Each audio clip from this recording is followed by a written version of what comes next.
Buenos dias and welcome to the Surf City El Salvador Longboard Classic, day 3 of competition here on the Championship Tour of Longboarding. We are live from El Sunzal. A long right-hand point break, perfect for the task at hand. That is crowning our champions here today or tomorrow for the Surf City El Salvador Longboard Classic. I'm Chris Cote, Matt Chinoski, aka the Waxhead. Matt, we woke up and yet again, in true El Salvador fashion, the waves behind us, they're firing. The perfect day for round 3. Tide a little higher than the mornings that we've seen lately, but it's so clean. There was no rain last night, no storms, so the surfers knew it was going to be glassy clean. We've got overlapping heat, so it's going to be super exciting and lots of action.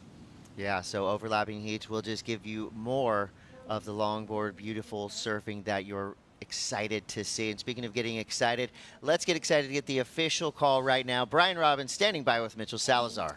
Thank you, Chris. Brian, first of all, buenos dias, good morning. Waves seem like they're pumping. What's the call for today? Buenos dias, Mitchell. Yep, contest is on. The El Sunzal wave machine is still delivering.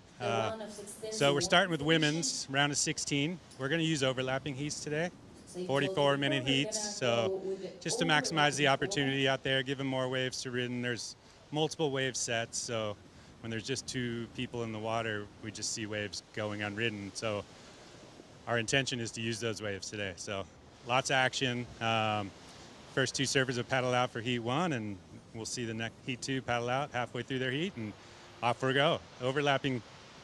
Both you and I have been here since the 2010s coming to this part of the world. That Salvador has offered a lot of QS events, but now back-to-back CT events and the first longboard tour ever. How's the development been for you and seeing the area grow within surfing?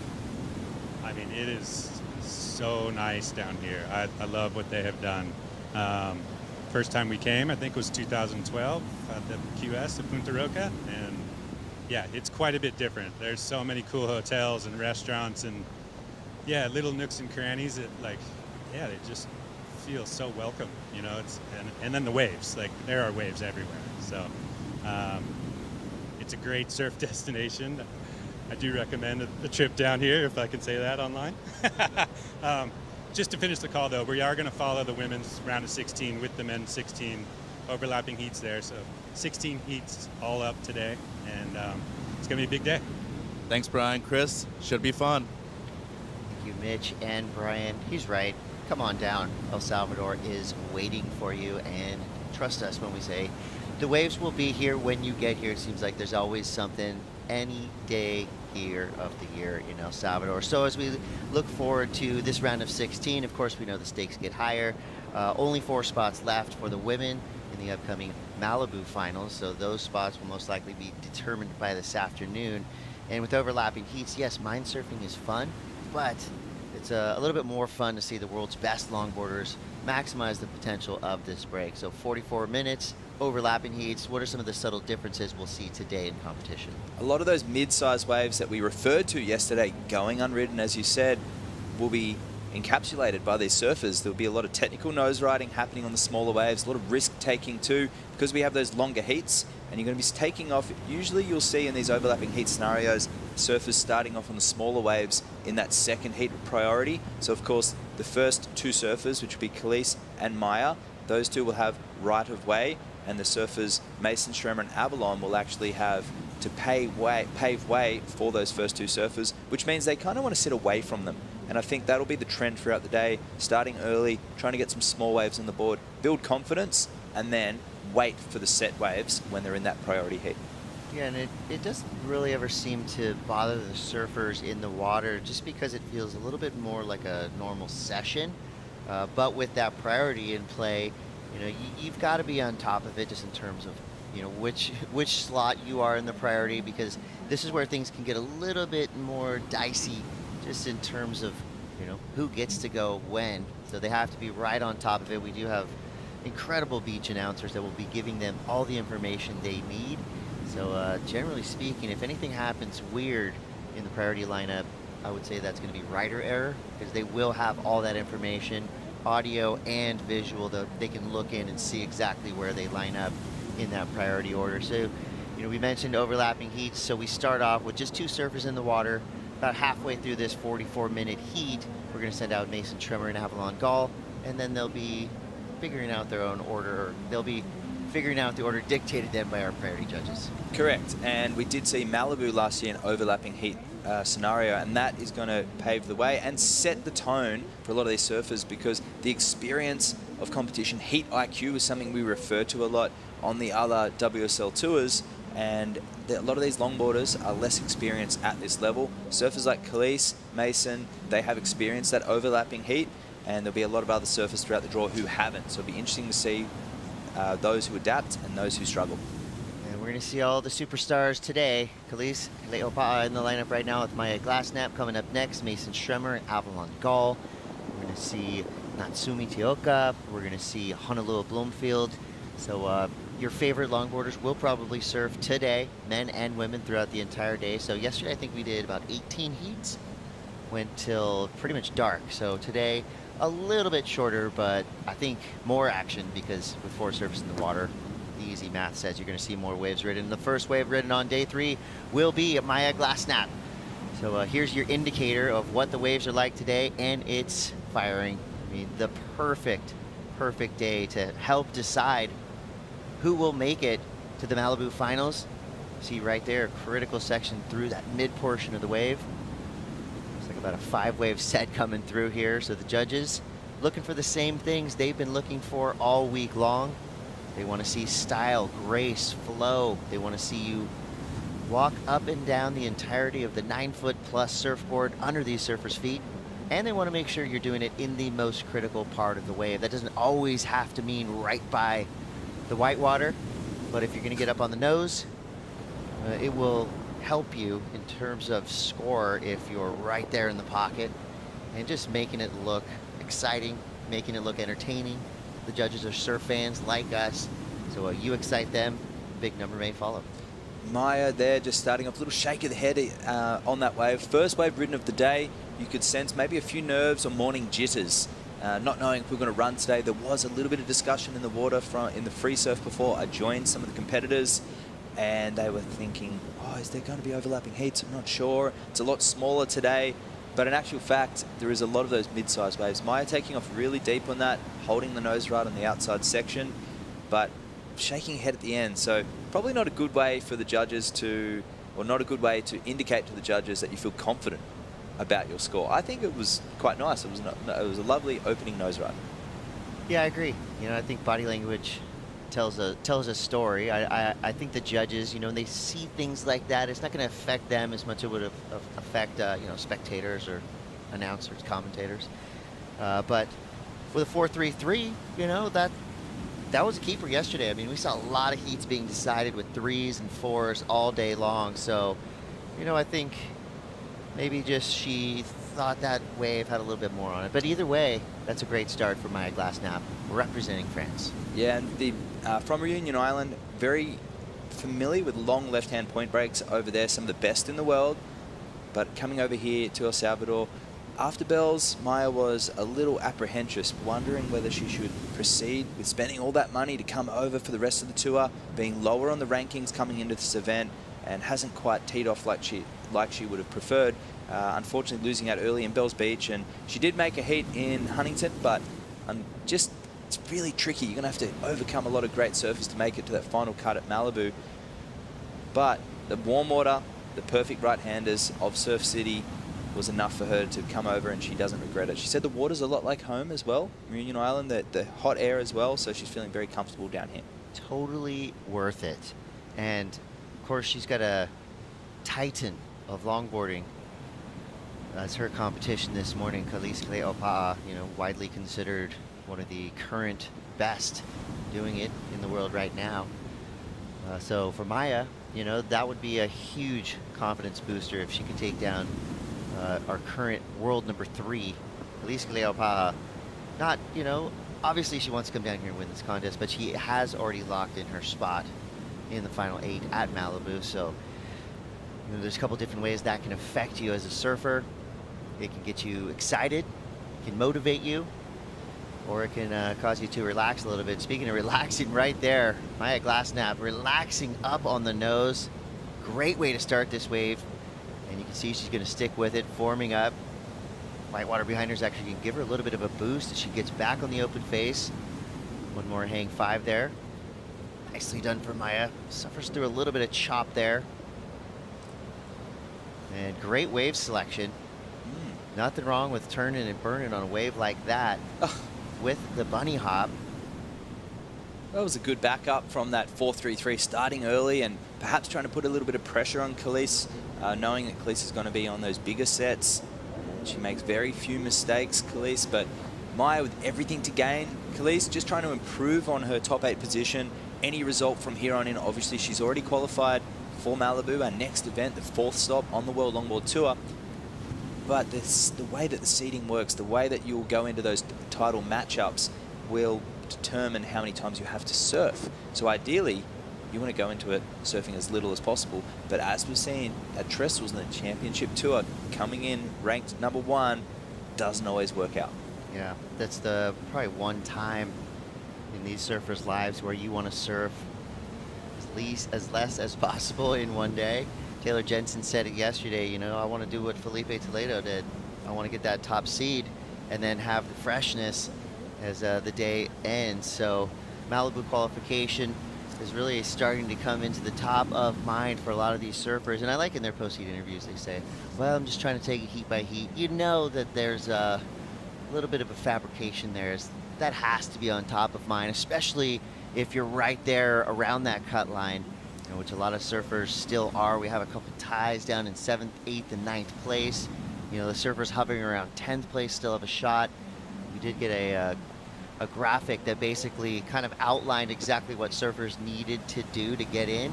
Some surfers just basically had to show up to get their spot. Other surfers had to make the finals or get a win. And showing up on the other side of the world, and here we have that Malibu Longboard Championships format. So you have these matches there. So match 1, you got 6, 7, and 8 up against each other. Match 2 will be 4, 5, and the winner of that first one. Match 3, 4, and match 1. That'll all coincide for the WSL Longboard Champion, and you'll have a surf off between 2nd and 1st, or it could be 8th and 1st. Yeah. Have to wait and see. Stephanie Gilmore did it 2 years ago, so it's 5th to 1st, absolutely that's possible. And this is kind of like the ultimate video game in surfing. You gotta fight your way up to the end boss and hope that the end boss isn't launched out of a cannon into that heat, because we've seen it before. You know, those best of 3 heats at the end of the day always give us excitement. And then in that bracket, you know, with 8 surfers in there, it's going to be a really fun day of longboarding at the most iconic longboard spot on the planet. Best thing about that as well, Malibu is just like a canvas for these surfers, similar to Sunzal, very similar to what we had at Bells Beach as well, but that perfection of Malibu, it's the longboarder's pipeline. It's the proving ground. It was traditionally a spot where performance of surfing in the 60s was pushed. We had surfers like the fun and frivolous motion of surfing in the early 60s as displayed in Bruce Brown's Endless Summer, but you also had Lance Carson, Mickey Dora, and you had the heavies later on throughout that transition era really coming to Malibu to test their boards. And it was like I guess you could say it was the, you know, it's the ultimate viewing and surf culture platform where everyone pulls up in the car park. You have the famous Malibu wall there, you have the toilet block, you have the creek, and everyone just gathers around the beach there in the pit, hanging out, boards up against the wall, and it's like the hot dogger's dream, just to see who can perform under pressure, navigate through the crowd. But the best part is there'll only be another surfer out there. That's right, and that's a very rare occurrence, one of the most popular waves in the world. And here we go, Kelis Kleopatra, surfer in the red jersey here in our first heat of the day.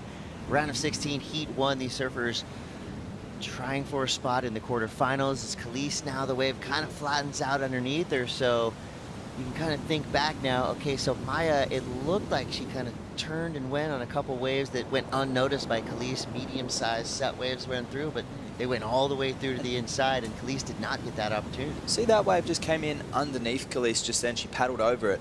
That was a very scoreable wave as well, which I hope to see when we have this overlapping heat kicking in shortly, those waves going ridden, because there's some really good scoring opportunities. We saw Maya opening up. Mind you, Maya did get some set waves, and they did go all the way through, but for a 4-3-3 or a mid-range score around the 5 or a 6, doesn't necessarily have to be a set. As long as you're in the critical section, you're performing your nose rides and your turns in the steep area of the face. Some of those mid-sized waves have that. Obviously, the degree of difficulty increases as you have a larger wave, a little bit more of risk. But if you're tight and you're way back in the pocket and you're surfing tight and fast and using the length of the board, you are still going to be awarded, because the judges don't award the wave or length of wave. It's the surfer and how they're performing on that wave. Beautiful surfboards on hand. Guest artist has been working on these for the past couple of weeks. I believe that is Kelis. Kaleopa'a. Hand painted. And they're all on display down here at the check-in at El Sunzal in El Salvador. If anyone is in the area, come on down and enjoy the festivities at Surf City. We have the beach bar just up the road. And here goes Maya on her third wave. Nice fade to start, straight up to the nose. Subtle soul arch there. Continues her serpentine path down this beautiful wave. Starting to form up through in this mid portion. She's staying right there on the edge of the white water. She starts building some speed. Gentle carving back, straight to the nose again. A lot of elegance in her surfing, that's for sure. Maya Glassnap now, third wave ridden. She has a 4.33 and a 3.93, and that's not what you want to happen. So sometimes when the waves flatten out and you find yourself kind of in the wrong position on your board, that can happen, right? And we do have still a high tide that was this morning at about 6:45 a.m. And what happens is the reverberation off the rocks and a side shot that comes up. So you'll see a lot of these surfers, if they're on the right side of the chop, as we saw our highest wave score last night with Natsumi in the last heat, she actually managed the chop really well to her advantage.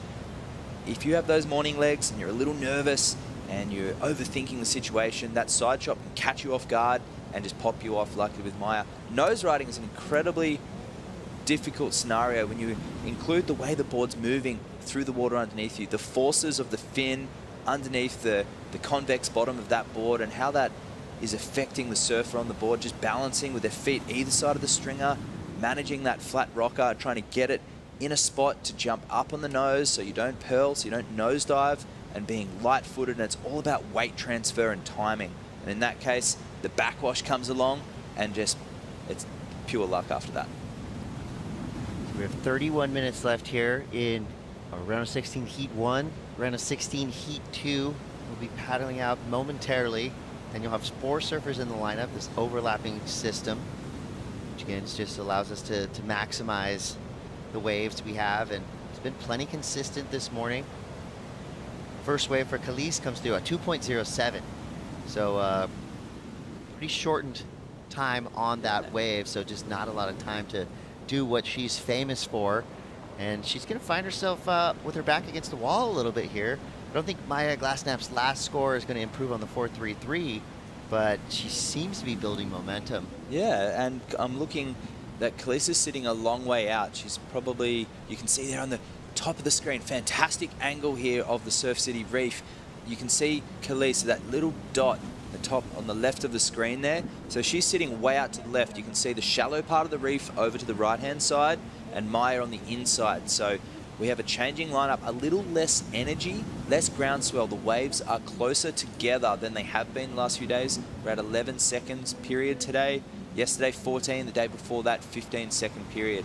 So that just means the distance between the waves, the power will actually be adjusted today. So it'll be a little softer, a little weaker, and perhaps a little more susceptible to critical nose riding in the pocket and on those smaller mid-sized waves. But I'm wondering what Kelis is waiting for. Perhaps she's identified something in the free surfs for the big sets that do come.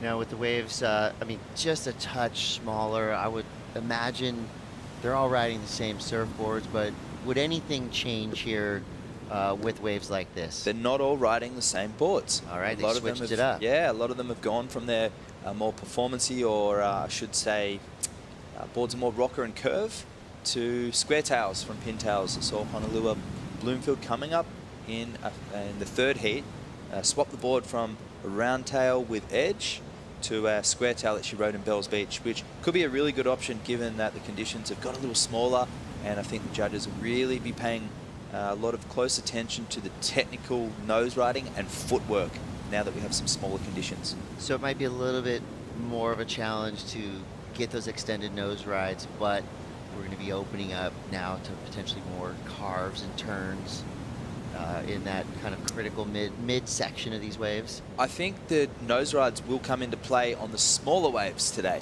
I think a lot of the nose rides in the last few days have been speed nose rides in the outside section. What happens with the bigger sets here at Sunzal is they break wide, there's a little bit of downtime typically, and it picks up again on the inside. The medium to smaller waves actually hug the inside reef, and I'm really excited to see what happens because there was just some absolutely picturesque, gorgeous waves coming in under the competitors yesterday, and I was mind surfing it thinking that'd be a really good backup or mid-range score. And here we have our next heat paddling out there, so they'll be sharing the lineup. This overlapping system gives our first heat priority on any of the waves that they want, and then they have their own priority system happening. So third and fourth priority will be going to Mason, Schremmer, and Avalon. Gall, you've got Avalon in the green, Mason in the white. So some of those insiders right now would most likely be ridden by one of these two surfers. See the way they're paddling there, the legs alleviating the lower spine there. A lot of surfers find this interesting, but they're arching their back, and when you lift your legs up, it makes the stroke a little bit easier. You're freeing up the leg and the lower back muscles. If your legs are fixed down on the board, you're putting a lot more strain on your thoracic area. When I'm paddling on a longboard, my legs tend to go a little bit wild. They get swirly. They're spinning around as I'm paddling. Is that kooky? Do I need to fix that? Well, if you're lightweight, it won't make a huge difference. But if you're a little heavier, it's going to interrupt the flow and the trim of the board. We paddle so hard for a wave, and then when you're kicking your legs and you're in a messy fashion, you will actually lose momentum, and you'll lose that trim and that line that you've worked so hard to get. If you're paddling with a really embraced core, you're engaging the glutes, and you've got a nice strong stroke in your paddle, you're going to be really giving yourself the best opportunity to enter that wave as fast as possible. I know that was a very... You had me at engage the glutes. Well, I'm going to write that down. Engage the glutes, you have to, and you have to engage that core. You see a lot of surfers paddle and they lift their hips up off the board, trying to push their chest down. But in actual fact, you've got to push the hips to the board. One thing I really like about longboarding and longboard competition is that really the ride starts with the paddle. So the judges watch the entirety of the story 100%. You're showing them. And here goes Kelis, beautiful carve back there. And you see her just, a lot of the ride is kind of planning what you're going to do next. And, it's cool that you can see these surfers kind of make those decisions as they go down the line. At least they're now deciding, do I keep going? Do I pull right out? So she jumps off her board. And again, so the overall performance of the surfer starts with the paddle. That's when the judges really start to perk up, pay attention to what's happening, because you sometimes see those extended, laying down takeoffs. Fades. Yeah, and it adds to the beauty of the ride. So that's when the judging, I would say, starts, is with that first paddle. 100%. The fade, the way that we enter into the wave, the way that we can draw our lines to start the wave. On a longboard, we have so much momentum with our paddle. We have choice of where we're going to get into the wave and approach it. I like to say there's two different ways for a talented surfer, or a surfer who really wants to improve, to enter into the wave on a longboard. You're either hunting down the line, knifing it, so to speak, or fading back. If you're taking off straight with the power of the wave, you're not giving yourself that opportunity to fit the board into the pocket. You want to come from behind it or fade back into it. And here's a replay of Kelis scrapping into that one. See that wave? She knows she needs a proper score here. So fading into that wave, hasn't broken yet, but stays high, sets herself up in whatever pocket there is, stepping back to the tail, just engaging the rail here, just playing it nice and safe, trying to build on a score. She just needs a mid-range score at this point, just to make life a little easier for herself. And a nice, calm, cool, and relaxed style there from Kelis to really open up this heat and put a substantial score on the board. And the judges looking like it will be the best wave of the heat so far. And Maya's last score came through to 4.43. So even with a shortened wave, Kelis did the work, a 5.67. So the judges signifying there that, that beautiful long nose ride that she had straight from the takeoff, the fade, the subtleties in her act, helped her achieve the highest single wave score. She still is in second place right now, but now she only needs a 3.09. This is an elimination round, so our second place surfers run will be done in this contest. So for Maya, she's sitting out the back with priority. A couple new friends in the lineup. Mason Schremmer and Avalon Gall are officially out there waiting for their timer to blow, so they're gonna have 44 minutes as well. And Maya there, so you see her having a look at this wave. So this is one of the medium-sized waves, and looking to go to her forte of nose riding. She gets back up on the nose, Chris. Yeah, really nicely done there. Perfect positioning. Slight levitation in that nose ride. Cutting it back there. This is where she has to read the ocean. Lean in on her personal history of wave riding and try to figure out and decode what this wave is going to do, what maneuvers she has to fit in. Subtle cross step there. Being back again. Just dropping that back knee a little bit. So a kind of a lot of busy work. Of course, it's looking nice and smooth for Maya, but she's just waiting for a little section of consequence so she can run back up to the nose, get those toes over. There it is. Right in the danger zone too. Wound up pretty close to those rocks. So all the way from the outside to the inside on a medium-sized wave. Maya Glassnap is trying to replace either a 4.43 or a 4.33. Beautiful style there on that wave for Maya, and just really nice pace. And I've seen that crew. We had Kelis Flint there and Roisin Caroline. Maya, saw Crystal Hewlett doing a lot of Wim Hof breathing and really concentrating. Johnny Ripper, part of that crew as well.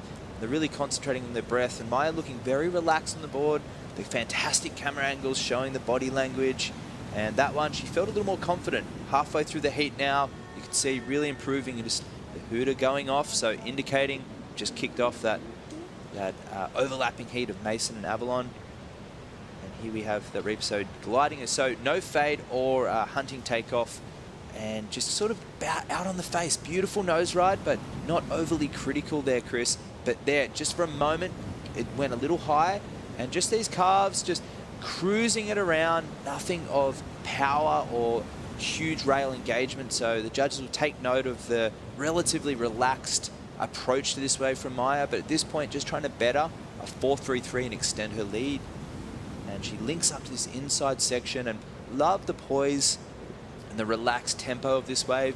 If it was a free surf, she looks like she's having a lot of fun, but it is a contest. We are trying to build our heat totals here, and she sets up this inside section looking for one last nose ride before the shore break on the inside, delicately moving her feet up and down the board.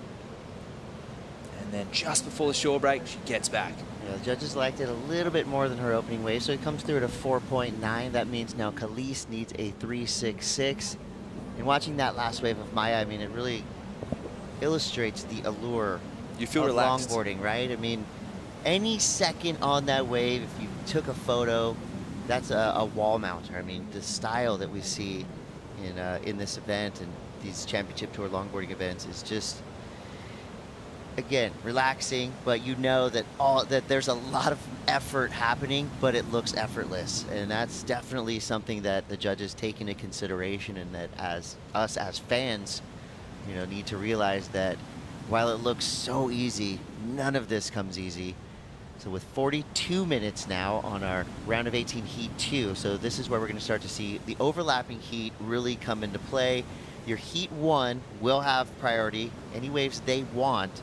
If they don't want to wave, it'll go down to 3rd and 4th priority, Mason Schremmer and Avalon Gall.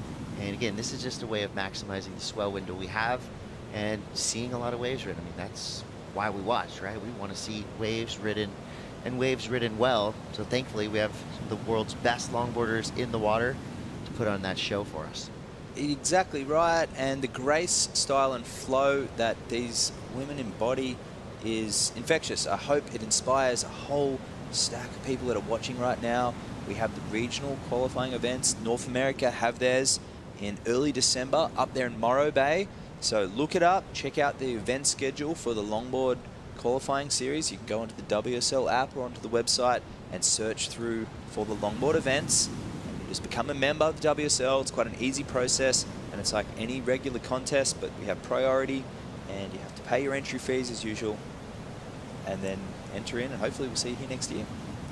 I'm sure with each and every event, the inspiration spreads. So we got 18 minutes, 15 seconds left to go in round of 16, heat 1. Round of 16, heat 2 just kicked off. They have 40 minutes left. We're going to take a quick break. We'll be right back with more Maya, Kelis, Mason, and Avalon. Stick around.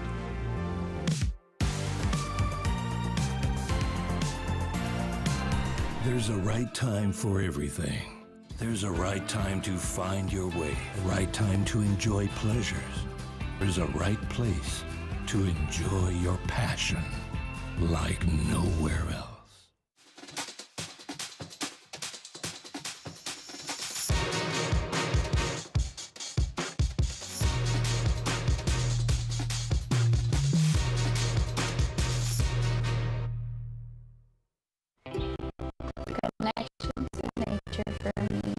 Is an exchange that happens between human and nature.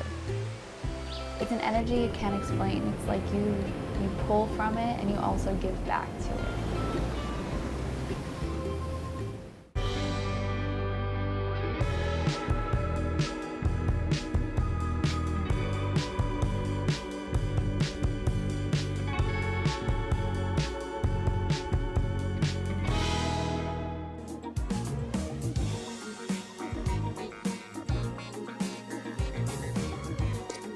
We're going to bring you back in with a little soft disco because this music right here is a perfect illustration of what we're watching. Beautiful, elegant surfing, of course, highly technical, but those techniques, they're hidden. And style is all in the forefront. Here we go, our first look at Mason Schremmer. So Mason is in round of 16, heat 2. This wave came basically in third priority, but she's going to make full use of it. Gets up on the nose. You know, we could say the word style all day long, and it's never going to go out of style because each and every one of these surfers, you know, puts unique attributes to the waves that they ride, and you can just, you know, you can see the traditional influence on Mason, and also kind of the modern techniques that she's learned over the years. Beautiful turn right there. And scores right now are all pretty much hovering right in that mid zone, and that was a critical quick nose ride there. She's gonna ride this one all the way to the rocks. Why not? One more time, 5 over, out the back now, Kelis Cleopa. Bigger wave, so this was in our top priority heat. And Kelis now could have a little bit of a runner to work with here. If she gets to the nose. As we watch the rest of this wave, you gotta wonder, okay, with so many mid-range scores going through already, what's it gonna take, Wax? We've seen some glorious nose rides, some beautiful turns, you know, some surfing right in the pocket. And I feel like Kelis is kind of reiterating the judging criteria right in front of our eyes right now. High-speed section through to the inside. Wow, this is the best wave of the day by far. That was some amazing surfing there from Kelis, and just warming up in this heat with 2 and then a 5, 6, 7, and here goes Maya's answer. So getting a little deeper on this, a fading back, realizing she can't get into the 5s without showing some of that critical rail surfing and nose rides. Beautiful grace and style, but nothing of consequence just yet. So Maya really needs to push it and get deeper into the pocket to show the judges she has some risk-taking in her surfing. And here goes Avalon. Yeah, this is exactly why we went to overlapping heats. So much opportunity out there for these surfers. Nicely done, a quick reaction there, but still making it look silky smooth. Avalon trying to get around this section. She does, back on the open face. Cross step there. Decides to get back onto the tail, go into a series of turns. And so to illustrate the point of how to break through past that mid-range score, seems like Maya's kind of stuck in the 4+ range, but Kelis may have just opened things up. Her high score is a 5, 6, 7, but we have a feeling quality of wave, the series of maneuvers, and what she did on that last one could potentially break that glass ceiling of a mid-range score and get up into the excellent range. Yeah, it's the judging criteria specifies the critical nature of nose rides and turns, so you want to be taking some risks. Kelis traveling a lot faster in the pocket, in the power part of the wave, and really utilizing the full length of the board with no dominant feature being the tail or the nose, just really surfing the length. Where Maya, a slower pace, very relaxed and graceful. As you can see, you can get a photo at any moment on Maya's wave and be very stylish, but just no risk taking there. Gorgeous surfing, but an 8.5 for Kelis, an excellent wave score. That equals the best wave of the event so far, tying with Natsumi Taoka, but Kelis, just a great combination of rail carves, middle of the board surfing, nose riding, and just a fantastic set wave, showing the judges the criteria on display right there in the first heat of the day. Yeah, and you know, it is subtle, right? If you watch those waves back to back, you might be thinking, all right, well, what was the big difference? So I'm going to throw that over to you. What were kind of the key differences to Kelis Kaleopa's 8.5 compared to even her 5.67 and those mid-range 4s from Maya? She didn't stop moving.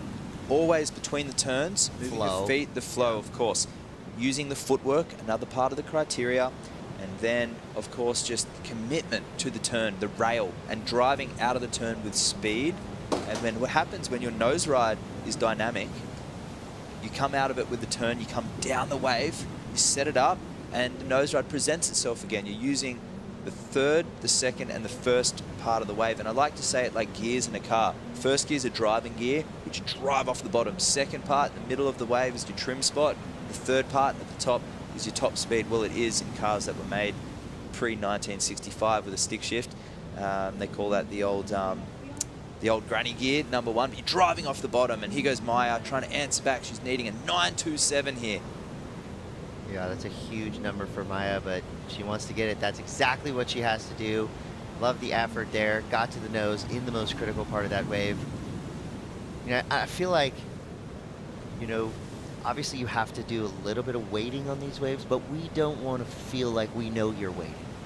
So you need to make those in-between moments smooth, and they have to link between maneuvers. You know, we don't want to see you kind of making those decisions. You got to hide those decisions a little bit, but you can't make it look like you're trying. I know it sounds really complicated. Well, you want to fit the board, and there we have Honolulu Bloomfield coming up, and her boyfriend, professional skater there, Clay, just hanging out down in the warm temperature of El Salvador, and she'll be coming up next in Heat 3. Told you, superstars all day long. Delayed takeoff there for Kelis Kaleopaha. She's got to be feeling good. Getting the news, she has an 8.5. One of the highest scores of this entire event. Definitely the highest score of the day so far. And I feel like it's really due to, you know, of course, what she does on the nose and the turn she's doing, but See the them moving? entirety of the wave. That's what I mean. Just this is the art of trim and fitting the board into the face of the wave and doing what's required to just keep the momentum rolling. See, just moving her feet up and down, always carrying the speed, and that's what trim, that's what the glide is, Chris. Waiting is one thing, and I love nothing more than just sitting in the pocket with the wire bush racing. One of my favorite things to do is come from behind the section to places like Malibu, Noosa, and drive through it. But in this type of wave, you need to be linking with maneuvers. It wants you to turn to set up the nose ride. Your nose ride will only be as good as your cutback. That includes the bottom turn as well. You have to drive off the bottom turn or knife it. Take off so deep from behind the section that you need to get on the nose to make the section.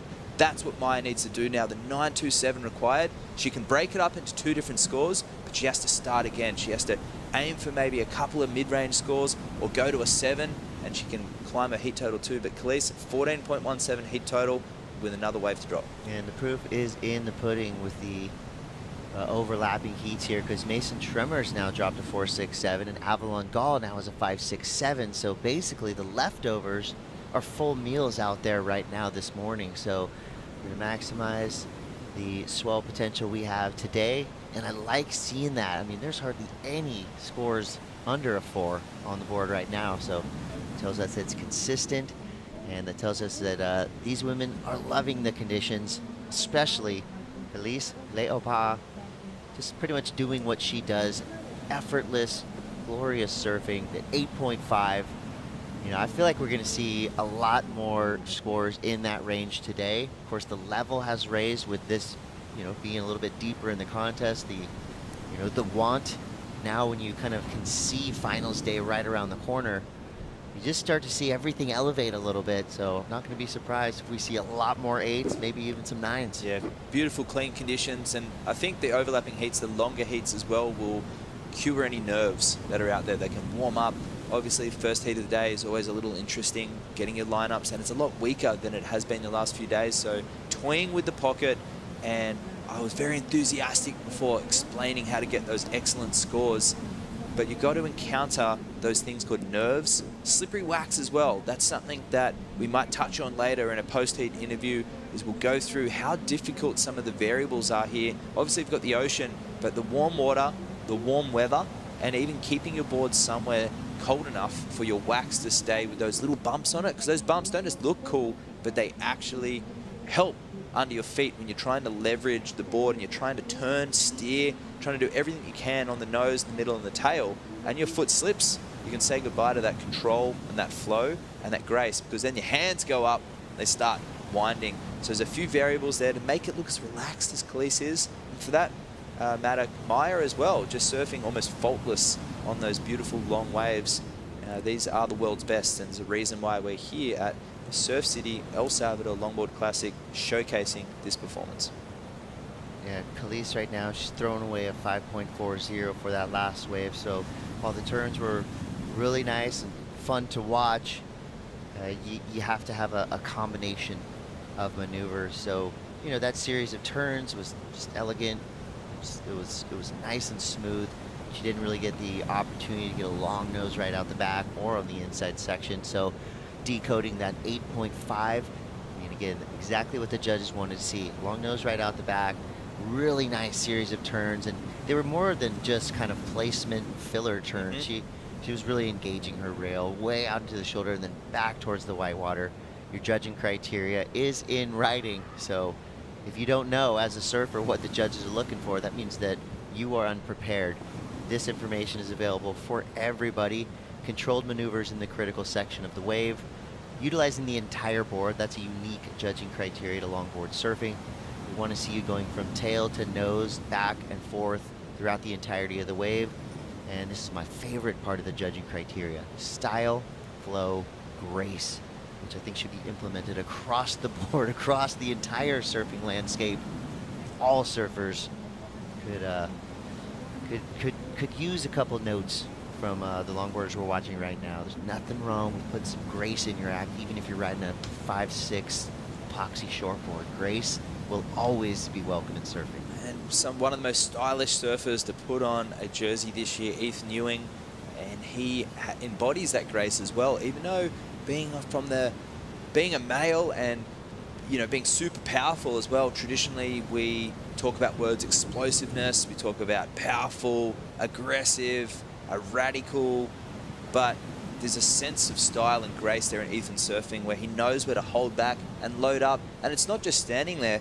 If you're bottom turning, Chris, and you come up, and you hold that high line, you're loading up the board, you're loading up the wave, and you're ready to drop back down again. And those surfers like Ethan, Steph Gilmore on the women's side really know how to place their board efficiently so they can then unload on the next section. We call it a 2-for-1 sometimes too, where someone might do a little check turn into a re-entry, or you can load up for that high line and then you can go for a massive power gouge after it, or an aerial as well. It's just using the wave's power and just trying to get the most out of it without looking like it that you need to create it, pumping up and down.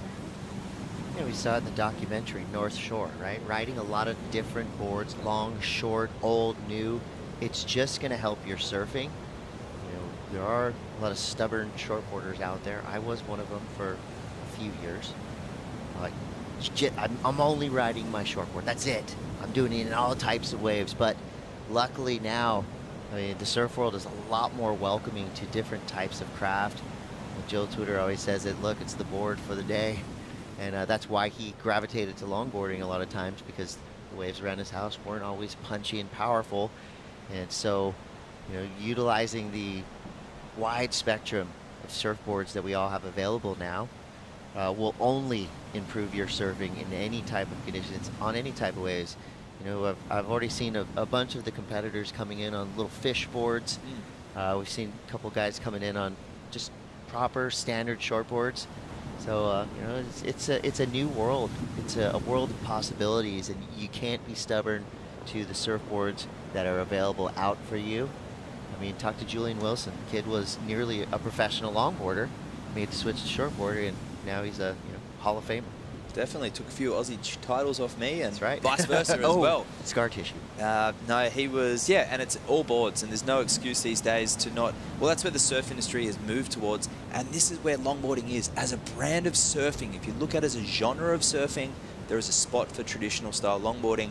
But hey, if you want to go out and do an air and bang the lip and do that as well, no one's stopping you, nor are they stopping you on a single fin, soul arching your way down the line on a big rhino chaser, glider, foil, sup, and that's what makes surfing interesting. Everyone's creative style that they bring to it, and it's a melting pot for fun, really. At the end of the day, we're all learning of each other, and that's how progress is. That's how it well, competitions. Actually, let's talk about that. Competitions and what happens with surfboard design through competition.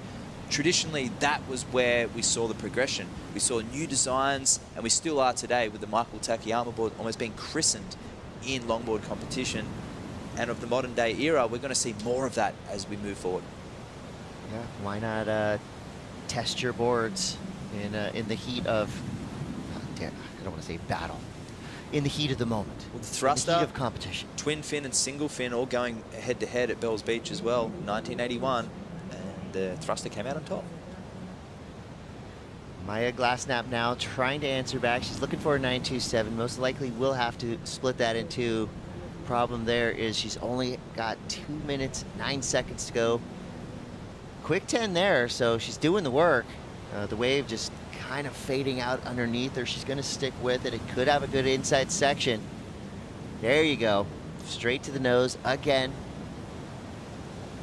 Making difficult look extremely smooth and easy.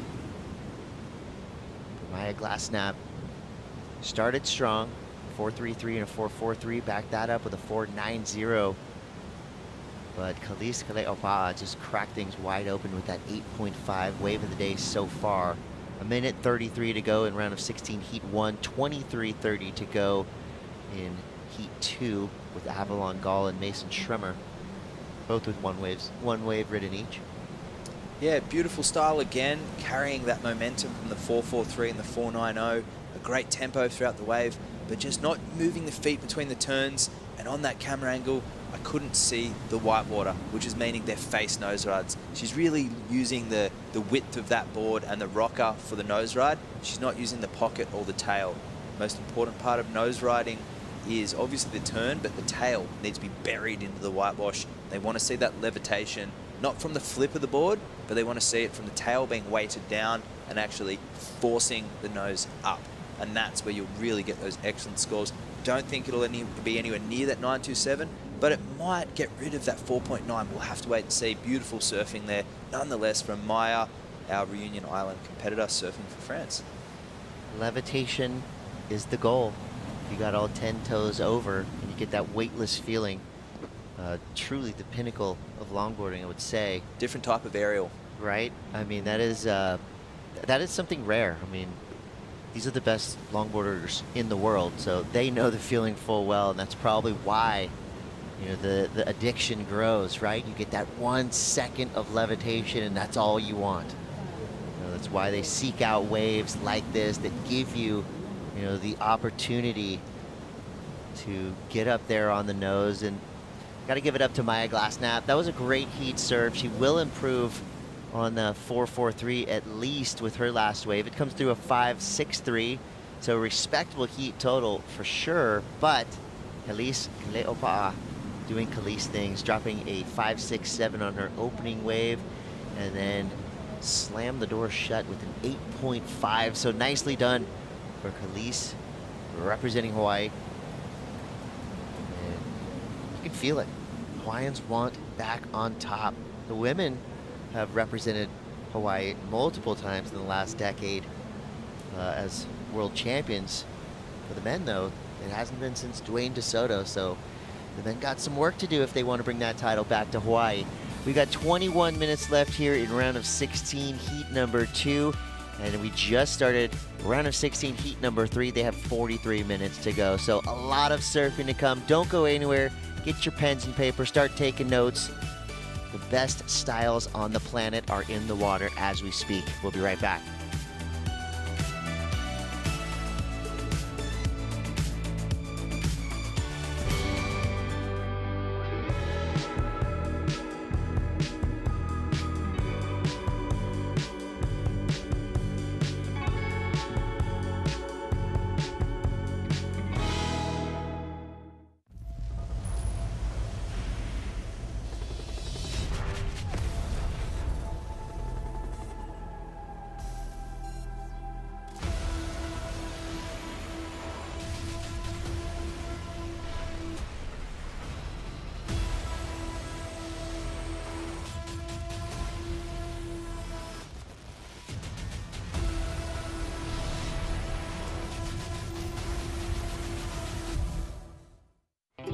Connection to nature for me is an exchange that happens between human and nature.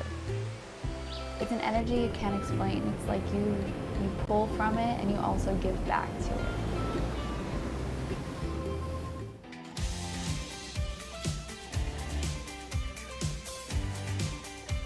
Welcome back to the Surf City El Salvador Longboard Classic. You're watching Avalon Gall here in round of 16, heat 2. She's up against Mason Schremmer.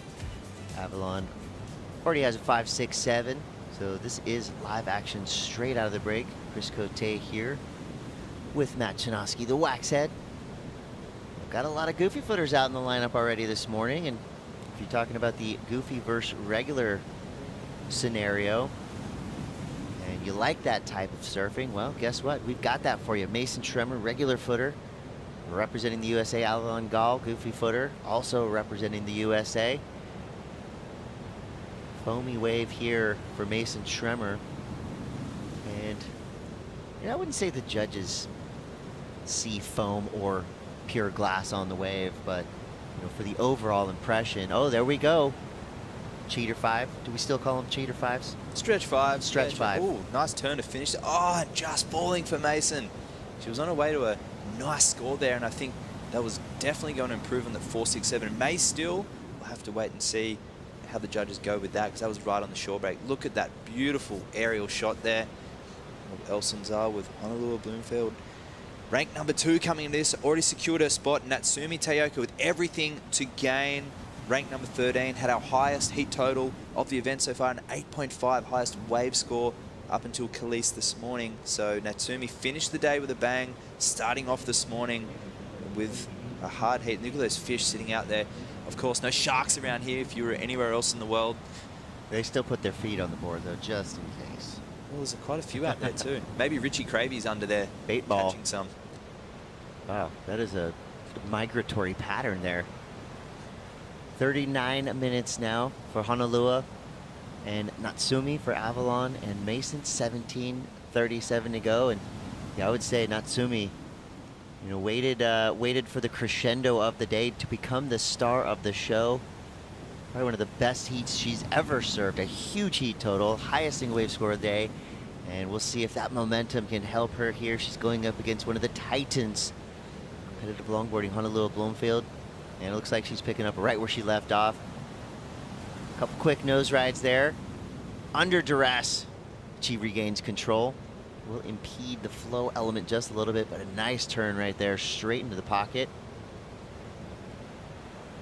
So some good work out the back. Not super tidy, as she had to kind of navigate her way over some bumps and lumps. I mean, but this style is just, you watch that all day long. Low hands, relaxed. Quiet, subtle, and dangerous. Oh, hit the rocks. Oh, no. I think she did that yesterday as well. She does not care. That's a landings, no landings. She's gonna go for it. And I like to see that, because everything they're doing on the board is meant to look easy and smooth and flowing. And then when you see an end of a wave like that, it just shows you that they want it. They're just as competitive as any other surfer in the world, but they can't show that on the wave. Interesting fact, though, that extra tap of the nose ride would probably have been 0.2 Was it worth it? Not probably. Coming from a judge's perspective myself, that would be very, if anything, counted anyway to get that last one. But if they kick out, it'll actually leave a nice impression on the judges' eyes. So pushing that last nose ride's not always worth it unless it's really critical. So a stylish kick out can actually help. Oh, it the does. result Yeah, of the absolutely. wave. The kick out it's a scoring maneuver. All right, so as we wait for the judges to lock in a number for Natsumi Teoka's first wave, let's go down to the glass. Kelis Kaleopa'a standing by now with Mitchell Salazar. Thank you, Chris. First of all, Kelis, congratulations. First heat of the morning in the round of 16, straight into the quarters.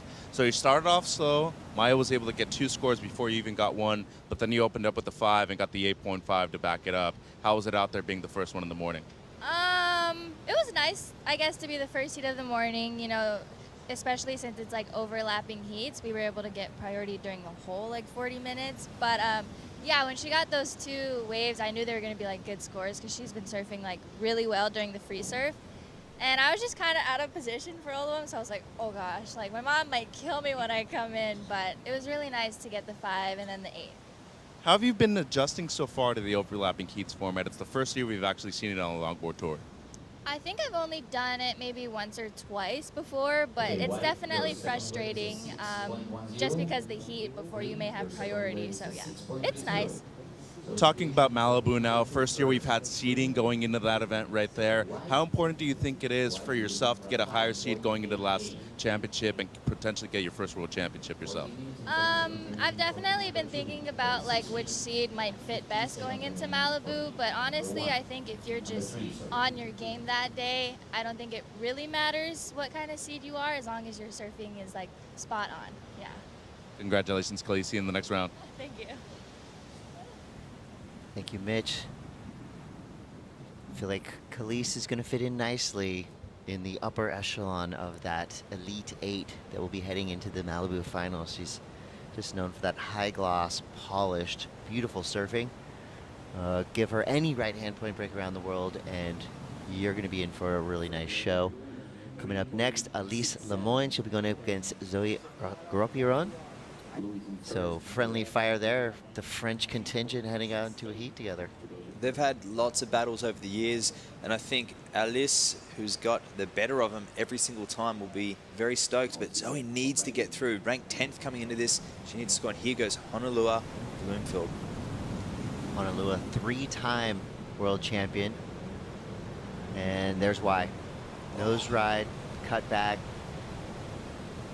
Everything just done so properly. She surfs with a lot of integrity. She's so light on her feet, but still able to engage her rails through those turns. Wow, I really enjoyed the rail work on the outside, not pushing the nose ride. Great opening wave there for Hono. She has that. It's just something about her, right? It looks like she can be weightless through the entirety of the whole ride. Yeah. Yet, again, I mean, pushing a 9-foot-plus board that's, 15 to 20 pounds around at will like she does is so difficult.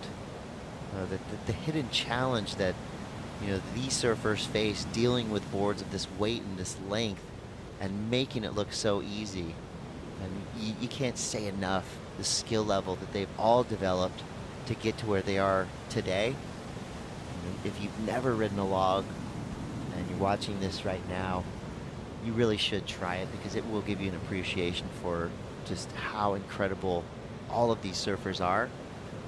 It's to the untrained eye, you might not see much of a difference between, just a normal surfer out there on a log having fun to what you're seeing right now. But trust us, those subtleties are just, it's so nearly impossible to develop styles like this. But to have someone like Natsumi who works really hard, trains hard, and it's not as natural, it doesn't come as natural to Natsumi as it does to someone like Honolua. She's won her world titles out of, a lot of the time the waves seem to have just come to her. Obviously she's got a great support network around her, but just placing herself in the right spot. But she, under pressure, you just don't think sometimes she's got it, and it looks like the judges here kind of like that opening wave, a smaller one, but engaging the rail and surfing what was in front of her. Really intuitive type of surfer, representative of what we see from a lot of the Hawaiian surfers. They revel in bigger waves and awkward conditions, and they draw a different line to surfers that grow up on point breaks or beach breaks. They're used to that power and harnessing the energy. They're just really enjoying Hono's style this year. Just lower arms, really relaxed, really leaning into that style and grace. And she's always had the power. She's always had the critical nose riding, and a 5.57 to open up, so the judges agreeing they're getting nearly 2 points on top of Natsumi's opening wave, which was very nose focused. Yeah, so now Honolulu and Natsumi will have the top priority spots. Natsumi out the back. P next to her name on our scoreboard tells you that she has her choice of waves. Avalon Gall with third priority, but first priority in her heat. I know it sounds complicated. Surfers know what's going on. You'll see as things start to develop throughout the day, you know, the cadence will become pretty clear. You know, one thing I really admire about, you know, the global longboarding scene is a lot of the marquee spots are so welcoming. I mean, you think about waves like Doheny, you know, Queens, these places that just come to your mind when you think of longboarding. Biarritz, Noosa Heads, yeah, Salinas. just, you know, these are not places with necessarily a heavy vibe. Of course, you can create that heavy vibe if you're a ding-dong and paddle out there and act stupid, but, you know, let's say it's just, there's a different type of feeling and a different type of welcoming kind of vibe for those marquee longboard spots. And getting a little bit deeper on that, well, I think it's purely because longboard's connection to history and culture. So a lot of these surfers, like Honolulu, there's certain unwritten rules in Hawaii that you can and can't do. You're giving waves to your uncles, you're giving waves to your aunties, you constantly have this gratitude to be in the water and that respect that's ingrained. Someone like Avalon has been well and truly immersed in surf culture, riding boards previously from Tyler Warren and then Michael Takayama, starting off with Michael's, Tyler's, and then back to Michael Takayama, and just that San Clemente, and also just that Southern Californian surf culture rubbing off on these surfers. Mason Schremmer, growing up in Hawaii as a surfer and then coming over to Noosa in Australia and taking appreciation for the Australian surf culture. The Old Mals, she's familiar with the Keo Old Mals, riding one herself in events. She's beaten me in an Old Mal division as well. It's really nice to see Mason really learning the roots of surfing, and that does help our surfing when we look back to go forwards. And Natsumi, representing Japan, really looking at surfers like Yuta Suzutsu as well, the stylish Yuta, one of the most graceful longboarders of all time, one of my favorite surfers, and the Japanese surfers always having such beautiful elegance on the wave. So these surfers are products of history as well, and I think that aids the vibe that you reference. And here goes Natsumi here. Great parking lot culture in the longboarding scene as well. The characters in and out of the water. Natsumi now, she had a good nose right out the back. A little squirrely through that 5 there, but reacts nicely to that turn away from the white water. She's waiting for things to develop. Doesn't wait long, gets straight back up to the nose, shows us the bottom of her board, engaging her rails. And this is exactly what we wanted to see. You got Natsumi with the nose right on the inside. You had Mason Schremmer on the second wave behind her. Natsumi's still going. Her shaper is going, please don't shoot your board under the rocks again. Okay, that's nice, graceful pull out there. And here goes Mason Schremmer through to the inside. And it looks like Hano out the back, pulling out of that wave. Mason now walking up towards the nose. She's out too. It's good to see this natural resource being used in a great way. And look at that. It's Hono paddled for that third wave and faded really deep on that, which is what she needed to do on the smaller wave under priority. Remember, they have got the 6 minutes 40 left sharing this heat. So Avalon and Mason being that second heat. So Natsumi on the left-hand side of the screen, and we have Hono who's going to go out and probably regain the priority in that heat, but she still has to give way to Avalon, who's way out the back waiting for a set wave. So as we wait for Natsumi to up a score.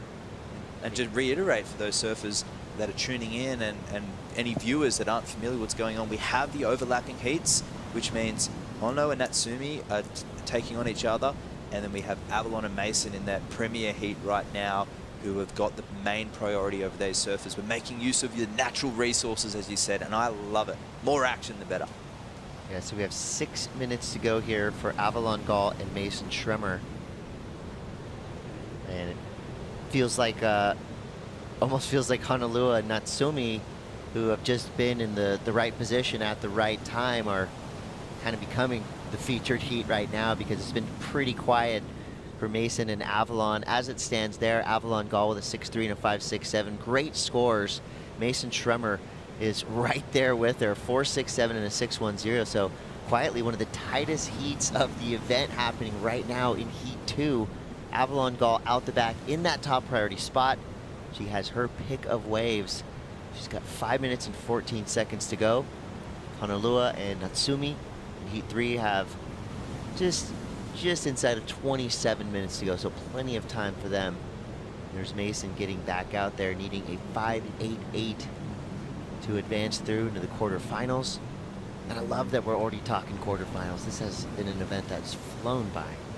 And Mason really needs a strong finish. He needs to really, maybe, I think semi-finals, a minimum, would be very comfortable for Mason, just to really secure that spot and not go into it in 8th spot. I think she could be a force to reckon with moving into Malibu, but Avalon, I tell you what, silky smooth. Avalon's heat IQ improving, her maturity in events this year.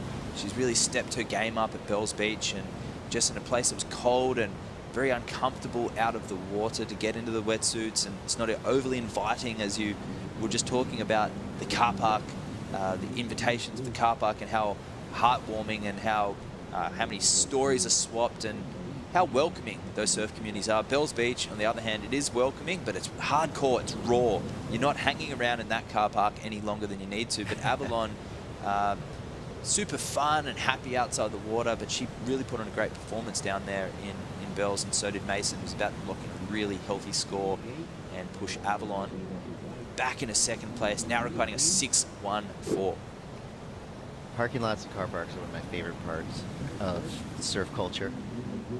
Natsumi Tooka coming from Japan. Talk about awesome parking lot scenes.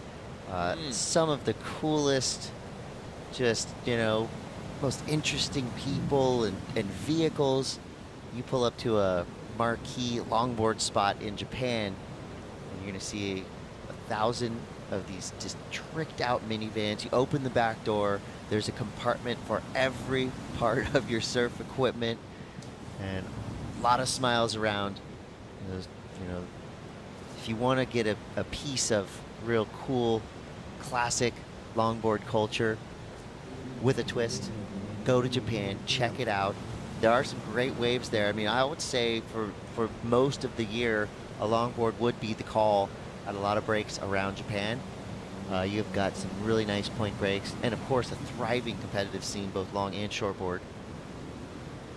Would love to just, you know, shadow Natsumi in her hometown and soak up that vibe. And Avalon 6.14. We still have a score to drop for Ono and her 2nd wave in that 2nd heat that is not taking priority, but Mason a commanding lead, 12.43 to 11.97. So Avalon really waiting to utilize that priority, a 6.14. Now, she's been waiting quite some time. We haven't seen a considerable set since Kelis's wave, that 8.5 in that 1st heat. So it is due any time right now, but remember the period of the swell has dropped. So it's going to be less of those big sets and more consistent medium-sized waves. So we'll have to wait and see, but I think she's well and truly capable if she can just get a hang 10, link a few strong power carves and another strong nose ride on the inside. That'll be the score, but she needs the wave, Chris. I like where the judges are right now with their scale. You know, we're seeing a lot of impactful scores coming through on all types of waves, so it's not just the biggest wave that's necessarily providing the biggest score. It's, of course, what the surfer does on the wave and where they do it. You know, a lot of 6s out there. Love to see that. That just means that we've got consistent swell here through the day. A lot of happenings out in the lineup, and it's going to be Their surfer in green, Avalon Gall. She had the #1 priority out of all 4 surfers in the lineup, and she needs to get a 6.14. And she's getting up on the nose. A lot of time between the takeoff and that first nose ride. Her year on the line with Mason out behind her. Both surfers tied on the rankings. So Avalon, if she can get that score, would overtake Mason in the rankings and slide into that final 8. I feel like the judges have really been rewarding the quick takeoff and run to the nose. They want to see that exciting start. So Avalon now on the inside finishes with some drama. Love to see that. But Mason now hard carve back into the whitewater, straight up to the nose.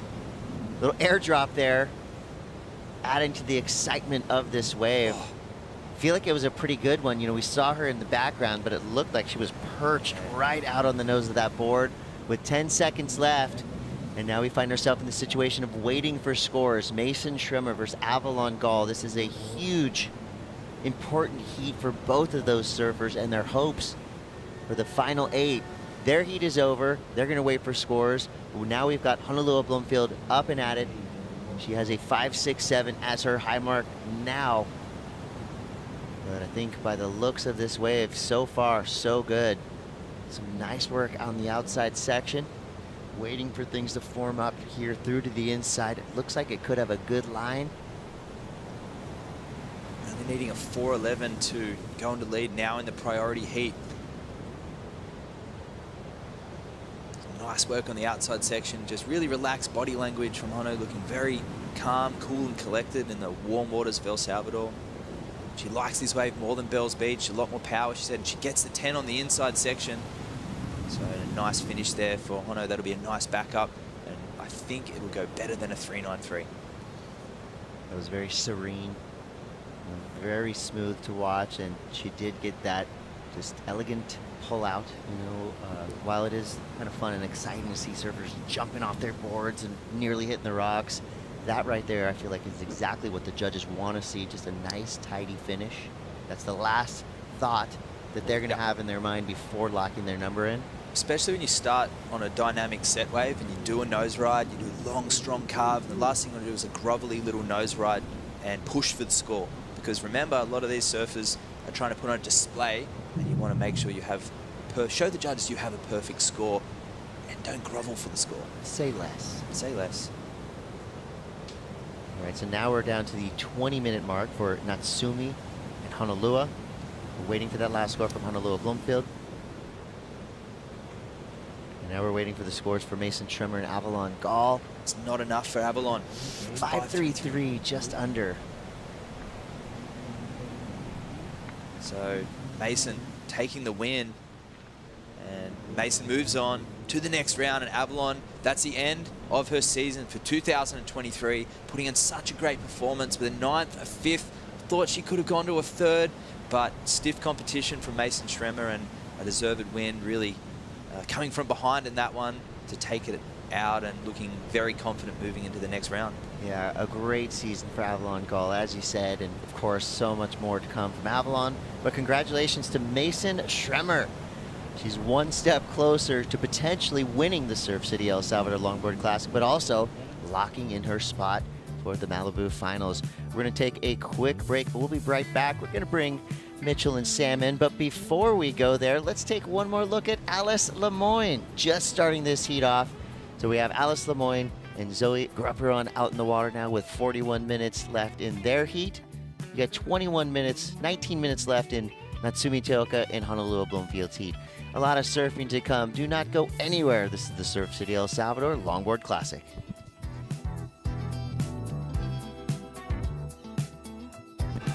There's a right time for everything. There's a right time to find your way, a right time to enjoy pleasures. There's a right place to enjoy your passion like nowhere else.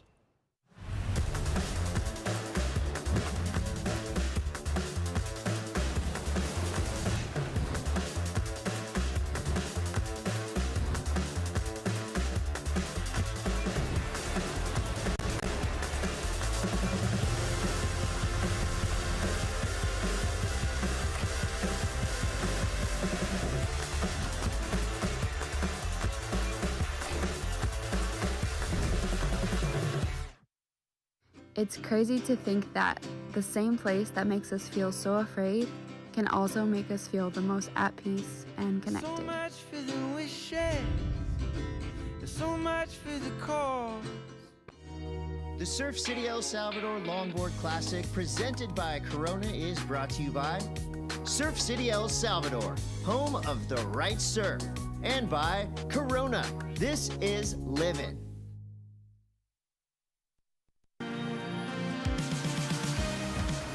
Overlapping heats out there in the water at the moment. It's a great day to be a surfer at the Surf City El Salvador Longboard Classic presented by Corona.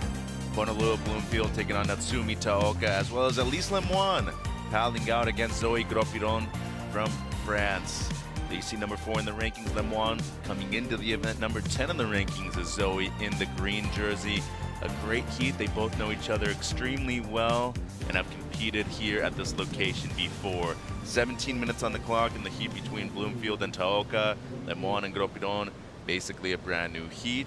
I'm Mitch, and Dr. Sam Bleakley is to my side. Good morning, Sam. Buenos dias. A great day of action so far. Yeah, buenos dias, Mitchell. Thanks for having me. Great to be here. Already we got that first quarterfinal decided. Kelis Kiliopaha and Mason Schremmer. That's going to be an absolute beauty. That won't be happening today, those quarterfinals, but with these overlapping heats, we've already kicked off with a lot of energy, a lot of excitement. Slightly lower period swell. Zoe Gropiron up and riding. And she is looking for her first ride of the heat. Great start right there, looking to get to the nose, wraps it back all the way through. The tide is at the perfect spot, if you ask me right now, at El Sunzal. Still a lot of fancy footwork through this midsection right here, cross-stepping well. Seems like Taoka on the outside. Love this angle where we get to see 2 waves ridden at the same time. Zoe still on her opening ride through to the inside. Meanwhile, Natsumi on the outside. That frothy section through the middle can get difficult to work with. Zoe, an important wave here. It's usually very smart to start off strong against Elise Lemoine. Still working those rails on the inside. Some great footwork. Once again looking for the nose ride before she hits the shoreline. And it seems like she will get there in time. Touches the 5. And that's going to be it for Zoe Gropiron before she kicks out on this one. 37:30 on the clock between her and Lemoine. Meanwhile, 15:30 on the clock between Bloomfield and Taoka. We did see Natsumi up and riding as well. She just got dropped down to second because last score comes in for Hono. It's a 6.5, Sam. Yeah, good start for the 3 times world longboard champion going for that 4th world title. That would be unprecedented in women's longboarding. And it's just been between Soleil and Honolulu, the domination of the world title. Soleil winning last year, Honolulu winning in 2021, 2019, Soleil 2018, and Honolulu Bloomfield won her first world title in 2017. The previous world title went to Tori Gilkison, who's our head judge. She's here. She had a little free surf yesterday. Great exchange there. Zoe Gropiron from France demonstrating, if you listen to her post-heat interview yesterday, I asked her about the local knowledge she has here because her sister is married to an El Salvadorian. They run a farm nearby. She's got a lot of experience here, and you could see that her read of that wave was indicative of the experience she's had here. She tends to find those ones with the more open face. In contrast, Natsumi in the other heat behind her was riding through a lot of the foam, a little bit harder to handle, but Zoe just looked really tuned into all of those sections, and it still had scoring potential right through to the inside. And both Elise and Zoe competed here for the French team at the ISA World Longboard Championships earlier this season. When we speak about experience at a certain location that a lot of people haven't been to, obviously very favorable for the 2 French women out there. Yeah, and Alice actually staying in El Tunco a little bit, you know, back from the coastline. She hasn't got that kind of full front view of El Sunzal. Some competitors opting to stay, you know, really within leaping distance, within paddling distance of El Sunzal. But Alice purposefully choosing to stay a little bit out of El Tunco just to keep that separation from the contest venue. I asked her about that. She said she prefers that. She likes to come away from the contest site, come in fresh. That really worked for her when she won the ISA World Longboard Championship earlier this year. That was her 2nd ISA World title, but she's not yet won that WSL title, and I know she's hungry for it. So Hono having a look here. She's looking to replace a 5.57. And her father here, her partner Clay as well, and she is just in and out of that one with 13 minutes to go. won't be replacing the 5.57. Still waiting on the last for Taoka, but the opener for both Zoe and Elise come through a 6.83 for the surfer in green, a 2.33 for this young lady on screen, Elise Lemoine. As you mentioned, a two-time ISA gold medalist herself. Steps on the nose right there, gets a quick 5, wraps it back all the way. Once again on the nose right, that's some beautiful stuff from Elise Lemoine. Comes from St. Louis in the beautiful country, or the beautiful island of Reunion, a territory of France. Some great cross-stepping once again, touches the 5. That's some real strong nose riding here on the second wave ridden for Elise.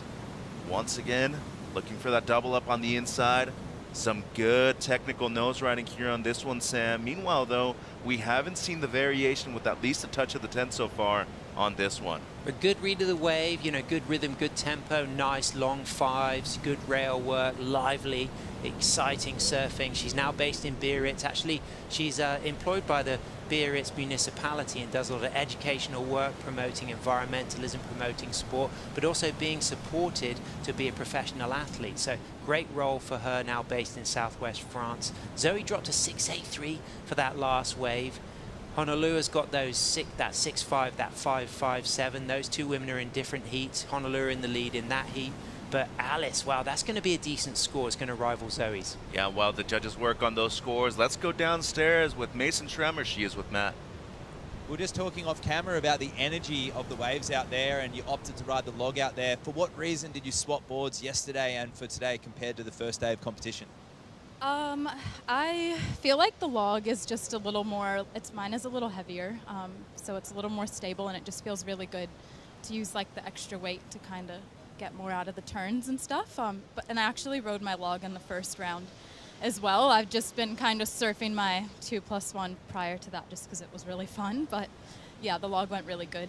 And obviously a little bit smaller today, a little less energy, and you found stepping into those turns a lot more efficient. What's it like to nose ride out there compared to the last few days? It's a little more like almost out on the face in some sections, but in a sense that kind of helps you get into the next, like into the inside. So I guess it's still really fun, good to, like easy enough to find the sections. You just got to make the most of them. And you look really relaxed compared to your other post-heat interviews. That must be a huge weight off your shoulders moving into Malibu. Not just yet, but obviously it's going to make it a lot easier for you. Yeah, just every heat that I make makes it a little bit easier for me to kind of get into Malibu. So just taking it like heat by heat, and yeah, don't feel like I'm done yet, so I have more to give. Well, overlapping heats, a lot of action in the water. Back to you guys in the booth. Thank you, Matt, and congratulations to Mason moving through into the quarters.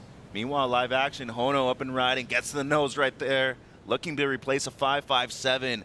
Once again, touches the 5, wraps it back to the power source of this ride here. Good rail work from Hono, the 3-time world longboard champion, as Sam was mentioning before. She has such great poise and control of her board. As you see the tempo right here, once again gets to the nose ride. 9.5 on the clock, making it through to the shoreline here. And it seems like she is going to kick out with a lot of control, looking to replace a mid-5. Meanwhile, Zoe now, she opened up with a 6.83. This is going to be her backup score at the moment. Waiting to see if she gets to the nose. Great tempo, great read. That's what you mentioned on Elise's wave, Sam, is that she is a very talented surfer, has been here before multiple times to be able to practice at this location. And being one of the surfers that actually made the ISA World Longboard Championship final, she is a surfer with a lot of experience at this location and with a lot of reps underneath her belt. Yeah, that was a good exchange. Again, you know, for all you viewers tuning in, these overlapping heats, you know, Zoe is not surfing against Honolulu Bloomfield in this heat, but she would actually meet Honolulu Bloomfield if she won this heat in the quarterfinals. But right now, the surfers in the non-priority heat, they have to give way to the surfers in the priority heat. Honolulu, that's going to be a good score, that last wave. drop. We didn't get the beginning of Zoe's wave, but kicking off with a 6.83, I mean, one judge gave her a 7.5, you know, so you know, really favored the type of surfing that they're seeing from Zoe. That could come out pretty similar, but I'm looking forward to seeing what Honolulu drops. Might well go into a top 2. And I personally really like the decision to go into overlapping heats. I just feel like the activity of having a lot of waves out there and almost forcing a lot of these surfers in the non-priority heat to be able to catch waves underneath the priority of everybody else. Score comes in for Taoka. It's a 7.17. That knocks Bloomfield down to second place. So at the moment on her last ride, needing at least a 6.68 to retake first. Wow, that's very interesting because it was a foamier wave. It was the wave that was getting ridden behind Zoe's 6.83, and it looked as if Zoe's wave shape was better, cleaner, longer, but what the judges would have analyzed when they watched the video replay of Natsumi was a higher degree of difficulty, critical sections, perhaps longer on the nose, more dynamic on the rail. Natsumi, famous for her fast footwork. She is so quick walking in and out of the nose rise, but what I've really enjoyed in the free surfs and the heats performances so far are the turns. And yesterday afternoon on the last ride of the last heat of the day, she dropped the highest score of the event at 8.5, and that really demonstrates that she's a firm favorite here in El Sunzal and could be a front runner going into the world titles in Malibu. 100%, and Kelis matching that 8.5 in the first heat of this morning. 6:50 on the clock between Taoka and Bloomfield. Still waiting on the last score of Hono. Needs a 6.68 or better for first place. Meanwhile, Alice Lemoine drops a 4.5. That is her best ride at the moment. Needs a 2.34, but we are waiting on the last of Zoe in the green jersey. Overlapping heats, pretty new to a lot of these surfers out there in the lineup right now, Sam. Yeah. It's only the first year that we've actually implemented on the Longboard Tour. Well, we did have overlapping heats at Malibu last year, and you know, obviously depending on the swell for the original Sprout Malibu Longboard Championship, it might be, you know, used again depending on the quality of the waves. But a lot of these surfers will have had experience doing this at Malibu last year. That was the event that was won by Soleil Erico. However, at grassroots level, this is a format that surfers wouldn't have experience in.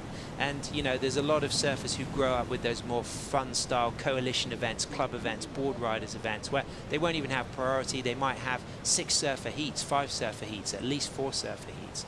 And there's a lot of strategy. I think for the surfers in the priority heat, is pretty, you know, that it's, they know, they're familiar with it, but it's that non-priority heat at the beginning, how you play your cards, you know, whether you get hungry on the inside, hope to get a big score on a small wave, or whether you just sit out back and wait for those priority surfers to clear the lineup through a set and hope there's a 3rd or a 4th wave in that set for you to get an absolute belter to kick things off with. You could also just pull on Italo and catch 30 waves per heat too and see how that plays out.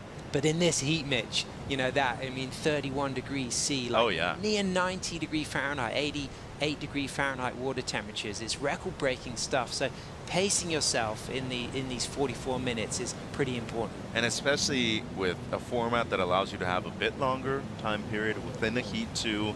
It's not every day that you get to hear the phrase, you're going to have a 44-minute heat. It's an odd number heat for the most part. Usually have 40, 45, 44. You're thinking to yourself, okay, why the minute less? Why the extra 4 minutes in comparison to the 4? You got to be able to split it up somehow. So that's why the decision was made for 44-minute heats. 4.5 in the priority heat between Bloomfield and Taoka is left. Between Zoe and Elise, 26:30. As we do see a paddle here from the surfer with priority in the blue jersey.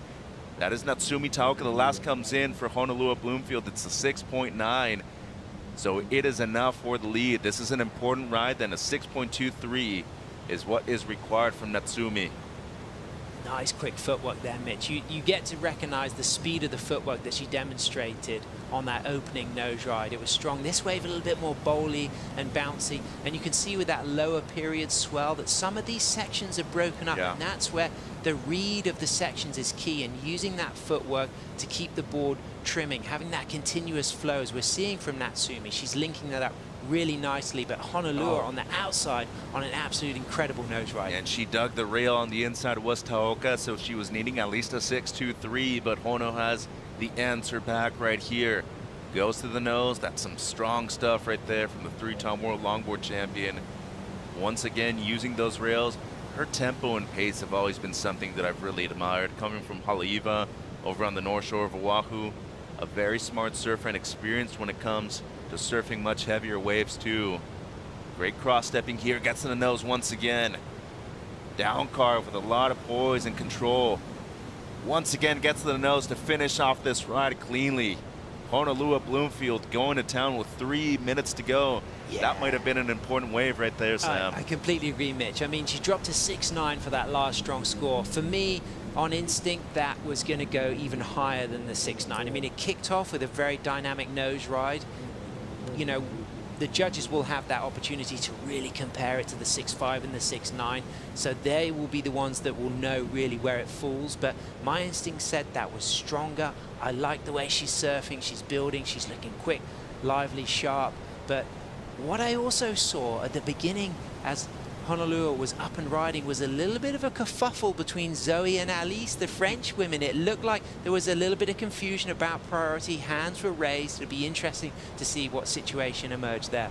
Well, Zoe's up and riding now in the green jersey. This is only her 3rd ride, I believe. 24 minutes on the clock. Kind of cross-stepping right there to get back into the power source of that wave. It's going to fade out, so 2 minutes on the clock between Hono and Atsumi. Still waiting for 2 important scores right there. You mentioned the scuffle on the outside between Gopion and Lemoine. Obviously, they both know each other extremely well. Jerseys are on, though. Your frenemies out there, Sam. Absolutely. So the key moment right now is this exchange with Honolulu and Natsumi. Natsumi's wave was very well ridden, but it did break down, and she had to really connect some very slow sections, but she read it and she connected with those bowls on the inside. But I felt like Honolulu's wave just had more size, more scoring potential, more zap, more pizzazz, more excitement, and you feel as if it's going to really make the difference. Natsumi's going to need a 6.23 unless Honolulu replaces that low 6.5, which I think she will.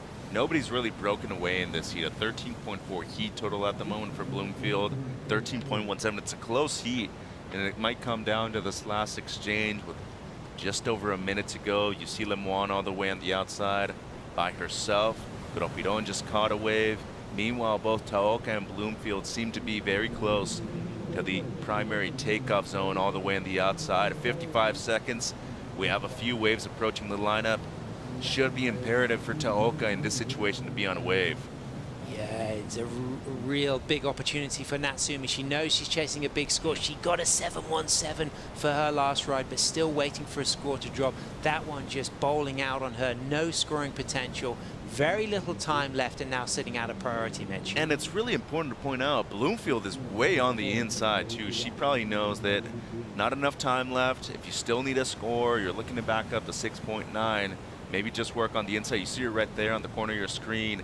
18 minutes on the clock now, but a big score is dropping at the moment for Hono. Could be the biggest score of the event so far. Like you said, we saw an 8.5 from Kelis this morning, an 8.5 from Natsumi yesterday afternoon. What we got, Mitch? It's an 8.7 for Honolulu. Bloomfield drops the highest score of the event so far and one of the highest heat totals at the moment, 15.6. She will be moving through into the quarterfinal. Still waiting on 2 scores for Natsumi Taoka just to make it official, but it won't be enough for her to revert back into first place, as that's the beginning of Heat 5 now. Soleil Erico in the water in the red jersey, our current world champion, looking to go back-to-back in her home break of Malibu later this year. Nice start for Soleil there. Great to see that, you know, our 3 times Women's World Longboard Champion Honolulu, our reigning world champion, going for that 3rd world title. Soleil riding back-to-back, but what a great result for Honolulu. On the rise, looking incredible. And gaining some pace throughout this event, too. So Bloomfield dispatches of Natsumi Taoka, 15.6 heat total against 13.17 for the surfer from Japan in the blue jersey. So Erico and Rogine Carolyn about to paddle out. There you see the official result, an 8.7, the highest score of the event. Don't go anywhere. More action coming from Surf City El Salvador. It's a Longboard Classic.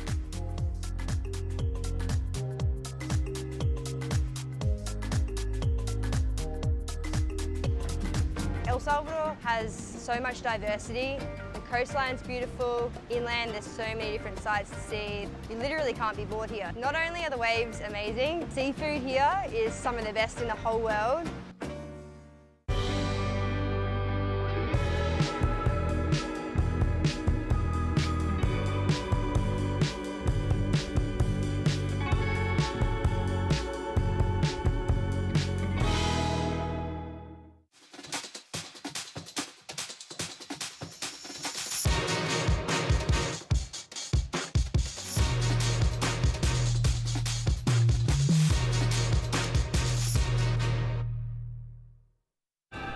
There's a right time for everything.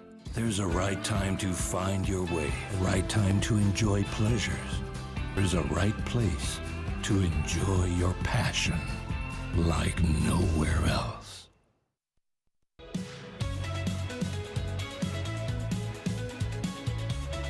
Welcome back to the Surf City Salvador Longboard Classic presented by Corona. Heat 5, our defending world champion in the water in the red jersey, Soleil Erico from the United States of America against Roisin Carolyn from Australia in the blue. Overlapping heat formats out there in the water at the moment. Zoe Gropion taking on Elise Lemoine, but we have a very special guest for you here in the booth, joining Sam Bleakley and myself, Mitchell Salazar. It's Canada's Liv Stokes. Welcome, Liv. Hi, thank you for having me, guys. I'm excited to be here. So, Liv, you competed in the event. It's your second time competing here at this location this season so far. Tell us about the experience of being in El Salvador for your first WSL Longboard event. Oh, every time I go to El Salvador, it's just the best time ever. Obviously, the waves are always pumping. Even when they say it's small here, it's probably like better than any day we'll have at home. But yeah, I mean, the people are all so nice. Everyone's been so hospitable to us, and it's been super fun. I wish I made it further in the event, but I mean, it's always fun to go to a place that you don't live. Well, how does it feel to, watch the overlapping heats this morning, to know that you were so close to being there? Is that something that just fuels you for next season, or is that something that kind of sits with you for a while? It's definitely going to fuel me for next season. Obviously, I wish I made it further in the event, but I'm going to use it. Looks like we have a surfer up, though. Zoe's up and riding, and she'll kick out the back. But I'm just going to use this as fuel for next year. You haven't seen the last of me. I'm excited to come back next year and keep surfing.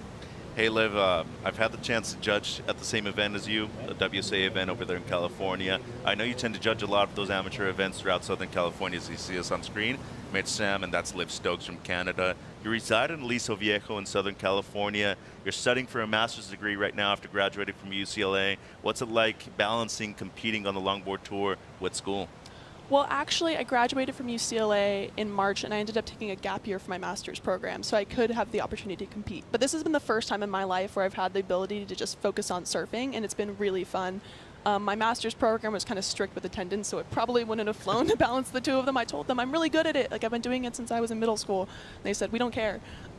So I'm excited to next year. I'll be taking a year off to focus on my master's degree, but in the coming years, I'll definitely be back. So, heat in the water right now, Zoe and Elise, obviously a lot of competitive experience between the two of them. You've competed against both of them before, but talk to us about the athleticism that they bring and they provide to a wave like El Sunzal. Oh, definitely. I mean, they competed here at the ISAs. They both made the final. The number of heats that you have to get through to make it to the final at the ISA is something I don't think is talked about enough. They have to have so much athleticism just to make it to that point. So both of them have proved that they have the ability to compete out here. So it's all going to be about maybe who has the better wave selection at this point. It looks like Zoe has the edge on Alice right now, which makes sense because she does have that local knowledge. But there is still 16 minutes left, and Alice is a fierce competitor. I actually had a heat with Zoe and Alice for my round 1. Alice got an 8 in like the last 2 minutes, so never underestimate anyone out here. And also the thing you have to contend with here is the heat. 31 degrees C, 88 Fahrenheit water temperature. Quite a long paddle from takeoff to inside. How does that affect the way you pace yourself in a heat here?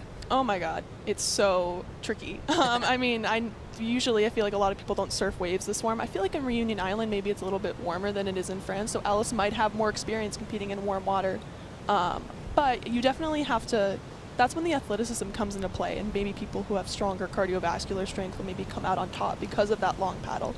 At ISAs, it was bigger, so it was breaking further out. Looks like Zoe's up on a wave. Yeah, nice one for Zoe. And the heat leader at the moment looking to replace a 6.4. Great wrap right there all the way on the outside.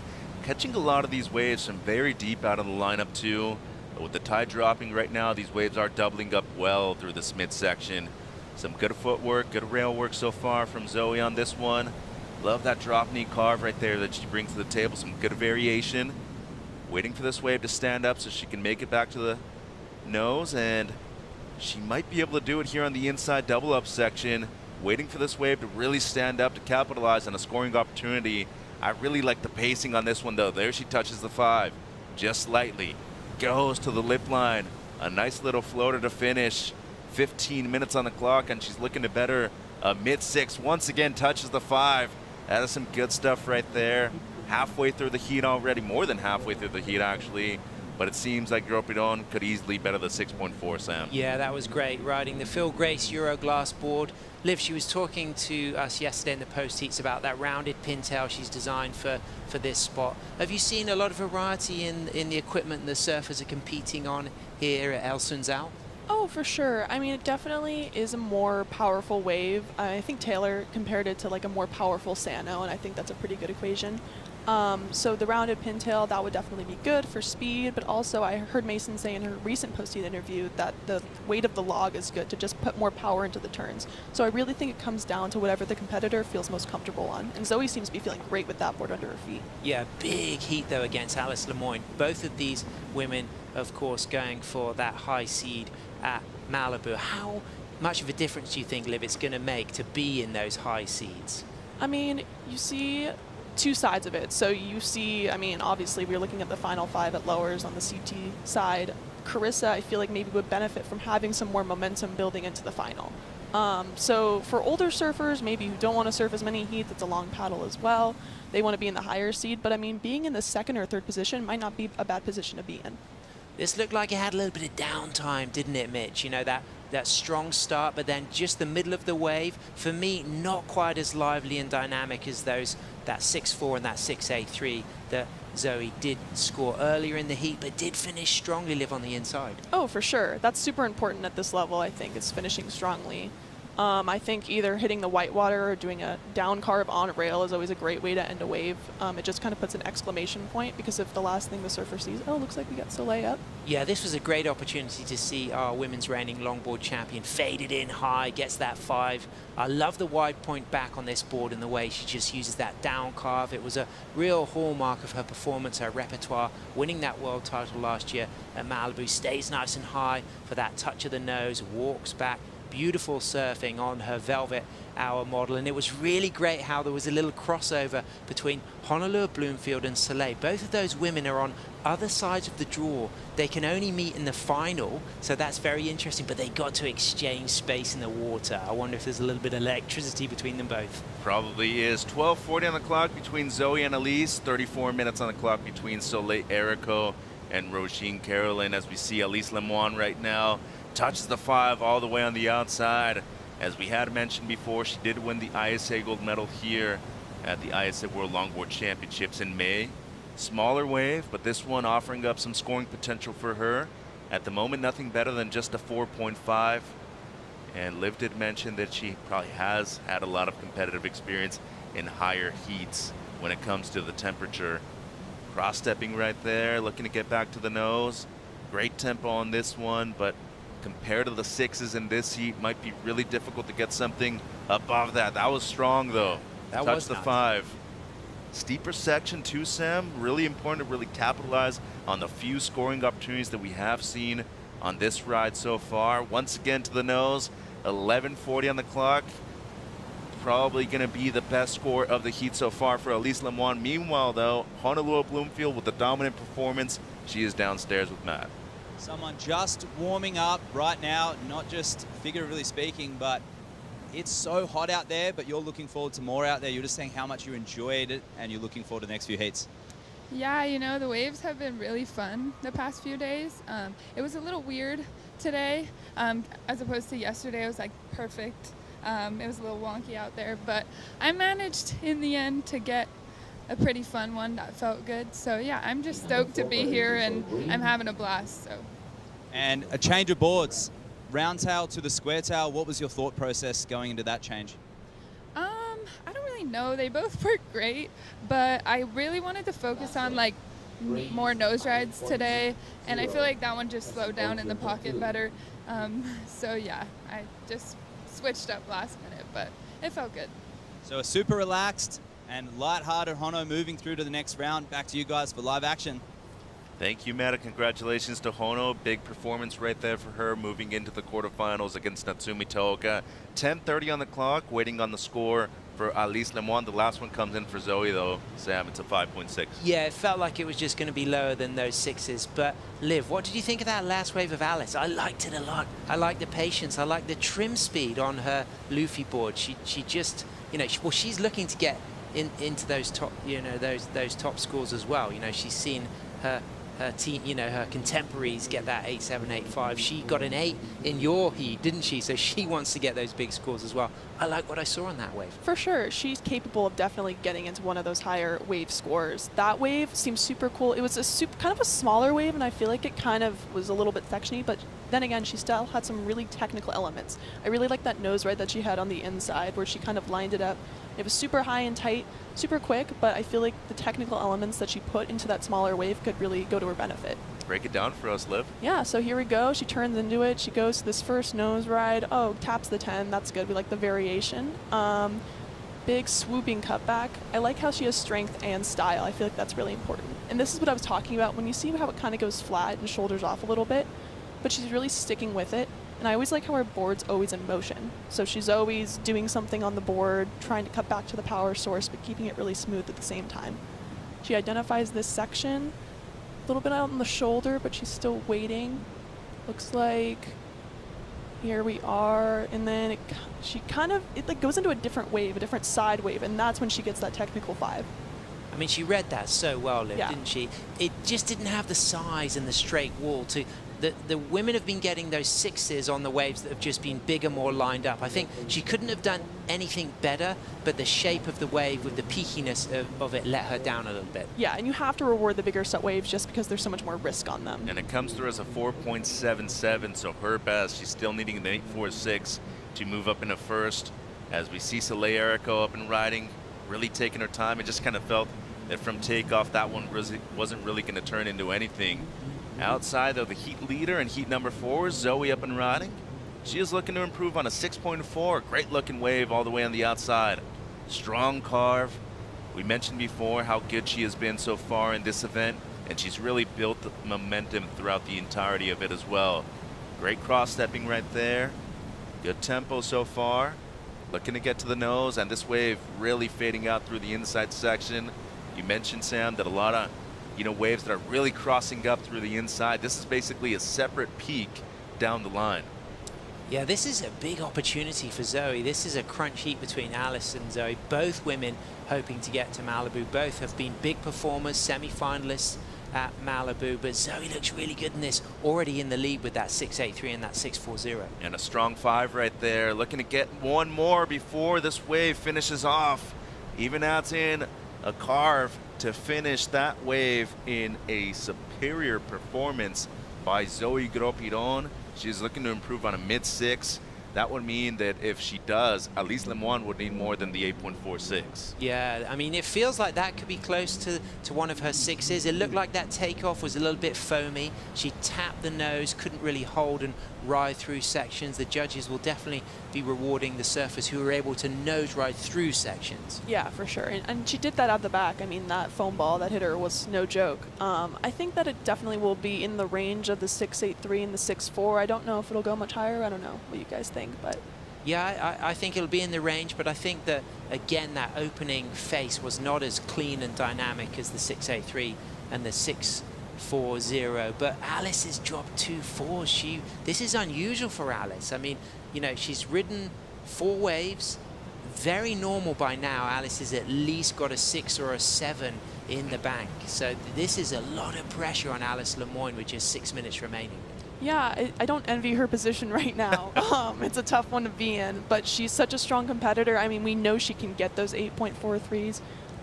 She just has to wait for an opportunity. She should probably use her priority wisely at this point. But she has already qualified for Malibu. She's one of the 4 women already qualified, along with Soleil, Kelis, and Honolulu. As we get the replay here, what do you think of this?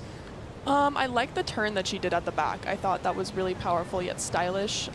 She's just doing some work here. This is a tricky section to be in because, as we mentioned, it's kind of breaking off into 2 separate waves. You have to really thread the needle and make sure you're on the right side of it.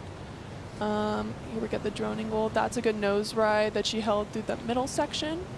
And then she's kind of working it towards the inside. Nice little down carve. It's strong, isn't it? I'm starting to think that it could rival her best waves. I mean, the opening section was big, and she really was dynamic through the middle and the inside. Very busy, and that wave grew a little bit for her.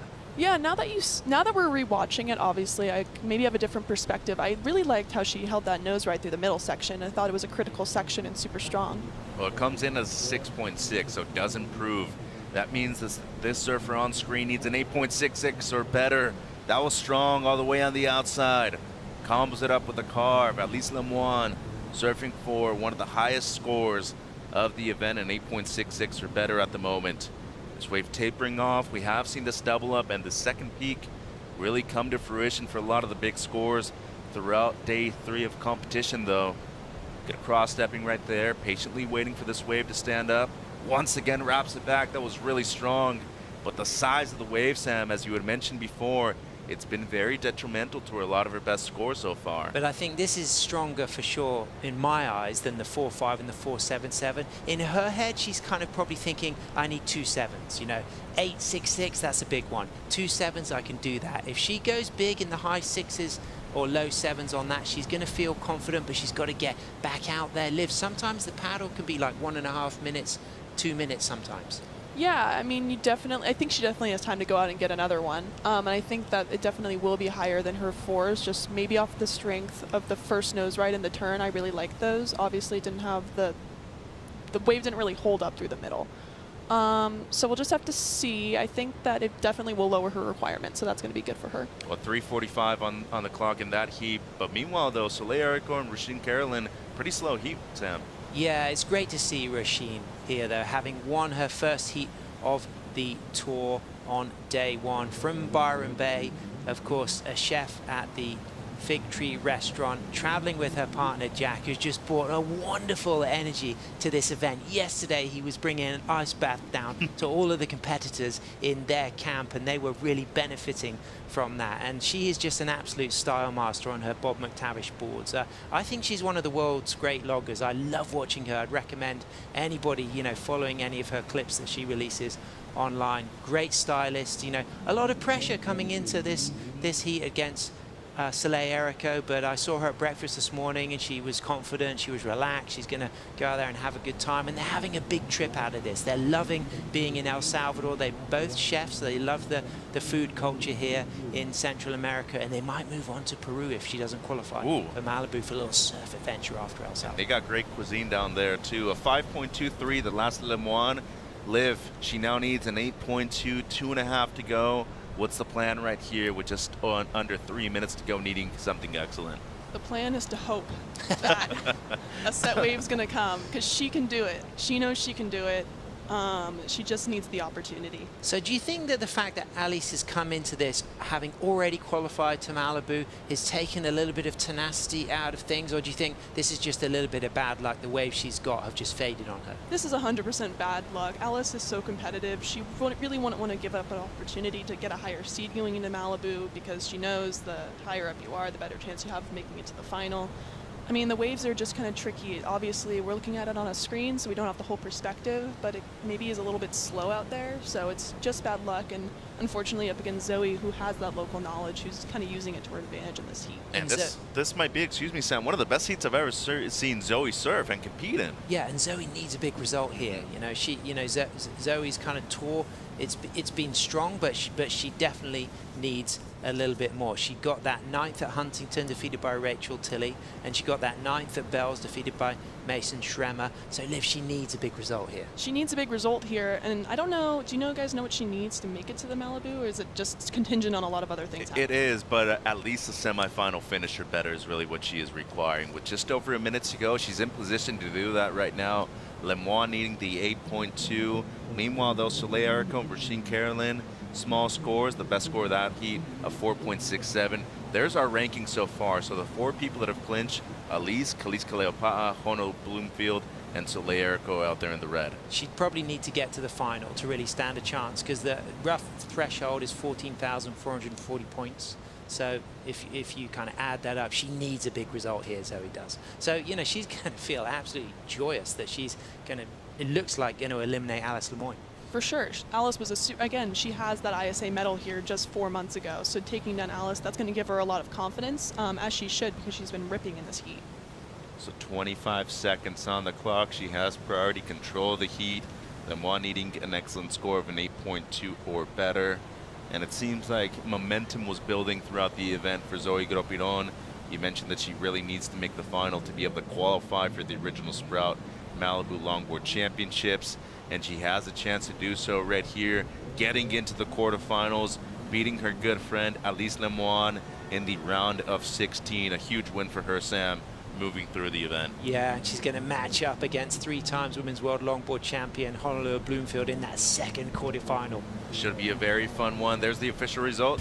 Zoe Gropillon moving on against Alice Lemoine. More action to come after the break.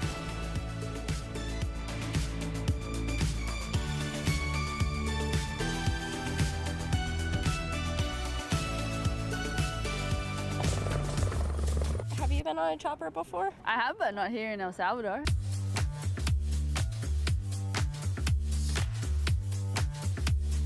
It's so cool. Epic.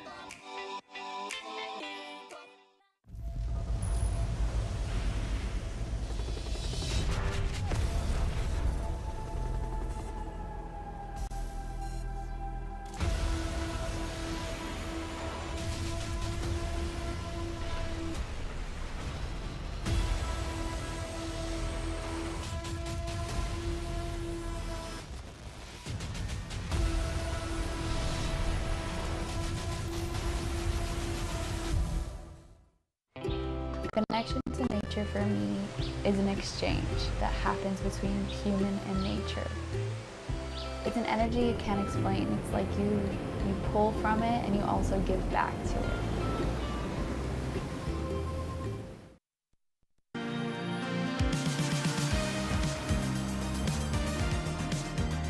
Big day of action and big day of competition in Surf City for the Surf City Salvador Longboard Classic presented by Corona. Mitch, Sam, and that is Canada's Liv Stokes, one of our competitors in the event. Liv, you're out of the event. You're in the broadcast booth. You're having a great time with your mother here, traveling for your second time ever to Surf City El Salvador. What's the cuisine been like for you so far? Oh, delicious. Check out Garage Burger in El Tunco if you haven't. It is awesome. We went there for dinner last night. I got a bacon cheeseburger. Would recommend. You like the pupusas? Oh, 100%. Love them. Okay, Liv, I was in Canada actually for the CSA Surfing Championships in April, I believe. Some cold water over there, I can tell you that. But the waves over at Cox Bay, just one of the locations that we see over there in BC and Canada. Yeah, I was there at that event too. The waves were super fun one of the days, and other days it was a bit stormy, but it's always a good time to be in Canada. Rachel Tilley going up against Tolly White in Heat 6. Number 7 in the ranks coming into the event is the former world champion Tilley. Tolly White, number 10, coming in to stop number 3. Sam, it's a big one out there. Yeah, there'll be some parents tuning in for this one because this is a massive heat. And of course, her father, Danny, he's here on the sand watching the action as we get the replay of Soleil. She's got that 4.67, nice start there, loose, lively, sets herself up onto the 5, walks back. Bowley section, as you see Roisin Caroline getting her second score behind. Looks like Roisin got a full lock of the 10 in the background there. Gets low on her McTavish board. Beautiful surfing from Roisin. And then Soleil Erico just soul arches again. I love that posture, the way she comes low off the bottom, keeps that body high, extended, but a lot of control and power in the hips and the knees and the ankles, and it's really become a kind of trademark element of Soleil's style, the way she uses all of the wave and all of the board lift. Yeah, I feel like, oh, it looks like we got Roisin's wave up here. There was a good 10 in this wave. She got to that 5, and then look at the lock of the 10 in a foamy section. Not so easy to do, to hold those 10s in those foamy sections, Liv. No, definitely not, but she's doing it with ease and power. That was a nice turn that she had through the middle there.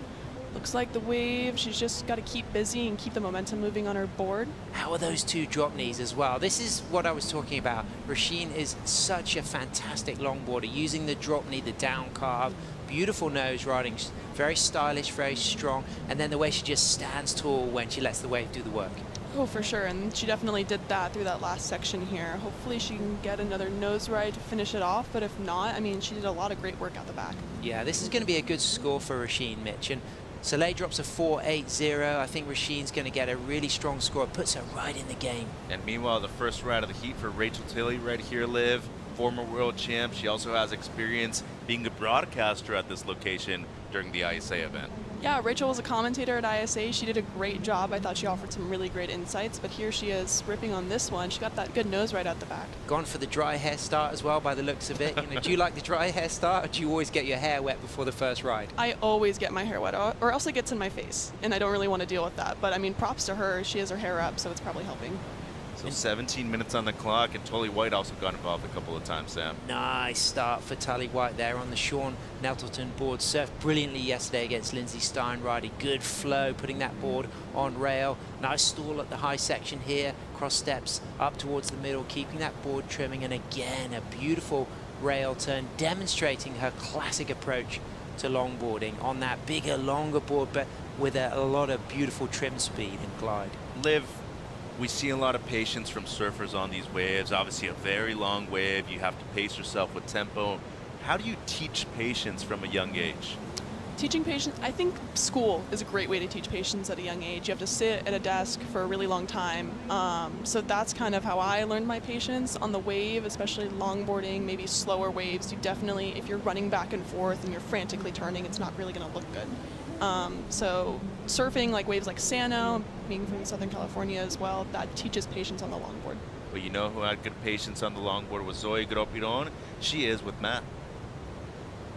Fantastic display.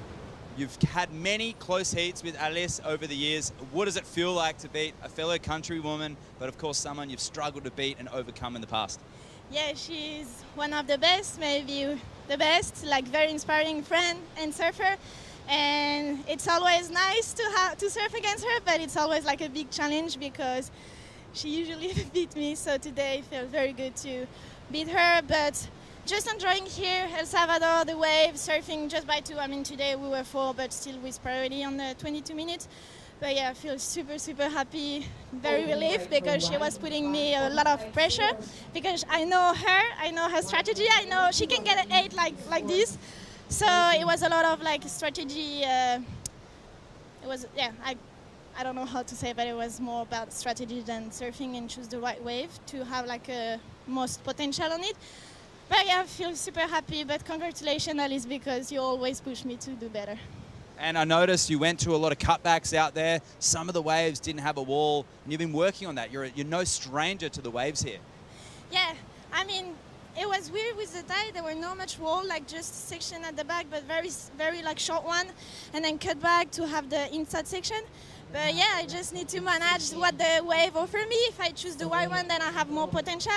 But yeah, I know a little bit of the wave, so I know that I need to cut back and cut back. It's similar to one of the wave at home, La Fitenia, like a lot of cut back in the middle or Guettari. So it's been nice, I feel like home. So he's looking very relaxed. Anyone at home that you want to say thank you for tuning in, or anyone here as well?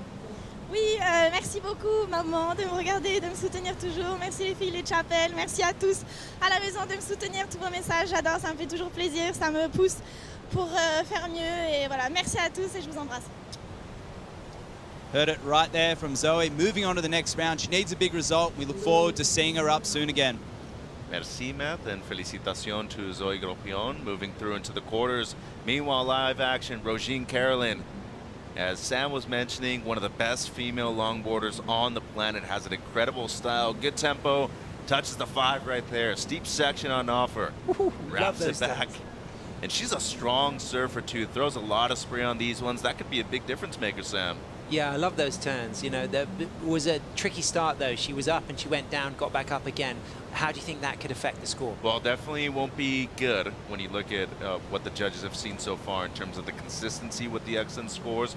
But I do feel that so far she's done an excellent job up until that point right there to really capitalize on a good wave. Meanwhile, Rachel Tilley up and riding. Former world champion from San Clemente in Southern California. Great 5 right there from Rachel. Mentioned before that she had the opportunity to be a broadcaster at another event at this location earlier on this year and had a lot of knowledge to bring to a lot of the athletes during that event. But more importantly, she actually took a lot away from that being on the other side of the glass this time, Liv. Yeah, definitely. I feel like sitting and watching all those heats go down, I mean, Rachel's such a strong competitor. She was probably just absorbing all the knowledge, and at that point she knew that she was going to be here for the World Longboard Tour. So she watched all the heats, and she's putting that together into some great heat strategies here. Yeah, I mean, she's looking always strong on her Josh Martin boards. This one, she told me before the event, has this spruce wood stringer, and she says it gives it extra spring. And I love the story about her going from Hoffman Fabrics to collect that particular fabric inlay, and she said there was all the rolls on the wall, and she was pulling them out, and she said it was like the scene where Harry Potter goes and chooses his magic wand, and I thought that was fantastic. And what a strong wave here, this setup, beautiful into the 5, holds that 5, and she's such a master, and you would have surfed against her live a lot in coalition competitions and at the WSL level. Yeah, I've surfed against her as early as high school. When I was in 9th grade, she was a senior. We surfed against each other at state championships. I surfed against her like maybe a month ago at a coalition contest in Oceanside. So I've grown up looking up to her. She's older than me, so she's always been someone I've really been inspired by throughout my surf career. And what would be the secret to beat Rachel? Have you got any tips if we do come up against her in a big heat? I would say she is a perfectionist. I mean, she's so graceful, yet she has so much power, and she's so technical. So just surf as well as you can, and hopefully she'll have a bad day. But that was a great rave for Rachel Tilley, 2:15 world champion. Roisin Caroline set herself up really nicely there. Almost walked into the 5. I love that turn. Just sweeps, sets us McTavish board up really high. Once again, gets a hold of the 5. Cross steps back, a much more dynamic second turn. Again, keeping that high posture, as you can see Rachel Tilley out in the background. Bowley section, gets a high line. Using the cross step to keep that board trimming. Little speed check, weaving turn, and then going back down, and then staying high once more. This is that dynamic drop knee, really beautiful to see. And then she puts in another drop knee here, but that wave just kind of bouncing out, so she takes the fall, but demonstrating the style and approach of her longboarding as we see Soleil answering back. Non-stop waves out there. The current world champion looking to go back-to-back at her home break of Malibu at first point later on this season. Staying in the pocket the entire time. She was the first person to officially qualify for the original Sprout Malibu Longboard Championships. Great nose ride right there. Once again, touch of the 5. Tight one in the pocket the entire time. Her control, her awareness, everything on this wave has been perfect to this point of the heat. 10 minutes on the clock. Once again, looking to get the 5. She does so. Brings it back to the power source. Staying next to the whitewater the entire time. How was the composure right there? And the style that she brings to the table, Sam. Wow, that was a joy to watch. And you know what really interested me about this wave, Liv, was the use of the upper body, the way she would bring that back arm up at certain moments and keep it down at other moments. And it's very hard to do, using those arms in the right way. It's easy to kind of wobble and have a lot of nervous energy in the arms, but harnessing the use of the arms. I mean, what advice do you give for young longboarders, to make the most out of when to bring the arms out and when to keep the arms down? Yeah, I think the arms, I feel like maybe that's something that's underlooked maybe in longboarding more than shortboarding. I know a couple shortboarders, and I feel like they get really technical with their arms, and maybe longboarding it's not as much, but I think that you can definitely use them to harness the energy of your turns, especially moving your upper body and using the arms as kind of a way to channel the momentum of your turn, but then keeping them really quiet when you're on your nose riding. So you need to have both sides of that, but I think Soleil does both of it really well. Yeah, and we saw a lot of variety there in that ride from Soleil, different cutbacks, the 5s, the 10s, the arm up, sometimes the arm down. Sophia Colhane, if she gets through to the quarterfinals like Chloe, she'll book her spot in that top 8, but there's only 4 more spots remaining, Liv. I mean, Chloe and Sophia, you would say they're pretty likely going to get in that top 8, but anybody that you feel confident is also going to get in that top 8 with only those 4 spots remaining? I mean, with only those 4 spots remaining, Zoe's obviously looking super strong. I don't know if Maria can, but she had a great heat yesterday, so if she could harness that energy to a win in this competition, she puts herself in a good spot. Yeah, she looked incredible, didn't she? Yeah, yesterday? she did. I mean, I felt like she was truly in form in that previous heat that she surfed in. It was really interesting to me to see her not really perform the way she wanted to in the opening round. It's kind of uncharacteristic of her, especially at this location coming from Peru. 8 minutes on the clock, scores in for Soleil Erico, a 7.5. That extends her lead, her backup score of 5.77. Caroline's wave of 3.93. Her last one needs an 8.97. Nearly a 9. Still waiting on the second of Rachel Tilley. Meanwhile, Tully White with priority in that heat has a 4 and a 1.07. Could you speak to us about the current state of surfing and especially longboarding within Southern California culture, Liv? Obviously, Rachel Tilley in the event. We see a lot of the surfers from Waikiki come up right now and be one of the stronger generations. Southern California has a lot to offer right now, though. Soleil Erico looking to go back-to-back. I think Southern California has a lot to offer. I feel like a lot of the times maybe it gets overlooked because it doesn't have the picturesque views that maybe Waikiki or some of those other locations have. But we have some really strong surfers, not only here at the WSL level, but also at the longboard QS level, coming out of hotbeds like C Street in Ventura, Oceanside Harbor. Obviously, we have San Clemente, which has always been a hot spot of surfing. So I think Southern California going into the future is going to be really strong, especially because we have younger names like Chase. He has first season this year. He's been surfing great. Jack Van Wagner out of Carlsbad. He's ripping. I'm sure he'll be on tour any day now. So look out. Southern California is coming. Jack actually surfed in the first event over there in Huntington Beach and did quite well, actually. Yeah, I mean, he came up against Taylor Jensen, who's obviously really hard to beat. I mean, Jack has beat Taylor in the past. Taylor got the better of him that time. But, I mean, Jack's one of my friends, and he absolutely rips. So I'm sure next season he'll be taking down big names like that. What about somebody like Indy Hoffman, who's also coming through the ranks? Yeah, Indy Hoffman, she's great. She's from Dana Point. She's nearby. I'm actually hopefully going to take her on tour at UCLA soon. But she absolutely ripped. She did great at ISAs. Yeah, and then there's the likes of Chloe Coleman from the East Coast, from the New York. Long Island area, and Luella Pace. Yeah, out of C Street. Really Luella and Malia, fantastic. they're best friends, and they're always competing against each other, and it's been so fun to watch their surfing grow. Malia at Malibu, at the MSA Classic last weekend, had an insane final. She was getting the longest hang 10s. I was so proud of her. It's funny how the amateur rankings really determine who's going to do well later on in their professional careers. That's actually how I met Chase Leader a few years ago. He won the national championship in November in Huntington Beach. I hadn't known his name. I had seen a few videos on LogRap on Instagram. Next thing you know, I see him live, and I'm like, this kid rips, and he's got a future. He's on the CT now on the Longboard Tour, and it's really cool to see a lot of these amateur rankings and events provide opportunities for everybody worldwide, Sam. Absolutely, and this is where they want to be, on the center stage. And you know, this is pretty interesting situation now. Soleil's really put the pressure on Roisin. Again, Soleil had already qualified, the only surfer to have qualified before the event began.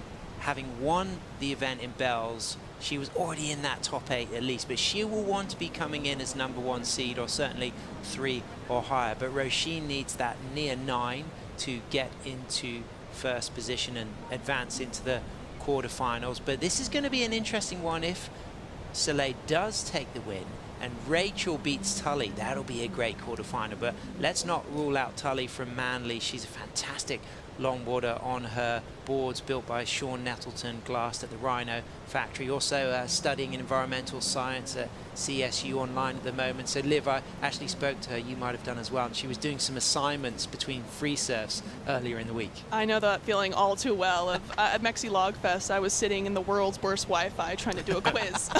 It's really tricky, but I mean, Tully does it. She's rips and she's super smart. I kind of got to know her the past couple of events, and I'm sure she's balancing it fantastically. Yeah, so she needs an attainable score of 7.17. Rachel, great start. I felt like that second wave that we saw, that 6.56, will be higher than her opening wave.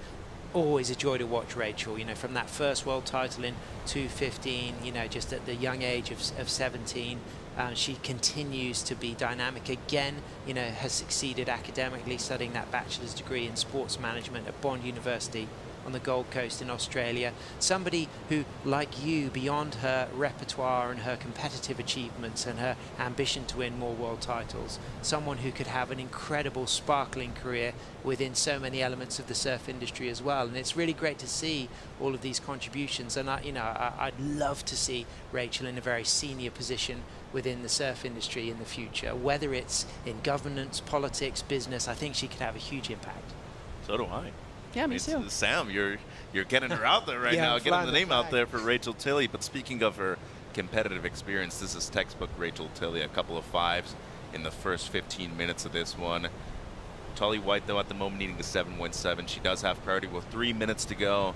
If I'm completely honest, Erico in the lead. She has a 7.5 in the 5.77. I think it's going to be very hard to knock her out at #1 spot. She, to me, looks like the #1 seed going into Malibu, and especially at home, I have a feeling that she has a great chance to be back-to-back world champion. Yeah, she does. And I actually think, you know, somebody that could beat her is a goofy footer. I think Kelis that could be the point of difference. If Kelis is really on a roll at Malibu, just having the point of difference to nose ride through sections as a goofy footer might just have that little bit of pizzazz that could have that little bit of spice, papusa and mango to the situation. And, you know, I'd love to see that final. But one of my favorites as well is Sophia Colhane. Well, also another goofy footer, Chloe Calmon. She could, really kind of match Soleil at that high level. But Sophia, for me, is somebody who I think is going to build here in El Sunzal, and I'm pretty confident we're going to see Sophia Colhane going for that world title at Malibu as well. So Roisin needing close to a 9 right now with 2 minutes to go. Eriko looking to improve on a 5.77. Liv, when we mentioned, progress obviously and development throughout the tour, you're only in your early 20s right now, but we see 3 stops this year for the World Longboard Tour. We have a championship event now. Since your early ages, just in the amateur ranks up until now, how much has longboarding progressed? Oh, it's progressed so much. I remember when there was only one event on tour. I was young and I was just watching it, but I always wanted there to be a multi-stop tour, and just recently that's begun to happen as I've kind of entered into the CT, and I'm super excited about it, and I think that it's only going to continue to build because longboarding has so much to offer, and I think that the WSL is really giving it the exposure that it deserves, and giving it a chance to grow. Well, you got Sam Bleakley here to help you out with that too, as we see Roisin up and riding now. She's needing something close to a 9. Got to the nose right there real quick at the beginning of this one. Good tempo right here through this midsection.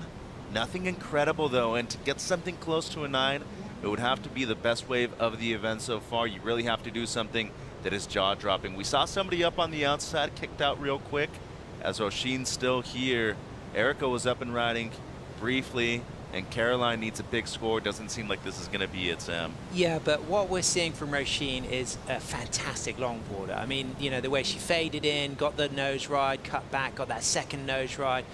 Incredible surfing, and yes, it's not going to be the score she needs, but what it is it's a great display of surfing on her Bob McTavish built boards, and she can be so proud of the way she's surfed here in El Sunzal, and she's going to enjoy the rest of the trip and get the opportunity to travel further through Central and South America. And got her first win of the entire tour so far at this event. 15 seconds on the clock. Score coming through for Roisin. It's a 4.6, her best. But with 5 seconds to go, it's going to be the #1 seed of the event. Moving through into the quarterfinals, defending world champion Soleil Eriko will be moving through. Meanwhile, Rachel Tully White still 22 minutes on the clock between that heat. Liv, appreciate you very much. Thank you for joining us, and good luck heading into your Masters and next year on tour. Thank you for having me. So Eriko moving through into the quarterfinals with a dominant performance. She will be talking to Sam in just a few brief moments. Heat number 6 in the water. Heat 7 about to start. Sophia Colhane and Mafer Reyes.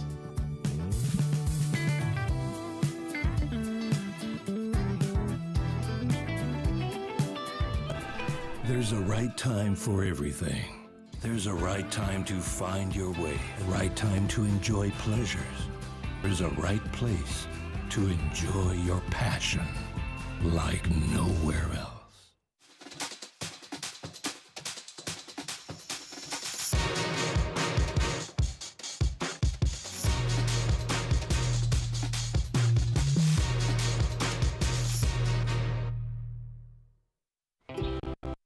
Connection to nature for me is an exchange that happens between human and nature.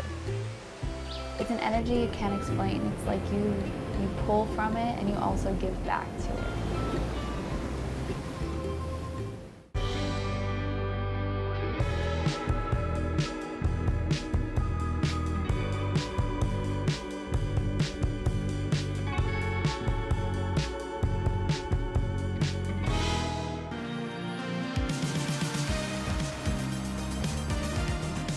Welcome back to the Surf City El Salvador Longboard Classic. We've gone coast to coast, Bells Beach to El Tunco, and we are live from El Sunzal.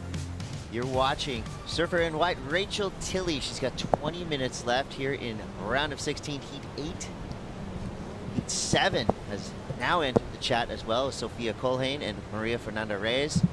Rachel Tilley, she is weaving a path of excellence towards the rocks. This wave has been the gift that kept on giving. Back to the nose. Nicely hanging all 10 toes over. Chris Cote here with Matt Chinoski, and we are right into it. Love these overlapping heats. Just gives us more to watch, more to talk about, more to decode as we see now Maria Fernanda Reyes the standout from yesterday, the highest heat total. She got herself a pair of 8s for an incredible finish. Come from behind victory there, and it looks like she is starting off right where she left off yesterday. So we've got 4 surfers in the water.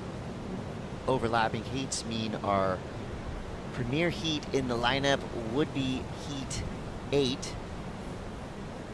It's Rachel Tilley and Tully White will have top priority. Sophia Colhane and Maria Fernando Reyes have just paddled out. Sophia in red, Maria blue, Rachel White, Tully in green. Sophia Colhane ranked number 5 right now, going up against Maria Fernando Reyes, ranked number 14. Maria could play a pretty big role in being a spoiler throughout the rest of this event, but Sophia Colhane, she's been on a good one so far this week. Sophia, despite the damaged surfboard coming into this event, as bubbly and as happy as ever, she's here with her mum Sarah that is hanging out down at one of the hotels on the beach. Something about the strength in Sophia's turns, every time she jams on those turns, comes back around and can get to the nose, that's generally when you know Sophia is on. We'll wait to see. She's got 40 minutes left to open up her account. But Rachel and Tully really requiring a result here. You've got people back at home in Australia who'll be tuning in right now. It'll be 2:20 a.m. and I think they would have stayed up late at night to watch the Golden Girl from Manly Beach, Australia, try and take on Rachel Tilley here. But Rachel up and riding on something that resembles a Southern California wall. Beautiful carve What there. a wave. That looks like sun Lois. glistening off of it. And getting up to the nose, stepping back. So really utilizing her frame in that board, just letting it slow down, waiting to the top of the wave to get to the nose. And another nose ride there. So just really trying to consolidate that 5, 6, 7. And I think this is going to be a great score with a combination of maneuvers and real deep rail carves back into the pocket. Nothing overly critical yet, but a really nice flow to this wave, making no mistakes, getting the hang 10 and not much downtime. So this wave, as you said before, just kept giving, and Rachel pulls out there at an 8-point ride. Judges going as high as 8.5 and a 7.5, but evening out with 3 8s. So well deserved there from Rachel Tilley. Yeah, earned every bit of it. This heat kind of has the name of what could be a Dr. Seuss book or a limerick. Rachel Tilley, Tully White. You can fill in the rest of the blanks there as we see surfer in green, Tully White now. Wondering if she got the news that Rachel Tilley just dropped a near excellent score with that 8-point ride. So what they're hearing in the water, they're hearing scores, they're hearing what scores they need to get, they're hearing timing, and they're hearing priority. Straightening off there after some nice work on the outside. But you gotta keep the pace with 16:14 to go. Both these surfers have plenty of time, but Rachel Tilley has extended her lead, meaning that Tully White now needs a 9.67. Must have been the combinations the judges really liking and the speed that Rachel was linking through those maneuvers. Unfortunately for Tully, that wave shutting down partially, but her technique is amazing. The way that she's able to link the nose to the tail with a lot of poise, style, and grace, that is synonymous with what we have come to expect from Tully over the years. As our surfers make their way back into the takeoff zone, that gives us a chance to catch up with our reigning champion, Soleil Erico. She's on the glass with Sam Bleakley. Thanks so much, Chris. Booking yourself a spot in that second quarterfinal, Soleil. How you feeling? I feel really good. I'm really glad I got that 7.5 at the end. I definitely wanted to amp up my scores a bit, and there were really good waves out there, so I really wanted to find them, and yeah, I'm happy. And moving into the original Sprout Malibu Longboard Championship, how important is it for you to have a high seed? It's super important. Like, the higher the seed, the better the chances you have. For me personally, I would like to have that high seed just to surf less. It helps out your odds. But yeah, I'm really looking forward to surfing my home break. Well, you look like a great candidate for the high seed. We're looking forward to watching you in that quarterfinal. Lastly, who would you rather have, Rachel or Tully? I can't say that. I'm not going to say that. I'm not going to say it. They're both very good surfers. Well, we're going to find out who's going to win that one out of Rachel and Tully real soon. Congratulations, Soleil. I love that question, Sam. You got to throw that out there every once in a while, and that was, I guess, the appropriate answer. You know that she has the answer in her mind. she's not going to say it out loud. She is a competitor. She's a fierce competitor, and it's pretty funny because every time she comes in for her post heats, you know, she's bubbly, she's light, but I don't think that's what's going on in the water. We know how bad she wants it. She showed it. 13.27 total. That's a sizable chunk of points there for Soleil Erico. So reigning queen of longboarding in great form right now. And here's a replay at Sophia Colhane. Beautiful carve there, and she's got that power gouge. So as I said, when Sophia can really jam it back into the pocket, you know she's on. So starting nice and strong, and she needs to, because she knows Maria is not going to leave any stone unturned, because she sent it yesterday and she'll go out and do it again. And Sophia working this one through, stepping back up onto the nose and linking this wave. So a fantastic opening wave there for Sophia. Really nice, relaxed upper body, showing the judges that style, flow and grace. Smaller wave, but linking it all the way through, and it'll be a fantastic wave to open up Sophia's account. No thank you to our whoever at the airlines destroyed the tail of that board, but big thank you to local ding repair experts here in El Salvador. I mean, basically living up to the impossible task of recreating a Michael Takayama rail and tail, and it looks like, you know, that she's found her form on that board. That, you know, I would say that obviously the most important part of that longboard, the space between the tail and where, you know, 2 or 3 feet up the rails, and that's right where that board got damaged. But it's looking like it's all good. Yeah, that board it was repaired well. And you see Chloe Calmon coming up in that next heat up against old friend Caitlin Mickelson. So these two dueling it out, and Chloe looking relaxed, got the music going, and she's got a unique playlist there. I do know from experience, listening to some of her preheat, anything she can sort of move to, dance to, sing to, take your mind off the task at hand, because of course all the preparation for these events happens weeks and months beforehand, organising boards, organising your body, just coordinating yourself. It's even the logistics. We talked about airlines ruining the boards, so that's why we bring several, just in case something happens, or there's different conditions like we have today. We have smaller, more I should say, conditions conducive to traditional longboard surfing. We haven't seen any really technical locked-in nose rides yet. Soleil had moments before, but I think as that tide drops, we're going to see some really critical surfing. And Tully White now needing an 8.57, so lessens the requirement a little bit, because it wasn't around the 9.5 beforehand, so she's going to need something really special with 11 minutes and 30 left to go. And with that top priority spot, Rachel Tilley continuing to control this heat. Her last score was an 8. She gets out on the nose, tracking down the line, looking to see what this wave is going to do through to the inside. Gives her some opportunity to soul arch her way down the line. That right there, wonderful surfing. Yep. She cuts back into the white water. Could it be excellent? We'll have to wait and see what this finish gives Rachel. Carving it back around again, using the rocker of that board, just using that, see, very straight leg style, but utilizing it to her advantage. Love how Rachel's connected with her Josh Martin equipment and finishing. Even that little swivel on the inside, it just added an element of unique coolness. That wave unsullied, looked error-free. I mean, all the way from the outside to the inside. She had plenty of time on the nose. I like the angle that we're looking into the wave. It is different to the front angle, which is of course the one the judges see. So here we have this, that beautiful angle again. So we saw the drone shot of this bottom turn, and I love that connection to the rail, just continual flow using the hips there. Out on the shoulder, but the wave wanted to be nose ridden, so it's a linking nose ride, nothing critical yet, but utilizing the tail, the middle, and the nose of the board. So all the boxes tick there, a little bit of style reference, relaxing the hips, arching the back, doing the real sun, pose on the nose, and Rachel just looking for an inside section, so no downtime. The judges will appreciate the energy on this wave and the use of the criteria. Wow. That one, a little more oomph into that, and I'm loving the combination of maneuvers, and she's not finished yet as she works through to the inside section, and fantastic wave there for Rachel. I think it may supersede that wave beforehand. I am right there with you. That was so clean. I mean, a little bit of oomph on that turn as well, bringing it back around. She mixed a leisurely pace with some drama and excitement through the last series of turns.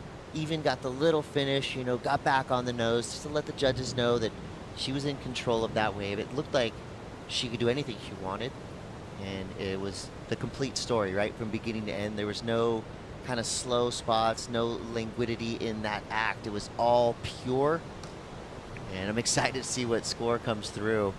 If I'm totally white, I'm covering my ears because I'm sure a big number is about to be announced. And to note, combining Rachel's score, whatever that does come in at, and the surfing we saw from Soleil just before, and Kelis and Honolulu as well. So 4 of our winners didn't stop moving throughout the wave, always looking busy, but not just scoring points, actually rotating through the turns, stepping in and out, utilizing the nose, the middle, and the tail of the board, just showing the full length of the board type of surfing, and that's what the judges are really looking for in those dead sections. Love to see it.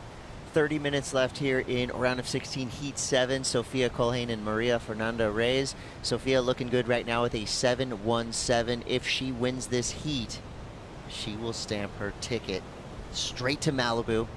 We know how good she is at that iconic right-hand point break. We know how good she is at any and all right-hand point breaks, but to put her out in the water at Malibu on a good day, and we do have a nice long waiting period and wide open window to pick the best day. We only need 1 day for that finals day event. Sophia Colhane, she is under 30 minutes from getting some great news. Absolutely. And Tully White, though, casting back to that priority heat with priority 5.10. And you heard me say priority twice because that means it's a dominant heat. For anyone waking up, tuning in to watch Tully right now, and Rachel Tilley, a little bit of a tongue twister there, but that is the heat because we've got overlapping ones that we're watching in focus. They have the right of way. Tully gets the first wave she wants out of the full lineup. The reason we're doing that is because there's so many waves going unridden. As you can see on the inside section, there are scoring waves in there. Would they be of excellent caliber? Not sure. And we're waiting to see what Rachel's last wave will be. So that 8.57 may still be increased again. Yeah, and I feel like in a pinch, you know, if you needed to, you could flip it around, paddle in towards the point. Let's say you needed a 3 or even a 2, you know, which we see often. You know, there are opportunities and there are chances, even with 4 surfers in this lineup, plenty of waves coming through. There's the debrief and the pre-brief. Coming up next, Chloe Kalman and Caitlin Mickelson. 5th in the world, going to give its 14th. That could be a spoiler heat. We'll have to wait and see how that one shakes out with 6.5 left to go for Rachel Tilley and Tully White. Score comes through for Rachel Tilley as expected. It's a big number, a 7.33. That makes her heat total 15.33. She is now in the 15 club, an exclusive club. We've got about maybe 6 or 7 surfers who have cracked into that 15 plus range. If you have 15 points in your score line, most likely the numbers say you're going to make that heat. I really thought that one was going to go higher than the 8, but one judge did 8.2, one as low as a 7. So I really appreciated that's the continual flow, but perhaps a little smaller than that 8 and not showing any degree of difficulty, which is part of the criteria as well, because you need to do those maneuvers in the critical section. We keep talking about the pocket, which is the inside part of the wave, where we need to be nose riding deep. Judges don't want to see face nose rides. They're not going to get overly rewarded from that. So the majority of points coming from that 8 and the 7.33 from rail turns, committed rail turns. If you took that wave a la carte, bit by bit, you're exactly right. The nose ride she had on the outside section may just be a little bit too far on the face, but the turns that she did, one turn in particular, right in the mid part of that wave, probably the best turn we've seen of the day. She really leaned into it, and there was not a lot of like swing or shake in it. It was just pure rail turn all the way through back to the whitewater. So I love that the judges giving full credit for all aspects of Rachel Tilley's last wave. And when you're sitting on an 8 and a 7.33, I mean, that's, I feel like, with 5 minutes to go, you can start thinking about strategies for the quarterfinals. You can start thinking about your opponent. Not take your eye off the ball, but you can feel a little bit freer. You're in a luxurious space to start to be creative. And current 5th place holder Chloe Carlemon looking to book her spot into the Malibu event. So she's paddling out there on one of her favorite boards, a Nico Carboni, a new advance. It's her model, the Chloe Calmon model. She's opting for the single fin today at Bells. She did pull out the 2+1 as an emergency backup to her favorite board that got snapped. But green is her favorite tinted color, so you'll see a lot of her boards being green, so don't get confused with it being the same board. All of her boards are green these days. I like that brand name, New Advanced Surfboards. Kind of has a throwback feel to it. Absolutely. Much like Rash wetsuits. You know that used to be called Rush wetsuits, but somewhere in the world it got translated. But Rush, what a name for a wetsuit company or a brand. Instinct, we talked about Wave Tools, some phenomenal names of brands back in the day. Give us some more, Kote. I mean, you can go... Lightning Bolt. Yeah, go all the way back. Hot Tuna. There we go. Mango. Platts. Cuda Lions, love it all. And here goes Maria. So this will be her third wave, looking to better at 2.83. Pirate Surf. Sorry, I had to throw that one in there. Maria Fernando Reyes now. She has to be riding high, literally and figuratively, from her performance yesterday as she makes her way through to the inside. This inside section has been pretty steady throughout, right? It has a little back off just to the outside of where she is now. And generally speaking, it starts to reform here through the inside. You can find a little racetrack as you head towards the rocks. This wave maybe going just a little bit wide. She's just kind of staying with it, riding a roller. It's not really breaking anymore, but maybe just adding incrementally to the overall performance of this wave. She's going to take it all the way to the rocks. And they're those waves under priority that are coming in, so not a lot of scoring opportunity on the inside section there. We did briefly see Tully pull out the back of a wave and not surfing all the way to the inside section, so look forward to seeing what happened on that one. Trying to claw her way out with 2 minutes 30 left to keep her season alive, and just a 3.17 got locked in for Tully there. But a 15.33 combination total. She has to act fast, and it's going to have to be in the next minute. She needs 2 waves to break out of that combination. Sophia Colhane, deep paddle there, and she did have priority. Most likely that'll switch. I'm going to leave that to the experts, though. Now surfer in green, Tully White. Nice nose ride there, arching it out. Sorry, Maria Fernando Reyes is way on the inside. Sophia will maintain priority. Oh, nice turn there. That's more like the Tully that we wanted to see in this heat. Beautiful carves in the bowl too. Really critical surfing here. Smaller wave though, but she hasn't put a foot wrong so far, so just what she needed. Beautiful wave on the inside. She'll have to pull off soon before that shore break. I don't want it to hit the rocks. You see some duct tape on that board as well. She pulls out at Sean Nettleton. So a minute 30, she needs to get back on that board and get out there again. She'll break that combination. I think that'll go better than a 5.10, and she'll have an opportunity to claw herself out with a minute 20 remaining. Well, now it's this paddle race, and she's got to hope for some luck. If she gets halfway, 3/4 of the way out there, and a big enough wave comes through with no one on it, she can turn and burn and potentially get out of that combination spot. She needs a total of 15.33. A pair of 8s would do that.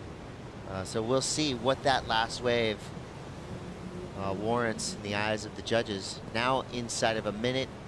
I wonder if she knows it's a minute. She's pretty relaxed paddling back out. So it looks like she's, I don't want to say giving up, but yeah, 45. That's unlike her. I thought that one was a great wave halfway out, so it won't be an excellent score, but phenomenal surfing on it nonetheless. Really like that bowly surfing. It was a highlight reel. You'd post that on your Instagram, that wave, for free surfing, but she needs to get another wave. 30 seconds, she's not in the picture. You can see her to the left of screen just now. She's just relaxed paddling back out, nowhere near the lineup, so just waiting for this one to tick down. So she's, see, an 8.63, she just got a 6.7, so an 8.63, and she doesn't look interested in getting another wave, unfortunately, so that'll be the end of her season. Yeah, may have just fallen out of the realm of possibilities. We see surfer in white. This is Rachel Tilley. This will be a victory lap. Gets on the nose, hang 10, right in the pocket. Showing some glamour. Of course, a lot of smoothness in her surfing. She is cruising her way towards the rocks. Victorious. Rachel Tilley. Huge heat total, 15.33. one of the highest of the event on the strength of an 8 and a 7.33. It was great surfing.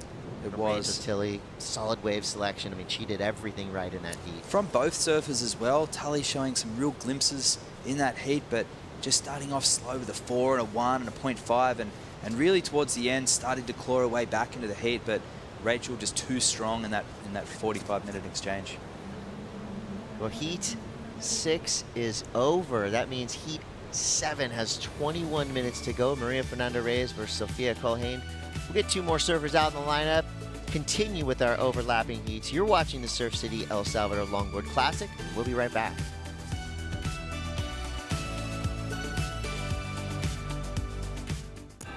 There's a right time for everything. There's a right time to find your way, a right time to enjoy pleasures. There's a right place to enjoy your passion like nowhere else.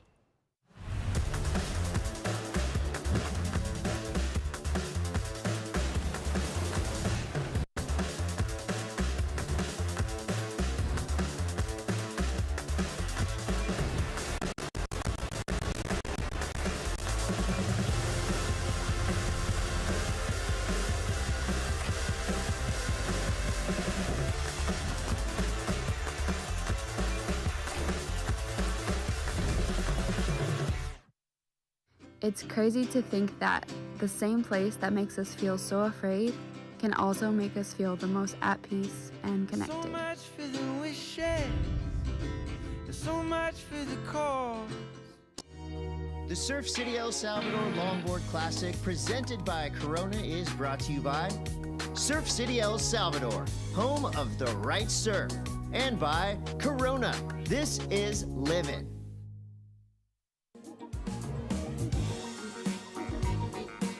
Welcome back to the Surf City El Salvador Longboard Classic. Lots of waves being ridden this morning. It's kind of going off out here at El Sunzal. You've got 4 surfers in the lineup, overlapping heats here in the round of 16.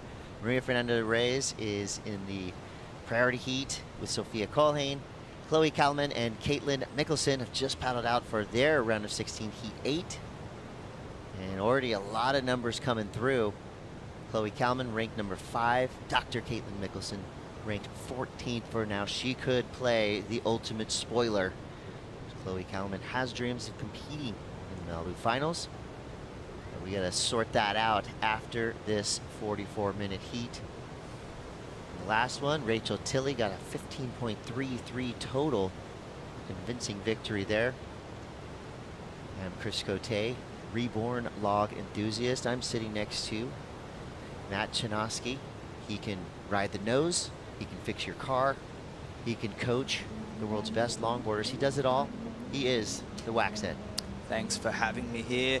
And Chloe Kalman out there, I'm looking forward to seeing what she's got. A little bit of pressure on her shoulders, having to make this heat to secure her qualification. 4 people above her that have already got that little green triangle. So Chloe, if she makes it through here, that'll confirm that she'll be in the Malibu. But the people behind her, Zoe Gorpion, Mason Schremmer, already progressing through to that next round. So we'll have to wait and see. But Caitlin, nothing to lose coming into this 14th place. And she really needs a strong result here, a final finish, maybe even to win the event to secure a spot in the Malibu finals. Yeah, she shows a lot of gratitude to her friends and family and who allow her to live her dream. And she's got mom power. And I don't know if there's any other more powerful force in the universe than mom power. She cites that as one of her superpowers. So we'll see. She's going against one of the greatest to ever do it in Chloe Kalman. That's going to be a really fun. I mean, every matchup at this point feels like it has kind of finals ramifications, and we're already in the round of 16. So our quarterfinals are being stacked with the best of the best. Of course, there have been some upsets the first couple of days. I mean, when everybody surfs at such a high level, you know, you're going to have those heats where it was just, you know, too close to call, or that surfer just didn't have their day. Well, the best part about the final matchups for the Malibu Longboard Championships is that because of that seeding, it changes the dynamic a little bit. It's not just a dead heat or a dead rubber, so to speak. These surfers are trying to increase their position. The surfers have already qualified So Kelis, Hono, and Soleil really looking to solidify a better position up the rankings to reduce the amount of times they have to surf. Now, when I look at the rankings, Sophia and Chloe, which is a very interesting scenario, both of these surfers tied. If both of them make the quarterfinals to the next round, they secure their spot. So that'll chew up another few spots and leave a couple left. And that's going to be very interesting to see where we go, because surfers coming up, we still have the men coming up, but these quarterfinals, that's going to be even more interesting, because these surfers like Soleil, who took out that previous heat, she doesn't want to let her foot off the gas. So Alice knocked out, but already secured her spot. Then we have Sophia and Chloe tied. Mason progressing through, Rachel progressing through, but we said goodbye to Kiani and Avalon, but Zoe behind her further down in the rankings, moving forward. And of course, coming up in this heat, we have Maria and Caitlin, who are looking to secure their spot by taking a win in the event. You know, it's a in the upset conversation, Elise Lemoyne always seems to be surfing her way to finals day, but that's not the case down here in El Salvador. So one of our highest ranked surfers out of this competition. But the good news for her is that means she's on vacation in Surf City. What a place to be. Here we go, Maria Fernanda Reyes, smaller wave, but it could have a nice line on it. It's pretty far out of the open face of this one. And it's patiently waiting for things to ramp up a little bit. It's like there could be a kind of a double up in front of her. A little variety there with a cross step, but just seeing this wave, no major sections yet. The judges want to see you coming from behind the section on the nose, if that's what you're going to rely on. And those smaller waves. Here we have the section ahead. We'll see she's only looking for a 5.28, so lots of work done. But of course, it's not the amount of maneuvers, it's the critical nature of the maneuvers. And she's keeping very busy on this inside section. Wax, I want to ask you about decision making here. So again, for the untrained eye, when you see these surfers just kind of dip the five toes over the nose real quick and then take a quick step back and then get right back to it, what are they doing there? Are they running the risk of falling if they just stand out there for too long? Why do we see the dance like that on the inside section? We'll get back to that as we see live action with Sophia coming from behind the section. See the wave hasn't broken yet, but she's coming from behind, fading through and cutting back into the whitewash. See, that's the pocket. It's a little fat, the wave, it's a little full, but she's stepping up in the whitewash and waiting for the steep section of the wave. And beautiful use of the tail and the nose that gets the 10 too, so a little more critical there. Love the footwork too. It's so subtle but quick and technical. So she got the proper hang 10. You know, she's going to keeping the board moving as well, which is so key, and that's something that she's identified obviously coming into this event, and Bells, and just keeping it activated, really trying to look for an inside reform, another touch of the nose, which you mentioned beforehand. So does any of this work through the inside add to her score? Not really at all. Maybe half a point, and there's Sophia finishing cleanly. That kick out would add more points than most of those little nose rides. So here goes Caitlin opening up her account here. This is our Dr. Caitlin, our mum.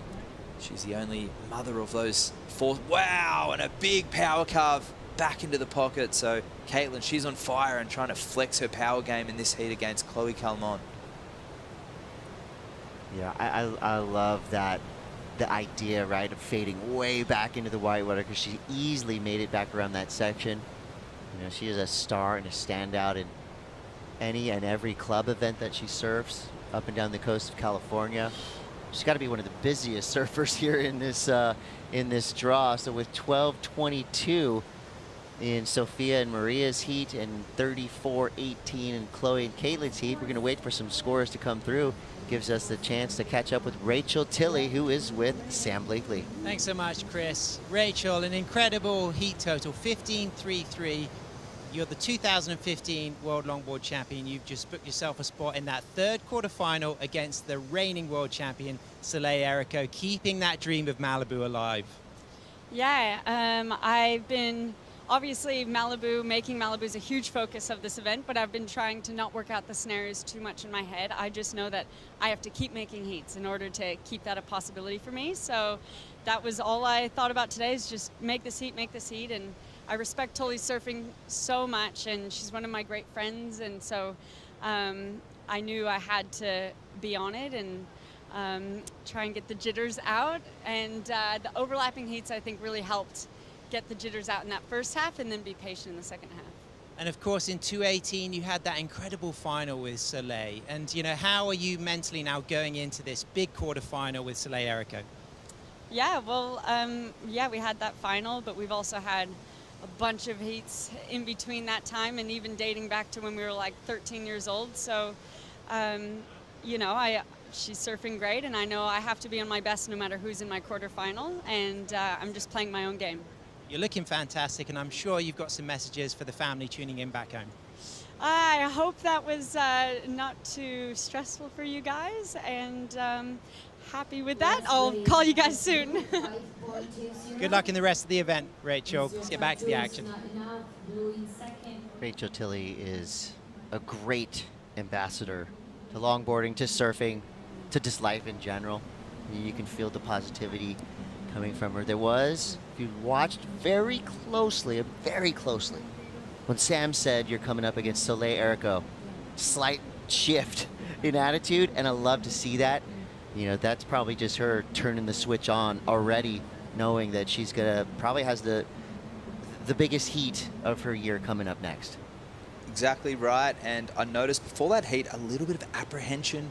I saw her still bubbly and happy, but a little nervous going into that one. Just a little bit of body language perhaps, just knowing that it was an important heat to get through, and that was just what she needed to do, just heat by heat basis. Of course, this is the ocean, so anything can happen out there. And a 5.2 for Maria's last wave, so not enough. Now needing an 8.94 because Sophia locked in a 7.10, and it was those cutbacks back into the whitewash, keeping things critical and getting that hang 10 in the pocket, which was the difference. And the judges really making a clear definition between the surfing that's critical and the surfing that is soft out on the shoulder of the wave. And I love that they did that too. Yeah, you know, and talking about nerves, even the best of the best, you know, Taylor Swift has a little bit of nerves before every show. You know, Mick Jagger, as he's running on the stage, gets those butterflies every time. So those nerves can work for you if you tap into them the right way. So for Rachel Tilley and for our quarterfinalists coming up, you know, it would be pretty fun to kind of do a little reality show style follow around right now to see what corners they have gone into, what kind of mental preparation they're leaning into.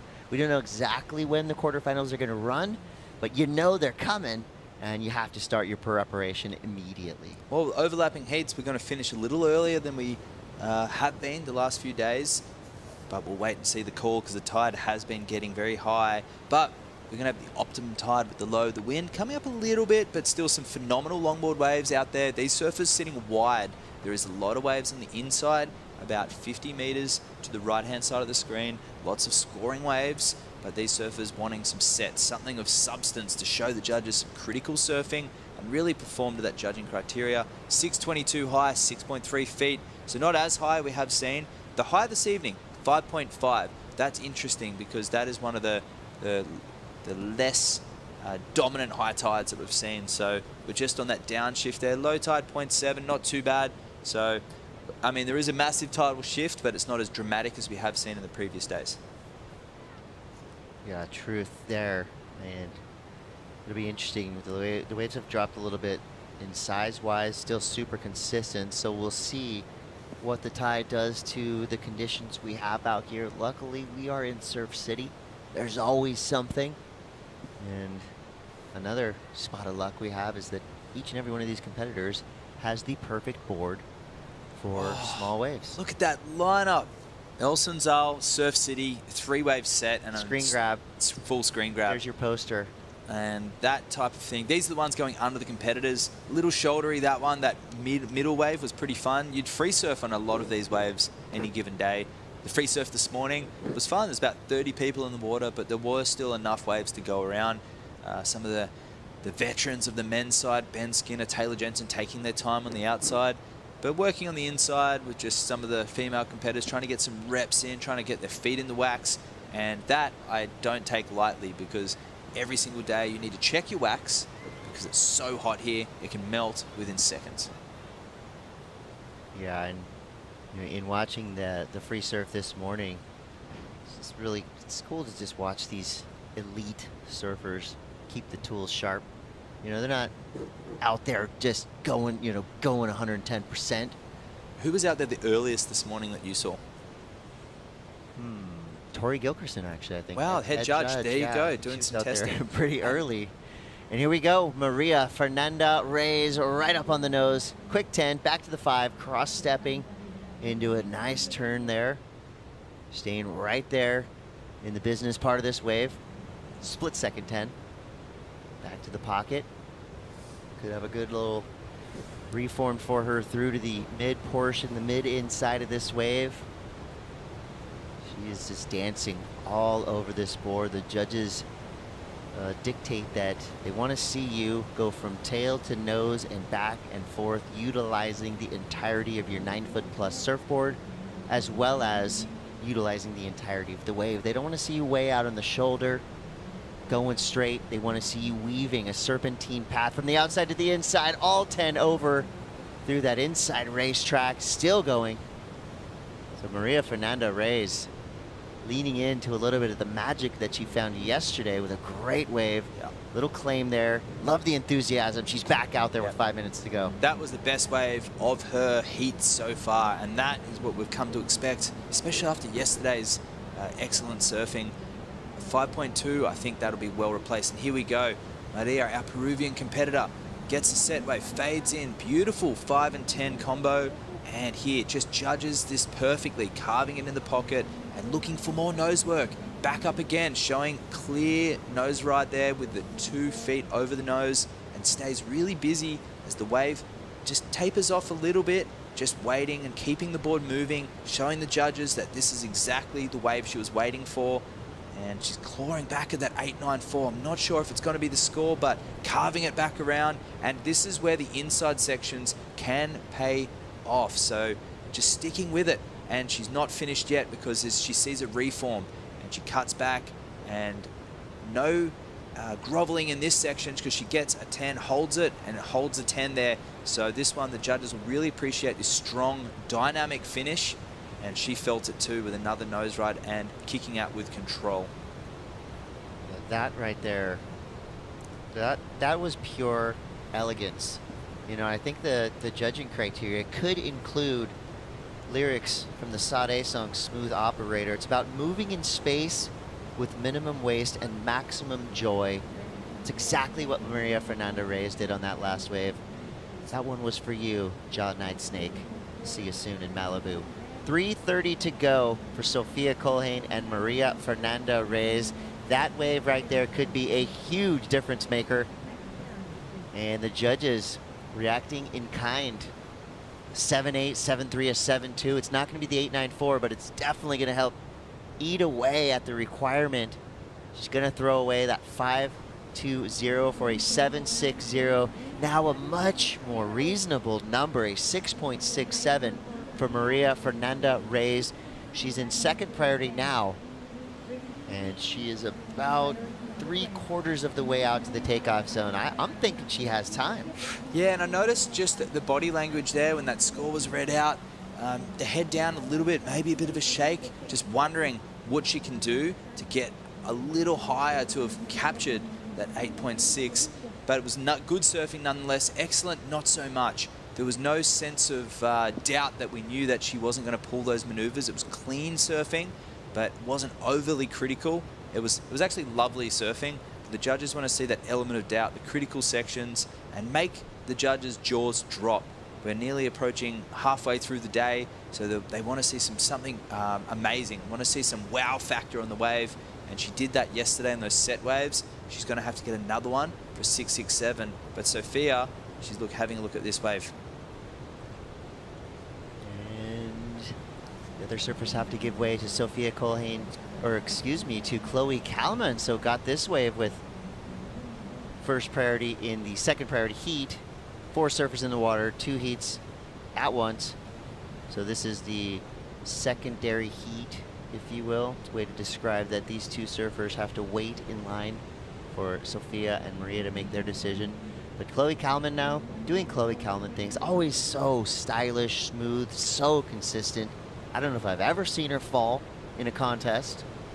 Sure, it's happened in the past, but it's not a likely sight that we'll see today, because she's just one of these surfers that, you know, of course, has the elegance, has the style that we want to see from professional longboarding, but also she has that competitive mindset that, you know, all the nuts and bolts of the operation going on in her mind all at once. Now we see Caitlin Mickelson now coming through to the inside. This will be a fun one for the judges to decipher. I feel like Chloe, you know, had a really nice read on it. Of course, you got to watch these waves all the way from the beginning, even from before the time they stand up. That's when the judging really starts. So it's really fun. We've had some really close heats on our hands all day long, and that trend will continue. 40 seconds left for Sofia and Maria Fernanda Reyes. So Fernanda Reyes needing a 6-6-7. She's in second priority out the back, and this is one of the first priority paddle battles we've seen of this contest. Things are starting to get chippy out there. I'm fine with that. Yeah, Chloe kicking those legs, really trying to enforce some power in that paddle, knowing Caitlin's coming up behind her and just streaking out the back. I think she has the lead, and there's Maria out the back, not in priority in the priority heat. 10 seconds left, so it doesn't look like she's going to get another opportunity. So unfortunately for Maria, that'll be the end of her season with some excellent surfing in this event. She's really showed that she does belong on this World Tour. She's becoming a veteran, but 14.27 versus 12.93, our Peruvian competitor out of the event, but some amazing performance from all the Peruvians, Piccolo and Matu as well. Yeah, some of my new favorite surfers are from Peru.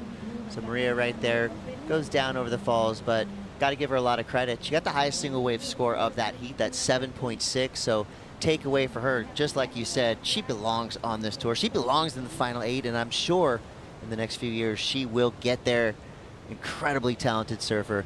But at the end of that one, Sophia Colhane, I mean, she is a title threat to say the least. She'll be advancing through into the quarterfinals. We got more to come here from round of 16, heat 8 coming up next. Do not go anywhere. Chloe Kalman and Caitlin Mickelson are in the lineup. We'll be right back.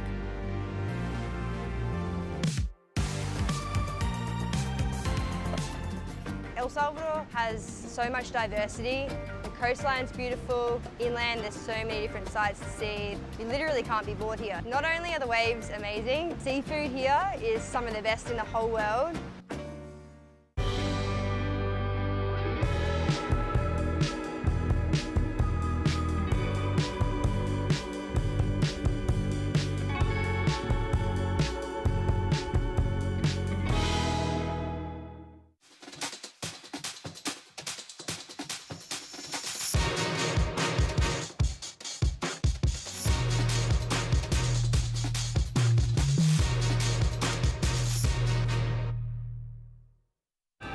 There's a right time for everything. There's a right time to find your way, a right time to enjoy pleasures.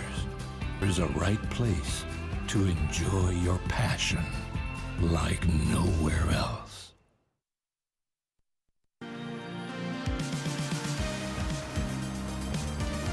Just like that guy said, this is the right place to indulge your passion. This is Surf City El Salvador. You're watching the Surf City El Salvador Longboard Classic presented by Corona. Chris Cote here with the Waxhead. Chloe Kalman in the lineup with Caitlin Mickelson. Chloe has a 5.93, Caitlin with a 4.6. Nice and tight from the jump with 19:30 to go. I love that wave of Chloe, 5.93, just a mixture of turns, the backside drop knee, reverse cross step, really technical Chloe, and definitely one of the surfers to watch coming into this wave. Kelis opening up this morning with some excellent surfing, showing some power carves, and I would really like to see those two goofy footers battle it off at some point during this event, because style-wise, I think they're both very equally matched, and this is a replay of Chloe's. And nice critical nose ride on the outside, a little bit more on the face, but that power carve combined with the drop knee, little grab rail to come off the foam there just to support the board, and she's looking very relaxed, low body language. The cross step carve. That was cool. Variation there of maneuvers, and just keeping the board working, moving through the sections, and just relaxed surfing from Chloe. And Beautiful hang 5 there, carving through the glassy walls of El Sunzal and just looking very activated. This wave's an old friend for Chloe, coming back here after surfing earlier in the year, and she finishes really nicely and clean, showing the judges the flow, style and control on this wave. So a 5.93 well earned there from Chloe, and on the inside another nose ride there to finish. So a great start to Chloe's campaign to make it through to the quarterfinals, where she'll see her guaranteed spot secured for Malibu for the World Longboard Championships coming up October 3rd to 13th at the Pipeline of Longboarding. Can't wait. It's right around the corner. It's going to come up quick too. Rocktober is coming. Oktoberfest. It's September 21st, local time here in El Salvador, 11:05 a.m. It's another example of golden hour down here. Golden hour starts at sunrise, ends at sunset. It's all day golden hour. Love that. And the Golden Hour's Corona, one of the sponsors of this event. Surf City, we have our beach bar just around the point here, just overlooking a great place to spend your sunset. And we had some fantastic hospitality just down the coast last night. Some beautiful golf courses being built around the area, some amazing restaurants, hotels. And I should say they're being, let's just say, careful with how much development they're putting in, very thoughtful of the environment while they're doing it. Environmental awareness, for sure. Yeah, we were privy to a really cool kind of cocktail party press conference type of thing where some luminaries from El Salvador and from the tourism board, from the administration, just giving us a kind of a breakdown of what's been happening in the last few years. It was at a place called El Encanto, a gorgeous golf resort. Ask Kelly Slater where his favorite place to play golf in El Salvador is. He'll say El Encanto. Place is stunning, and you just heard a lot about, you know, the development and the tourism that has really revitalized this entire country. And the majority of the tourism is surfers, surfing. And I just love when a government, when a tourism board leans into this beautiful lifestyle and sport, and it's paying off. It's paying back because, of course, you have all types of surfers that travel. You know, the surf travel industry itself is what, a $40 billion industry, and so, you know, when surfers come down here, you have the crews that come and they just hardcore surf, but I would say the majority of surf travelers, they come down, they surf, they golf, they want to go see the volcanoes, they want to get involved. So this is a place where you can do just that. With 15:35 to go, Caitlin Mixon and Chloe Kelman still in the lineup, but on the glass right now, Sophia Colhane came through with a big victory over Maria Fernanda Reyes. She's on the glass with Sam Blakely. Thank you, Chris. Sophia, sizzling performance. You've booked yourself a spot in that 4th quarterfinal. How are you feeling? I'm super happy. I mean, the conditions are pretty fun, and you know, surfing against Maria is always stressful. I watched her elimination round, and she was surfing amazing, so I was a little nervous, but happy to take the win. And tell us about how those Michael Takeyamas were feeling out there. My board is feeling really good. Thanks to Uncle Michael, but yeah, they're surfing great. And massive news, Sophia. Congratulations. You have just clinched yourself a spot at the original Sprout Malibu Longboard Championships. Oh my gosh, I mean, I'm so happy. Waking up this morning, I was super nervous because everyone's like, one more heat and you got Malibu, but I'm just over the moon and super excited to be in Malibu. You've done it, but how important will it be to get one of those higher seeds? Super important. I mean, I'm going for a top 3. I don't want to be in those bottom 2, but just letting it go and knowing that I'm in Malibu is a really good thing, and I'm hoping to go as far as I can in this event to secure one of those top seeds. And you had an incredible performance in Malibu last year. You got to the final. What did you learn being in that final, and what will you then carry forward for the rest of El Sunzal and to go for that world title at the age of 17? I mean, I took a lot of, I don't even know how to say it, but like Malibu last year was super a learning experience for me, and being in that final with Soleil was super duper, like, really good learning experience. And I'm happy to just go into Malibu knowing that I've been in that pressure situation before, and now I know how to handle it, I feel like, and I'm super excited.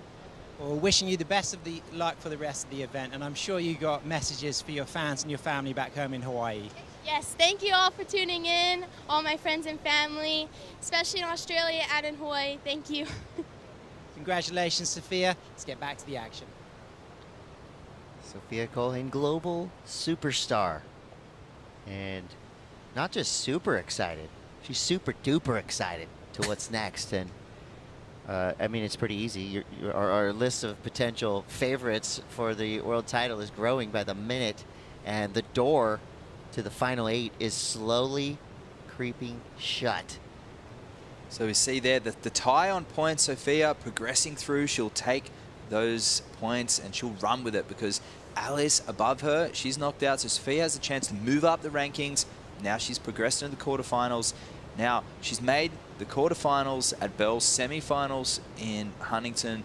This would match her result there at Bell's. If she can go forward, she said she's learned a lot. Her heat IQ has improved. I definitely would play to that in a lot of situations throughout this year. She had the pressure on, and she's really come back and shown the maturity in her surfing and traveling around the world, competing with the Waikiki's finest crew. That's going to do it. If it doesn't do it at home, you'll definitely learn it on the road when you're competing against legends like Maria Fernandez, and that was a tough heat. And Maria, I feel like she was coming good towards the end, had the momentum, but just the lack of those set waves just left her wanting a little bit more. But well played from Sophia, and we'll see her in the quarterfinals maybe this afternoon.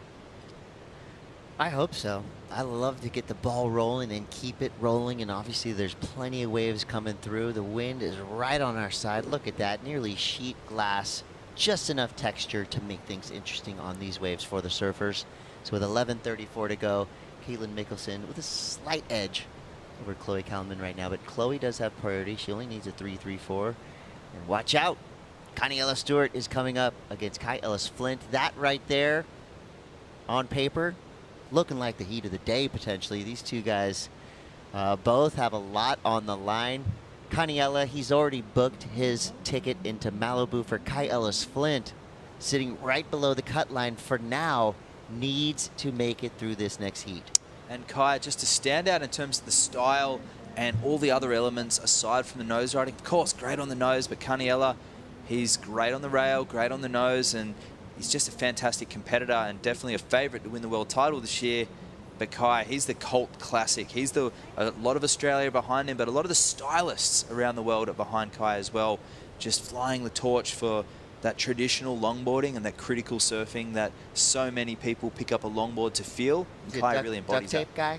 Well, yeah, duct tape and prior. You know. Absolutely. Early days for sure. We competed in duct tapes together actually. So Kai was quite young, one of the youngest ones to ever be selected to duct tape. 15 years of age at Noosa back in 2015. We had a really slow heat against Robbie Kegel, I believe, and Alex Nost. And Kai made it through the next round, which is terrific because 15 years of age surfing with your heroes. And here he is now on the world stage, and his dad Peter back at home, he'll be stoked, he'll be watching, and all of Kai's friends and family.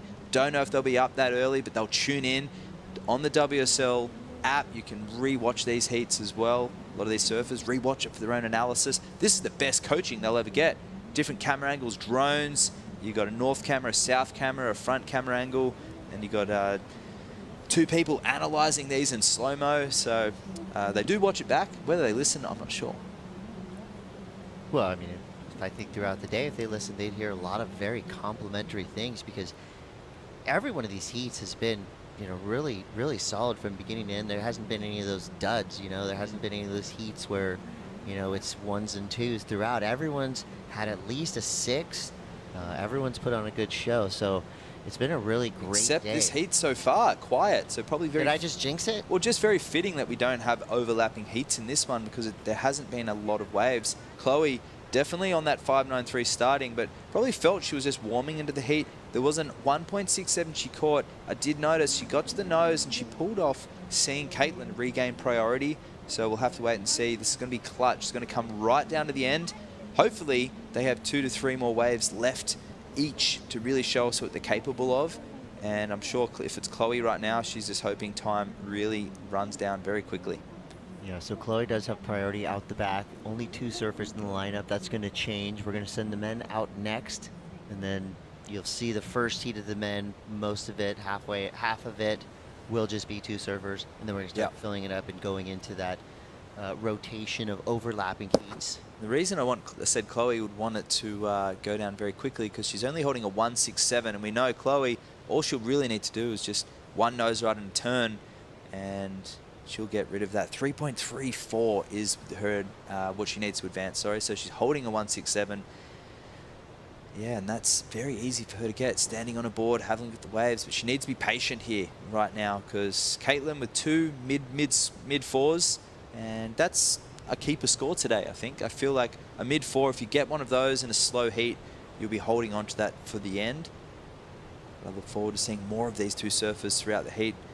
Chloe on a square tail, new advance, 9.2, maybe 9.3. She's got that 10-inch FCS fin, the waxhead model, and the Dane Peterson board underneath Caitlin's feet. Been looking very good. She's transitioned from the Donald Takayama surfboards, not to be confused with the Michael Takayamas, but Donald, one of the Californian favorite shapers from the early 1960s, starting his career in the South Bay and then moving down to Oceanside. His boards spread all around the world with more longboard world championships won on Takayama's Donald Takayama boards than any other shaper in the world. So the likes of Bonga Perkins, Joel Tudor, we had Jen Smith riding those boards, Cassia Meador riding those boards as well.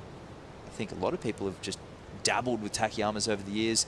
Takayama was on par with, say, Bob McTavish in Australia. Those 2 names being dominant in the longboard era throughout the 90s, the 2000s, the resurgence, and really bringing resin tints, performance attributes, but also always keeping those classic designs, the speed shape and the DT series, the 1, 2, 3, 4, all of those models, which are also making a resurgence.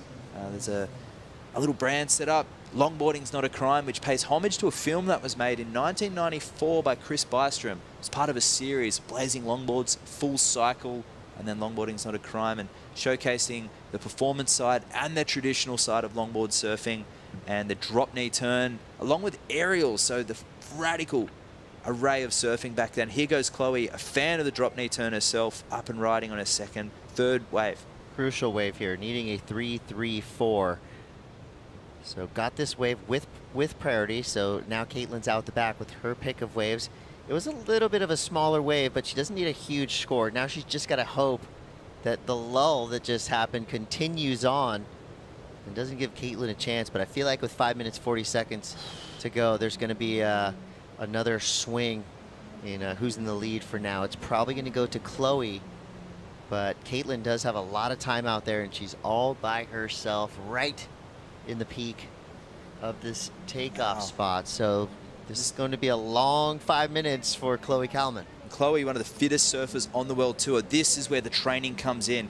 Do longboarders train? Are they too relaxed? Are they too cool? Do they party too much? Not Chloe. Caniello in the next heat, also a big fan of working out and keeping his body primed for these events. Look at her just streaking back out. She's a representative for Brazil. She's absolutely flying that flag proudly for Brazil. Macumba Beach, Rio de Janeiro. Look at her just knifing out there. Look, kicking those legs, breathing, just hammering back out, trying to get out there before a set and put pressure on Caitlin. She knows this is it. She needs to make this next round to compete in Malibu. So this is it. This is her whole season on the line, waiting to see what that score got locked in at. That was the most radical paddle we've seen yet. It got faster. I like it. And really efficient breathing there. So it's something she's been working on in previous years too.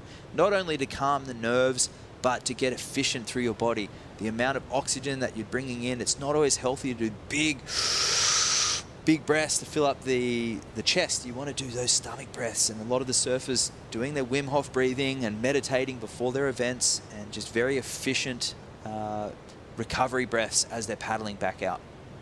We see that on the shortboard tour a lot, with a lot of the surfers, Jack Robinson in particular, who absolutely makes, he's not shy of showing his breathing on camera before events because he's tuning into that flow state, and that's what Chloe needs to do right now. Yeah, I need to lean into some of that Wim Hof. I'm doing Waffle House breathing. It's not quite working. 3 minutes 42 to go. Caitlin Mickelson still in the lead, but we are waiting for what could be a game-changing score from Chloe Kalman. And the good news for Chloe, she is right back out there. She's already in the proper takeoff spot after doing the fastest paddle we've seen of the entire week.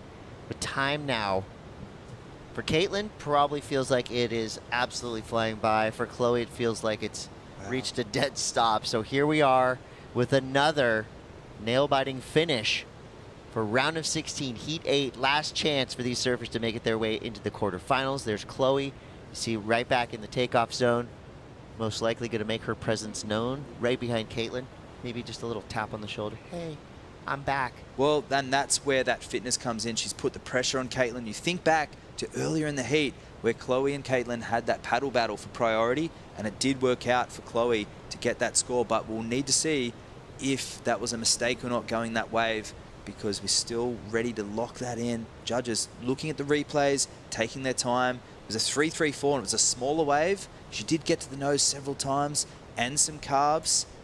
Will it be enough? They'll be doing the comparison to the other waves in this heat, not throughout the day because it's a heat by heat basis. It was beautiful surfing. Was it enough? Can't wait to try and see that score, but she's not going to leave anything left. She'll be looking to build on that heat total and drop whatever score she needs to. 2 minutes left. Now we're just sitting here in silent lucidity, like Queensryche once said, waiting to see what happens next. Couple bumps coming through. They don't look... Score's not yelled out yet, so Chloe's not leaving anything to chance. Ooh, Chloe's getting sneaky. Goes to the inside right now, Good Caitlin option. Mickelson. And a couple bumps coming through right on time. 1 minute, 40 seconds to go. Chloe's going deep towards the inside of the point. Caitlin out the back with priority. So even if Chloe drops in, Caitlin can still take that wave and force Chloe to straighten out. And it looks like now Caitlin's going to play the game too. So she goes deep. Going to let this one go by. Chloe's going to pick up the scraps, but that leaves Caitlin out the back with a sizable set wave coming through. Good option for Chloe, for sure. She needed another wave, just to be sure. She's going to have to start doing everything she can to build up the point totals on this wave. Beautiful cross-stepping carve. And now her fans, her mum, her dad, her sister, they'll be praying for an inside section here. We don't know what that last score was, so she's going to have the nerves now. She's got to really try and milk this and try and find a critical nose ride section, a 3-3-4. So it's going to need something still more, I think. She gets another tap to the nose. It's not a big score, but it's an awkward one on a small wave. They haven't appreciated him throughout the event. But beautiful poise, footwork, grace and style. And Chloe leaving no mistakes in that heat. There was one moment, though, where she played a priority battle, pulled off to regain priority. That wave looked like it could have been a score. And Caitlin, 25 seconds left. It's getting kind of hectic. Here we go, 20 seconds left. Caitlin Mickelson, last chance to fend off a charging Chloe Kalman, who does get the score just slightly at 3-4-3. Now Caitlin needs a 4-7-0. Great start out the back. This wave giving her a nice pocket to work with here. Beautiful carve there, jams that tail into the wave. And all she can do is try to milk every bit of this wave to maximize her potential. A 4-7-0, that would be one of the highest scores of this heat. Wax, was this wave one of the best waves of the last 44 minutes? The inside section is more dynamic than Chloe's, and she kept very busy, but that's still a mid-range score. And in the context of the day, that's probably not the score, but in the context of the heat, I'd have to say it's right there, Chris. The judges are really going to replay this. And I mean, no mistakes from either surfer. They surfed what was in front of them. You know, there's been consistent all day. It did go quiet. They adapted to the conditions. Chloe paddled into the reef where they've seen waves all event. And she just left nothing left on the table. That sounded really funny. She left nothing left on the table. That's right. Well, she cleared the table. She cleared it. She threw everything off. The dishes off. Forget my heat plan, out the window. I'm going to go in. I'm going to get a medium wave, and I'm going to surf that thing. She got 3-4 and a 3-7-3. So that needed to be a 5 for Caitlin. I don't think it'll be the score on early indication. What are your thoughts, Chris? I'm just glad we have 5 experts on the panel above us, an international judging panel, male and female. Right now, the gears are turning. They're all thinking, that last wave for Caitlin Michelson that came just in time, nice fade to start.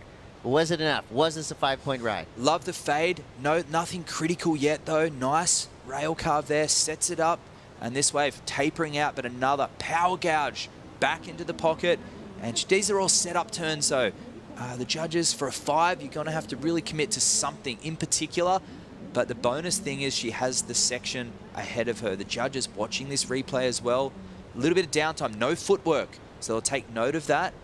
But she's not looking for excellence. That was a nice nose ride. That was cool. Yeah, a little bit of the tail in the pocket. Mom power all day, right? I mean, the turns that she did were some of the most powerful turns we've seen of the day. But again, the wave height itself, the wave length just didn't quite give her enough. Either way, she's got to be proud of what she did in this event, in that heat. She's looking up at the judges, hand up, and just comes in under. So one hand up, one hand down, shaking her head, and Chloe frothing. So the 2 veterans, one making it through to the quarterfinals and securing her spot for the Malibu World Longboard Championships. Chloe came on from Brazil, sucking in those breaths. She needed it. That was one of the most intense heats we've seen all event. It was slow, but the fitness of both of these surfers on display. We say goodbye to Caitlin, and we hope to see her back on the World Tour next year. Oh, she'll be back. That was a real fun heat to watch. And now we're going to switch it over to men's. Round of 16, Heat 1 will be in the water. Connie Ellis Stewart, Kai Ellis Flint. Don't go anywhere. Mitch and Sam back in the box. Let's do this. We'll be right back.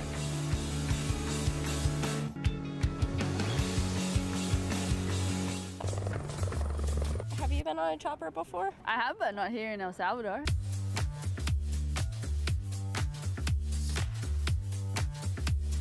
It's so cool. Epic.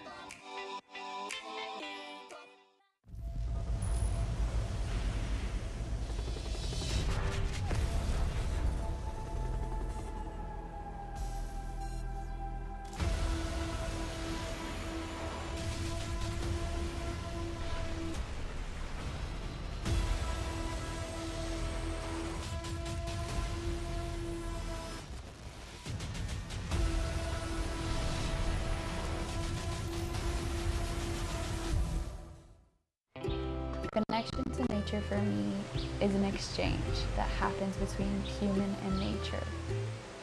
It's an energy you can't explain. It's like you pull from it and you also give back to it.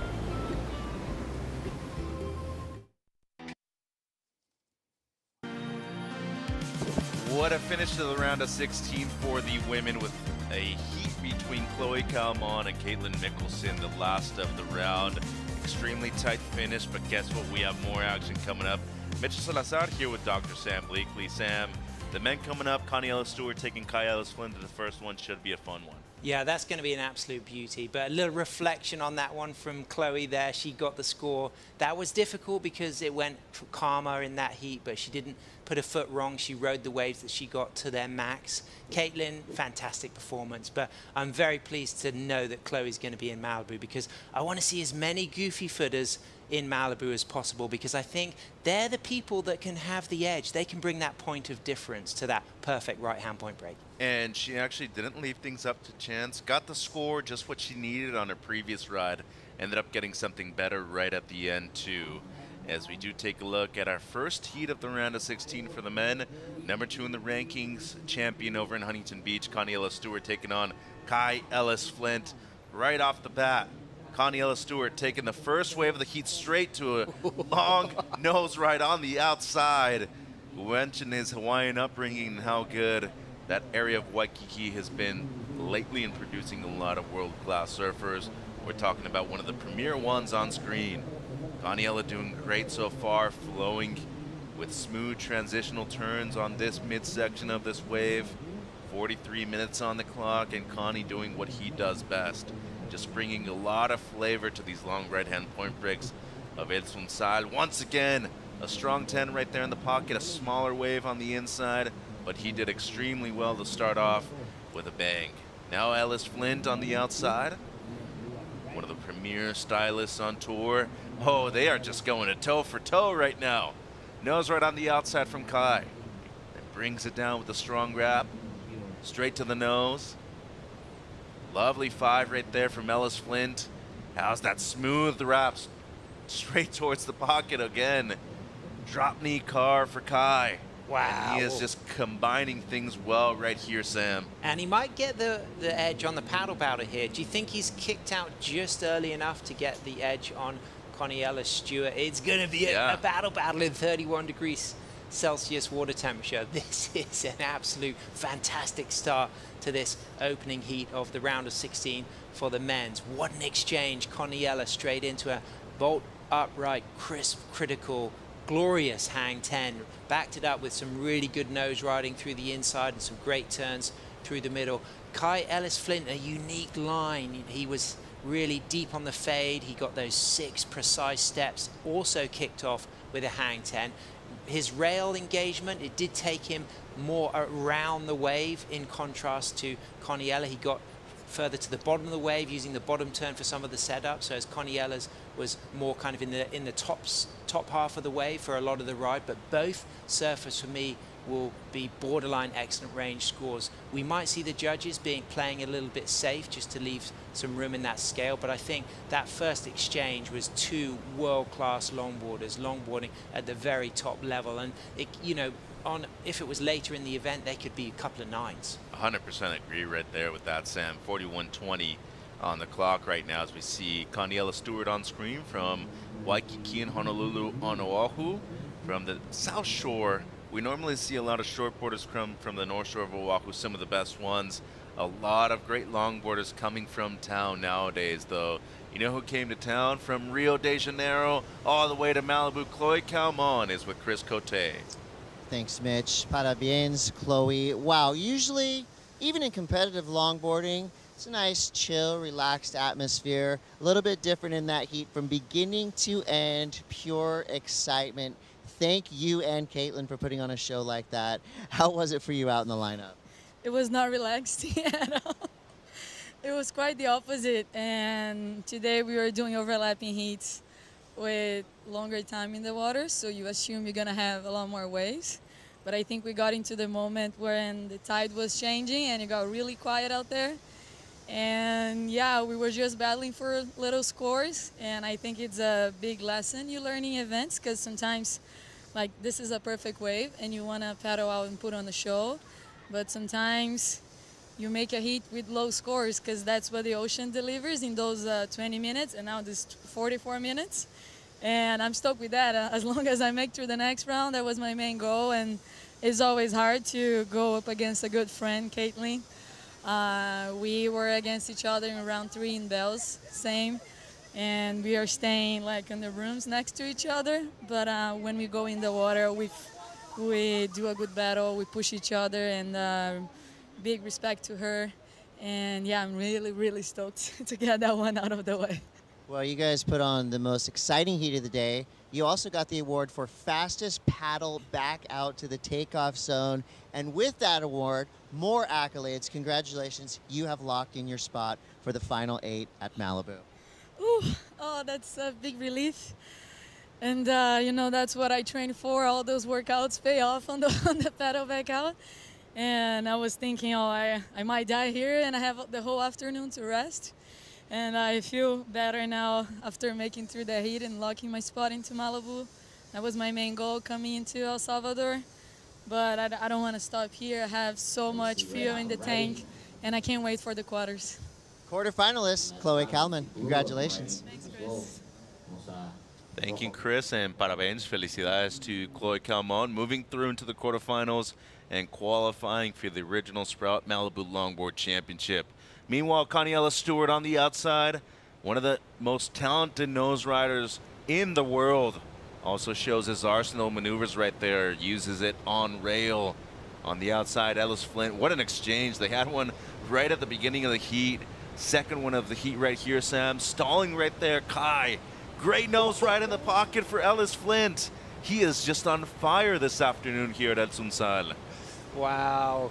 Mitch, what an exchange. You get the feeling that he might have perhaps got the better of that paddle battle. We don't know that for sure, but the fact that he did get that second wave looked more of a favorable wave to choose. But how well has he surfed this? We're seeing a little bit of the flavor of the surfing we saw from Kai Ellis-Flynn when he got that 5th in Huntington, losing out to Tony Silvani. Both of those first 2 waves for Kai Ellis-Flynn were absolutely incredible, loose and lively. What I really enjoy about watching Kai Ellis-Flynn is the way he covers a lot of ground on the wave. You know, he uses that pocket, he gets to the bottom, the middle, the top. It's real involvement surfing. I think of someone like watching a Wayne Lynch or a Ted Spencer in that transition period between the longboard and the shortboard, and the way they really kind of roller coasted off the top, came off the bottom, hooked back, used the footwork to keep boards lively. I'd recommend watching, you know, the footage of the likes of Ted Spencer and Wayne Lynch, and I see flavors of that in Kai Ellis-Flynn right now. It's a joy to watch, and I think it's going to be 2 massive scores. And as you see right here, the second score of Ellis-Flynn still to come through, but dropped an 8.5 on his opening ride. One of the highest scores of the event so far, Sam. So this is his second wave. This isn't the 8.5 because it kicked off with the nose ride, but I love the use of the drop knee turns there and the stool up for a 10 here, and look at the nice lock and lift as he walks back with clean footwork and then just rebounds off the foam. That rail work, the variety of turns through the first section of this wave, backed up with that really nice 10 and then stalling, weaving, getting back up for a 5, and then again using the foam to just get some acceleration when he comes back into the face, lively, looking dynamic. He looks comfortable, he looks happy, he looks like somebody who can really go excellent range on all of his sets. And this is the first ride, the 8.5. So this came in beautifully straight after Coniella Stewart's 5.83, and it was that opening nose ride, 6 steps into a full 10, walking back, putting that board on rail, getting up for a nice high trim line on a second type 5, and walking into this down carve and then rebounding off the foam and then coming off the bottom of the wave into a drop knee with a bit of Nat Young flair there, and then staying nice and come back to, and kicking out perhaps to get the edge on the paddle battle, and rewarded an 8.5 with another score to drop.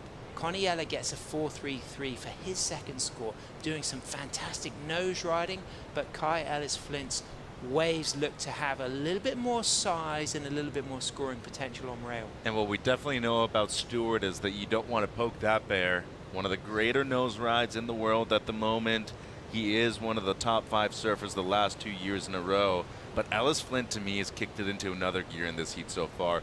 35.20 in the clock, still owed 1 more score. Yeah, and of course, Coniella is one of the 3 surfers to have already clinched their spots in the original Sprout Malibu Longboard Championship, along with Kai Salas. Of course, he rides Kai Salas Longboard Company surfboards, and along with Taylor T.J. Jensen, 3 times World Longboard Champion. Be interesting to see if that second wave of Kai's comes out as high as the 8.5. Probably not, because it needed that critical nose ride on takeoff as a comparison. That 8.5 did start with that very dynamic nose ride backed up by incredible rail work. In contrast, the second wave started with some really exciting tail and rail turns, but the strong nose ride was more through the middle and then backed up through the inside. Comes in as a 7.0. That means that Stewart at the moment needs a 9.67 or better to take first place. You mentioned Stewart, the youth from Hawaii, one of the best surfers in the world at the moment, also a great shortboarder, loves to surf bonsai pipeline, especially on the backdoor side. We're just seeing a master class right now for Ellis-Flynn. You see the scores right there for the 7-point ride. A 7.8 is thrown out, the high and the low, and it averages out at the 7.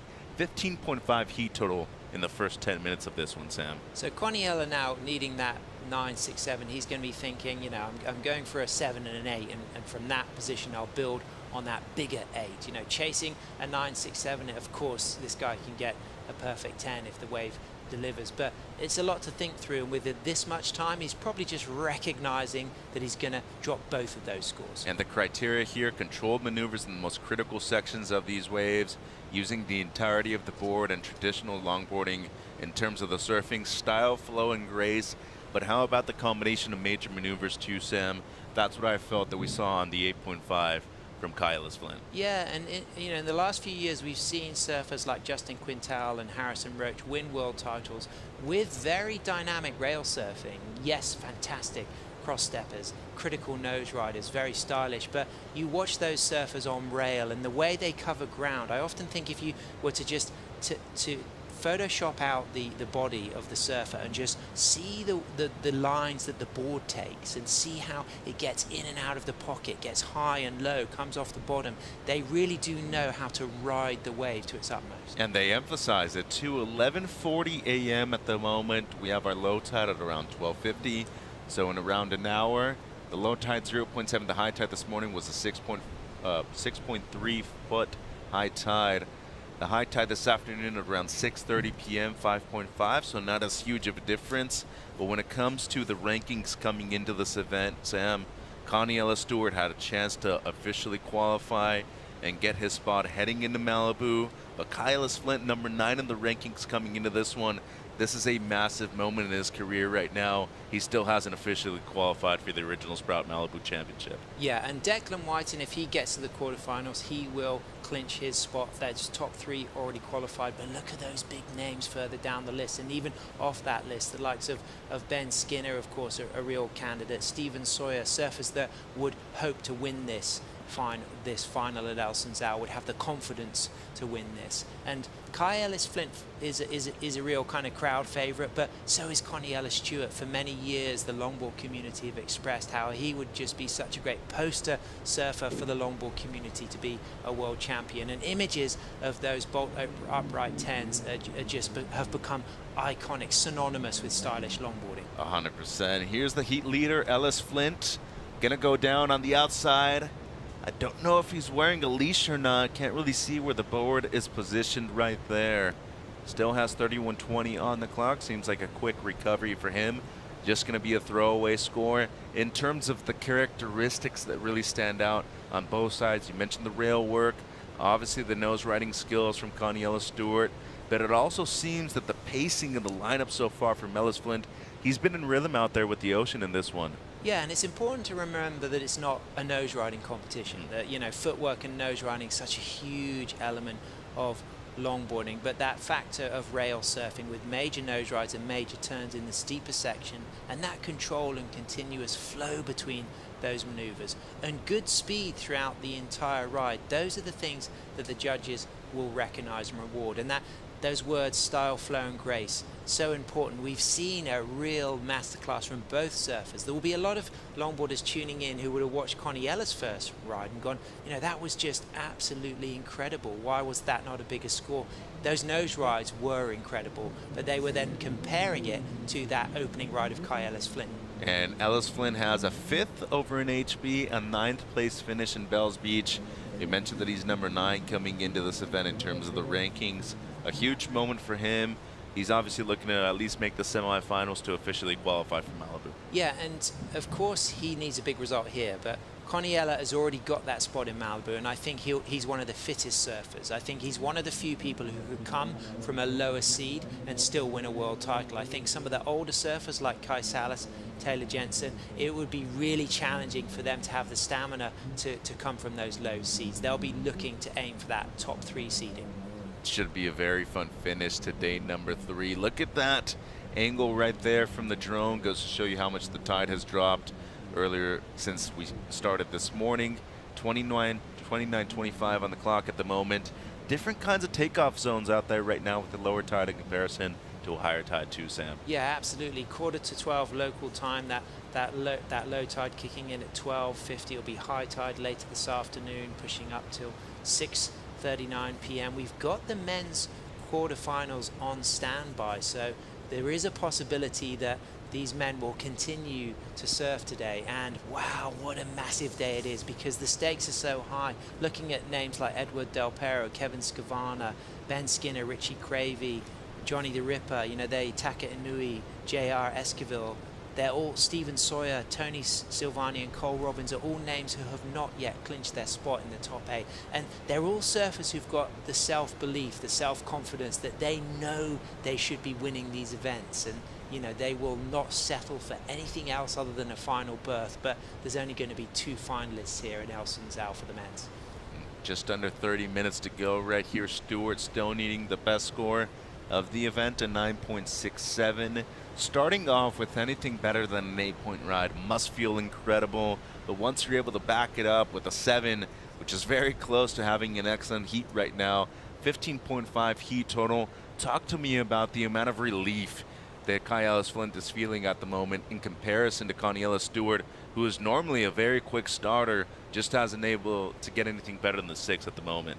Yeah, but he surfed those waves to their utmost. You know, there was a wonderful display, a celebration of stylish longboarding from Coniella, but he'll know that he just needs to replace both of those waves. It's not necessarily about going for that one incredible 9, 6, 7. It's about a strong 7 and then going for that big 8 to take the win. And he's more than capable of getting just the 9 on one score too, as we see the next heat palling out now. Edouard Delpero from France, number 5 in the rankings, tied with Tony Silvani, excuse me, from the USA in that ranking, and then Kevin Scavarna from Southern California, number 12 in the ranks, coming in to stop number 3, 27:10 on the clock. Connie with priority, he hasn't really moved after getting the 4.33. Smart, do you think from your perspective right now to wait for a set wave and at least try to match the 7-point ride of Kai? Yeah, I think it's key to use the set waves here. You know, you've got this overlapping heat format. The other surfers coming out, they're going to now be hunting some of the smaller waves or perhaps mixing it up with a 4-wave set. But generally, the scorers have been those 2-wave sets. So, of course, he knows that he needs to get a bigger shaped wave to really get that strong score. But I think the pressure's off Connie in many ways because he knows he's already clinched that spot and he won't mind being a lower seed, one of the healthiest, fittest surfers, and you know, Kai Ellis-Flint is the one who really needs the big result here. So Hawaii in general has been an incredible place to be a surfer growing up. Multiple world champions, especially on the longboarding side. We've seen Dwayne DeSoto, Bonga Perkins be a world champion. On the women's side, Honolulu Bloomfield has been very dominant, but both Connie and his cousin Kelis Kaleopaha have been very close to being number 1 in the world multiple occasions, despite their youth and despite them being very close to doing so several times. What do you think has been the one elusive factor that has kept them from being number 1 in the world at the end of the season? Very good question. I mean, their surfing is faultless, and I think it's just a little bit of luck, you know, the right waves coming in the right way. And of course, Kai Salas had such bad luck in Malibu last year, getting a non-priority interference against Taylor Jensen in an overlapping heat. That was really bad luck. It was a situation he didn't really see what was happening. It happened quickly. But live action, Kai Ellis-Flint already with an 8.5 and a 7, looking to drop that 7. Strokes into this one, straight to the nose right there. Got the 10, stretches out the 5, wraps it back. I really like that stall that he has to reposition himself. But as you did say yesterday, you were telling me that actually disrupts the flow in the criteria that we're seeing in a lot of these waves. Doesn't seem like it's really affecting him that much on this one, though. Strong roundhouse cutback once again to the nose. And he is going to kick out with a lot of style, just under 24 minutes. This is a huge wave here, though, for Coniella Stewart. Needs to at least try to match the 7-point ride that Ellis-Flint has. Strong nose ride right there in the pocket for Connie. Wow, what a hang 10 that was. Backed up by a drop knee turn, back up for another nose ride, looking extremely strong. You feel like he's going to get his best score of the heat on this one, Mitch. You can just tell by his body language right here. He is confident in this one. Still moving through to the inside, touches the 5 once again. The cross-stepping here, the footwork is just beautiful. Goes to the rail surfing right there at the end, and he loves it. Stoked with that one. 24 minutes on the clock. We have a heat on our hands right now. Yeah, that was a great exchange once again, and you perhaps feel like that 7 could be replaced from Kai Ellis-Flint. He did, you know, kick out earlier. It bowled out, it faded out in the channel a little bit, but he'd already done a lot of incredible surfing out back. There was the nose ride, there was the rail turns, and again, it's those lines. They're unique, you know, the patterns, the lines he's drawing on the wave. They're a real point of difference to a lot of other surfers on the World Longboard Tour right now. So you see the exchange right there. We're definitely seeing one of the best heats out of the year go down at the moment. Coniella Stewart waiting for what seems to be his best ride at the moment. Gonna see his replay here from the get-go. Straight into the tip. There's the 10, a long 10. Holds that 5, gets a tight 5, gets another tight 5. Soul arch. 6 cross steps back.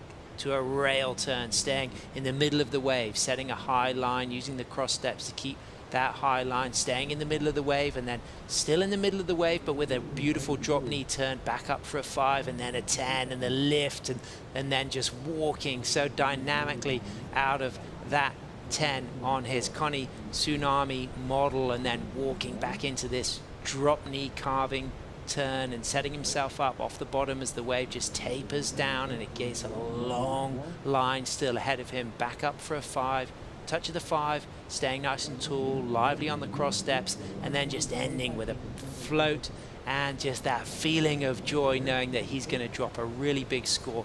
So this is the 4th wave of Kai Ellis-Flynn. We've got the 8, 5 and the 7 to compare it to. Really strong opening 10 into a 5, nose rides through the section, good cross stepping back, and then stalls it, sets himself up for a second 5, and then goes a little bit further down the wave, and then a full rebound of this wave, a little bit more peaky in contrast to Connie Ellis, but sets himself up again for that touch of the 5, walks back down, low off the wave here, but recognizing that one's dying out. So on replay, for me, it's not going to replace that 7. He's got the 8-5. I feel as if it could be close to the 7. But the interesting factor now is going to be this score drop for Connie Ellis-Stewart. And then this will mean he's chasing something a lot smaller than a 9.67. Watching those 2 waves on replay really made me want to go surf. The waves are good. Everybody's ripping. And what a heat on hand. An 8.4, the second best wave of the heat, and it's for Connie Ellis-Stewart. Now needs a 7.11 or better to take the lead. As we did hear the horn, Heat 2 of the round of 16 has started. Edouard Del Perro from France taking on Kevin Scavarna from the US of A. France, USA, but goofy versus regular out there in heat number 2, Sam. Yeah, that's a really good one. Of course, Edouard is 5th on the tour, but up and riding right now. He's straight in there, Edouard Del Perro, after a really good start, got 5th in Huntington, got a 3rd in Bells, losing in both of those events to Taylor Jensen. And with the long 5 right there, he's got to kick out though. He has to give way to Connie Ellis-Stewart. Another great nose ride to start this wave off. Actually caught this wave halfway through. The lineup went for a strong layback, and unfortunately will not be able to ride out of that right there. 21 minutes on the clock in their heat, just under 43 minutes in the heat between Del Perro and Scavarna. Any edge, you think, in terms of the positioning for Connie Ellis-Stewart right here and what he has to do to get the 7.11? Well, he saw that as a good scorer, 7.11. He's just dropped an 8.4. Some judges giving it 9, so it's not quite as high as Kai Ellis-Flynn's opening 8.5. Kai didn't replace his 7, very close though. He got a 6.43. So the requirement now for Connie Eller is a 7.11. He would have heard that. He saw that wave. He knew that he had priority over Edouard Del Perro. He thought, if I can just harness a 7.5, for example, on that wave, then I can build on that and really try to replace that 7. There's a score right there. A couple of 9s, 2 8s, and an 8.2. The average comes out as an 8.4. Still one of the best waves I've seen all event long. What's the thing that stood out the most to you, Sam, on that one? The 10s, the lifting 10, you know, the opening 10 into a 5 through the section, but it was the second 10 through the middle of the wave where he got such an incredible amount of lift. That, for me, was the standout element of that ride. It's not the only reason why it went into the excellent range, because there was a lot of variety, but it was certainly my favorite part of the ride. The moment of brilliance that really jaw-dropped you. 19:30 on the clock, still searching for the 7.11. Del Perro's opening score comes through as a 2.07. Ellis-Flynn does not replace the 7-point ride. His last comes in as a 6.43. Still a great score, but not enough to take out the 7 as his backup at the moment. Kevin Scavarna, a great goofy floater coming from Southern California. We see him a lot at San Onofre.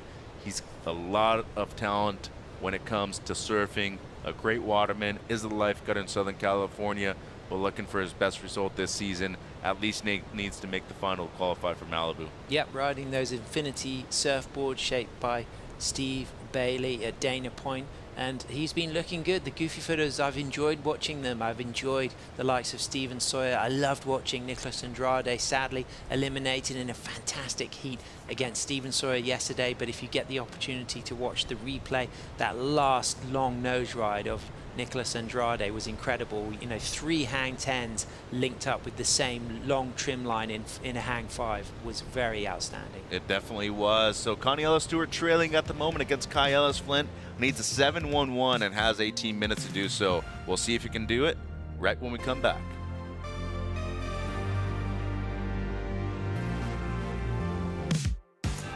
There's a right time for everything. There's a right time to find your way, a right time to enjoy pleasures. There's a right place to enjoy your passion like nowhere else.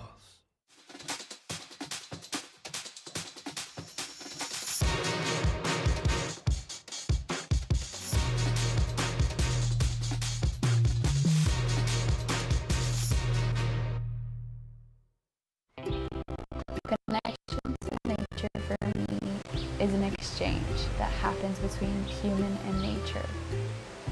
It's an energy you can't explain. It's like you pull from it and you also give back to it.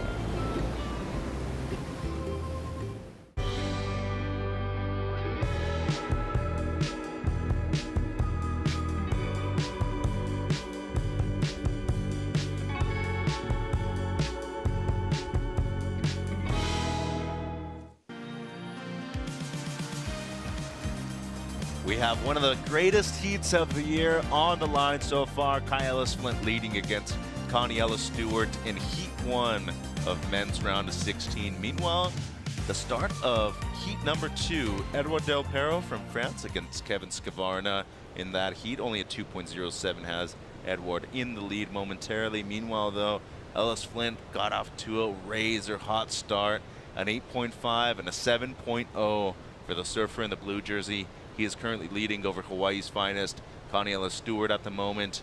We've seen a lot of different plays out there in the lineup throughout the last 2.5 hours, I want to say, of competition. But Sam, it comes down to really being in the best spot at the right time for these perfect waves coming through. There's that 8.4 and that 8.5. I mean, you know, masterclass. We've seen some fantastic big scores from the women as well. You know, we saw Maria Fernanda Reyes get an 8.5 yesterday afternoon. We saw Kelis Kelly-Opaha get an 8.5 today, and we saw Honolulu Bloomfield, 3 times Women's World Longboard Champion, get an 8.7. But look at these scores from the men. That Kai Ellis-Flint 8.5 at the top of the list, Connie Ella, both in this same heat, and it's all going to become about the backup score. Currently, it's Kai with that 7. Connie Ella needs to replace that 5.83. Chasing a 7.11. It looks like a little set on the horizon, Mitch.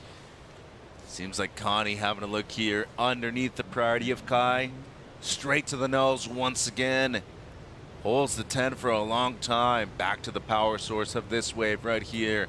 A lot of speed moving down the line. Beautiful cross-step work. Just being able to navigate this wave with the use of the entirety of the board like he does right there is just so amazing. How's that steez and style coming out of the nose ride too? Wow, great stuff. You get the feeling he's going to get the score he needs, so it could well now come down to a score that Kai Ellis-Flint will be chasing. He'll be sitting out there with priority as well, Mitch. Once again to the 5 for Connie Ellis-Stewart. Tight 5 right there for the surfer from Waikiki on Oahu.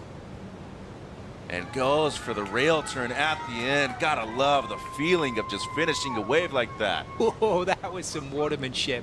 The way he avoided that board getting dinged, he knew that fin could get knocked out. So you see Kevin Scavarna in the non-priority heat up and riding. First wave of the heat for him. Wraps it back, goes back to the nose. A frothier section right here for Southern California Scavarna. Tight 5 for the young goofy footer out of San Juan. As you mentioned before, loves to surf San Onofre. One of the great surfers coming out of that area with a big population of surfers too. So to be able to stand out the way he does, something very impressive once again. Tight 5 for Kevin. Staying in the power source next to the whitewater. Goes to another nose ride. And just the pacing of this wave has been superb. Once again, another nose ride. Touches the 5, Kevin kicking out with a lot of control. 13 minutes, 45 seconds in the heat between Ellis-Flint and Stewart. 35-40 as we look at Kevin paddling back out. Yeah, that's a strong start for Kevin. Of course, Edward's first wave, Connie Ella took that wave a little bit further down the reef, down the point, so Edward had to kick out. was kind of lined up for a pretty strong score. So Kevin's going to get the good run of that first opening score exchange between Edouard and Skavana. But that last wave of Coniella, he did everything. And then, you know, looking back to the way he finished on the inside, there was no water left, all hard cobbles. He just managed to roll under his board to stop that fin from hitting that shore break and saved everything. He might have compromised a little bit, a few scratches on his back, but it looked like he kind of came up kind of unscathed. But that level of watermanship we just saw from Coniella was incredible, and it's going to be, in my eyes, I feel as if it's going to be the score he needs as Edward sits out there waiting for his campaign to get rolling. The surfer from Biarritz in France, one of the great surfing towns in the southwest of that beautiful country. His brother Antoine, also an incredible surfer, but in this heat right now, it's a must-win scenario for Edward as he comes into the event tied at number 5 with Tony Silvani. 12:30 on the clock, still waiting for the last of Stewart and the opening ride of Kevin Skvarna. 7-1-1 the necessary score. We mentioned the comparisons between the 7, even the 8s of both Ellis Flint and Stewart. This seems to be like one of the best waves of the heat, Sam. Yeah, 6 steps into the 5, holds the 10 right at the top of the wave, locked in. Cross steps back with 6 steps, spray thrown, staying high in the wave for a second. Quick touch of the 5, very quick 10, again staying high, but then coming off the middle of the wave for their 3rd nose ride section into a double 10. And then again a 3rd 10, and then lifts that arm. The photographers, Tommy Pierucci, would have loved that one. I'm sure he snapped away to get an iconic shot. He has documented so much of Coniella's incredible surfing over the years. And then I love the way he put the board on rail through that cutback section then and got nice and lively, and then gets back up into the 5, again into the 10, drops the arms, walks back, and then sweeps a cutback and gets busy on the inside to look for the rebound. And look at the watermanship here, the way he just rolls underneath, keeps that fin from hitting the cobbles, lifts it high, and then shakes the water off. And I think it's going to be the strongest score of the heat, Mitch. It just really was, certainly beyond the score he needed and potentially the biggest score of the heat. And right on the rocks on the shoreline, and the score comes through as one of the best of the event. An 8.7 for the young Hawaiian, a 17.1 heat total for Coniella Stewart, the highest heat total of the event so far. What I tell you, Sam, do not poke the bear, because then you upset him, and next thing you know, you're in a situation where you're needing an excellent score yourself. That means that Ellis Flint, who was leading the entire heat, now needs an 8.61 himself.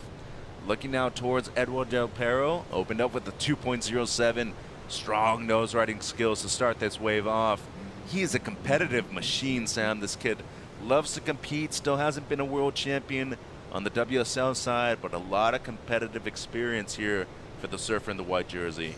He has won the 219 Surf Relic World title at Trestles in Malibu, so that was a great result. And today he'll be riding his more traditional longboard, his Minvel surfboards built in southwest France. He's got a model out with torque that you can get, and this is different to the kind of rounded pintail single fin he would have been riding yesterday, and it's really allowed him to get those locking 10s. That opening nose ride, it's going to be great now for the judges to get the opportunity to compare Skavana's first wave with Del Perro's first wave. Oh, love these nose rides on the inside. Much smaller sections right there, but still very critical when it comes to the actual positioning of this board in the lineup. You mentioned how good he is in terms of creating different opportunities in terms of the scoring overall. He really utilizes the entirety of the wave and the entire area of the wave to be able to get great scores and sometimes even surf the waves up. Yeah, and this wave is, of course, different climate, different water temperature, but it does have a few features that remind me of Guitry in southwest France, which is a spot that Edouard loves to surf. And I think he'll feel very comfortable out here. And of course, he represented France in May at the ISA World Longboard Championship, but his brother took the win. He was getting the biggest scores all event, and then it came down to the final, and once again his brother took another ISA World Longboard Championship. As we see Kevin Skavana, strong start for Kevin. He'll be happy with that 6.43, Mitch. Yeah, a 6.43, as high as a couple of 6.8s, as low as a 5.8. One of those gets thrown out and the average comes through as a mid-6. Pretty good start for him. The Californian with priority within that heat with 8.5 on the clock. Priority is with Stewart in the priority heat at the moment. It seems like Ellis Flint might have paddled for a wave, and unfortunately for him, that's not what he was needing at this moment, still trailing and needing the 861. You look at that, and that could be low tide Malibu or low tide Trestles. It just feels very Californian right now, looking at those dark stone cobbles, that blue Pacific water. A lot of these surfers have loved being here. You know, this is an abundance of right-hand point breaks, and this tropical climate, the welcoming atmosphere of the local community, the great food, good variety of places to stay. Everybody feels comfortable here. Very few people have been unhappy being here. Well, I haven't met one so far, so I think everybody enjoying the cuisine, the waves, and I think the variety of a lot of these waves has really brought something with a lot of happiness to a lot of people's hearts here. And the turtles. You've got hawkbill, olive ridley, the leatherback, green sea turtles, all familiar to this coastline, as we see 12 times European longboard champion Ben Skindog Skinner, founder of Skindog Surfboards. He's going to be coming up in a heat very soon against Richard Cravey. He looks fit right now, Sam. Oh, absolutely. He's fit, he's ready, he's hungry. He has a thriving family at home. His son, Lucas Skinner, is the reigning Grom Search Rip Curl World Shortboard Champion, and he's the reigning European Junior Shortboard Champion. His daughter, Lila, is an incredible up-and-coming surfer who'll be representing her country at the World Junior Championships with the ISA in Brazil later this year. Skindog's going to be on fire, but Kai Ellis Flint, beautiful work there. Back into the nose ride. Again, talking about that point of difference with his rail work, Mitch. That's what you'll see from Kai. Look at the way he engages that board using all of the wave. Unfortunately, there just went too far into the foam, but you can see him demonstrating that ability to use all of the wave and all of the board. So you speak of the different kind of angles that he's taking almost. That brings some variation, a sense of progression to that judging criteria, and you kind of, you know, obviously comparing apples to oranges most of the times.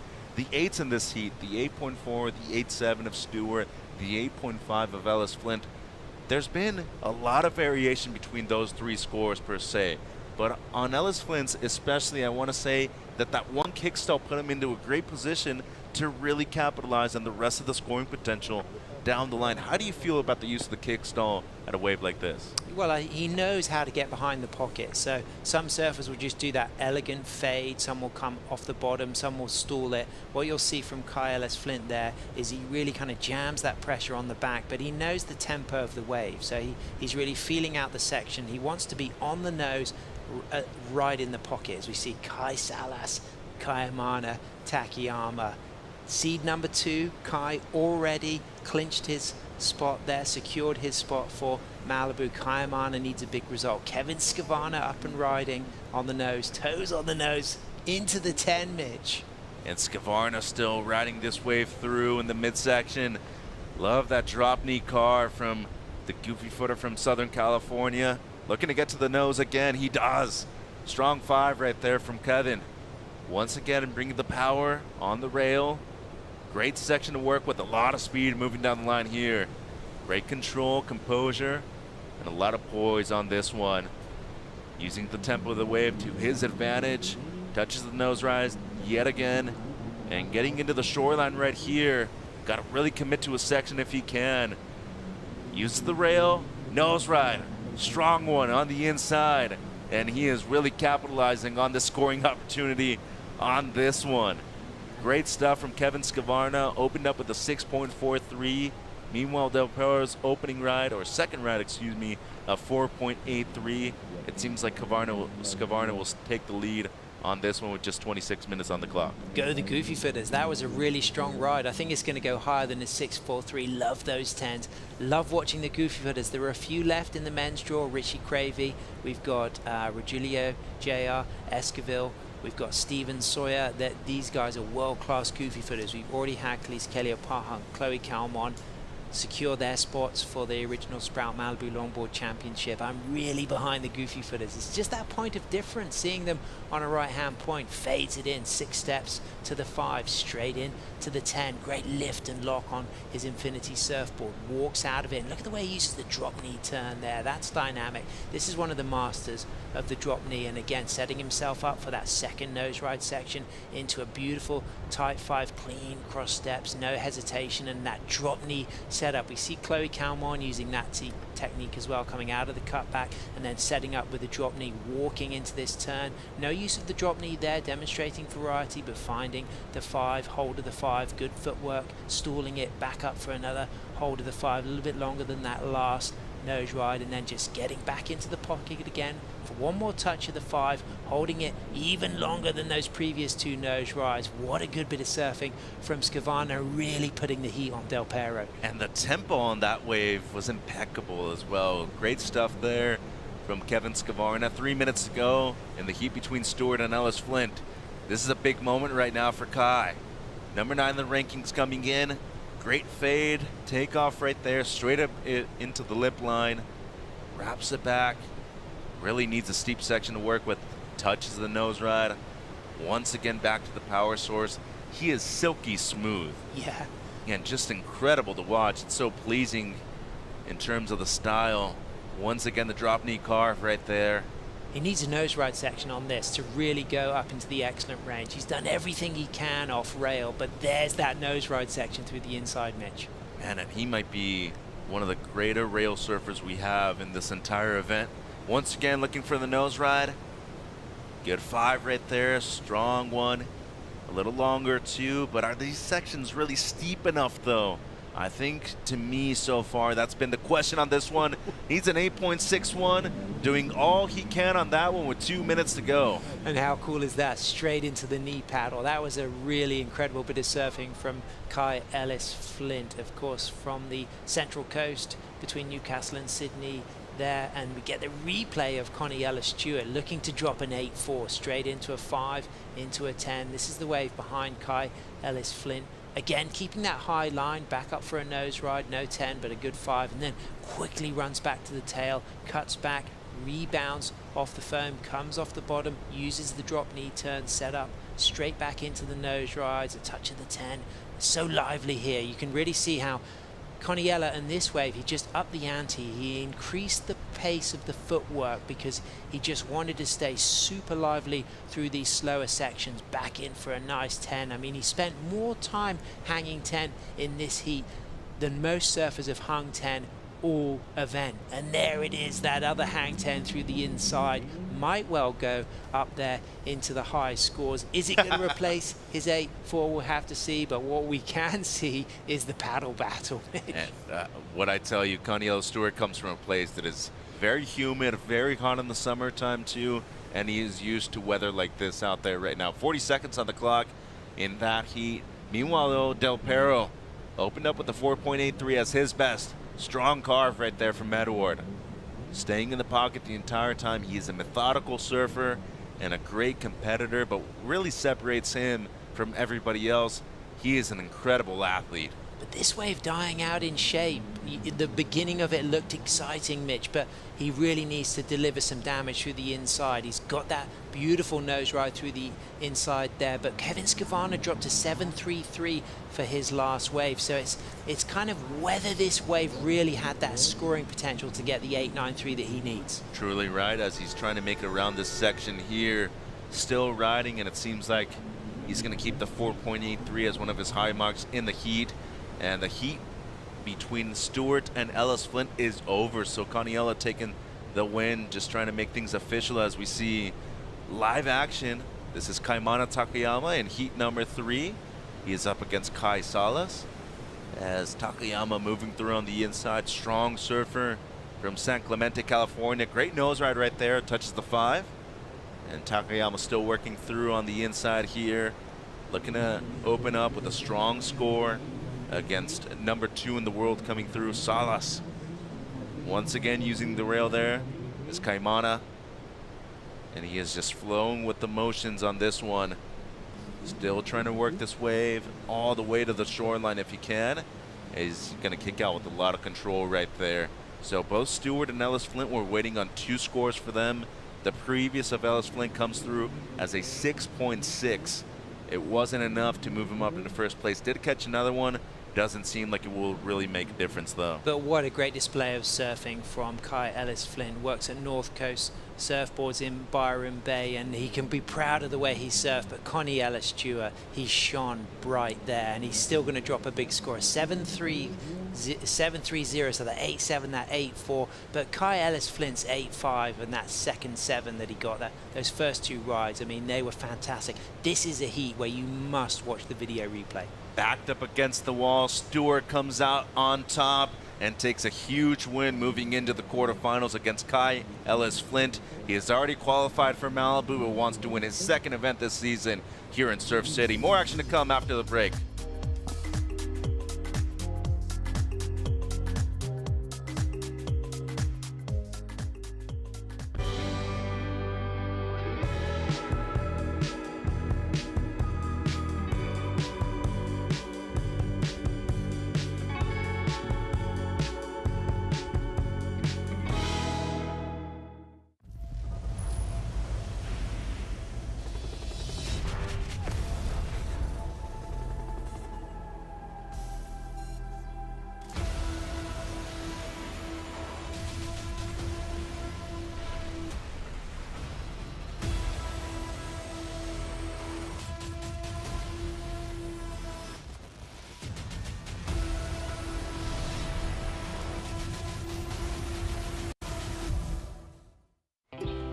Connection to nature for me is an exchange that happens between human and nature.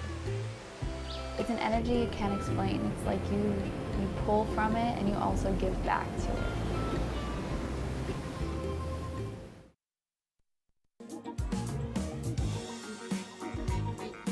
Just over halfway through the day, and it's been one of the best days of longboarding I've ever seen. Heat 3 hit on the water. Kai Salas from Hawaii, ranked number 2 coming in to this event against Kaimana Takayama from the US of A, ranked number 14 coming in to stop number 3.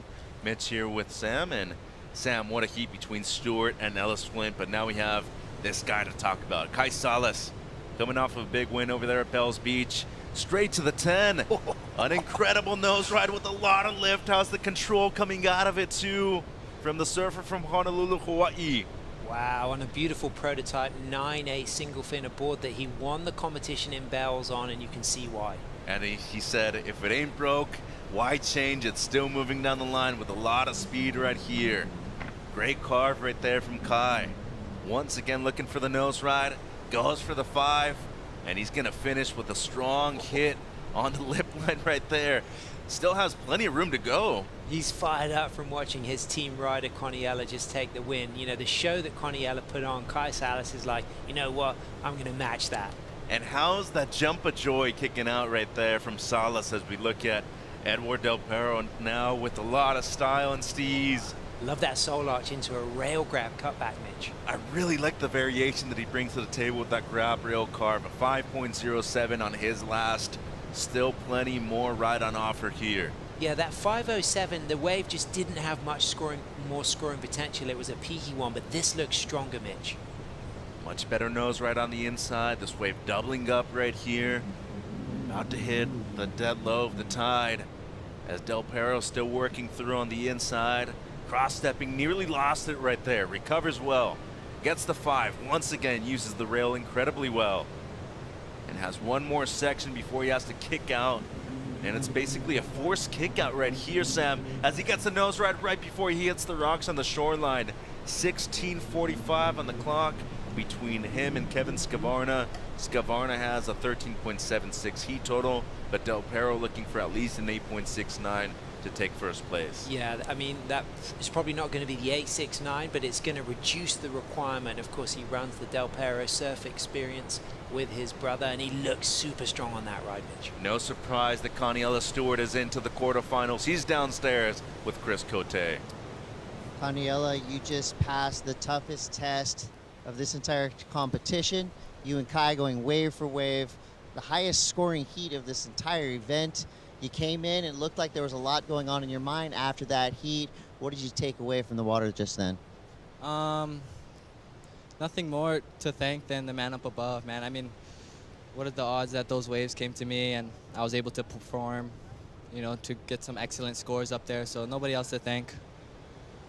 Now, I always wonder, you know, I watch you with that takeoff. I'm wondering what's going on in your mind as you start to see that wave start to develop in front of you. Is there a thought process that you go through before standing up?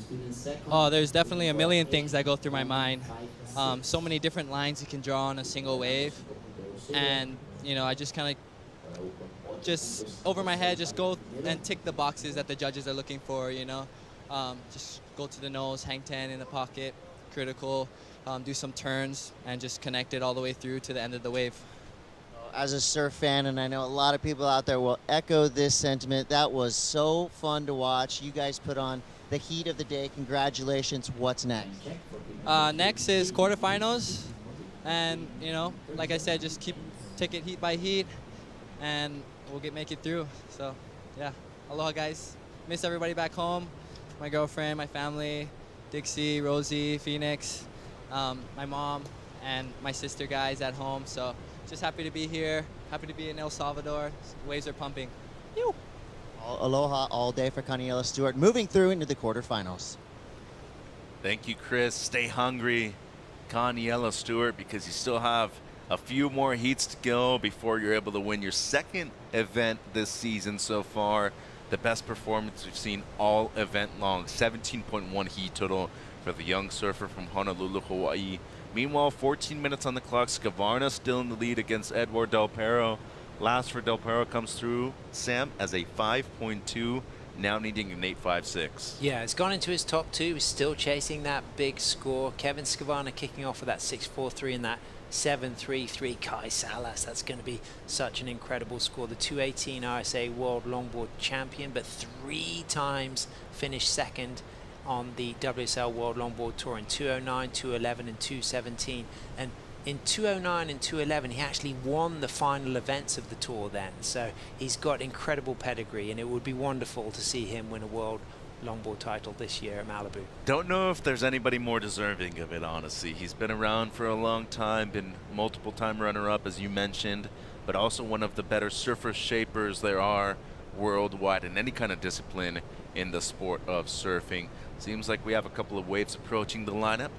Salas might be interested, but he has to give way, as it appears that Kaimana Takayama is having a look, and he is up and riding on this one.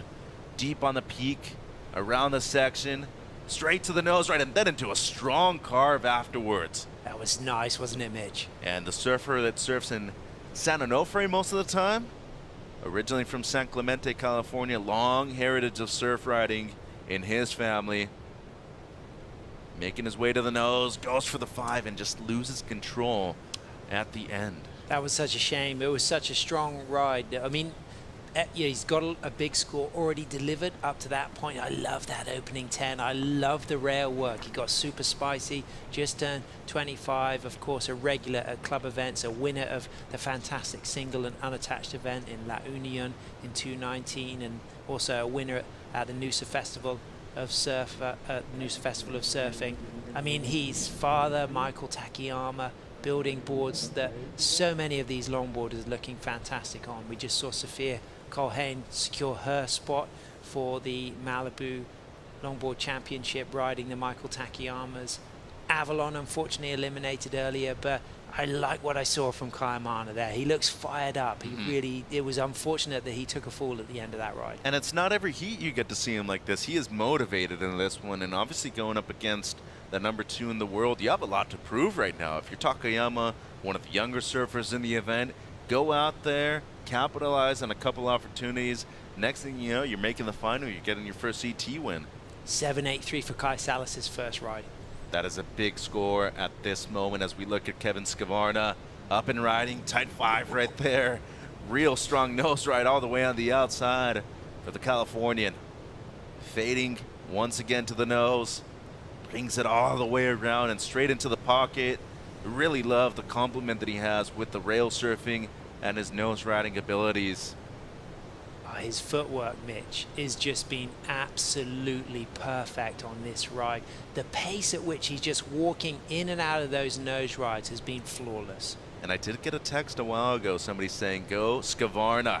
And guess what? You have a lot of fans worldwide, Kevin, still going on this one. Tight 5 right there for Kev. Switches stances. goes back to Goofy, and next thing you know, he's gonna kick out with some grace, but not before he finishes with a great add-on touch.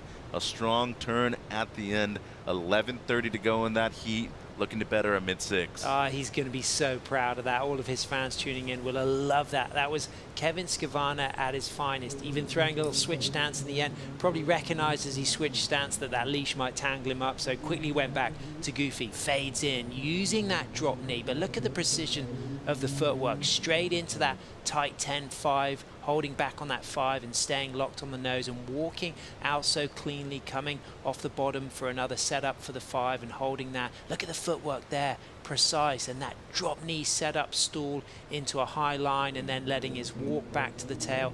Get him again onto another stall, 6 steps into a 5, fully tight through the section on the nose, degree of difficulty high, criticalness high, but style 100% all the way. I mean, as far as style points go, you're going to give this a 10. As far as footwork goes, you're going to give this a 10. This was a masterclass of Kevin Skavana doing what he does best. And I like this little switch stance, and then he recognizes that I think he might get a little bit tangled up in the leg rope, so he goes back to Goofy and then just rebounds and really feels the vibes on that one. Wow. That was awesome. That was awesome, wasn't it? Really like to see Skavana surf to his level. Meanwhile, Del Perro now up and riding, and a crucial wave at this moment of the heat. Strong carve right there on the open face for the French surfer in the white jersey. Once again, heading back to the power source. I think he's had really bad luck with a lot of these waves lining up down the line. You're exactly right. You can see in his body language there, he's looked over his shoulder again. This has happened on his 483, his 507 and his 52. He's paddled into what seems like fantastic waves, but they've peaked out on him, and he's recognized that there's not as bigger opportunity to really nose ride through sections, to really generate speed on rail that he's so famous for doing. He's surfing fantastically, but the waves he has caught haven't quite allowed those scores to go up towards the excellent range, but he's giving it everything, and he's chasing an 8.56. That is for sure, and at least looking to improve on a 5.2 if he can. So with 8 minutes and 20 to go in this heat, eating an 8.56, as you were mentioning, still waiting on the last of Kevin Skavana, whether or not he will improve on the 6.43. Salas with the 7.83. Opener of Kaimana Takayama comes in as a 5.0. Still 30 minutes left in that heat. What we're seeing right now, the waves are turning on, the tide switching back towards the higher one, as we do have a high tide at around 6 p.m. this afternoon. But Sam, El Salvador, the women, the men, it's all delivering right now. Everything is lining up to be one of the best days we've seen all season long. Absolutely. You don't want to take your eyes off the ocean, but if you do come down here for a surf trip, look at the landscape as well. Over 500 bird species in El Salvador, Mitch, and there's so many national parks to enjoy. So you get all the waves, but you get all the landscape and you get all the culture, and it really is somewhere that I'm meeting a lot of surf travelers from all over the world staying down in El Tunco, and they've been not only feasting on this good surf, but they've just been really enjoying the atmosphere down here and the opportunity to watch the best longboarders in the world. So definitely come on down if you're in the neighborhood. Absolutely, especially you're going to learn a lot, even as a shortboarder. I've definitely learned a lot myself. Kai Takayama straight to the nose right there on the outside. Opting for the no leash again. Strong layback right there. That was radical. And that's what he brings to the table. A little bit of spice in every turn that he puts in. Outside Salas also up and riding. Strong nose riding right there for Takayama. What a way from Kaimana Takayama, Mitch. I mean, he's just putting everything into this. The excitement factor, 100%. And it's really brought out the best in him to go up against #2 in the world. Strong 10 right there from Takayama. Once again, the tight 5, and he is just going to town on this wave right here. Wow. I mean, I'm very interested to see how the judges analyze that layback. It was radical. He popped an air out of that. The rail released, the fin came free. It was super exciting, and he rode out of it. But he did have some extremely dynamic 10s. But Kai Salas clearly has got a good wave. He kicked off with a strong wave. He's going to add another big score. But Kaimana Takayama revealing to the world that he's hungry for this heat. He's putting every ounce of juice and energy into every ride he catches. And just like the experienced veteran that Salas is, recognized that he was on the outside of Takayama, said, hey, I've done my work on this wave, let me kick out before and try to recover priority. On that 9.8 prototype, straight into a 10. This is the winner of the last tour event at Bells. Already secured his spot for Malibu into a second nose ride. Tight, high, locked on that 5. Nose riding in 10 through the section. Incredible degree of difficulty. A third hang 10. Already that opening nose ride there demonstrates this could well surpass his opening score, and sets himself up through this inside section into a sweeping rail turn, throwing spray. The founder of the Kai Salas Longboard Company from Queens, Waikiki, the founder of Pro Surf School Hawaii, back onto a 10 on the inside there, walking out and kicking out cleanly and really putting a lot of pressure on the judges to pick that apart and analyze that. But what about those 6 steps into the 10? And then how's this? Walks out of this section here and then puts that lay back on. Whang! That was radical, and then right deep in the pocket, that bowly clean section, and just then keeping it cool here, but then putting that board on rail once again, getting a high line into a really critical lifting 10, locked, beautiful surfing, riding his dad's built Michael Takayama custom boards on the 9.7 Perplexer. Kayamana Takayama moving through to the inside with energy but with control, and into that 5, into a lifting 10, walking out cleanly, back up for another nose ride through the inside with that great lift, and then finishing in style with pizzazz. What a great wave for Kayamana. And a leg burner right there. You could see his expression at the end of that one. So plenty of time in there. Heat, the opening exchange, a 7.83 to Salas, a 5.0 for Takayama. Still waiting on the second scores for them. Meanwhile, Kevin Skavarna, 6.17 on his last, doesn't improve on the 6.43. Waiting on the last of Del Perro, at the moment still needing an 8.56, but if he does improve on the 5.2, would need a smaller score. But 3.5 on the clock, Skavarna with priority on the outside as we see Takayama making his way back out.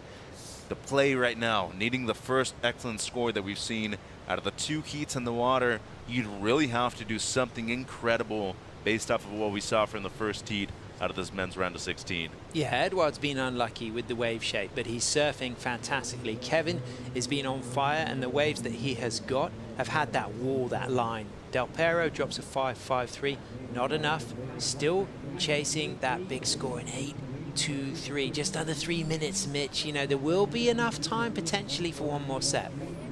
What I'm interested to see is how Skavarna plays priority here, because you're going up against a master tactician in Edouard Del Perro, a person who's been around for a very long time. As the score comes through for Takayama, it's a 4.33. Skavarna, experienced surfer, but not when you really compare him to Del Perro. We're talking about one of the very elite surfers in the world for the last 10 years, as we see Richie Cravey from San Diego, California, coming up next against England's own Ben Skinner. Yeah, that's an exciting one. People will be tuning in from USA and from the UK for that one. Of course, it's a good time to be watching from the UK there. It's 7:30 in the evening. Great time to be watching from California, 11:30 in the afternoon. That's going to be a fantastic battle, a goofy footer against a regular footer, 2 world-class surfers going blow for blow. They'll enjoy these overlapping heats, Mitch, because they're both going to know that they've got that opportunity to get busy at the beginning and hopefully secure a big score, as we have seen from our surfers Kayamana and Kai Salas. That, you know, they had that opportunity for those scores early on. And I actually do apologize. I said England, actually the United Kingdom I meant for Ben Skinner. Cornwall is part of Great Britain though, so Minnow Green, I know you're watching at home and you're probably expecting to see some big stuff from Ben Skinner. As we look at Del Perro right now, needing the first excellent score of his heat, an 8.23, straight to the nose right there, strong nose right in the pocket. Once again brings it all the way around. Really love the inclusion of that carve rail by grabbing it. Once again though, he has had terrible luck with these waves, just flattening out through this midsection. And you can see it right there with the body language. Really needs to have this wave really step up and gain a lot of speed down the line to do something incredible. Has to pet the kitty a little bit right there. That's what we call it, when he has to really use those hands to gain some speed and momentum down the line. And unfortunately for him, this wave doesn't really seem to be adding a lot of points on the inside section of this wave. 30 seconds on the clock, needing an 8.23. Doesn't seem like it's going to be the only excellent score that we've seen so far in this heat. 20 seconds on the clock. Kevin looking to defend first place in this heat right now, as he is looking to improve on a 6.43. Great heat surf from him, from the young Californian. Yeah, and he's feeling good about that. I mean, Edward gave that everything, Mitch, and the waves didn't deliver. He's going to get a strong score for that last ride, though, but an 8.23, it would be substantially the strongest score of the heat.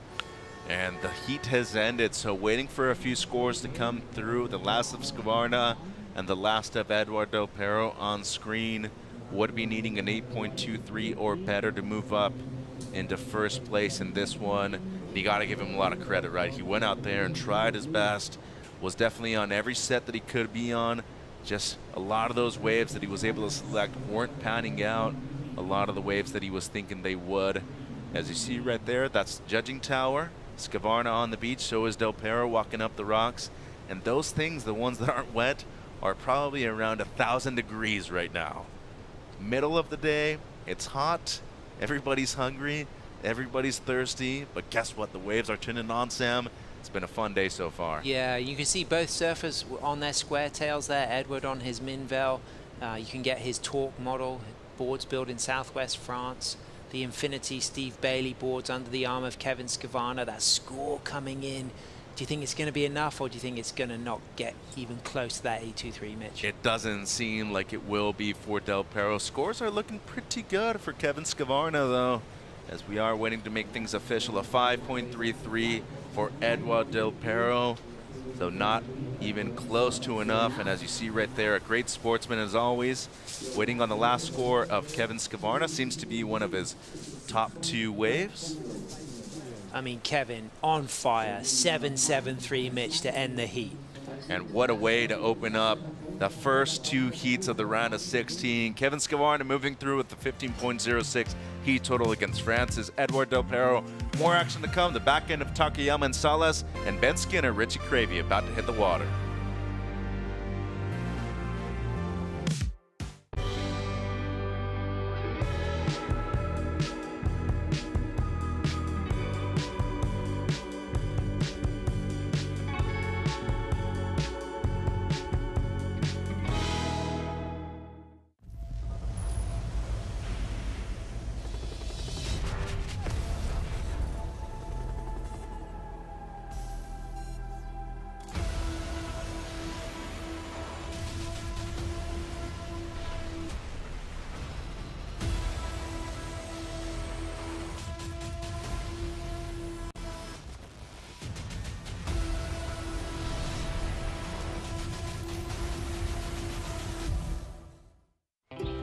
Connection to nature for me is an exchange that happens between human and nature.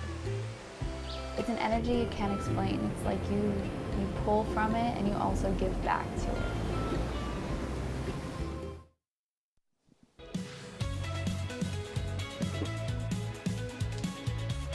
Barring a couple knee-leash tan lines, everything going nice and smooth here today at the Surf City El Salvador Longboard Classic. We've got 18 minutes, 50 seconds left for Kaimana Takayama and Kai Salas. What a matchup they're having right now. And we send Ben Skinner and Richie Cravey out into the lineup for their secondary priority heat. So overlapping heats today, 4 surfers in the water. The surfers in heat 3 have precedent. At the moment, Kai Salas has priority, but Richie Cravey, looks like he snuck around to the inside, found himself a potential little nugget on the inside section. Chris Cote here with the wax head, Matt Janowski. So Richie Cravey, great story coming into this event. Got here by any means necessary and was able to bring the family down here. I know his sponsor, Salty Crew, put on a big sample sale, try to raise a little bit of fundage. to get him down here with the fam, and he has made full use of this place and this wave. Looked a little lackluster on the start, foamy, kind of weird, but wow, got pretty nice through this inside section. Richie Cravey, a great surfer, Encinitas, California. To the nose, 5 over, made a lot out of a little, and it's still happening. This kid is back on the escalator. What's going on here, Waxhead? He's looking for that inside reform, trying to get something of substance, and Richie, he has struggled to get out of the mid-range scores throughout this event, and he's hoping that changes. But Ben Skinner opening up his account, our surfer in white from the Great Britain. Big Ben in white, say one of the 2 most powerful surfers on the WSL Championship Longboard Tour. When you mix power and style like that, you've got a complete act. And Ben Skinner coming out of the UK, flying that flag and riding that nose. There he goes, 5 to 10, cross-stepping back, great technique and style. Back at it again, 5 over, 10 over. Highly technical surfing from Big Ben. And he made his intentions known down here early on. Another 10. Doing the math in my head, it's about 100 toes. Well, Ben, quantity isn't necessarily counted over quality, but that wave, just wanting him to get to the nose, so many touches of the tip, and quite a few critical moments, although the wave tapered off a lot. So fantastic opener for Richie and Ben.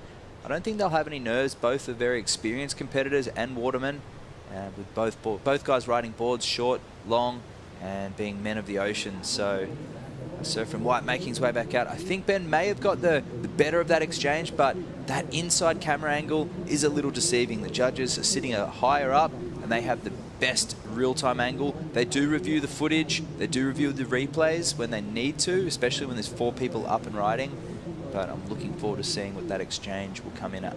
Well, right now Kai Salas is in championship form. He did win in Bells, carrying a lot of momentum with him now. Look at his scoreline, 7.5, a 7.83, well into the double digits, 15.33 for his heat total so far, with 15 minutes still left to go. Kaimana Takayama in a bit of trouble right now. Negan 8.83. The good news for Kaimana is we've seen a bunch of 8s already today, so we know the quality of waves and plenty of quantity as well. And Kai Salas is out the back with priority, so he's going to control this lineup for now. You see Kaimana Takayama inside of Kai, but he has to let him go because Kai does have priority. He can look, but he can't touch. And here goes Kai, looking to better a low of a 7.5, just looking behind him, seeing if that was a mistake, and may have been, just checking if that was a closeout. So I don't know, there was a couple of sets behind him, whether or not they're better or not, but Kai Takayama on the answer back, searching for an 8.83, so whether we'll do it in 1 score or 2, still got time for both, but starting off nicely, Chris. It's all numbers. The key to getting an 8 is to put all 10 over and then start to go into your series of turns. So a couple nose rides already for Kaimana Takayama. And when I think of Takayama, I think of nose rides. Dad's a shaver, uncle, icon of longboarding, Donald Takayama. Wow, big turn right there, laying back. Now, that was a bit of a throwback to the mid-90s on the high action longboard circuit, but I appreciate the difficulty to do a turn like that on a giant board like that. Very much so. A break of control and flow there, perhaps. We'll see what the judges think, and that, of course, is in the criteria, but so is nose riding and footwork, and Kai definitely a champion of those 2 disciplines and finishing off cleanly. That one will definitely beat that 5, I believe. Whether it's a 6.5, not sure, but it will lessen that requirement of an 8.83, I think. He's chipping away for sure, you know, with all the nose rides he did, all the work he did. Definitely rewarded for that. 13.43 for Kai and Kaimana. Waiting for Ben Skinner and Richie Cravey to come alive, as their scores will be announced shortly. We've got Mitchell Salazar on the glass now with the best mustache of the event so far, Kevin Skvarna. Undoubtedly the best mustache out of the event, but so far also the best goofy footer on day 3 of competition. First of all, congratulations, Kev. You did improve on your last ride, came into your top 2. Talk to me about going up against Edward Del Perro in world-class conditions. Yeah, I mean, Edward is a serious competitor. He is not someone to surf against lightly, and I took a lot of pressure on beating him, you know? Like, I didn't want to lose to him again. So I beat him, and that felt good. Okay. This is an odd question, but I think it's really important to really get this out there because you're also a great shortboarder, you're a great waterman, a lifeguard yourself. How do you think shortboarding has influenced the way you longboard at a wave like this at El Sunzal? Yeah, I'm a pretty average shortboarder, honestly. I'm a current kneeboard world champion, though. But yeah, I'm pretty average shortboarder, maybe above average, just a little bit. Yeah, surfing all different types of boards and just like being in tune with the ocean is super important. I haven't lifeguarded for a couple years now, but I've taken those lessons with me, and you know, those things don't go away. I really enjoy riding everything, but yeah, I stick to the longboard, a lot of kneeboarding lately, ride the shortboard or a step up or a gun or something. Yeah, riding everything has been super important to me for a long time. It's kind of something that I've always tried to stick to and not really cared much about, you know, what is what, I guess, because it doesn't really matter. Like, the ocean is a relationship between you and the ocean is really personal, and like whatever you want to do to, like, I guess, express yourself through that is your own choice, you know. So I've stuck to the longboard and shortboarded, and yeah, I got a lot of stuff that I'm into these days, so it's cool. Got to plug the sponsors real quick. Any shout outs to Birdwell and your fin sponsor? Yeah, Flying Diamonds, Infinity, Birdwell. Thank you guys for letting me do what I do. I appreciate you guys more than you'll know. Thanks, Kev. Good luck at the quarters. Thank you. Appreciate it. Birdwell would be a pretty sweet sponsor. Custom trunks, they've been doing it since day one surfing. Kevin Scavarna, can I buy a vowel? That was quite a lot of wisdom in there from Kevin. Nice to see him open up, and yeah, it looks like a lot of pressure is off his back after that heat. Edward, he's exactly right. He's a fierce competitor. And to be honest, on a right-hand point break and somewhere where Edward won in the ISA World Championships not too long ago, I thought going into that, Edward was certainly the favourite. So an upset there as we move into our tighter rounds. And I'm thinking Taylor Jensen coming up against John Michael Van Hohenstein. Wonderful to see another upset there. Of course, Taylor already confirming his spot in Malibu. A lot less pressure, just going out to cruise. But John with a point to prove and carrying that Hawaiian power, that Hawaiian presence that's so ominous on the beach right now. You felt it, Chris. Oh yeah, no, that's going to be a really fun matchup. I mean, you have polar opposite physiques and styles going into that next heat, so that's going to be a really fun one to watch. In the water right now, Kaimana Takayama, it's a spot of good news, a 6.23, so still needing 8.83, so a massive requirement, but the waves are looking lovely, so we know that there's potential out there. Richie Cravey starts off getting the edge over Ben Skinner. He's got a 5, Ben with a 4.9, so still very tight in heat 4. And I got to address the crew that's currently cheering for Kevin Scavarna. Took a quick walk up the beach just to suss the situation, and they're rolling deep. They got a big crew. They're right on the rail. They might be backed up close enough to the bar to have started happy hour early, but it's paying off. His cheering squad has something to go for the rest of the day as Kevin Scavarna gets through a tough heat. We have a lot of championship, a World Longboard Championship coming up in October, on October 3rd to 13. Edward, well, sitting in a precarious position. He's tied there on equal 3rd position. So you have out in the front Taylor, Caniella coming in, tied with Kai, Declan, Tony, and Edward. So they're still yet to surf their heats. And here's Ben Skinner, our surfer, up in white. So looking to jump into that top 8 situation. Behind him, Richie, and they're both tied. This is exactly what we wanted to see. Wave for wave, both surfers doing everything they can and looking cool while doing it. Doesn't look like there's anything too forced. You know, they both are big, strong guys, but also extremely light on their feet when that's what's demanded of them. So Ben Skinner, he'll pull out. Couple good turns. I think he had a quick nose right at the beginning of that wave. I feel like those two scores are probably going to be pretty even, just like their two opening rides. 4.9 to 5. Thought Ben may have got the jump on Richie, but Richie on the outside getting to work with some rail. I think this exchange we'll have to see. But Ben, some nice rail-to-rail transitions, but saw Richie really open up again. So the goofy footers starting to really shine. Chloe making a heat convincingly, and we saw, well, not convincingly actually, that was in the last moments. Kelis, the first heat of the day, goofy footer, taking out a convincing win. Some smooth rail surfing. So probably Kevin and we have Richie both looking to that heat, perhaps for some inspiration. Kelis with a great heat total, some excellent surfing in that, smooth rail transitions.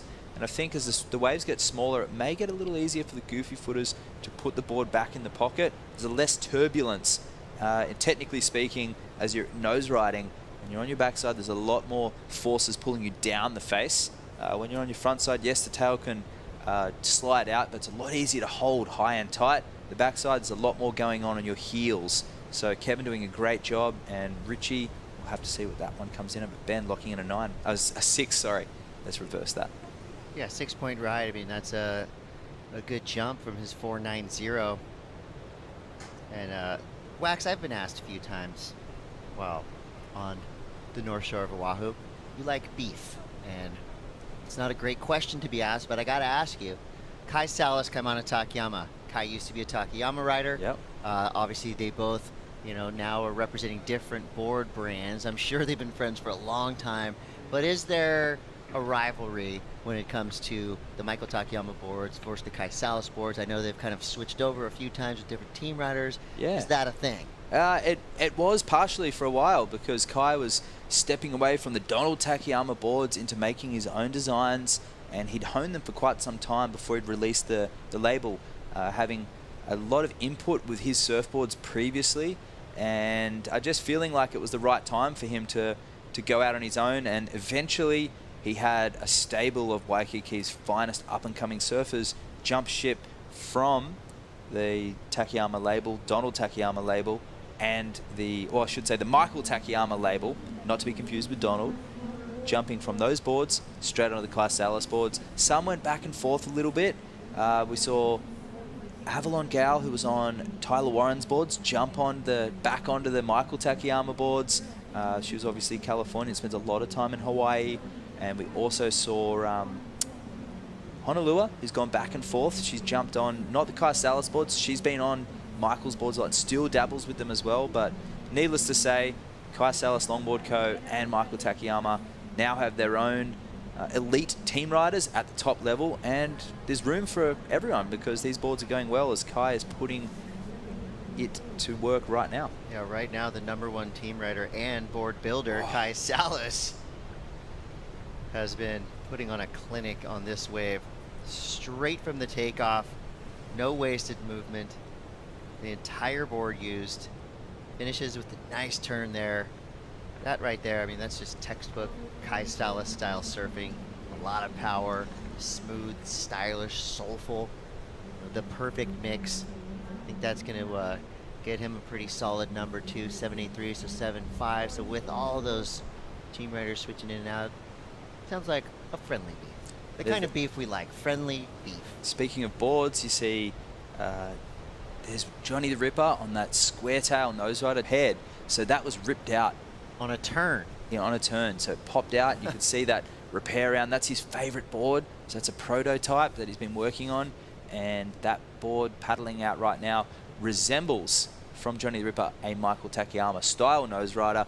Now, when we talk about styles of boards, so what happened was Carniella Stewart was an absolute, let's just say, he blew out minds with his nose riding at Noosa back in 2018, and then on the World Tour in 2019 we saw some phenomenal nose work. Remember looking at the close-ups, and we're trying to really understand how the board was able to levitate without even being in the pocket, but the way the water was moving under the board and Carniella's skill combined was creating these amazing nose rides where there was still air under the nose, but he wasn't in the pocket. And here goes Kai Takayama, and we'll see what he does in this replay. So he gets that 10 back in the foamy section. So nice and critical though, despite the whitewater on the face.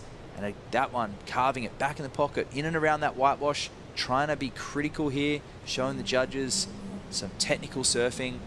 And then, in a layback, actually gets some air and pops it off the foam. Tail slide? Tail slide, layback tail slide. That was pretty wild. There'll be a cool photo out of that. And here goes Kai Salas with his answer back. So staying nice and high, gets the 10, pushes down the wave. And this turn here, carving it back into the foam, driving off the bottom of the wave, shouldering out a little bit, but he cuts back through the chop, managing it really well, climbing high on the wave, shuffling back to the tail. And this, a bit more of a performance-y turn where he drives and snaps it back into the bottom of the wave, and he's just feeling it. He incorporated on this wave and his trademark relaxed style. And Kai, one thing about his surfing is that he's always showing control, and he finishes and shows the judges that he had it on that wave. Laid back with his mind on nose rides and his heart beating for a potential quarterfinal finish. Kaimana Takayama still in this, needing that 8.83, that last wave from Kai Salas, 7.07. Anytime you're throwing Salas, 7.07. Anytime you're throwing away sevens, you're doing something right. He's in control and command of this heat.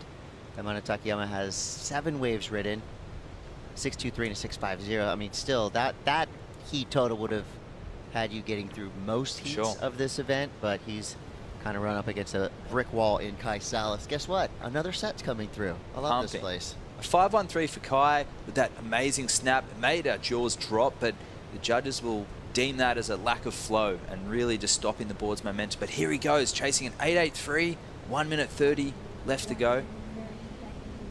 Gets out on the nose. Cool drone shot there. Really gives you an idea of the speed these surfers are traveling. This wave pretty flat on the face. It could have a good inside racetrack, but it's not going to. Flattens out underneath his feet. And here goes Ben Skinner. Little zipper, kind of a medium-sized set, roundhouse cutback, fully engaging his rails. These guys are inching closer towards radical surfing. They need to be mindful of the judging criteria. While it's fun to watch, the judges want to see that perfect mix of traditional and technique. And of course, you can lay down the law, throw a big snap, but the flow element and the grace element really paramount to getting a victory in one of these heats. Yeah, and that's the key. We see Kai Salas driving through his turns, not losing that flow. A lot of power incorporated, but using his body and his board, but not to mention his technique. Perfect technique, stepping on the tail and rotating the shoulders. We saw some amazing turns in that heat with Kai Ellis Flint and Cunny Stewart really setting the tone for this round. So there, Richie Cravey had to give way to Kai Salas, who's in the priority heat with that top priority spot. Little roller coaster there. Down at the bottom of this wave, takes a look back, 10 seconds left.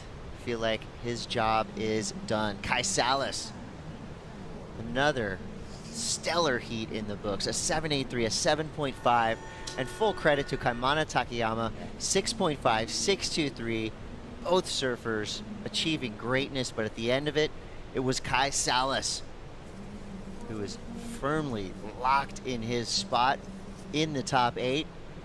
For him, it's about getting a title here in El Salvador, and it's about getting himself the highest seed possible heading to Malibu, and it's looking good for a big Kai Salas finish here. Yeah, and we say goodbye to Kaimana Takayama. We won't be seeing at Malibu, unfortunately. He was hoping for a big result, and his surfing in this event definitely proved that he belongs on the World Tour, and putting those his Bathers boards, Michael Takayama boards, through to some really good performances.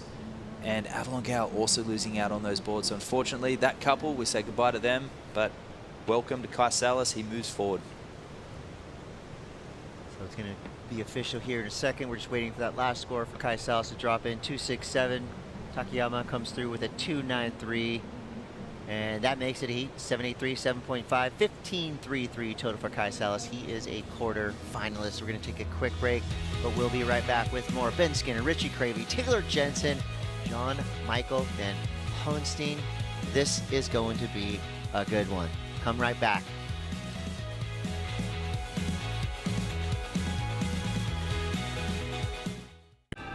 There's a right time for everything.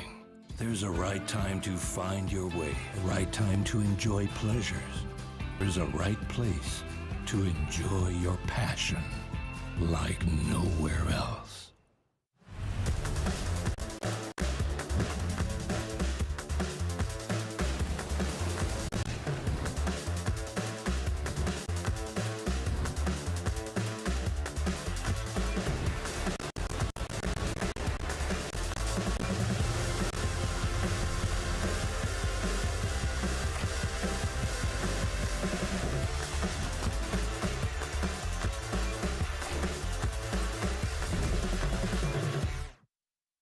It's crazy to think that the same place that makes us feel so afraid can also make us feel the most at peace and So connected. much for the wishes, so much for the call.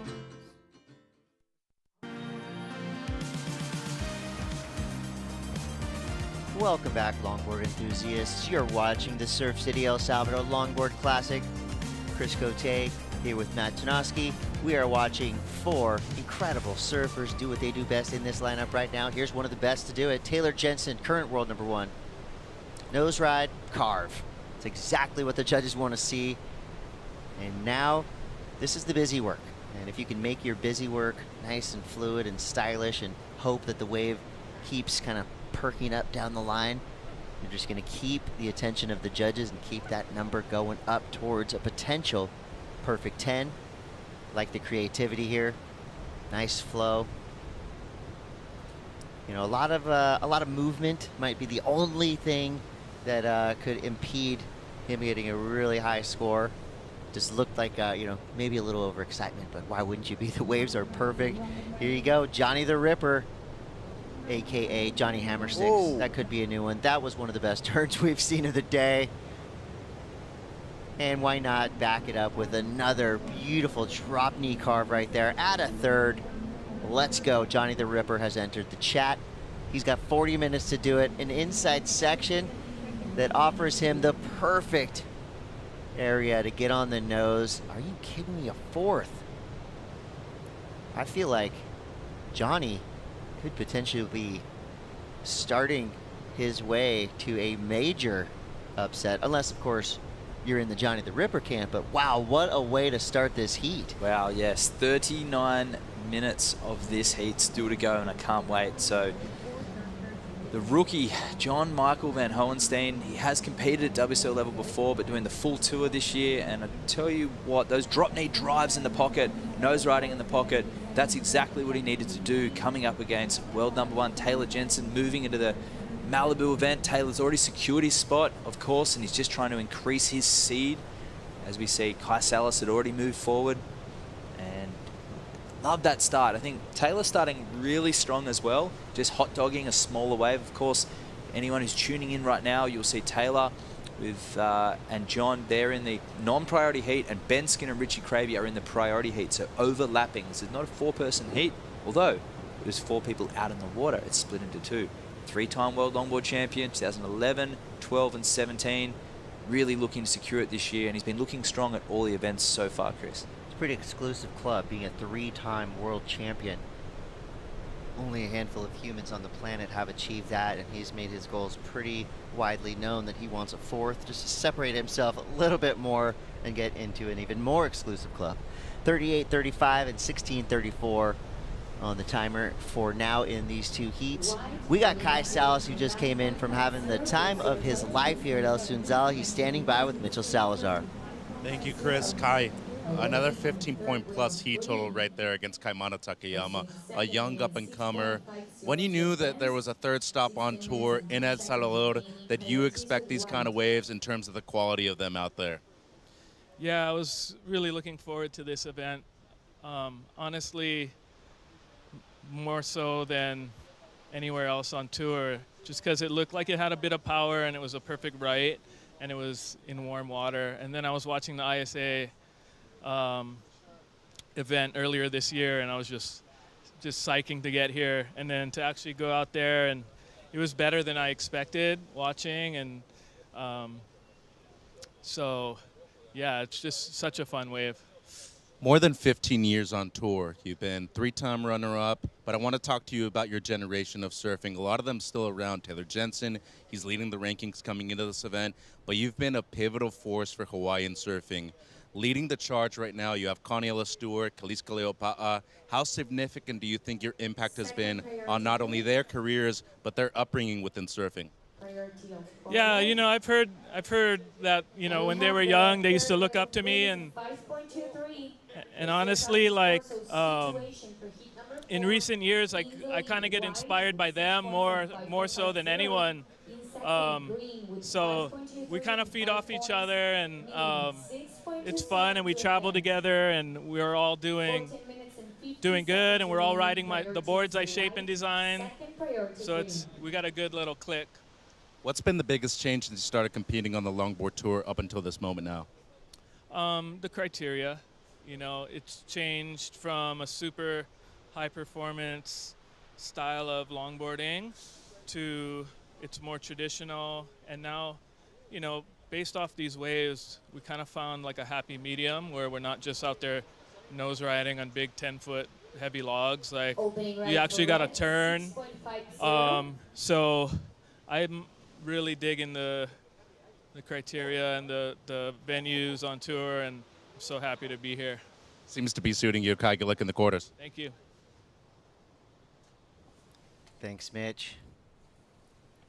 I always like to hear from Kai Salas. He's soft-spoken, doesn't say a lot, but what he says matters. And he could be that quiet, humble warrior that brings the title back to Hawaii. It's been a drought, and I don't want to keep saying it because I become a little bit more fearful every time. But Dwayne DeSoto did it last. It's been about 10 years between. Kai Salas could be their hope. Let's hope so. Honolulu, Bloomfield, also three-time world on the women's longboard side. champion. Absolutely, been, yeah. But Hawaiian domination. She's looking for a fourth world title, as is Taylor, and we have our Filipino surfer global Regilio coming up superstar. next. This is it. So a Japanese competitor up against a Filipino. We have a Hawaiian, Californian, and the Great Britain surfer Ben Skinner up against our San Diego native Richie Cravey, a fisherman who's out in the water right now, chasing a 627, also in the green singlet. Heat 6 will be the kindest, most polite heat we will see of the day. They're definitely sorry and thank you to but each other. They're the two of the nicest guys you'll ever meet. Absolutely. So there we have 6.5 for Taylor and 7.5 for John Michael Van Hohenstein, our surfer in blue. Wow, and I could see that score going strong. I didn't know a 7.5, but all those wraps that Johnny the Ripper did in the pocket, back around in the foam, everything was in that power source. Yeah, they were 3 or 4 just really nice looking drop knee turns, all done in the proper spot. Got a good nose right out the back. I feel like that's going to be a little bit of a wake-up call for Taylor Jensen. I mean, he's been in a million heats. He knows the drill.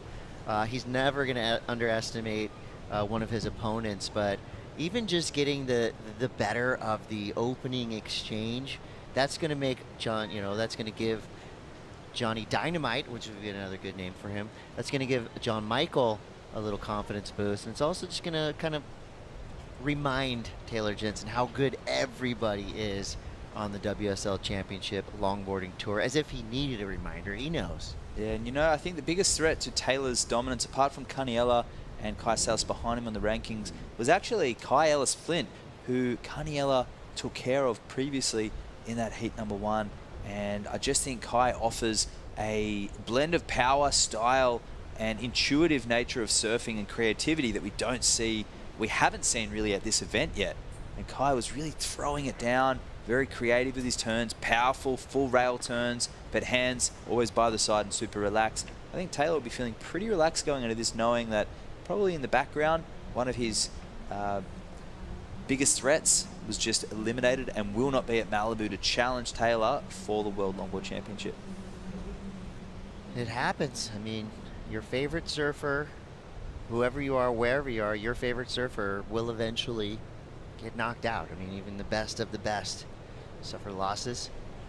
That's how they bounce back. That's important. And we know Kai will be back. He is a purist's favorite. And luckily for all of us, plenty of footage out there for us to watch and enjoy and feast our eyes on. Yeah, I'm sure he depending on how long it takes to bounce back from a loss like that, he's going to be on vacation in El Salvador, swell around the corner. Hopefully he sticks around, get some filming in, and we get to enjoy that. Absolutely. So 10 minutes 20 left on this, with 6:27 required, a 6.27 required for Richie Cravey. I think he's paddling for this smaller wave now. I'm not sure if this is a mistake or not, but he's here to prove us wrong, Chris. Hopefully for him, it's a grower. Starts up on the nose, 5 over. Cross-stepping back, fading back into the power zone. Good series of turns and nose rides right there to start for Richie Cravey. His last score is a 5.23. Decent wave to the outside section. We'll see what it does in here. You never really know until you take off. Could have a good line on it. He does. So a good little power pocket for Cravey to work with. Nice and tight in the pocket, carving it back. Quick little swivel there. Airplane wing out the back. Active surfing there from Richie. Just moving through to the inside and lots of maneuvers, but keeping it all in flow as well. Is looking for more here. Didn't stop. Rail to rail transitions and cross steps up the board and a reverse kick out. So well surfed. 627. I think it'll be right there. We'll just see if the size of the wave factored into the scoring, because the critical nature of the maneuvers are what the judges compare in a heat-by-heat scenario. They haven't had a lot of large sets though, mind you. The 6 and the 5.5 from Ben Skinner at the moment were on mid-sized waves, and they've been holding those for quite some time. And as we see this heat really wind down, this priority heat for Ben and Richie has been pretty quiet. So mistake, probably not at this point of the heat. He needs to keep surfing waves and get those reps up. Let's see where that one falls. Yeah, there were a lot of cool elements to that wave. It was kind of in stages, wasn't it? He had the, kind of the quick grower on the beginning of the wave. It calmed down a little bit, then it perked up through the inside. So I think the judges, they like to see, the creativity and the different kind of line being taken. So see what happens with Richie Cravey's last wave. He'll get right back out there. One of the good things about a little bit smaller of a swell with less water moving around out there is the surfers can get right back out into the lineup. All right, let's break this one down. Was this a 6.27 for Richie Cravey? Here's the start. So nice 5-10 combo, quite deep up the point. And this is a medium-sized wave, but it has a long wall. Keeping that rail engaged, up on the nose again, stepping back into this turn, wrapping it into the bowl. And I like this, just keeping the rail engaged, just carving around and identifying the inside section of this El Salvador point break, looking really good. And this, like an inside section at Malibu, Richie carving it back again, and he's really liking what he sees. And I love that transition, just using the hips, swiveling it around, and just rolling that 9-7 back into the foam again.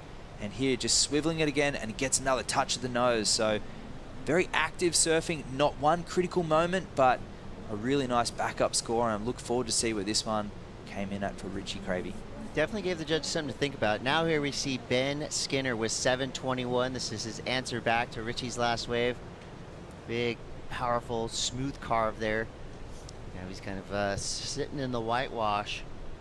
He could have one decent section in front of him. He's just kind of playing the patience game, waiting to see what happens. Still has 7 minutes to go, so he can ride this one to the beach and still be able to get back out there. And there's the little section that we wanted to see.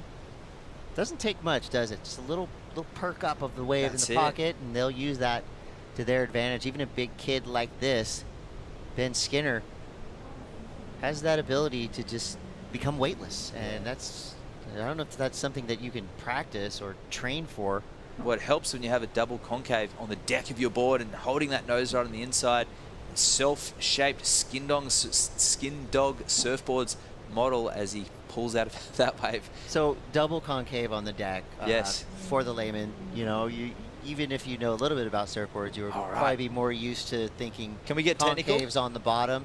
Let's get technical, but let us understand what you're saying. Okay. If we don't know much about surfboards, explain a double concave on the deck. So two different terms. You have concave and convex. So concave on the deck of a board is when there is a scoop. Convex would be if there was a rolled deck, which of course we don't ever see. Most of the time they're flat decks. They're rolled off to the sides, but when you look down at most of them look relatively flat. There's a subtle roll, but towards the tail, it's not necessarily a scoop that he's got. The stringer line, which is the center line, is higher than the two sides and the square tail. And what that's doing is it's shooting water through and funneling it and holding it. So we know with concave on a board on the bottom will create lift. That's what concave will do.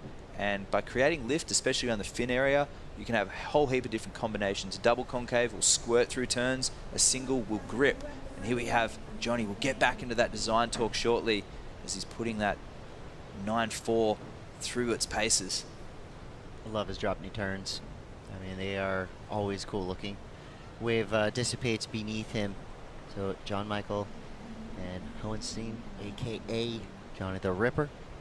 27 minutes to go. He's in the lead for now. Taylor Jensen out the back, dropped anchor. You look at him sitting there. You just know that the energy inside of him is starting to bubble up. He does have plenty of time to go. There's only 4 minutes and 47 seconds left for Ben Skinner and Richie Cravey. We got scores to come through. Ben Skinner's low score for his two keepers right now is a 5.5. 6-point ride for his high score. That one's going to come through at a 4.9. And we do have a paddle. This could and will be Richie Cravey. So Richie needs a 5.98. That's how you start your wave. Long extended nose ride. Comes around this section with plenty of speed to burn and slips off his board. And I think he'll just regain priority. What a devastating moment there with 4 minutes left. Maybe he saw Ben paddling back out and there was a split second kind of missed decision. Do I pull out? Is this wave going to be good enough? And I think it would have been the score 5.53 on that medium small wave that he took off up the point, and he faded back in again. If Richie was able to surf that all the way through, I think that may have been the score. But with 3 minutes 40 left, he'll get priority back. Ben wasn't yet out the back. He didn't better his score. So, I mean, a bit of a wasted transition there of priority for both surfers, really just choosing waves and the time just ticking down. So Richie will be in a commanding spot with the priority, so he'll have the choice of the next set wave that he wants. But Ben only looking to drop a 5.5, and he can do that with 1 or 2 turns and a nose ride. Well, everybody's back out there. Top priority spots are with Ben Skinner and Richie Cravey. So Richie Cravey did retain priority, and he could be in position for this set that just rolled through. Looks like he's in the sweet spot, Richie Cravey. So that might not have been a mistake as he turned around, got priority, and now he finds himself on a solid looking set wave on the nose, flying by Ben Skinner, still on the nose. Now he cross steps back, carving back towards the whitewater. Nice clean turn there. Ooh, and he could have a runner through this inside section. Look at this way, the way this wave is starting to form up. There's Ben out the back. He's now on the nose. Double trouble here as we see Richie Cravey through to the inside. Ben Skinner now in the mid portion of this wave. Cravey carving, Richie carving. Well, I guess Richie Cravey was carving, but also Ben Skinner. And still going. That was a good wave for Richie Cravey. I mean, you saw kind of the exciting high-speed start. Finishes it off with a perfect hang 5. One more turn. Back into the whitewater. Nice kick out there. And he turns around to find Ben Skinner behind him, getting all the work done. So that would be intimidating to see Ben Skinner flying down the line right at you. Oh, that drop knee gouge right in Richie's face. And he looks back up to the judges, and I'm sure there's some cheers for Ben, a crowd favorite. So 5.98 required for Richie, but Ben only needing to drop a 5.5. So I think that requirement of a 5.98 might have gone up. Where do you think it'll go, Chris? If you thought this was going to be easy, think again. Every surfer in the water now with a score of substance. But Ben Skinner and Richie Cravey, this is about as tight as it gets. So before those two waves were being ridden, Richie Cravey needed a 5.98. Ben Skinner, well, he needed to improve on a 5.5. We saw the majority of Richie's wave, and it was fast on the takeoff, flew it all the way through. Here we go. Johnny the Ripper doing what his name says it does. Loving his drop knee turns. And here's where he could have the potential to get on the nose. Meanwhile, out the back, you see Taylor Jensen. The Sunzal surf machine has obviously been turned on because it is pumping out here right now. 1:17 in the afternoon here in El Salvador. Prime time for this round of 16. We're trying to fill our quarterfinals. Johnny the Ripper is trying to rip his way into those quarters. It would be his best result yet on the season. Taylor Jensen trying to play some defense. He started off with a 6.5, which was a proper good score. But Johnny just one step closer, or one step beyond a 7.5. Here we go. The paddle battle is on. Taylor Jensen's wingspan is about 15 feet. He may use that advantage to get past John Michael. We'll see. We'll keep our eyes on these two as they paddle back out. Richie Cravey somehow straight back out in the lineup and on another gem of a wave. Oh yeah. That score still hadn't dropped yet, so Richie still surfing like he needs a score. I like that. Some urgency. On the nose, 5 over. Here come the rocks. Wild dismount for Richie Cravey. See the duct tape on his board there from losing his boards a few times. Going leashless, one of the few surfers to go leashless. Yeah. Feeling free on his board, connected to his board. This guy's just rad all around. Absolutely. Marine biologist. Core surfer. He's a core lord. Surfer. A full right. core lord. Wow, I don't know where that's going to go with Richie. I feel like he didn't get enough work done. No touches of the hang 10s. Judge has been really liking critical nose rides, but the rail work was there. And here goes Rogelio, our surfing green, a Filipino, up and riding, opening up his account almost straight away as the hooter went. But did it go? I'm not quite well, sure. It was 0 on the clock, so whether we heard or not, we have... but we're waiting for scores. Well, you're right. It hasn't started yet, perhaps. Yeah, this might not count. All right. We're going to leave that, of course, to the people that do the well, that would be a real shame. Stuff, the nuts and bolts of the operation. He's onto an absolute heater here. This one looking amazing. Delicate footwork, very precise, and he's come out swinging, but this would be a mistake if the heat hasn't started. So the clock is still on 0 from that previous heat. The scores are to be locked in. All the scores have to be locked in before we can start the next heat, so that could be the best 0 ever ridden. I think so. And I'd have to go pretty deep into the rule book, but if you stand up before the horn blows, any ramifications? Of course, if you get in the way of a surfer with an interference, but cannot fill you in on that exactly, because we're hearing very subtly. 28 of the we're hearing very subtly in the background the beach announcers, and we haven't heard a horn. Although the clock did click down to 0 on heat 4, heat 5 still going, and heat 6 hasn't commenced yet. So very interesting scenarios. We see Ben in there with Richie waiting for scores to be locked in. Oh man, just amplify the family drama. That's it. That's Richie's whole family there waiting for him.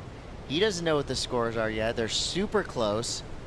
I mean, either way, win or lose, when that's what you come into, you have a good life. And Richie Cravey, you've been talking about his crab fascination, and win or lose, he's going to be hanging out, studying some of this diversity. Yeah. This is the highlight event of the tour, he said, for him as well. Oh, for sure. Not much wildlife in Huntington Beach. I know Bells has its fair share, but this is a rich environment for all types of creatures. There is wildlife. There is wildlife, but not necessarily the kind that you want to mess with at Bells. And we have Richie, that beautiful 9-7, shaped by his brother. You can see that Greeno style fin. Don't take that jersey off. Do not take that jersey off. Early indications looking good, Chris. Richie Cravey needs a 5.98. But we haven't had that score locked for Ben Skinner yet as well, so. Comes through a 6.73, so that's enough for now for Richie Cravey. Now that means Ben Skinner needs a 6.27. Was Ben Skinner's wave overall better than Richie Cravey's last wave? The outside section we didn't see because the cameras were on Richie. Richie's following through, doing those nice carves. We saw Ben get to the nose on the outside and have a relatively relaxed midsection, but the inside was really dynamic. But for Ben, he had Kelis Flint, which was sitting just ahead of him, get knocked out. But Richie and Ben are tied on the rankings, so this could be a determining factor for Malibu, depending on how things fall. So crucial heat here for the season of both of these surfers. There's Declan Whiten. Ben's just going to stay in the shower. Just stay under the water, whatever helps. So Ben Skinner needs a 6.27, and it comes through a 7.53. Ben Skinner does more than enough. Gets the win. One more score to drop for Richie Cravey, a 3.77. So a heartbreaker for Richie Cravey, but congratulations, Ben Skinner. Valiant effort, gets his best wave right when it counts the most, a 7.53. We will have British representation in the quarterfinals by Ben Skinner. Wow. Commiserations to Richie. That'll be it for his season, no doubt. That was a great heat. 2 core lords right there. Look at that.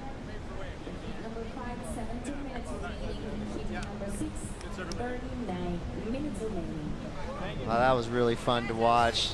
Full credit to both surfers out in that lineup. We got a lot more to come here from the Surf City El Salvador Longboard Classic. We're quickly filling up our quarterfinals. We're loving every minute of it. Taylor Jensen and Johnny the Ripper still in the lineup. Taka Inoue and JR will take us through to Heat 6. Don't go anywhere. We will be right back with more Hot Dog Longboarding.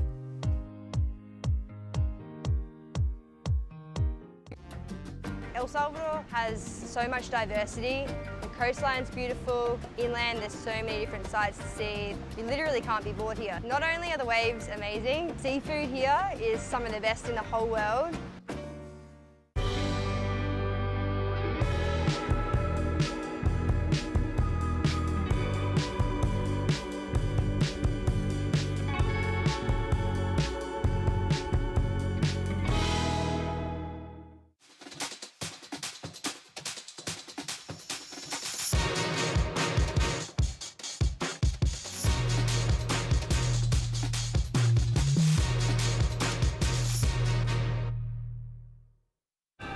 There's a right time for everything. There's a right time to find your way, a right time to enjoy pleasures. There's a right place to enjoy your passion like nowhere else.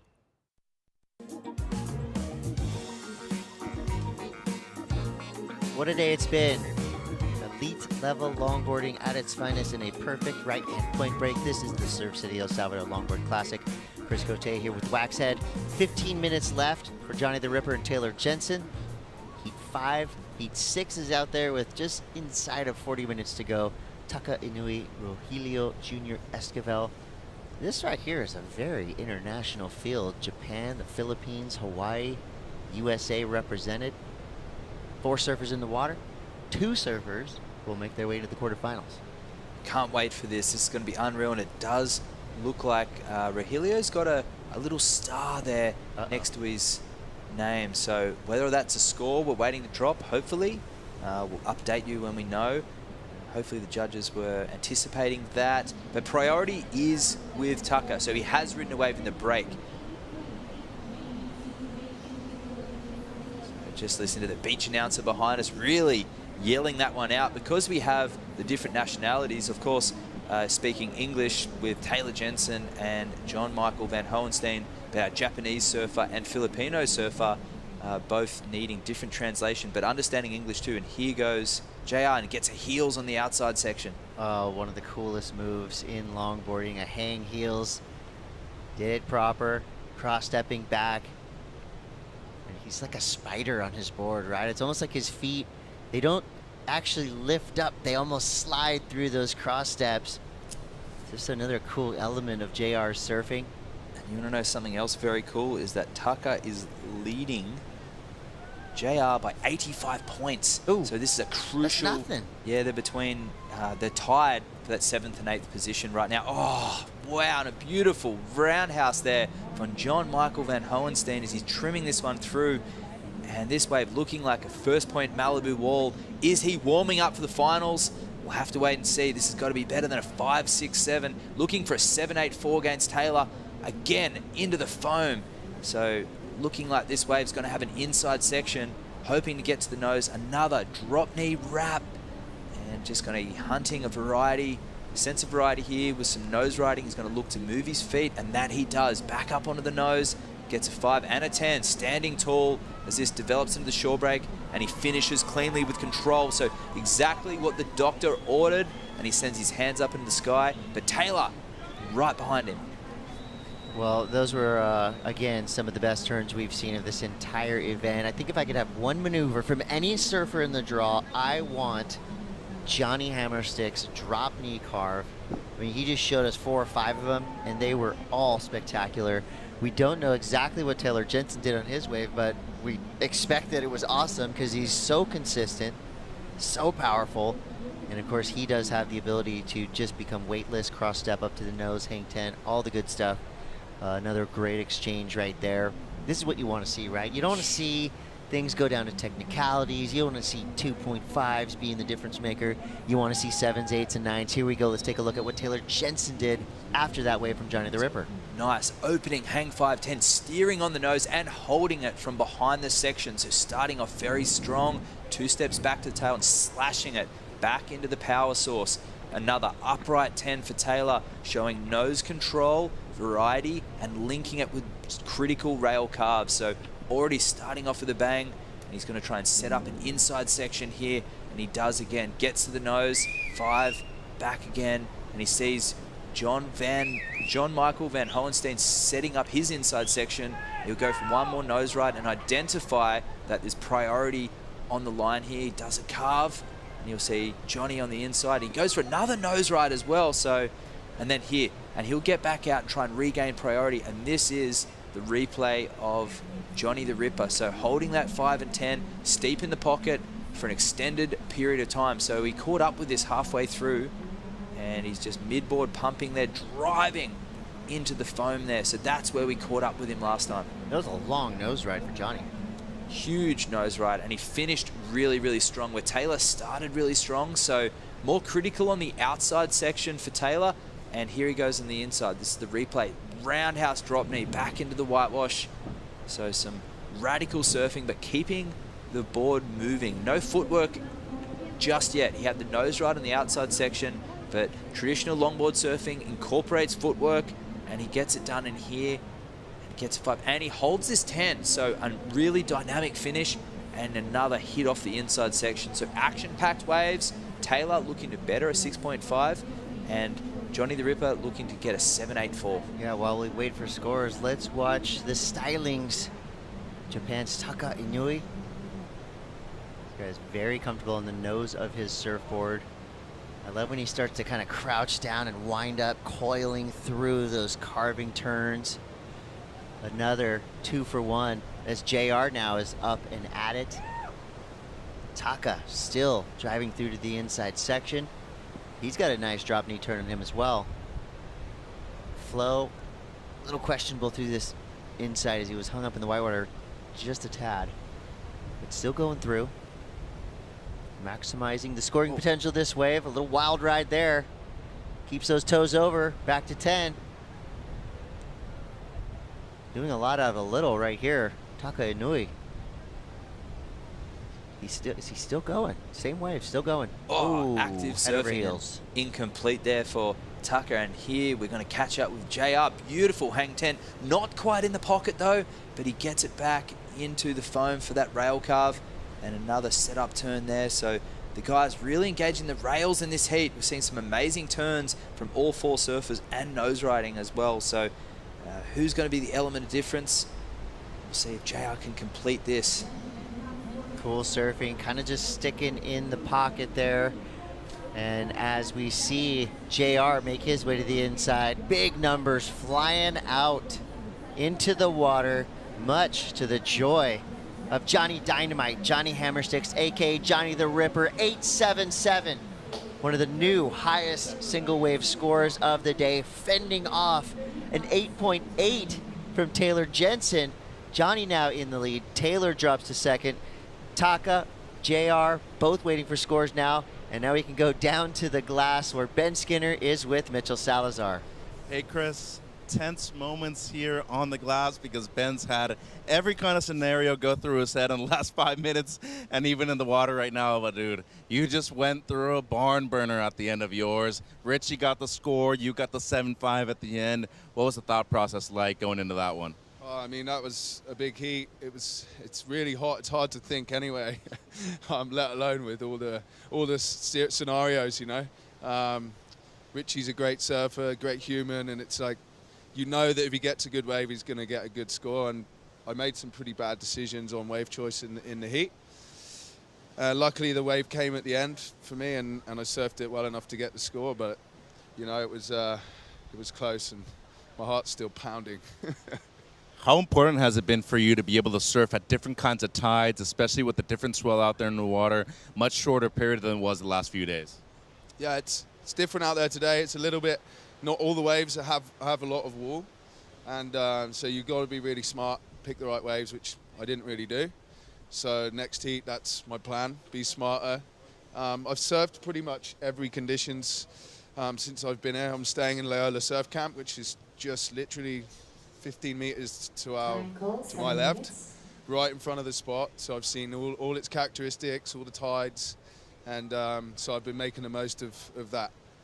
You've been making the most of everything. You've got quarters are on later on today. You're going to be in heat number 2. Kai Salas already qualified. You got to say something to the camera to everybody back home to get the positive vibes going. What are you going to say? Well, me and Kai again.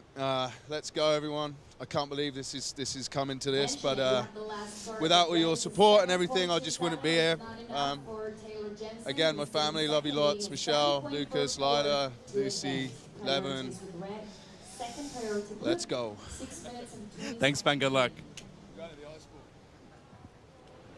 Yeah, Ben. I mean, I love what he said there, giving full credit to Richie Cravey. Hard not to cheer for a guy like Ben Skinner. I mean, he's pure, right? You said it. He's a core lord.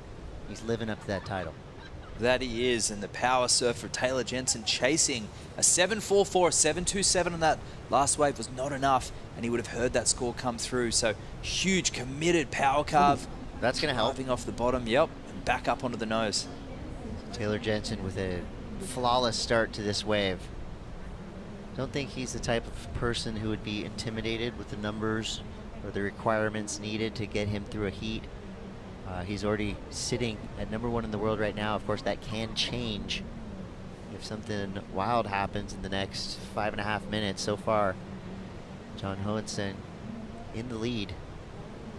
But Taylor Jensen making his case, really kind of trying everything he has, his entire bag of tricks wide open for the judges. Straight to the 10. Love how he leans way over like that. Just adding a dramatic effect to an already difficult maneuver. That was sick, and yeah, I think yeah, exactly. I do think that 7.27 was a little undercooked. Just feeling the passion. See, he's not liking it. He's feeling that wave. He knows the criteria, and I feel throughout the day the judges have gone away from the footwork. They've gone away from all the little idiosyncrasies that they've been focusing on all season, really, and they've been throwing these scores for these power carves with no footwork in between. So Taylor recalibrating, obviously just taking some breaths and, you know, getting the priority out there, paddling back out. It was a good decision to kick out, but he probably thought on that exchange, the 8.77 from Johnny, he didn't see those turns, but he probably thought that he did enough to go into excellent range. I feel he did. Will he go this time? He'll almost need to with the 7.44 because Johnny has only got to drop a 7.5. When you get an 8.77, something so excellent, the best wave of the day, it feels amazing. So to back it up with the 7.5, and then I still feel that he's getting more confidence throughout this heat. So this is not over. Taylor's going to get out, probably get one more wave, but with priority, Johnny the Ripper is ready and rearing to go. You know, in looking back at the 8.83 from Taylor and the 8.77 from Johnny, the big moment, the shining kind of part of that wave was both of those really long nose rides at the very beginning. The critical section yeah, on the so outside. To me, I feel like the weight of those 8s were really kind of heavily on those long nose rides, and I mean, there's been so many waves ridden. The beginning of that last wave for Taylor Jensen, the one that he needs the most, the 7.44, was there that long, dramatic, critical nose ride? We'll have to watch the replay. We'll have to have a look. I thought that he had that on the 7.27. He held the 5 and he got the upright 10. So I thought he's well on his way, but the judges seeing it differently. They've got the better angle. They're front on. They're looking at it directly down. We're looking at it through rose-colored glasses, so to speak, on the cameras. And here we go. There he goes, Johnny the Ripper, looking to better a 7.5, and he starts off very strong. Yeah, he wants to answer all the questions right now. Hung up a little bit in the whitewater, but carves right around it, straight onto the open face. Another series of turns there, so he did get a good hang 10 out the back. Now he's back on the nose, cross-stepping into one of those beautiful drop knee turns there, right critical in the power zone. So he's got to hope for a good inside section here. He's done about everything he could do out the back, still weaving through a serpentine path, cross-stepping all the way down the line. Now here's the fade. What is going to be the bonus on the inside for Johnny the Ripper? He's waiting for things to unfold in front of him. Not a lot of energy or action, but he's making full use of it. Another drop knee carve there. Kind of jamming the tail in the wave. Still going. Quick 5. Coming up on the rocks. He gets the pull out. That was a low-key claim right there. I'm not 100%. mad at it. Shoot the board, get stoked. But again, here we go. Hope you guys have fingernails left because it has been a nail biter in each and every heat, and more of the same to happen. 1:50 to go, waiting for 2 scores that can dictate the rest of the year here on the WSL Championship Longboard Tour. Did Wow. Johnny do enough? Did Taylor do enough? This is Taylor's replay. So high on the wave, stalling, gets the nose. They haven't appreciated the stalls, but he's up on the 5 and 10. The judges appreciating power carves though, and that he does, driving off the bottom. 4 steps up to the nose again. Nothing else, no mistakes he could have done. And this wave just getting locked in, looking for a 7.44. Doesn't look like it will be it, but some beautiful surfing from Taylor. And here he is, just gouging that one back. So beautiful footwork, a little bit of a wobble there, and a little bit of an indiscretion with flow, but he sets this one up on the inside, 7.7. So this one coming in at a 7.27. It wasn't up exactly the same as his last score. I think it's right. I think that real long, dramatic nose ride he had on the 8.83 really set the benchmark for what the judges want to see. And then, you know, John Michael kind of followed suit with a long extended nose ride of his own. And the stall at the beginning, and Kelis Flint was doing that as well, where they were kick stalling, the judges wanting people to come from behind the section. Flow, flow, flow. 35 seconds remaining. There is still some waves out there, but he would have felt rather deflated hearing that score, but he's a champion and he's done this before. Oh, he's still, you know, he's #1 in the world for a reason, right? He is that good a surfer.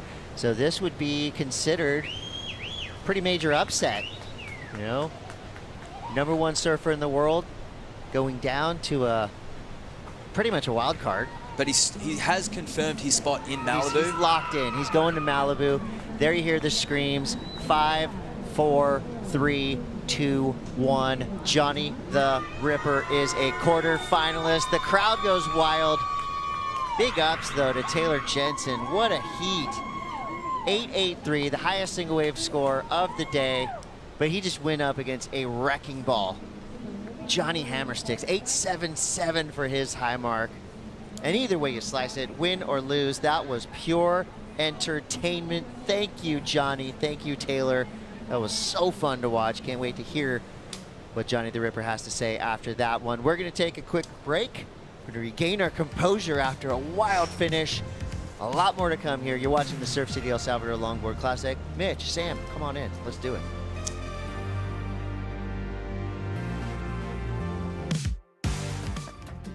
El Salvador has so much diversity. The coastline's beautiful, inland there's so many different sights to see. You literally can't be bored here. Not only are the waves amazing, seafood here is some of the best in the whole world.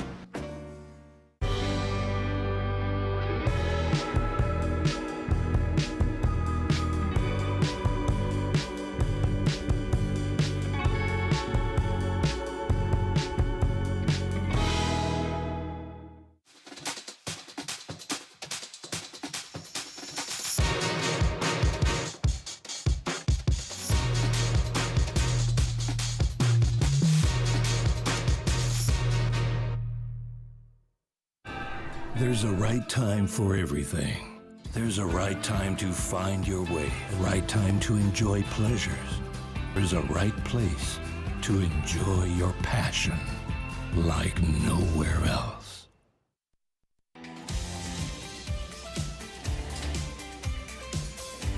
An excellent day of surfing so far. An excellent heat in terms of the totals is what we just saw.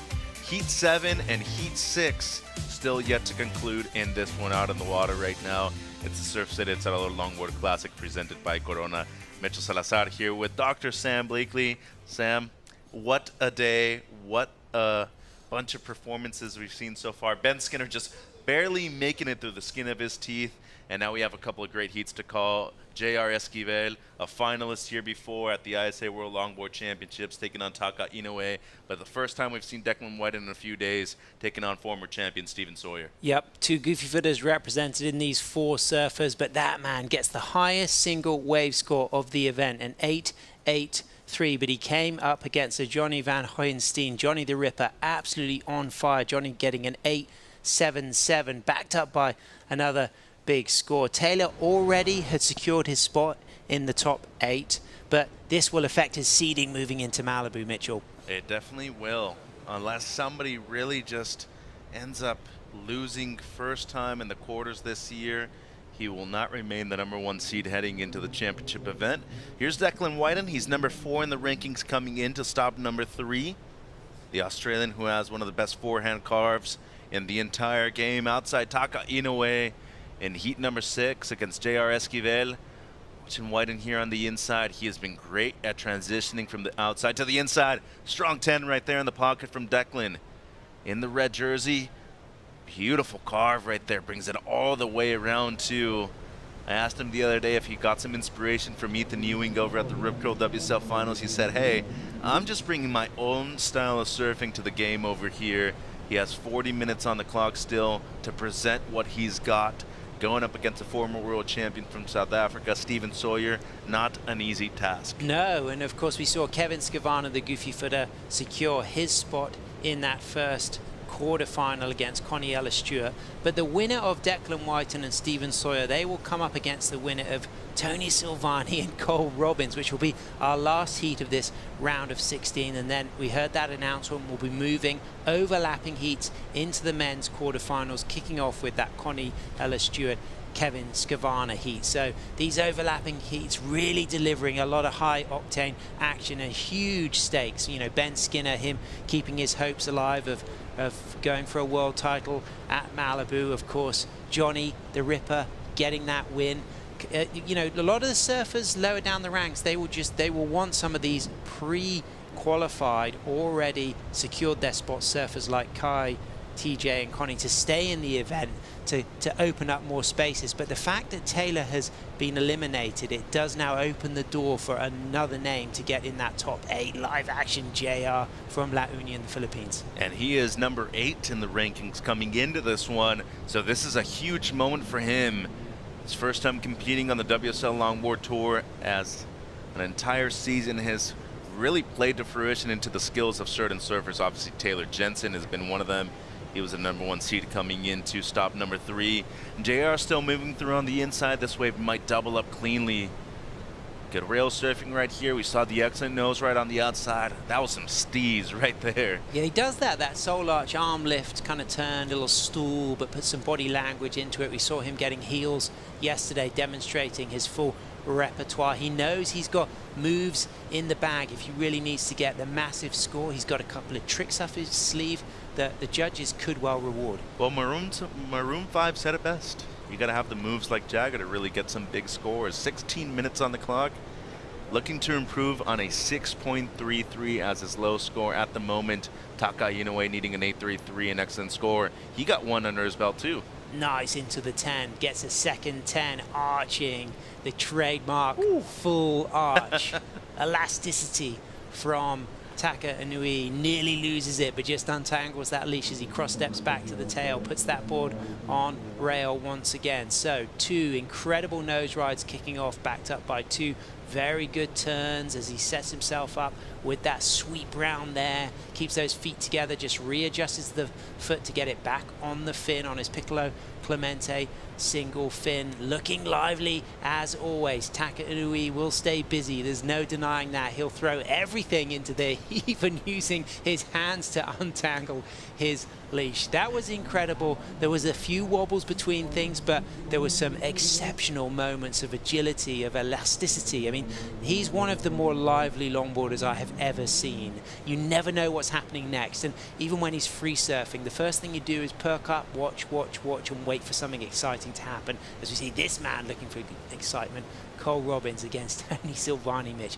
Those boys have battled it hard for many a year, and this is going to be a good one. Yeah, they have, both of them in their 30s now. And Cole Robbins, if you need a house in Santa Barbara, that's the guy to call right there. The best realtor in the 805.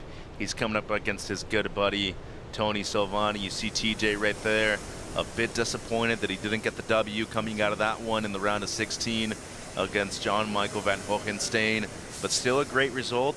A 9th place finish here in El Salvador, as Cole has a lot to prove in this next heat coming up. Scores are in for Taka, a 6.6 his best. You got something to say, Sam? Yeah, well, I think that he underscored himself there by putting too much into it. and there was an 8 in that way for him. You know, those 10s were incredible, but I think he sometimes overcooks the chicken, and it sometimes kind of like falls out of the jar. Yeah. And that's why it was a 6-6. So I would have said that the things he was doing on that wave, had they had a little bit more continuity, flow and control, he could have been sitting on an 8. But it was just those wobbles, particularly out of that really radical soul arch, where he lent his back, arched it so much that there was like a spring forward that gave him a little wobble. Right. Too much forward momentum coming out of that, and I can tell you myself from personal experience, nobody likes dry chicken. It is not enjoyable. That's what happens when you overcook it. A 6.33 is what Junior J.R. Esquivel was looking to replace. He does not, just slightly a 6.3 under the requirement of what his low score is. Priority with Taka Inoue, and he is up and riding. Straight to the nose right there. Had the 5, went to the 10. Once again back to a tight 5, and that soul arch, as you were saying, once again in effect on the outside. He's keeping that nose ride going for a long time, though. But he looked to the stars then. I mean, you know, that was it was cool, but the fact that he looked up to the sky, it meant that he nearly lost his balance. But look at him locking back into that second 10. This is incredible from Takamic. And some combinations going with the rail surfing as well. Back to the nose. The youngster from Japan doing well, even kind of planes with this hand, bring it into the water right there. Slight 10 brings it back into a tight 5. Wow, the footwork, the control in and out of these nose rides. Again, back on the 10, so busy. A lot of variety as well. And how about the precision of the nose riding on this one too? Every section he's been capitalizing on. Needs the control out of this. And unfortunately goes down. Does not need a huge score though. He gives it the chakra as well. Didn't need to do that little foot lift. It wasn't even a kick 5. It was just that back foot he lifted at the end. It would have been nice to have a clean end to that. Again, I think he slightly overdid it when he did that soul arch and he looked up into the sky. I mean, that's a great way to lose your balance. He somehow kept his balance, but again, he did so much. I mean, 6.6, it might go way higher than that 6.6 for his last ride. Needs a 6.91 at the moment. We will wait and see whether or not he can get it. Downstairs with Matt is Johnny the Ripper, biggest heat win of his life. And Rip, he did. Driving, carving drop knees back into the pocket. You just said that was one of the best heats of your life. How are you feeling? I don't even know what to say right now. I had such a good heat with Taylor. He's such an amazing surfer. I've been watching him since I was a little kid. I've looked up to him, so I'm just super happy and stoked. I had a heat with him. So yeah, I'm just thankful and grateful I made it on to the quarterfinals, finally. And your breath work you've been doing before the event, you look really relaxed out there paddling on your waves, and when you're coming in, you've got this very relaxed demeanor. Tell us a little bit about what you go through before your heats. Yeah, so this wave's like super similar to back home for me, so I always try to think of it like a similar spot back home for me, and it kind of just makes me more comfortable because back where I live in Waikiki, it's my home, so any spot, it's pretty similar over here for me back home, so it makes me really comfortable. So the water's warm too, but other than that, yeah. Sweet. And anything you want to change up, because you will be surfing the quarterfinals again later today? Just kind of try to watch the waves before and see what the tide's doing, and yeah, just go out there, have a good time, and just get in my little zone and just breathe and try to tell myself to relax. And yeah, we're at an amazing place here, El Salvador. I love it.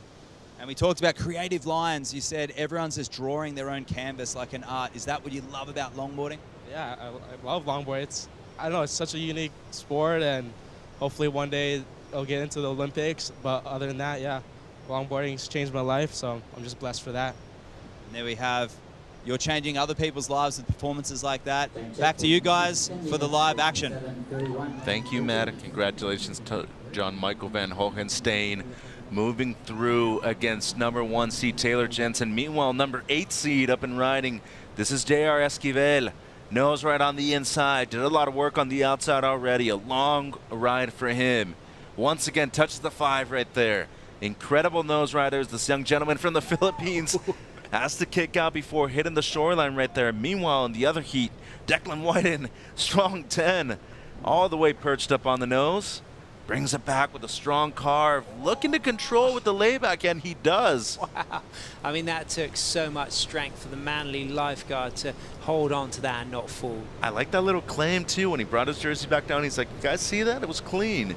Still working through on the inside here. Back to the power source once again.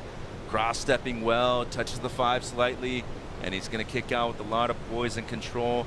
And 9 minutes on the clock in the heat between JR and Taka. Outside, first wave of the heat for Stevie Sawyer. Former world champ. He's done super well at right-hand point breaks before. He needs a big performance here, though. Comes in behind the cut line. Good cross-stepping right here.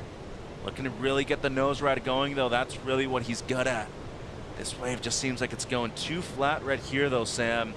One of those deeper ones, and he's going to be forced to kick out. Looks to be riding the 9.6 that he rode in Bells, 23 1/4 wide, 18-inch nose with a lot of concave and roll through the bottom there. So he was on a blue-colored board, slightly smaller board in the earlier rounds yesterday, but that's a good start for Stevie, great start for Declan. Interesting again, Taka Inui slightly lost the potential to go bigger on that score, drops a 6.73. Once again, I feel if he can just slow down with putting so much body language into the nose rides, so much kind of almost overarching, yes, it's exciting, but sometimes that loss of balance through some of those big arches is just throwing his tempo off a little bit, and I felt like that again could have been an 8, but he kind of surfed it down to a 6.73.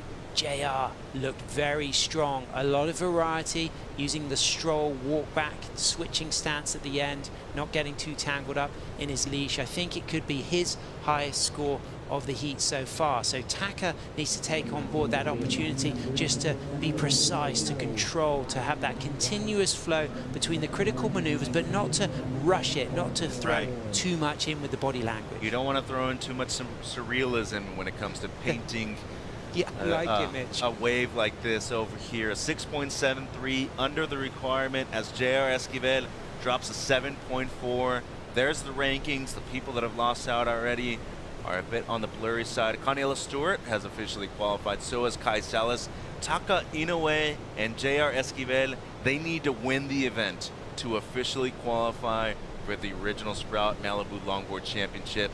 Tony Silvani will be coming up. If Declan Whiten makes it through this heat, he earns a spot and qualifies for Malibu. And he's had a good start. He's dropped to 6. I don't think his second wave is going to rival that 6. I think, yes, he got up out of that lay back, but the judges will deem it to have been, you know, like a moment in that wave that limited its scoring potential, and he comes in at a 4.73. But like you said, Mitch, he just needs to advance through to the quarterfinals, and he's secured that spot. Up and riding right now. Taka Inui back onto the tip, gets the full kick 5, stretches low and goes into the 10. I love how much of an entertainer he is, but when it comes to competition, really needs to stay composed, knowing what's on the line at the moment.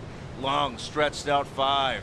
Wow, I mean, the amount of time he spent on this nose ride already, this is the longest nose ride we've seen, rivaling a really long nose ride we saw from Nicolas Andrade yesterday. And look at the lift and that lock in that 10. Wow, that was some incredible nose riding right there from the young Japanese surfer. 5:40 on the clock in his heat between himself and JR Esquivel. Once again, touches the 5. Needs a 7.84 or better. Would have to be the best wave out of the 2 surfers in his heat. Switches stances, and that's the leash right there. Somehow was able to keep control, and unfortunately not enough control to ride out cleanly at the end. Good heels at the end there, a nice walk back from the heels, but so tangled up in his leash he had to kind of release it over his head, and he, again, didn't get that super clean finish. It could be interesting to see, is that going to make the minor difference that could have a major impact on this result? I feel as if the degree of difficulty on those opening nose rides has to be rewarded, and I think that he's going to surpass his high 6s. The judges will have the opportunity to make that decision, dropping those scores out of 10, losing the highest, losing the lowest. I mean, it was a bit wide of the pocket, that nose ride, and that allowed him to stay locked in that one trim line. But in amongst that one trim line of a critical 5, he pulled up into full 10s on regular occasions. So I do believe that start was very strong, and then the rail work through the middle of the wave was very strong. you know, didn't finish cleanly, but that was the, you know, that was 0.5% of the ride. So I think he's going to go bigger than those high sixes, maybe close to the eights. There's the kick 5, stays on that long 5, goes into that 10, and then again gets another second kick 5. So a little bit wide of the shoulder, but all on the same trim line and all locked into that same nose ride. So one of the criticisms could be that this nose ride was wide of the pocket, but yeah, he stalls with his hand to get a full 10 there. But because of the fact that he was out of the pocket, he did have to then go back to the tail, and this is a much more in the pocket nose ride where he gets lift set up by that cutback. This was a really nice sweeping cutback, and then comes off the bottom, uses a dynamic carving drop knee, rushes himself back up for the tip, gets a 5, super busy on the footwork, and this is where he comes through to the inside and gets the heels. There's the heels, walks back, and then gets completely tangled up in his leash, and then takes a wobble, and unfortunately not able to end cleanly. So, you know, from one perspective, the judges might be going massive on the score. From the other perspective, they might look at the video replay and recognize that whole opening nose ride was so out the pocket, they've got to keep that score much lower. And it seems like they did just that, Sam. A 5.27, not even close to what he is needing at the moment. Still needs a 7.84. And that was a great example of where the video replay is absolutely crucial, because on instinct, you know, when we watched that live, it was exciting, it was refreshing, and it looked like it was hard to do. But the judges would have brought up that video replay, as all the fans tuning in around the world would have seen as well, and we could have seen that whole opening nose ride was all a good 2 yards outside of the pocket, and it's an easier place to hold a nose ride. Yes, there was kick 5s and 10s, but it was the second nose ride with lift in the pocket that was the harder to do nose ride. And again, just lost a little bit of scoring potential by not finishing cleanly. So at first I was thinking high up in the 7s, but then I'm completely on board with the judges. I think that was a fantastic score to drop, and truly reflective of the fact that opening nose ride was wide of the pocket. And especially you want to see the front angle most of the time too, right? That's really what most of our judges tend to see in terms of live action and replay. 2 minutes ago, Inoue still has a chance though, needs a 7.84, something close to an excellent ride. Meanwhile, Declan Whiten extends his lead with a 4.73, waiting on the first score of Steven Sawyer, seems to be a mid-range one. Meanwhile, though, J.R. Esquivel has really added to his scoreline. Started off with the 7.17. He's throwing away a pair of 6s and a 5. We haven't been talking about JR, but of course we should be, because look at that, Mitch, that 7.4, like you've just said, and carrying those low scores of a 6. Consistency, a 7, a 5, a 6, a 6, and that high 7, his highest score of the heat. He's been strong, he's been committed. In contrast to Taka, he's made the most of the waves he's had. Taka has perhaps had higher scoring potential, but has over-rushed it a little bit, over-soul-arched, and then introduced a few wobbles. But the flow, the footwork from JR, the rail work has just given him the edge in this one, and JR keeping his hopes alive of getting into that top 8 for Malibu. Absolutely, it kind of seems that way at the moment. He would be going up against a very informed Johnny the Ripper if he were to advance into the quarterfinals. 55 seconds on the clock. J.R. Esquivel, the Filipino, does have priority over his Asian counterpart. Taka Inoue needing a 7.84 is Inoue. Meanwhile, Steven Sawyer drops a 4.83 in heat number 7, his first ride. Declan Whiten looking to replace a 4.73. 35 seconds on the clock. You like JR's chances over at Malibu too, being a goofy footer himself, bringing another perspective. Yeah, I mean, I think obviously frontsiders like Kai Salas and Taylor Jensen, they're going to be, you know, huge threats. Connie Ellis-Stewart, but the more goofy footers we have, the more point of difference we've got for those, you know, nose rides from behind the section. You know, like we saw with Caroline Marks in the final 5. That was something special, and it gave a point of difference. And I'd really like to see as many goofy footers as possible in Malibu. I like to as well. Unfortunately for us, we did not see a male surfer in the Rip Curl WSL Finals as a goofy footer, but that's fine. We might get a chance next year. We got a chance to see J.R. Esquivel move through into the quarters with a dominant performance here. A pair of 7s will match him up against Johnny the Ripper in quarterfinal number 3 later today. Meanwhile, Declan White and Steven Sawyer out in the water. We got the last heat of the round about to hit the water. Tony Silvani taking on Cole Robbins. Much more action to come after the break. It's the Surf City El Salvador Longboard Classic presented by Corona.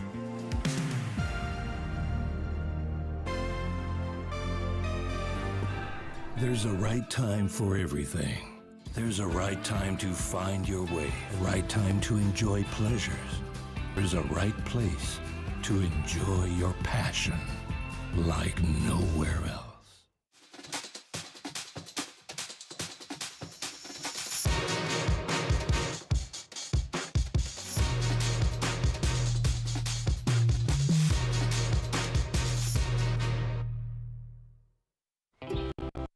Connection to nature for me is an exchange that happens between human and nature. It's an energy you can't explain. It's like you pull from it and you also give back to it.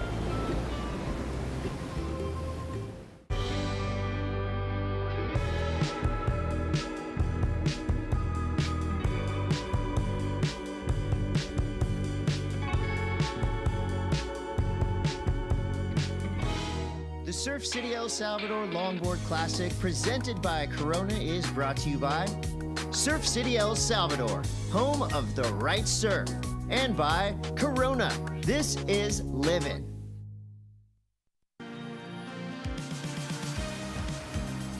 Declan Whiten taking on Steven Sawyer at the last heat of the round of 16. It's heat number 8. Tony Silvani taking on Cole Robbins, number 5, against number 14 in the ranks.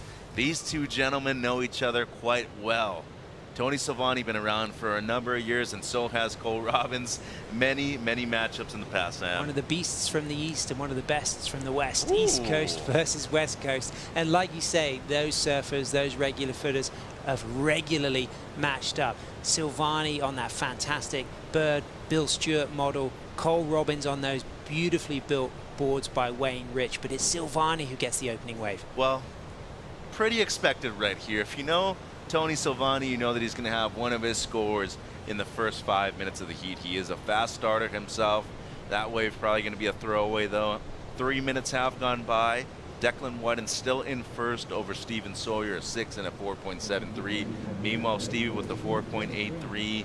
Best from the west against the beast from the east. Tony Silvani, been around for 15 plus years on the longboard tour. A lot of experience competing here in Central America as well. He's been part of the U.S. team and as well as a finalist here at Las Flores last year at a different event. Yeah, and of all places, originally from Williamsport, Pennsylvania, but moved to Carolina Beach, where he founded and runs the brilliant Tony Silvani Surf School at Hamlet Avenue, North Carolina, and now doing a lot of surf camps around the world. As I said, riding those Bill Stewart surfboards, but it's the Silky Santa Barbara and Cole Robbins, who is also a real big threat to go far here. He's got a 5th on the World Longboard Tour in 2012 and 2017. He's a copper medalist from the ISA World Longboard Championships in Biarritz in 2019. As you said, he works for Berkshire Hathaway Real Estate Company, and his brother is also a really good surfer, and he's got a lot of fans in California who'll be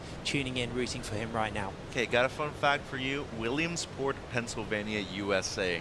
That's where they played the Little League World Series of Baseball. If you didn't know, now you know. Team Mexico going all the way in 2024. I'm calling it. 17:45 on the clock. Whiten still leading. Opening score for Tony Silvani comes in at just a small score of a 2.23.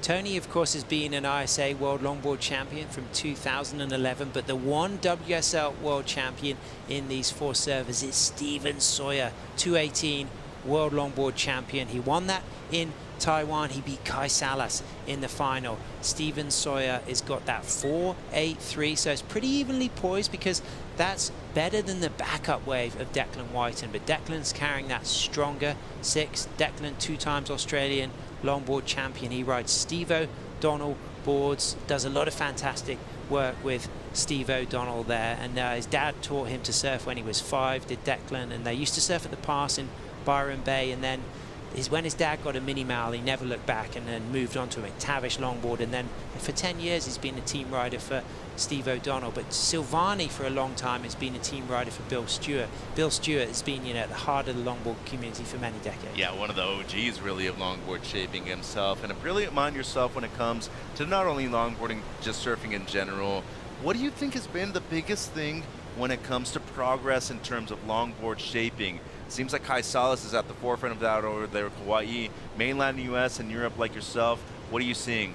I see a heightened awareness of the role of the board behind the fin, you know, the tail shape and all of the foiling in that last part of the board. Even we're seeing Ben Skinner applying that foiling to the deck of the board with his new double scoop model, where not only is he putting attention on that bottom side, as we see JR, who's just taken the heat win, keeping his hopes alive, but Ben Skinner also putting that double scoop, double concave in the top. So that awareness of the desire to still keep that board on rail and have that beautiful lively rail game, but also to have that hold and lift on the nose and not have a board that's so cumbersome that you can't turn it. So that's where a lot of attention has come from shapers. But there's a lot of great things that have been done for a long time. There are still many longboarders who love the classic longboards that were made in the 60s, and they don't want to change that. But it's that involvement style of surfing that we saw from 1966, 67 that excites many of these longboarders, and that's what a lot of the shapers are exploring at the moment.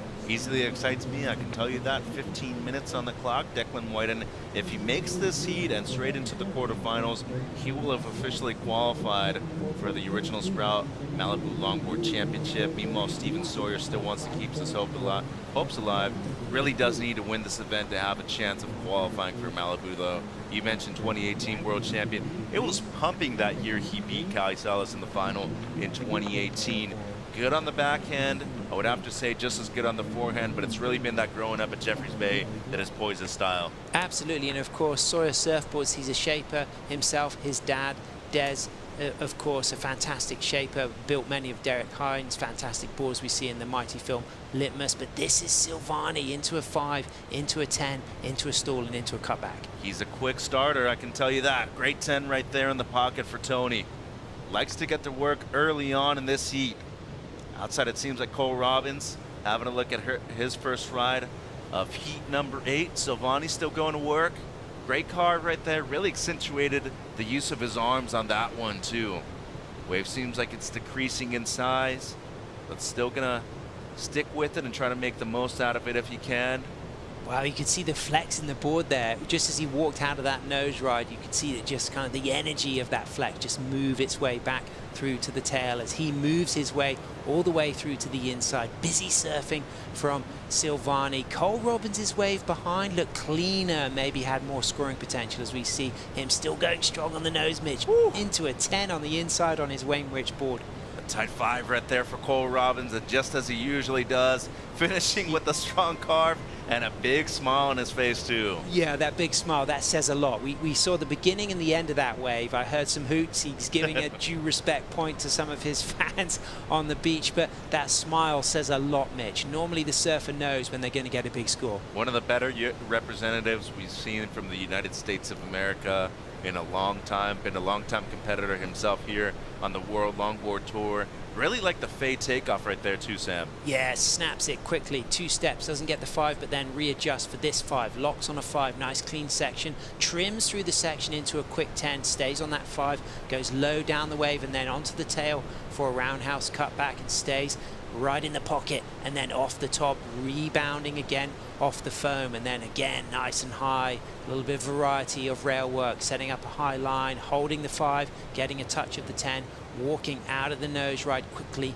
cleanly, and getting another high line for this 5 into a nice 10. This is when we caught up with the action on the inside, and we could see again that flex of the board into another crisp hang 10 on his Wayne Rinch board, the silky Santa Barbara, looking strong. I think this is going to be the best of the exchange between that last wave of Tony and that first wave of Cole. It definitely seems that way. A lot of action coming through in terms of the scores. You know who had a lot of action with scores out on the lineup? A pair of 7s for the win. J.R. Esquivel with Matt Janowski. The Filipino showman putting on a show for us all here. How do you feel to make it through the next round and skip the fellow who was in 7th place? Yeah, feels amazing for me. It was like it's like my last hit of the event of the year. So it's like Malibu or home. It's feel amazing for me to get that win, so I can continue my dream to get the spot to the Malibu. So you're not just yet qualified, but I tell you what, you're looking very sharp. What's your mindset going into the next round? Yeah, I think I'll go all out for the next rounds. Just keep focusing, keep doing what I can and try to get a bigger score. And everyone up really late at night, say hello to them. What do you want to let them know? They're all cheering for you. Yeah, maraming salamat sa mga Pilipinong nanonood, lalo na yung mga nagpupuyat sa Pilipinas. Sobrang thank you sa inyong lahat. Mas pinapalakas ninyo ako. And yun, tuloy-tuloy lang tayo. Mag-hit ulit ako mamaya. Sana suportahan niyo ulit ako. Back to you guys in the booth. Thank you, Matt, and congratulations to JR Esquivel moving through. Live action, Steven Sawyer. Wow. He's still looking to keep his hopes alive too, Sam. Former world champ in 2018. Been a 5-year gap for the young surfer from South Africa. You mentioned he shapes his own boards. Great shortboarder as well. That's really when I got to know him as a shortboarder. Then he transitioned into a longboarder. Next thing you know, first 3 or 4 years he's on tour, wins a world championship. I like that a lot. That was incredible. That 10 on the first section, he rode all the way through that section with lift, with complete commitment on the 10. So it's going to put the pressure on Declan Whiten already.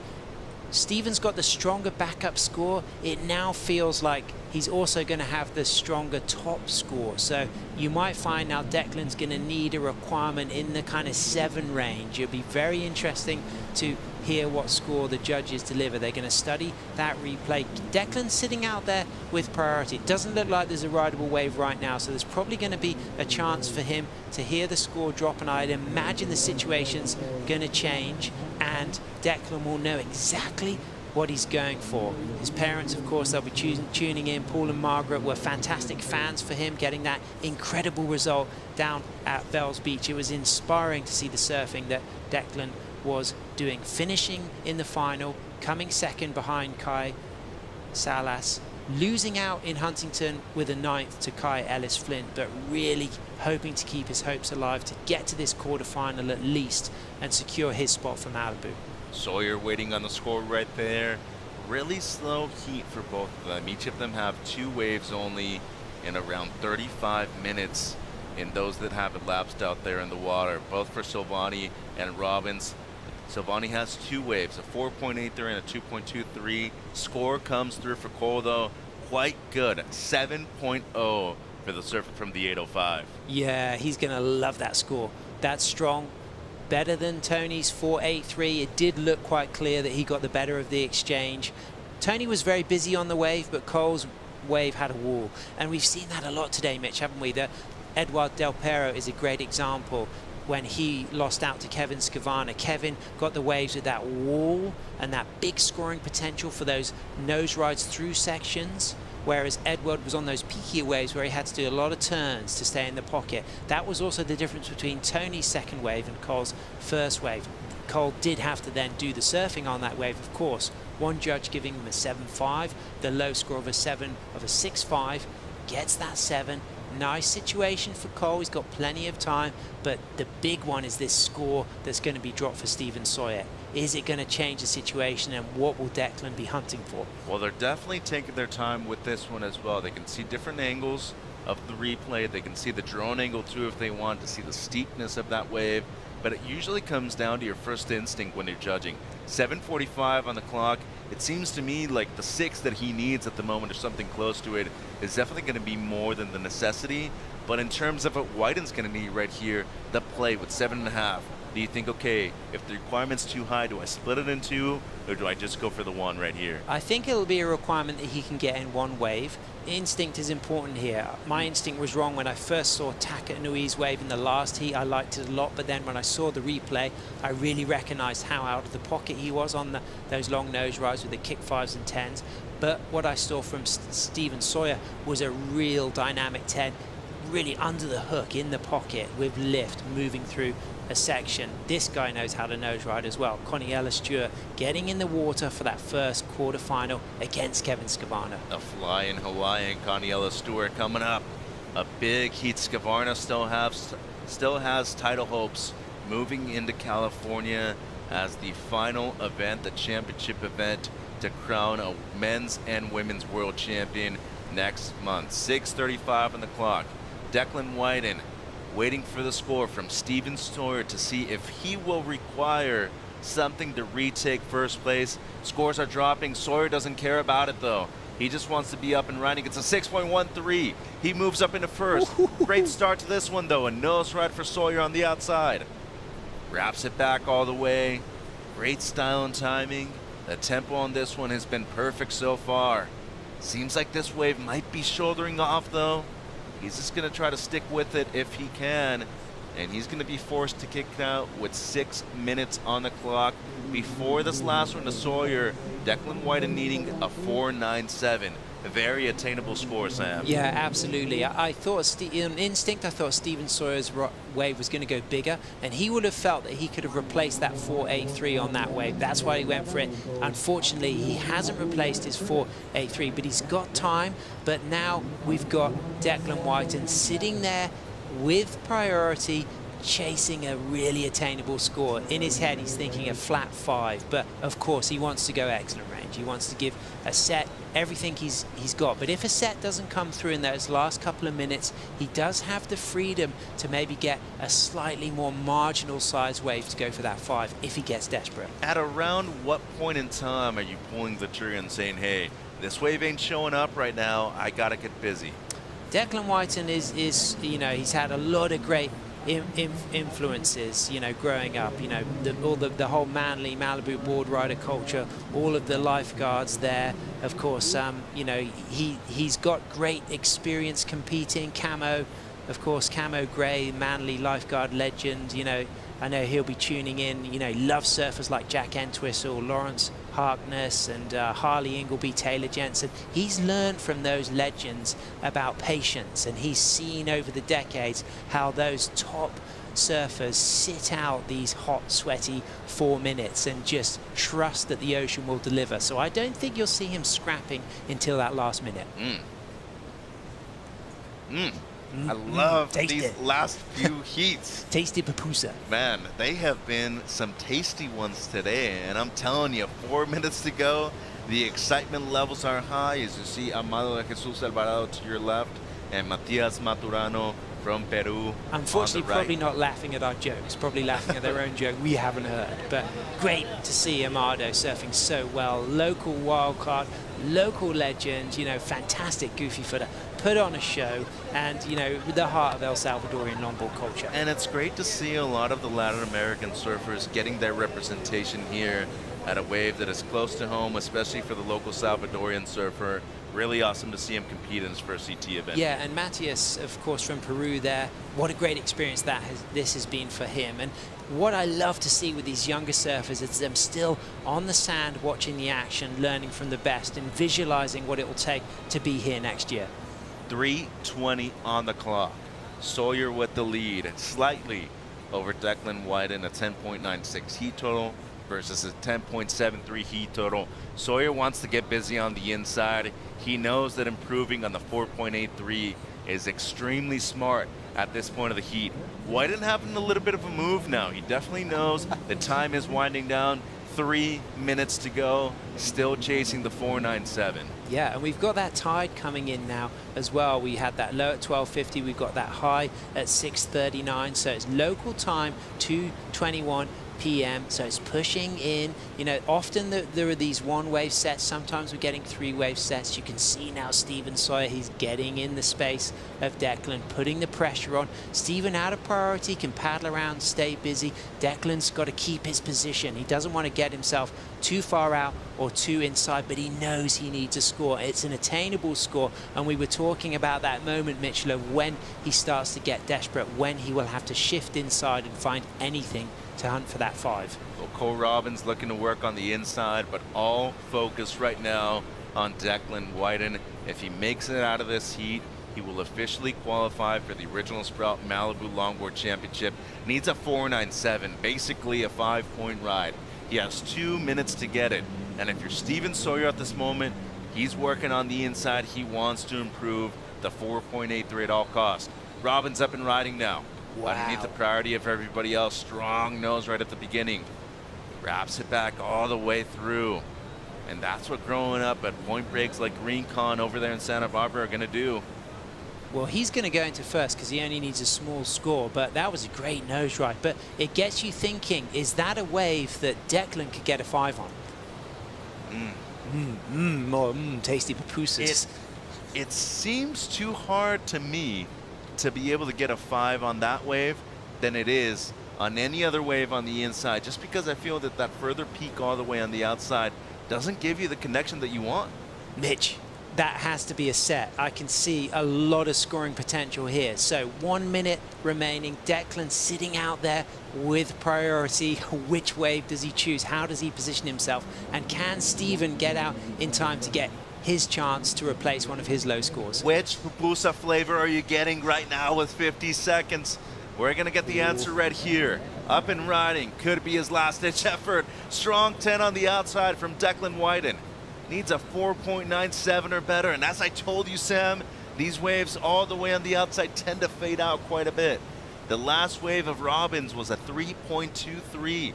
Will this be something close to a 5 that he needs? Wow, this is going to be so close. Great 10, great cutback. Had to look over his head. He just knows that he doesn't know because it's all going to be in the judge's hands. It was a peaky wave. He certainly gave it everything, but did it have the scoring potential to go up into the 5s? You have to remember that they're both carrying low scores in the high 4s, so it would be better than those waves. Well, there's 2 scores that are extremely comparable to the requirement right now. His 4.73 and the 4.83 of Steven Sawyer. The heat's done, so that's going to be the last opportunity. We're going to wait for scores, see what the judges deliberate right here, but it's going to be tight. Wow. Was it enough on the outside with the opening nose rod? Well, as much as it's a different heat, but that 3.23 that Cole Robbins got out of priority, you know, it feels like that's a comparable ride. It was a peakier wave. I love the 10 at the beginning. I think kicking off with that 10, you're already there, getting close with that 10 and that rail turn. So those 2 maneuvers alone could have got him the score, but I think it's going to be so close. Here we go. He fades in. It's a smaller wave, 4 steps into a nice crisp 10. Walks out, puts that board on rail, but now this wave, you can see how peaky it is. He looked over his shoulder. It's getting smaller all the time. So the score dropped is based on those opening 2 maneuvers, and it comes in not quite enough. 4.30. And a heartbreaking situation right here. He had a chance to leave no doubt and qualify officially with a heat win right here. He's going to go down to former world champion, though, Steven Sawyer, taking out a crucial win for his potential qualification from Malibu. 10.96 heat total versus a 10.73 heat total. This one goes to South Africa's Sawyer. Last heat of the round and the first heat of the quarterfinals about to hit the water. Stewart and Skvarna battling out in quarter 1.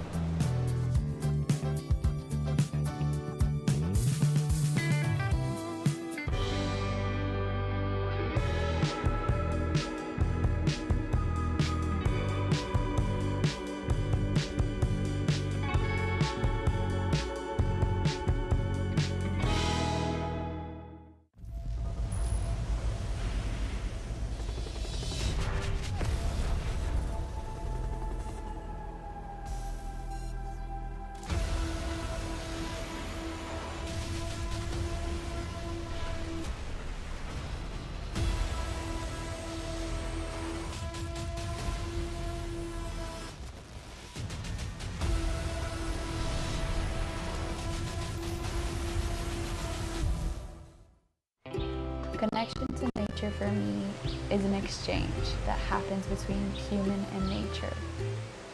It's an energy you can't explain. It's like you pull from it and you also give back to it.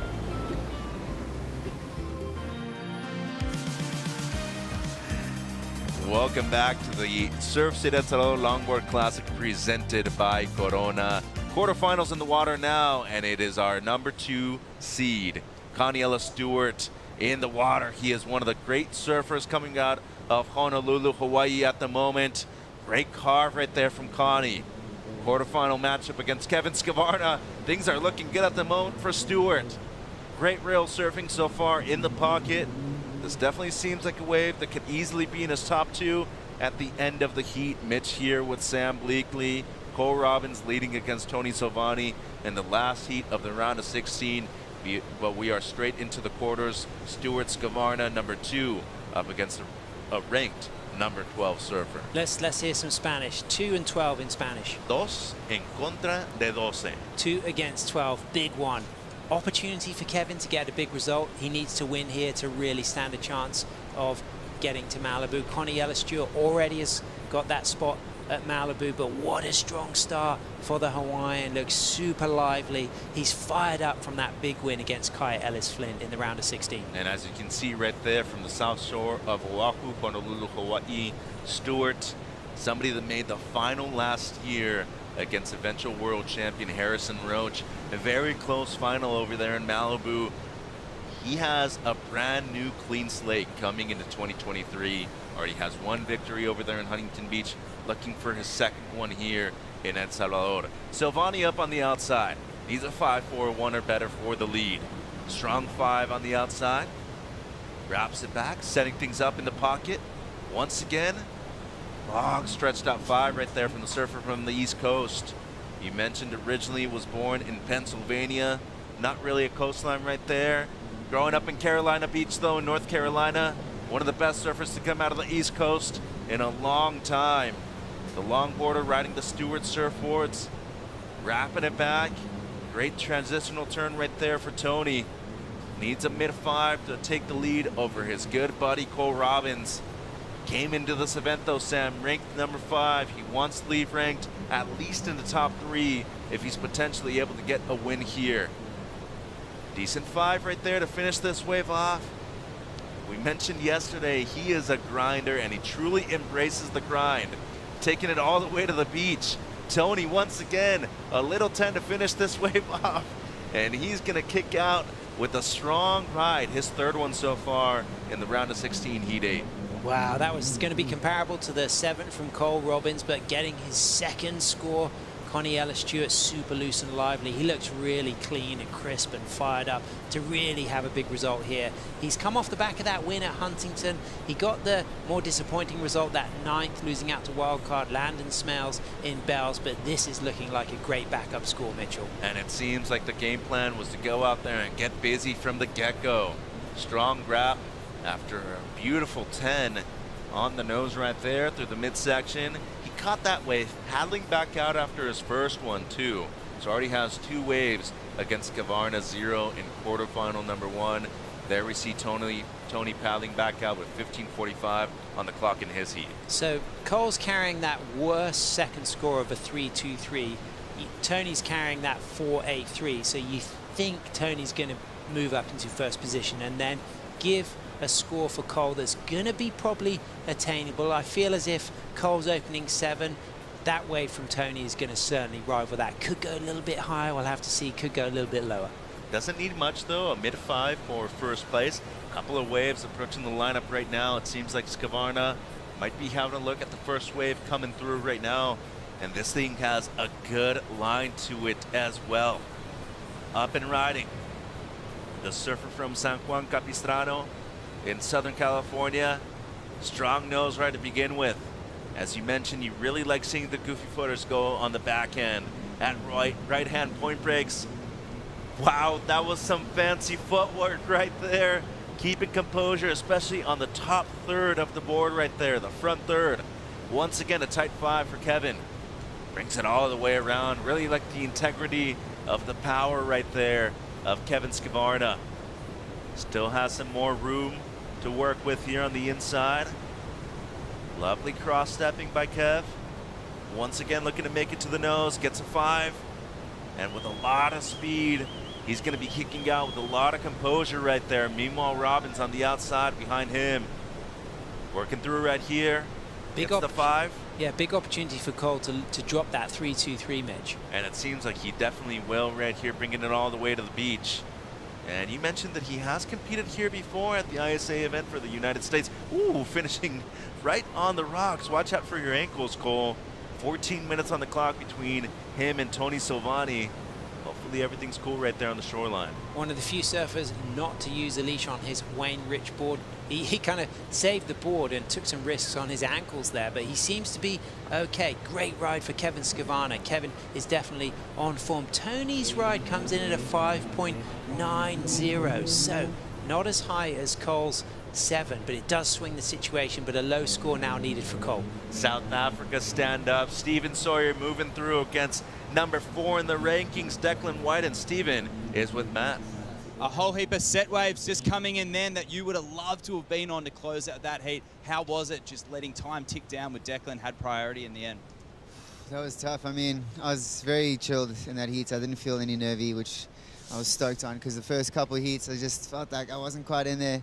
And I decided to just ride my board that I shaped for Brazil. And then it's just everything kind of came together. It's like my old faithful. I almost didn't bring it on the trip. And then my dad's like, just pack it, just take it. So I ended up using it at Bells, but obviously I had really terrible heats there with wave-wise, just onshore.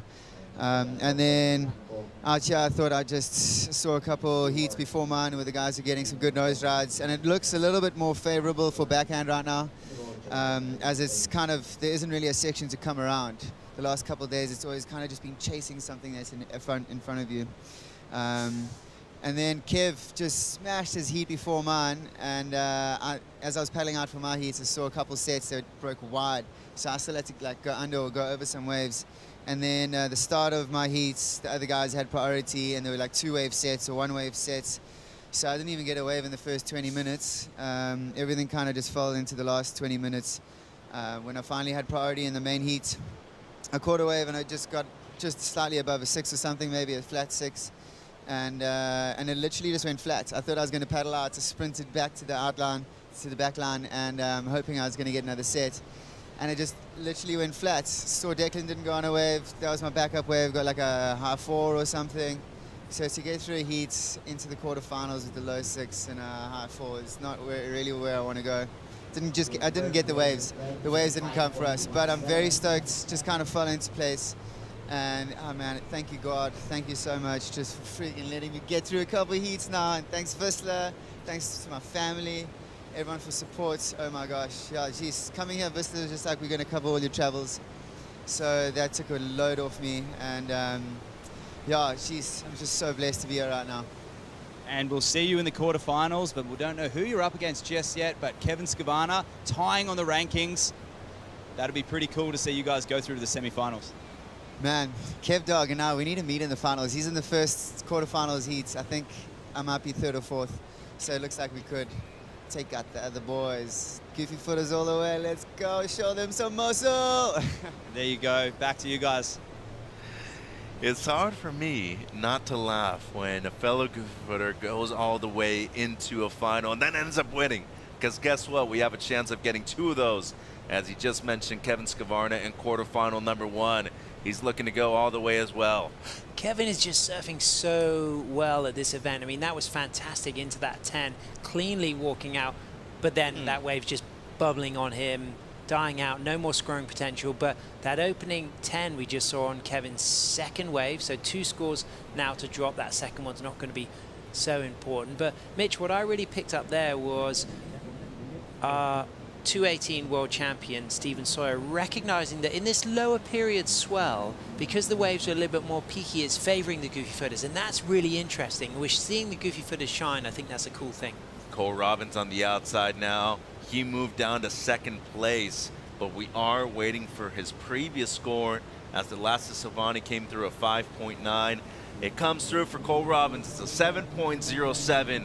Retakes the lead. That means Silvani now requiring an 8.17 or better. Wow, and then we might have one more score to drop for Silvani as well. I think still something to tabulate. So, but that's a big score to be chasing. So Cole, precision, silky smooth, you know, the Santa Barbara and at his finest, a Rincon surfer.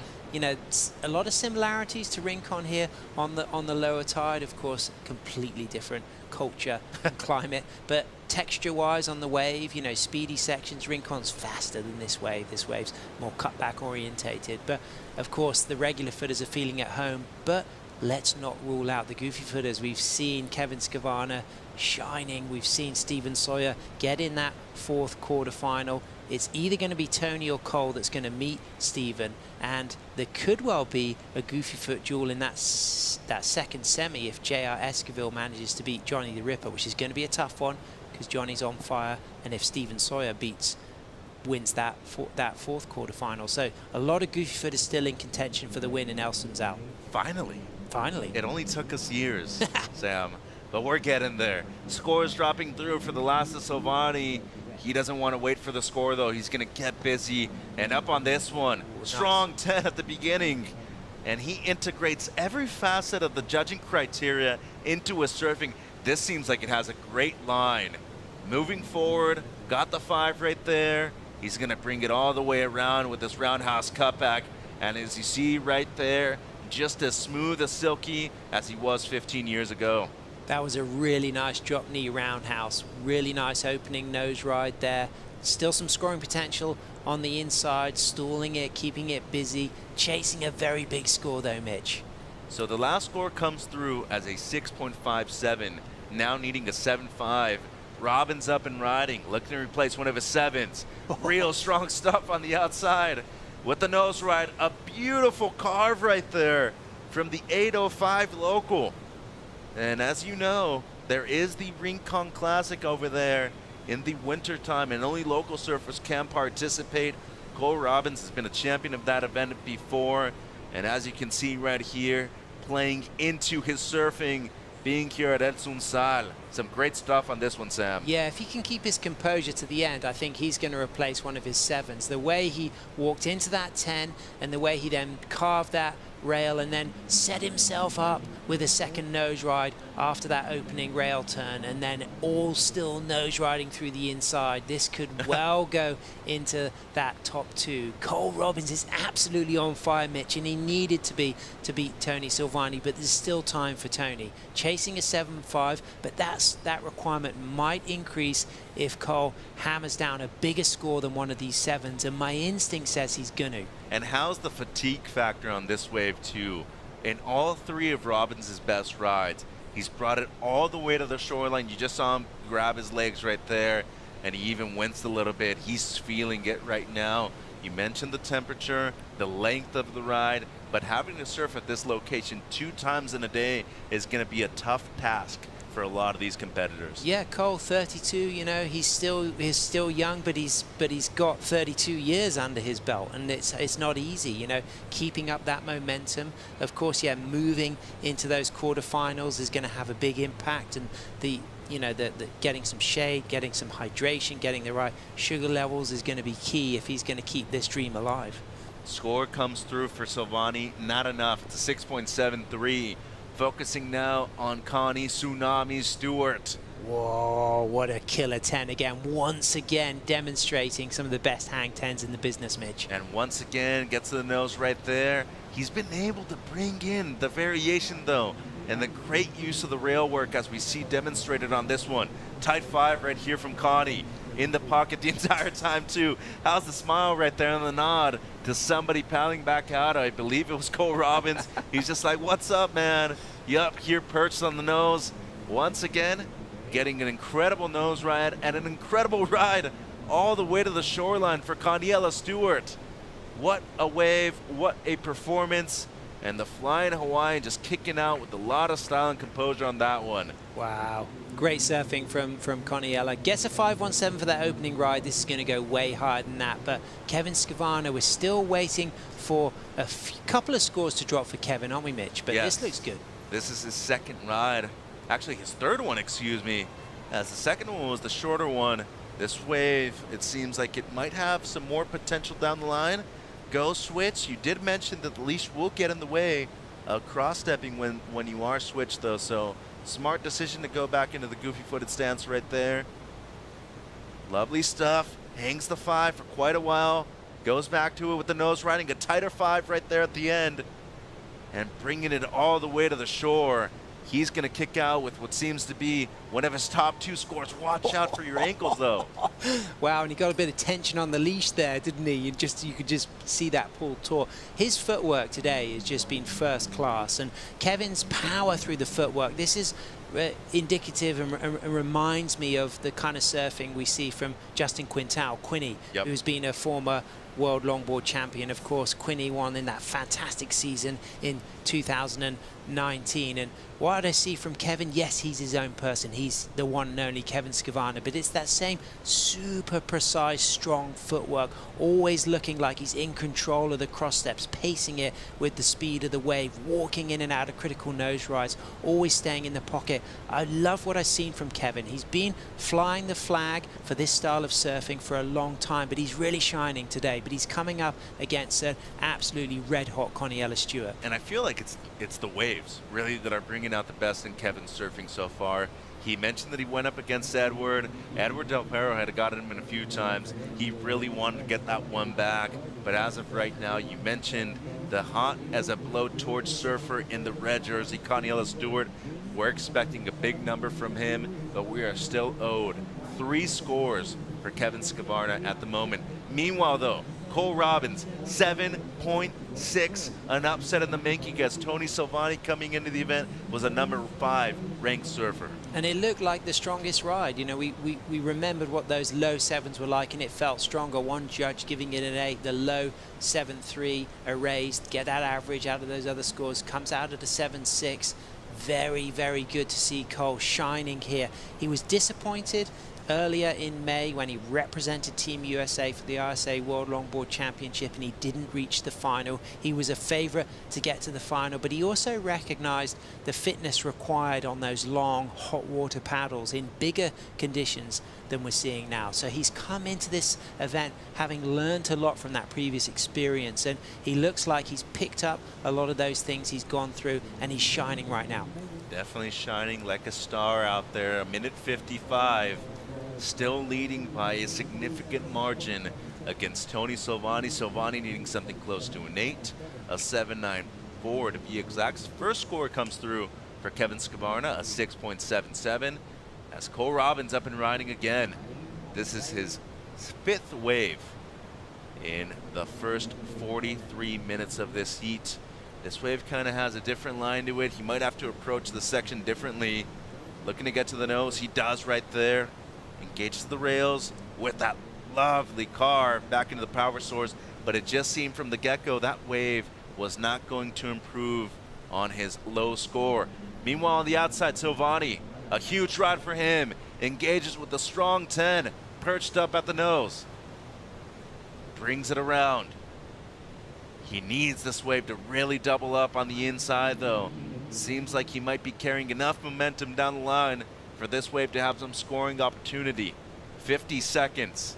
This might be his last shot. Needs a 7.94. He's given this everything, hasn't he? It's become a peakier wave, but it's got a wall through the inside. That 10 was critical, committed, and he's still 10ing through the inside here, but doesn't walk out of that final nose ride. Mitch, that might well be the difference. And this is Cole Robbins now with 30 seconds on the clock. Doesn't seem like much on the outside for Cole. Looking to improve on a 7.07. The kid known as the best realtor from Santa Barbara. Seems like he will be making it through into the quarterfinals. Perched up on the nose right there. And everybody from Southern California up on their feet because Cole Robbins with a master class out there at Sunzal takes out world number 5. Back-to-back upsets. Steven Sawyer takes out Declan Whiten. Next thing you know, Cole Robbins eliminates Tony Silvani here at Sunzal. Everything is happening on the 3rd day of competition, Sam. We are waiting for that last score of Tony, but it would need to be the highest score of the heat so far, Mitch. 7.94 is the requirement. Still going to wait for the few scores just to make it official. I mean, you'd have to be looking back at the 7s that we saw from Cole Robbins, though. 7.07, the 7.6. Those were 2 incredible rides. As we see the results right there, doesn't seem like anything will change. Robbins taking out the biggest win of the season for himself. Moving into the quarterfinals, Stewart, Skvarna out in the water, Salas and Skinner about to paddle out. Don't go anywhere. More action from El Salvador.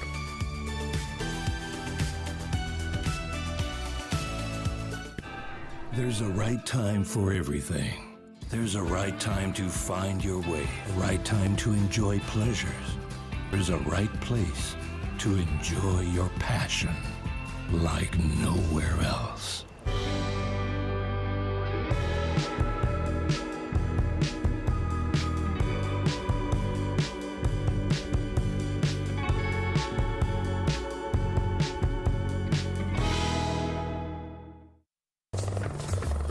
Have you been on a chopper before? I have, but not here in El Salvador.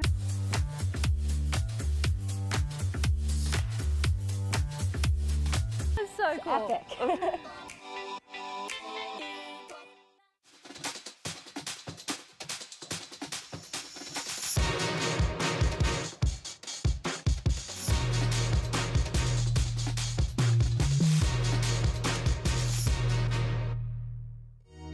The Surf City El Salvador Longboard Classic, presented by Corona, is brought to you by Surf City El Salvador, home of the right surf, and by Corona. This is Livin'.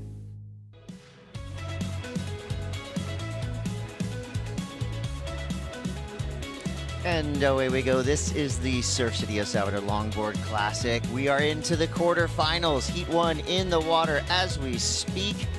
Heat 2 just got out there, and it is packed with superstars. Connie Stewart versus Kevin Skavarna, Kai Salas versus Ben Skinner. I'm Chris Cote. This is Matt, the Waxhead Chanowski, and wow, what a day we've had here at El Sunzal. We're talking tight finishes. Drama all around, the joys of surfing, the agony of defeat, something for every type of surf fan. It's going down right here. Rookies, veterans, we have some raw grit. We have some personalities coming out on the beach. There's people who are in tears, and there's so many of these close finishes are going right down to the wire, pushing the judges, and out in the water, the goofy footer, Kevin Skavarna, flying the Californian flag, and Connie Stewart, the proud Hawaiian. This is going to be a great heat. Yeah, can't wait to see what happens next as we get into these quarterfinal heats. We're going to be trying to field our semifinals. And the good news, since we stacked things up today with overlapping heats, that means when the semifinals and the finals do come around, we're going to be able to have the ability to just pick the best parts of the day. Here you are, your quarterfinal matchups. Connie Stewart versus Kevin Skavarna.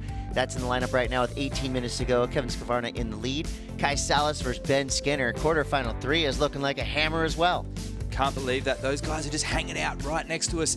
Actually got Filipino, who's born in the Philippines, John Van Hohenstein against Rogelio Jr.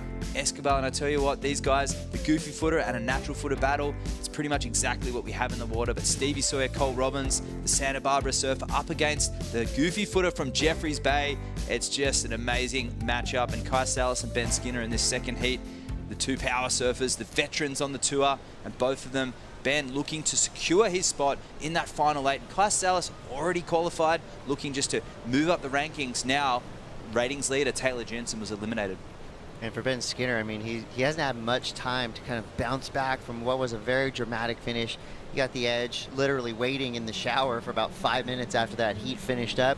But he got the number he needed, and he advances through into the quarterfinals. So in the lineup right now, here is your update. Connie Stewart just got a required number, 643. That was enough to get him into the lead. Kevin Skavarna sitting with that 677. So the good news for Kevin is he does have the single highest scoring wave in that quarterfinal matchup. They have 17 minutes to go. There's still about 40 minutes on the clock for Kai Salas versus Ben Skinner. Love this one, power versus power. Both of these surfers have been in prime time form throughout the day today. Here's that last look at Connie Stewart.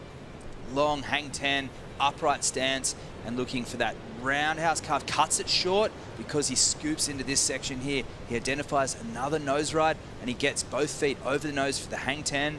And here, using the rail work, a little choppier as we see that wind pick up, and Connie just managing the bumps really well, showing that cool and casual approach that he showed us all morning.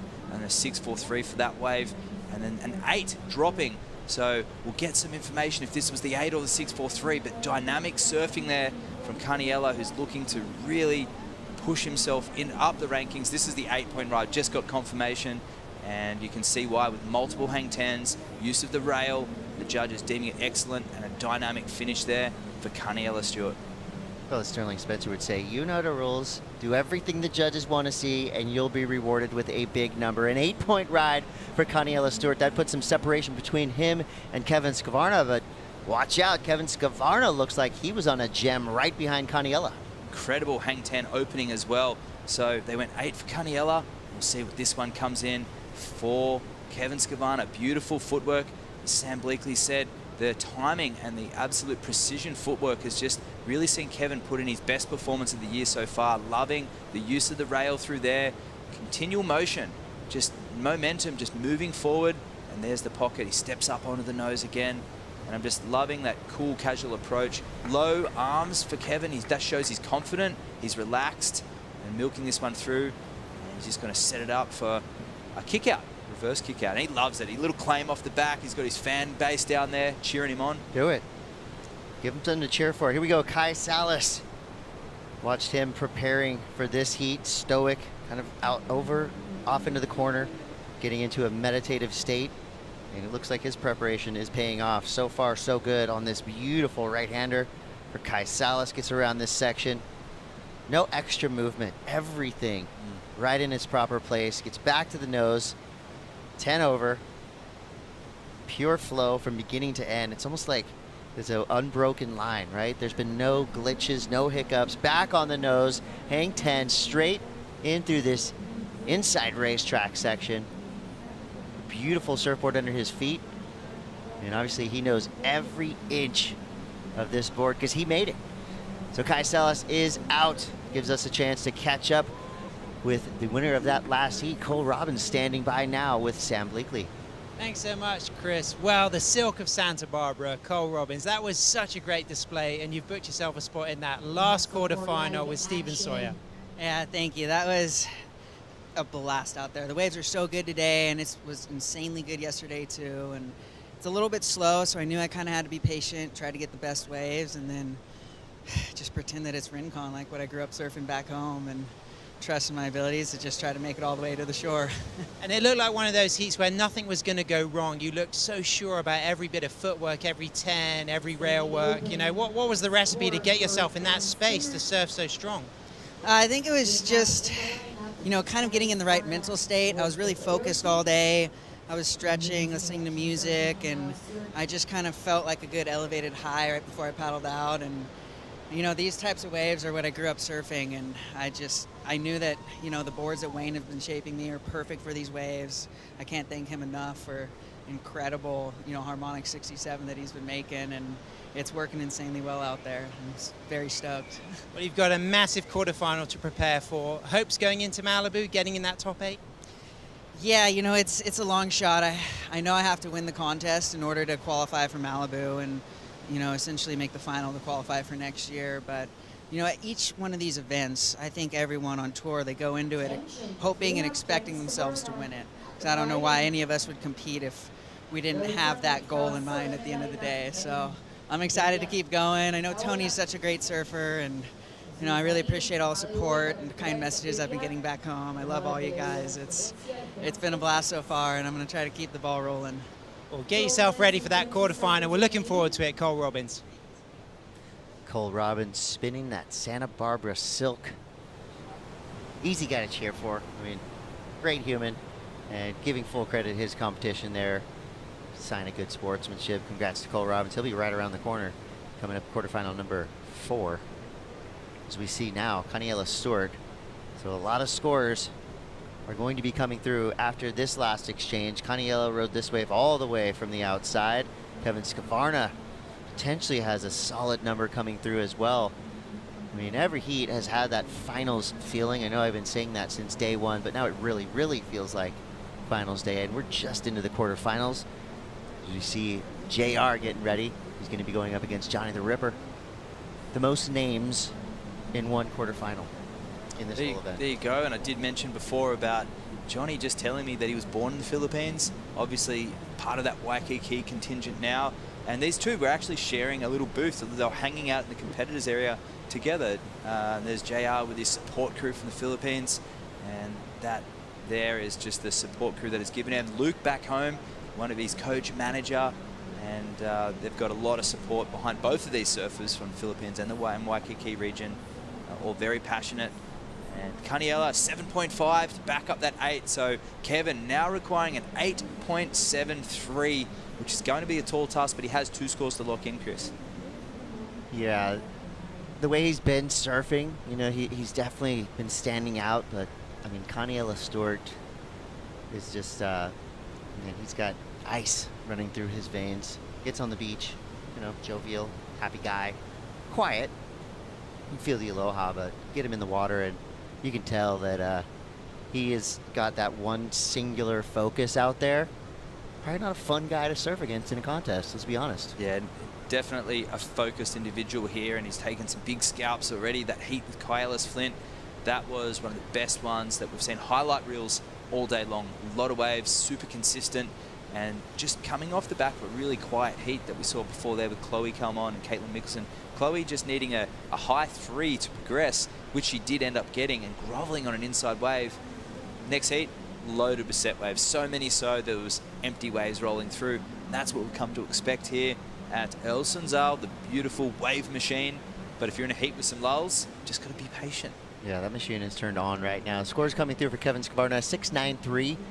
So now his requirement is an 8.57. So in looking at this foursome out in the lineup right now, there's a chance Caniela Stewart could be going up against Kai Salas. That's going up against your shaper. So what do you do there, right? Well, they're obviously great friends. They travel the world together, a very intimate relationship. Maybe even more incentive to beat that guy when it is your good friend. Both of them on Kai Salas Longboard co-surfboards. Both know each other's strengths and weaknesses, and that would be an amazing heat if it plays out that way. But Ben Skinner and Kai, still lots of scores to lock in. And lots of time. That is the non-priority heat. So those guys, we have overlapping heats today. For anyone just tuning in, I know it's morning in Australia right now, and there'll be lots of people from other nations that are just going to be staying up very late, like the Filipinos, to watch that next heat coming up. But Ben Skinner has caught some really good waves just looking behind us. We're just waiting to get that feedback from the judges, and Kai Salas as well. So exciting heat there of the 2 powerhouses and veterans left in the draw of the longboarding. Yeah, so if we wrap up the day here with our men's quarterfinals, that's really just going to give us a real sweet spot to work with. Maybe tomorrow. Of course, you never know until you wake up and check the waves, just like anywhere else in the world. So 8 minutes to go here in quarterfinal heat number 1. Caniela Stewart versus Kevin Skvarna. Caniela in the lead for now. Kai Salas up against Ben Skinner. That's the power side of the bracket. Of course, Kevin, very powerful himself. Caniela, powerful as well, but I would put Kai Salas and Ben Skinner along with TJ as kind of the power brokers on the championship longboard tour. Larger frames, carrying more weight, but also very precise in how they use their board, and technique has a lot to do with power. You don't have to be the largest person to throw as much spray, but if you do it effectively like those 3 surfers do, then you're always going to displace a lot of water. If you see out the back, the little bit of onshore, but the second wave of the sets are quite clean, and there's lots of waves here from the inside and the outside section. We are well and truly past the low tide, so we're approaching mid-tide right now, and these waves will hang in there for the remainder of the quarterfinals. I feel like throughout the day we've kind of reached peak intensity levels that you will find in a longboard competition. In and out of the water as well. Yesterday was straight up Bob Ross vibes, right? Happy, joyful, up and down the beach. Today, a little bit more serious, and well, the stakes are higher. Prize money on the line, slots available for the Malibu finals. You see Kevin Skvarna looking for an 8.74. He's going to need a special wave. That was not it. Probably had that look when he took off, but things are changing a little bit here with the tide. A little texture on the water. Kai Salas now. I mean, a true smooth operator. Fancy footwork. So quick in that cross step. And it's almost like a blur when he's going back and forth. We know he's cross-stepping. We know he's doing it right. His technique is top-notch. And now he's just kind of waiting for this wave to form up through this inside section. Could have a little run. It's kind of a roll of the dice, right? You never really know what's going to happen. I mean, For all intents and purposes, it's a perfect wave, as you see right here. So he made the right decision to stay with it. Gives him a little pocket to work with. His toes are getting barreled while on the nose. That's a good thing, right? Yeah, absolutely. That's about as critical as you can get on the inside. And Kai loving that. So a second great ride there for Kai Salas. You can see the enthusiasm on his face as he paddles back out. And critical surfing there from Kai in the inside section. The rail work done. He did say in his post-heat interview after his previous round that he's loving where the judging criteria is at now. He feels like it found a happy medium from the super high performance days of the bygone era, and then it went to a very traditional edge. But the waves on tour are allowing a combination of surfing on the rail and the nose. So rather than just seeing it going purely down to critical nose riding, we are seeing a lot more power initiated in the surfing right now. But it's the waves from Bells Beach, Solid Huntington, and here in Sunzal, it's Surf City, and Ben Skinner up and riding. Big Ben straight to the nose on the takeoff. Nice cut back there. Board just bending to his will, but that will be a break in the flow. So we have to do something. Some extra credit here on the inside if he wants to stay above the mid-range score line. The judges will definitely dock your pay if you break the flow like he did. But a big turn like that will definitely help his case. He's out of that wave. And right behind him, Kevin Skvarna. Switching stance through these turns. Just him kicking the leg rope away there as well, doing that stall. That can be kind of annoying. It's super annoying. You see Kevin looking for an 8.74 in this wave, so he'll be looking for an inside like Kai Salas did beforehand if he can lock both feet over the nose and commit to a hang 10. And there he goes, gets the 5. Not really a critical section from this angle anyway, and he finishes cleanly, so which is exactly what you have to do. You have to show the judges that you finished with control. And here's a paddle battle between Kai Salas and Ben Skinner. That's a good matchup right there. These are two big, strong guys.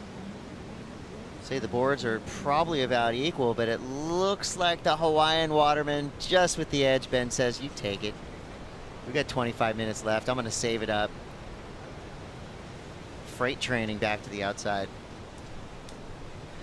Caniella Stewart now sitting on an 8-point ride. Back that up with a 7.67. He wants more. He's on the nose. Hood ornament, 10 over. Leaning into the wave. Using that inside rail and the tail to levitate off the pointy end of his surfboard. Well, I guess as pointy as it gets. It's a nice big round nose for Caniella Stewart, as he now has a good runner through this inside section. Watch this wave start to form up, fades to the top.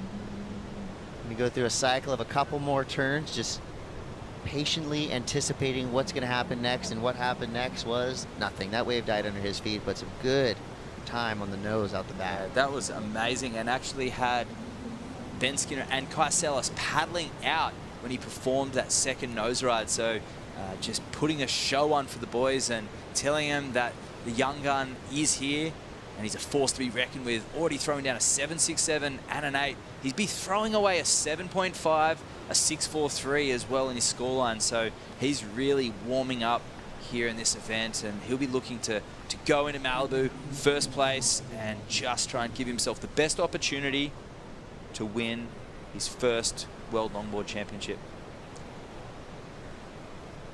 And he's been wanting it for a long time. And working really hard at it. He's been knocking on the door, and he's been through no lack of hard work, but this year he's just carrying a really relaxed tempo through his heats.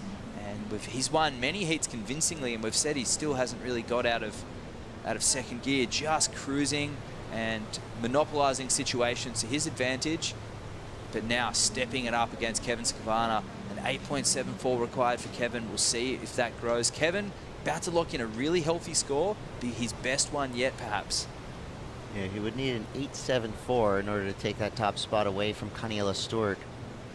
You gotta wonder right now, Taylor Jensen and the crew watching intently to see the people below him on the ratings. So he's locked into the final 8. He's done that, the hard part. But now it's about the seeding, right? He is hoping for second, third, fourth, fifth to all go down now. Yeah, correct. In order to keep pace and keep that top spot. here's Kevin's replay. So a choppy wave, beautiful nose riding in the critical section, and just really enjoying his rail carves, pivoting it there just to slow it down. And this wave from this point onwards didn't offer a whole heap of variety, so most of those scores happening on those outside combinations, but Kevin, the Californian from San Juan Capistrano, just carving that one back. And this one just goes sleepy through there, where we saw Salas in that non-priority heat really connect with the inside section, but he had to really send it on this wave, but unfortunately not enough, needing an 8.7 now. So reduce the requirement by 0.7, and that's going to be a hefty score with 25 seconds remaining. Yeah, respect the kickflip attempt on the pullout. So a 6.97, a 6.93, those are two good scores, but he needs great scores because Caniela Stewart is on a roll. His last wave comes through a 7.23. He's throwing that one out the window. He's got 8 waves ridden. Most of them are above, they're all above 5 except for one. So Caniela right now is peaking at the right time. There's a quick look from Ben Skinner right there. He's up and out. Got that wave with second priority, and that's going to be it. Wow, time just got right away from us. Caniela Stewart unofficially getting the victory over Kevin Skavarna with an 8 and a 7.67. Our first semifinalist is set from the south shore of Oahu, Caniela Stewart. Wow, just a convincing display, a 7.23 on that last wave. So throwing away 3 above average scores and a 15.67 heat total. Caniela convincingly taking the win against Kevin Skavarna. Ooh, and some crossover action. That's fun. The beautiful beach there, that's where we are, down at El Sunzal and Surf City, and I reckon Caniela Stewart really likes this place. He's going to like it even more if things keep going his way like they have been so far. Well, we got 21 minutes left with Ben Skinner and Kai Salas in quarterfinal heat number 2, but we got more quarterfinal action coming for you right after these brief messages. Stay tuned. We'll be right back.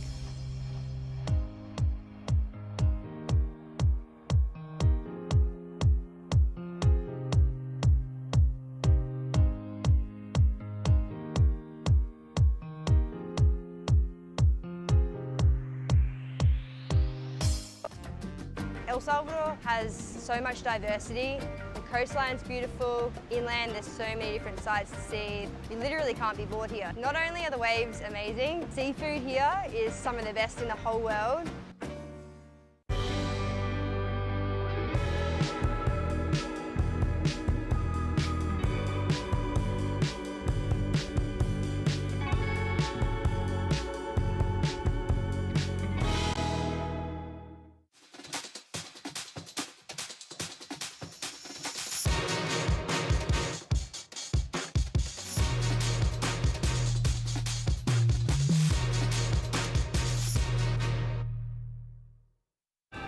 There's a right time for everything. There's a right time to find your way, a right time to enjoy pleasures. There's a right place to enjoy your passion like nowhere else.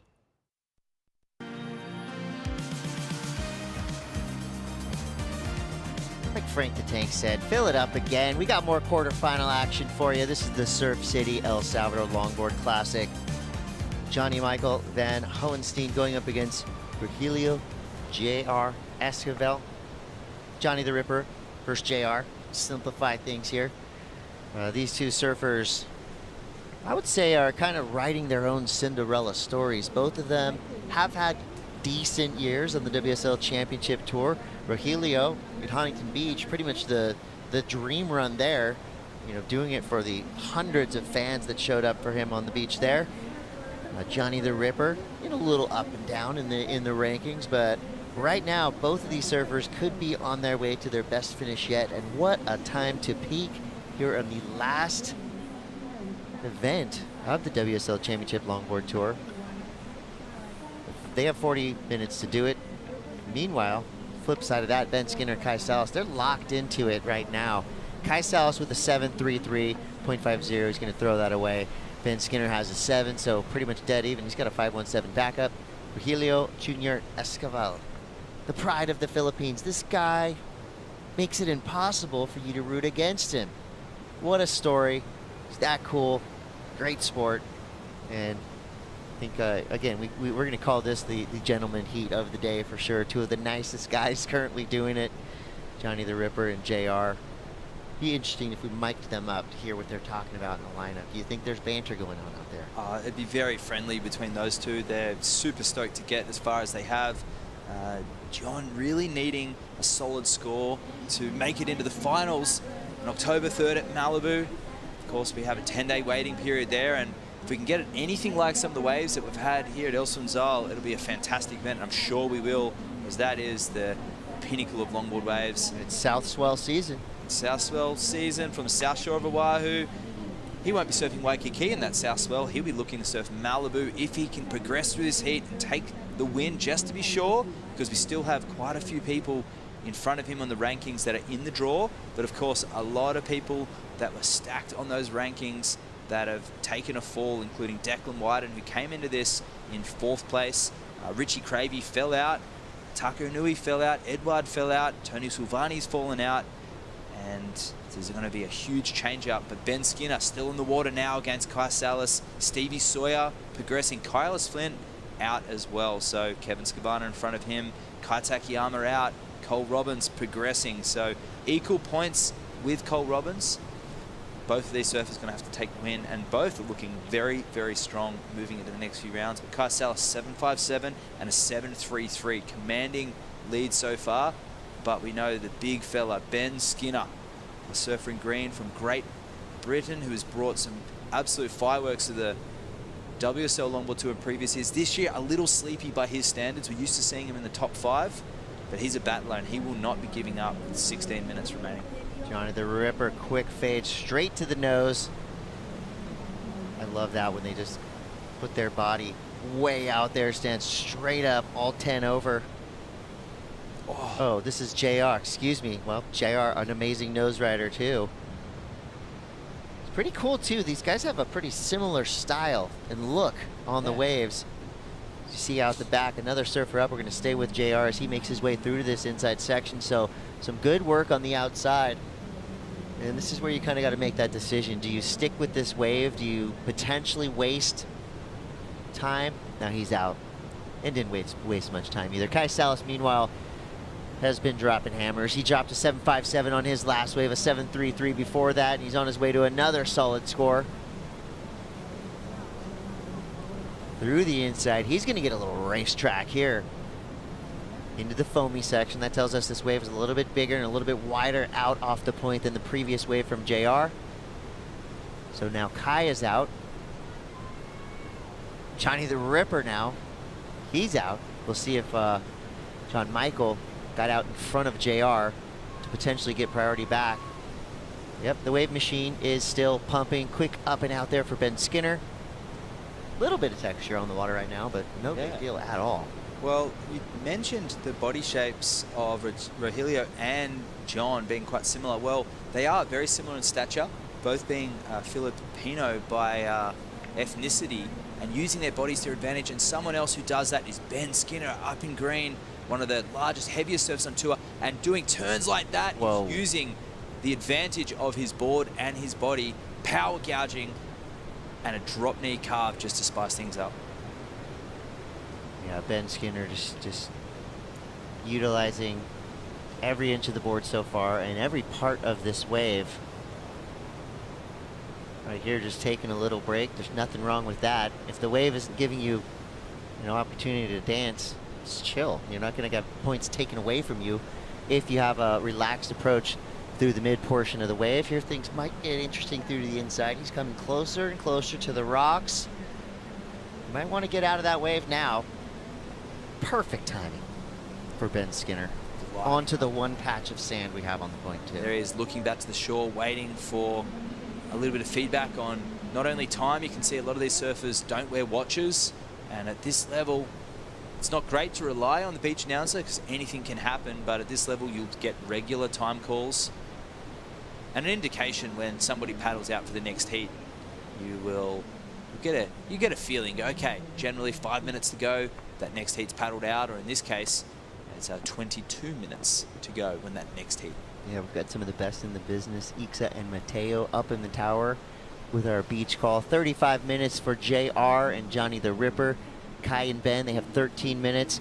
Connie Stewart with a 15.67 total, gets past a hard-charging Kevin Skavarna. He's on the glass now with Sam Bleakley. Thanks so much, Chris. Connie, you just booked yourself a spot in the semi-finals. Got to feel great about that. Oh, definitely. Definitely feels good. And, you know, the fact you got to sleep on it now, you haven't got to surf again today, you know, what's going to be the plan moving into tomorrow for El Sunzal? Hopefully the conditions are perfect, just like today. Probably going to go home and just sleep and probably watch over the heats again and see what else we can improve on. That's pretty much it right there. And at what point do you start now focusing on Malibu? So, I mean, we still got Kai out there. Me and Kai were hoping we'd end up in the semis together and then we try to battle it out. But yeah, I mean, frick. So that's pretty much it. And you had a great experience in Malibu last year. You got second in the final with Harrison Roach. What did you learn from getting second, and what can you then bring for your campaign to win a world title this year? Oh, I've learned so much. You know, watching that final with me and Harrison, I've definitely watched and knew why he won, you know, and I feel just I got to do the same thing he did. You know, footwork in the pocket, perfect hands, and that's how you win right there. You've been great energy to longboarding. We're looking forward to watching those semis. Lastly, message for your family in Hawaii. Love everybody back home.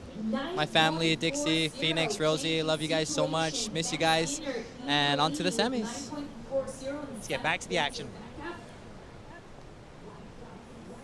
I like that. You know, Kaniela kind of keeps the cards close to his vest, doesn't he? Short answers, doesn't want to give away too much, but the one time you saw him light up is when he talked about surfing that semifinal with Kai Salas. And we'll see how it shakes out. We still got Big Ben Skinner out there in Kai's way to the semifinals, and there's 11 minutes to go there, so anything is possible. Semifinal number 1 for now will feature Connie Stewart.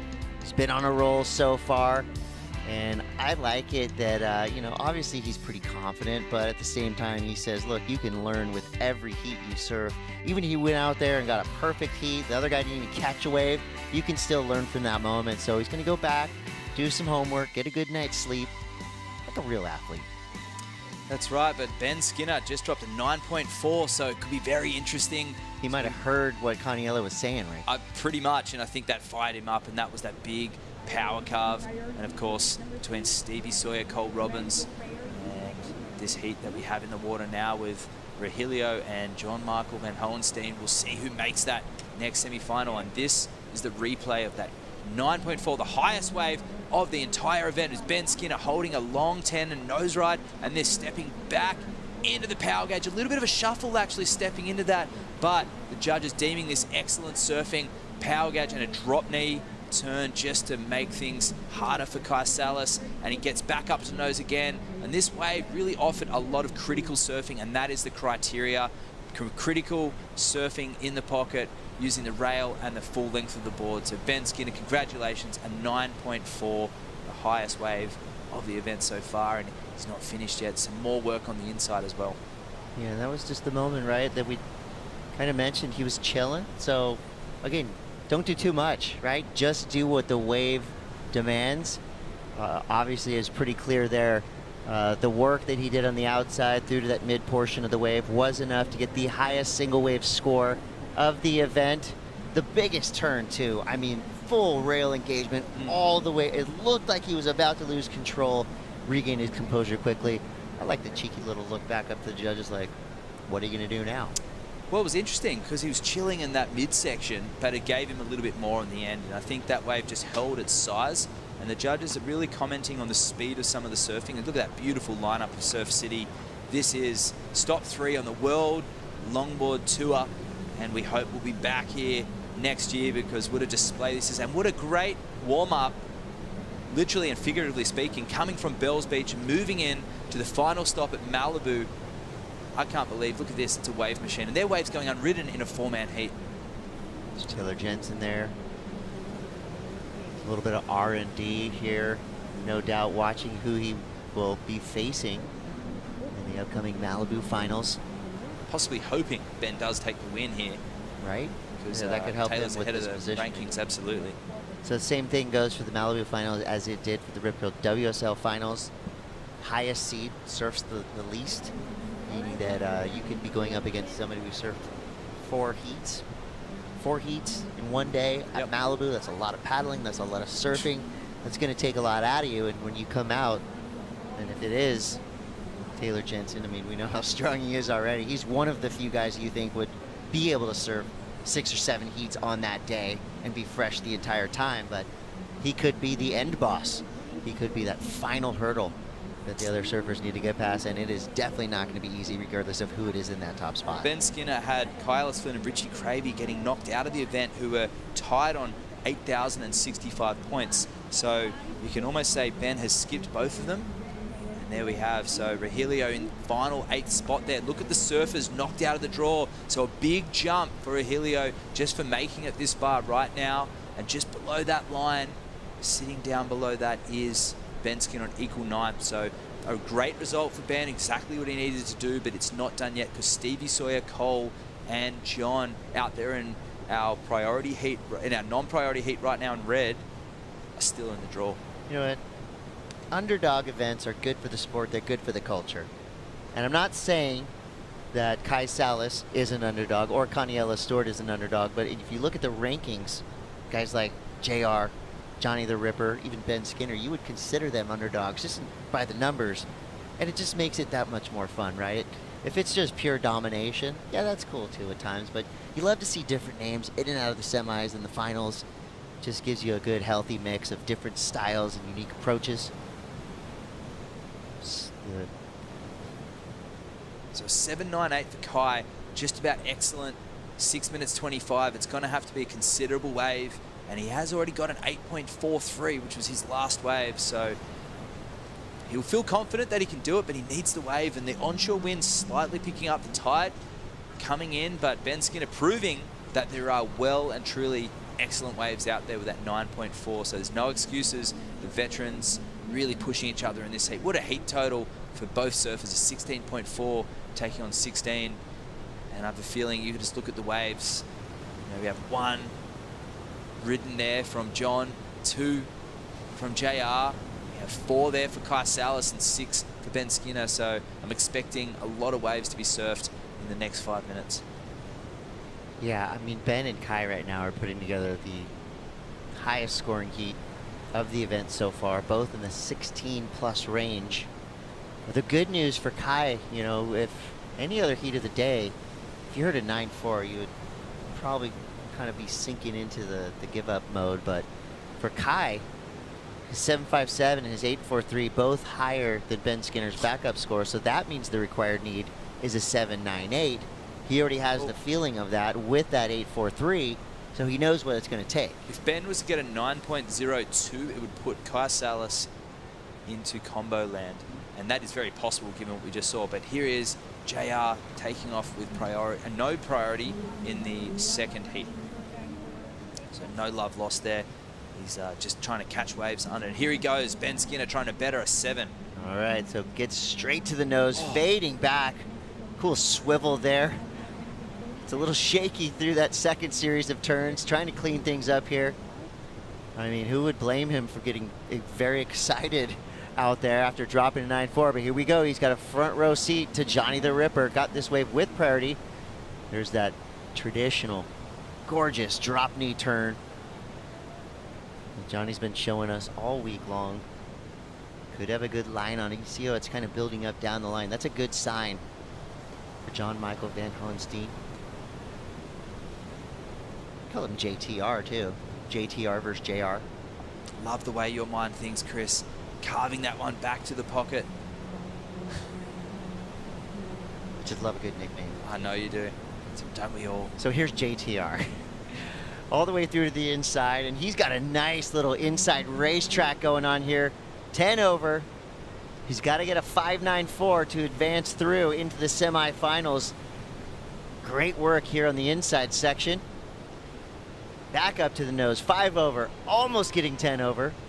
There's about 5.5 toes over the nose there, so a nice looking wave for John Michael Van Hohenstein. JTR Johnny the Ripper could have done it. 5.94, I mean, that's a mid-ranger. We haven't even We haven't seen a lot of mid-rangers even kept in the score lines throughout the past few hours. And that's why it's the quarterfinals. These guys really proving earlier that they deserve to be all the way in this round. But Ben Skinner, wow, he is just on a heater as well, and just throwing away that 327 for that outside wave that didn't really play into his favor, and they make their way back out. John Van Hohenstein, you could also say JVH. It's a pretty good one, I think. Yeah, that one's cool too. I told him about the Johnny Hammersticks nickname. He has not seen the we can't viral video. Kai Salas, we can't say KS. Maybe that one's taken. And Ben Skinner, you can't really say BS. Skin Dog, Yeah, Skin which Dog, was that's a classic. taken by Collins. the big wave Skin Dog surfer. Yep. Up in, but I think Skin Dog is known as Skin Doggy Dog. Okay. Formerly. By his friends. Just to clear that one up. Yeah, so nicknames are plenty here at the WSL World Longboard Tour. We're in stop number 3, and the Englishman Ben Skinner out in the lead, 16.4 versus 16. And Kai Salas, one of the favorites coming to this event. Here he goes, our Bells Beach champion, up and riding. A nice 5-10 combo to start this wave. He needs a 7.98 and soul arching, so he's well on his way, a medium-sized wave. And he's just carving that one back into the power source. Yeah, it's almost like a volume meter, right? So this is not technically how it works, but as you're watching this wave, you're thinking, okay, he surfed his wave potentially to a 6. Oh, now it's a 7. He's got to keep going, keep it looking smooth to be an 8. Okay, maybe now it's an 8. I'm totally conjecture. This is not factual. Just how my mind works is I see it as when he takes off, he starts building the number, and then it'll slightly get pulled back if he makes mistakes down the line, which he hasn't. So a great looking wave for Kai Salas. Does need a 7.98, so you got to think about what he did on his 8.43. Was it comparable to that wave? How's he still going? Beautiful drop knee variety there for Kai, and he didn't make any mistakes in styling it out there with 1 minute remaining, surfing that all the way through. So that's exactly what he needed to do at this point of the heat. That wave came through, gave him the opportunity, it grew down the line. I think he had a great mixture of tail and nose work, utilizing his footwork in between, linking it all with that smooth composure. Style, flow, and grace are what embody our Longboard World Tour. But Ben showing some aggressive power surfing to get that 9.4, because the biggest thing the judges are looking for at this event, and it's been consistent, is critical nose rides and rail turns on the outside section. Get on the nose and pose. But not too long. You got to need to turn also do a big old hack as well. And here it was, Kai Salas's. So he comes from behind the section, gets that 10, and he's here. Gets another 10, sols it out a little bit with that arch of the hips, and here gets a little wonky, redirects back into the power source.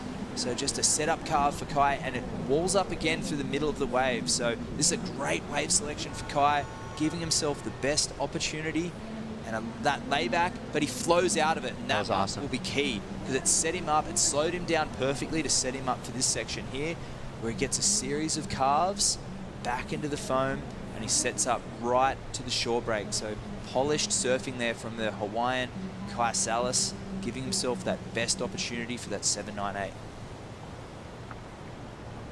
Styling it out on the inside section, and there he is, back up on the nose again. Oh, of course, it's going to be close. Very close. So Kai Salas needed a 7.98. 2 judges gave it to him, 3 judges did not, and it's going to be under the required need. So Ben Skinner gets the win on the strength of a 9-point ride. It is truly becoming an underdog story here at the Surf City El Salvador Longboard Classic. He is stoked. The Skin Dogs celebration begins. Ben Skinner is a semi-finalist. He'll be going up against Kaniela Stewart. Another epic matchup there. Kai Salas feeling the sting of defeat, but not after a valiant effort. But it was Ben Skinner's moment, 44 minutes of glory for this surfer representing the UK. That's his own design, a modern twist on a classic log. You can see the double concave in the tail there too. That's been shaped in. That's not just a deck. That didn't come from knee paddling? It's not come from compressions from your foot, which you often see. And there he is, Ben, just another buzzer beater. He's a good bloke. He's a great bloke. Yeah, you He's got to he's be a great happy. man, a family man, and a great shaper and surfer. Well, we will see more from Ben Skinner. Congrats to Kai Salas on a great event as well. A 16-point total. That is huge. We have more action to come here from the quarterfinals. This is the Surf City El Salvador Longboard Classic. We'll be right back.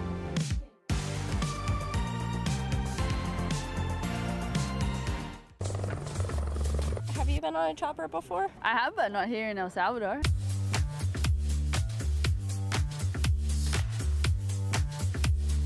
It's so cool. Epic.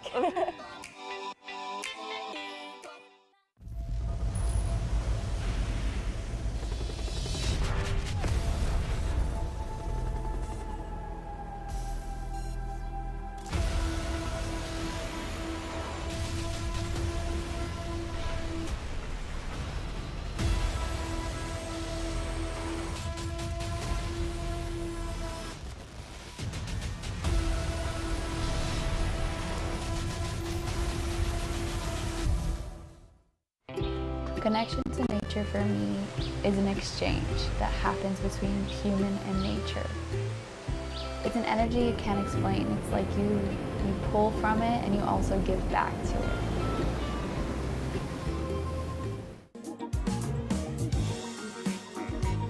Just when you thought it was safe to crack a cold Corona and call it happy hour, don't do it quite yet. We still have the semifinals to fill. 2 quarterfinals left in the water. Quarterfinal 3 has 18 minutes and a half to go. That's Johnny the Ripper going up against JR, Philippines, Hawaii represent. Cole Robbins and Steven Sawyer have just paddled into the lineup. Steven Sawyer currently number 12. Cole Robbins currently number 14. Both of these guys still have a shot of making that Elite 8 for the Malibu finals. They would probably both have to win this event, but we know they're capable of doing that. We've seen them surf all week long. Both of them kind of on fire at the right time. Well, what didn't help both of their journeys to finals day is that Ben Skinner just took a massive scalp with Kai Salas, and he's going to move way up the rankings, and he needed that result desperately. The casting, our eyes back to the priority heat. Rogelio is looking for a 6.37 to go into the lead because Johnny the Ripper's opened up a 6.57, a 6.63. All right, here we go. Cole Robbins, he did start with a 2.83, just quick up and down, but now he's back on the nose, back on the rail. Good opening combo there. Gets 5 over, extends it through, 10-5. Carp back there. Did get a chance to caress, if that's the right word, that incredible board under his feet. And you can feel the magic coming off of it. Cole has tapped into some of that magic. Lucky guy, he's actually got 5 of these boards. That's, oh, look at that hang 10 on the inside as well. Wayne Richby tuning in, his shaper. Absolutely stoked with Cole's performance, and a little worried because Cole almost went right up onto rocks. the That's rocks. It. Leashless as well. He liked it. Little clap, and this is his best result of the year so far. And Cole Robbins really wants to go to Malibu, but he's going to have to take the win. But first of all, he's going to have to get through this quarterfinal against Stevie Sawyer, the South African. Polished his skills in J-Bay. Of course, one of the world's finest, if not the finest right-hand point breaks in the world. So he is super stoked, Stevie, to be a goofy footer representing South Africa, but he's also got Rogelio in that other heat as well, a fellow goofy footer.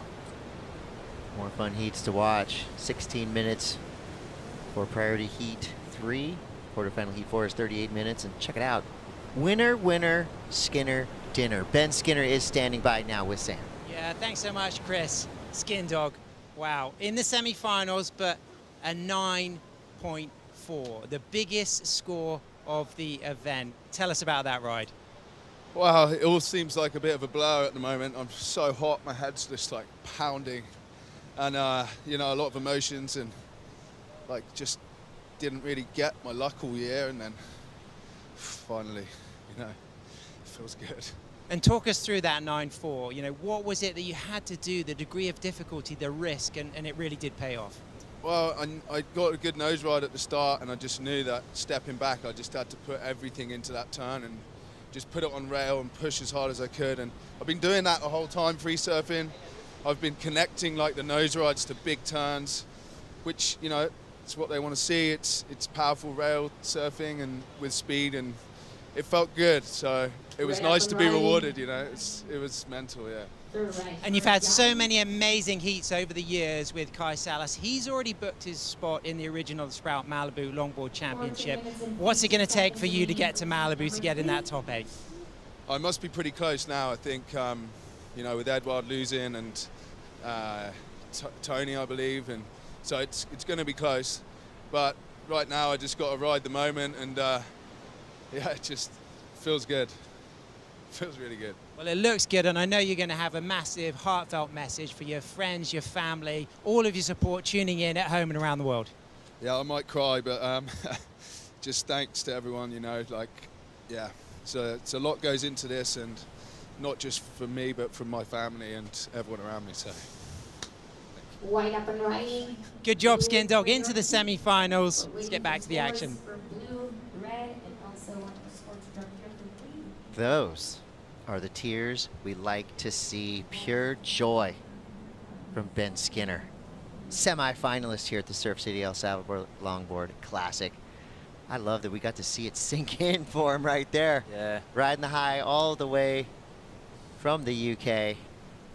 And let's get back to the dramatic stuff happening in the lineup as Steven Sawyer grabs his rail down the elevator. Now he's out, so a lot of waves just ridden there. Judges have something to chew on as Steven Sawyer, a little bit of a slow start, just has a 1.33. Cole Robbins a 2.83. Both those scores are going to want to be wiped away. That's it. And they probably did that and more on the strength of their last two waves. All four surfers putting on a real performance so far in this heat. Cole Robbins opening really strong. Still, judges taking their time. A non-priority heat. They're going to focus on the heat at hand. Locking up in JR. Looks like a below mid-range, a 3.67 for that wave.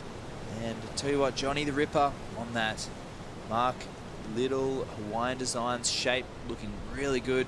I did speak to him before the heat after he got those amazing, excellent range scores against Taylor Jensen, and he said the board feels really good off the tail. Even though it's the bigger one of the two, it's more suited towards nose riding.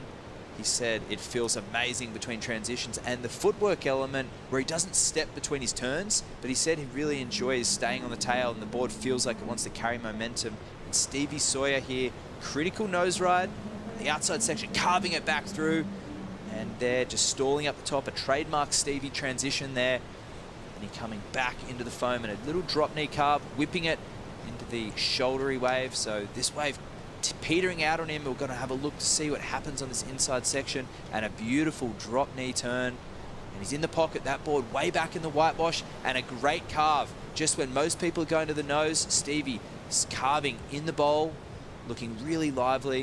You can see his feet elegantly positioned on the inside rail. So incredibly difficult nose riding and critical surfing there for Stevie.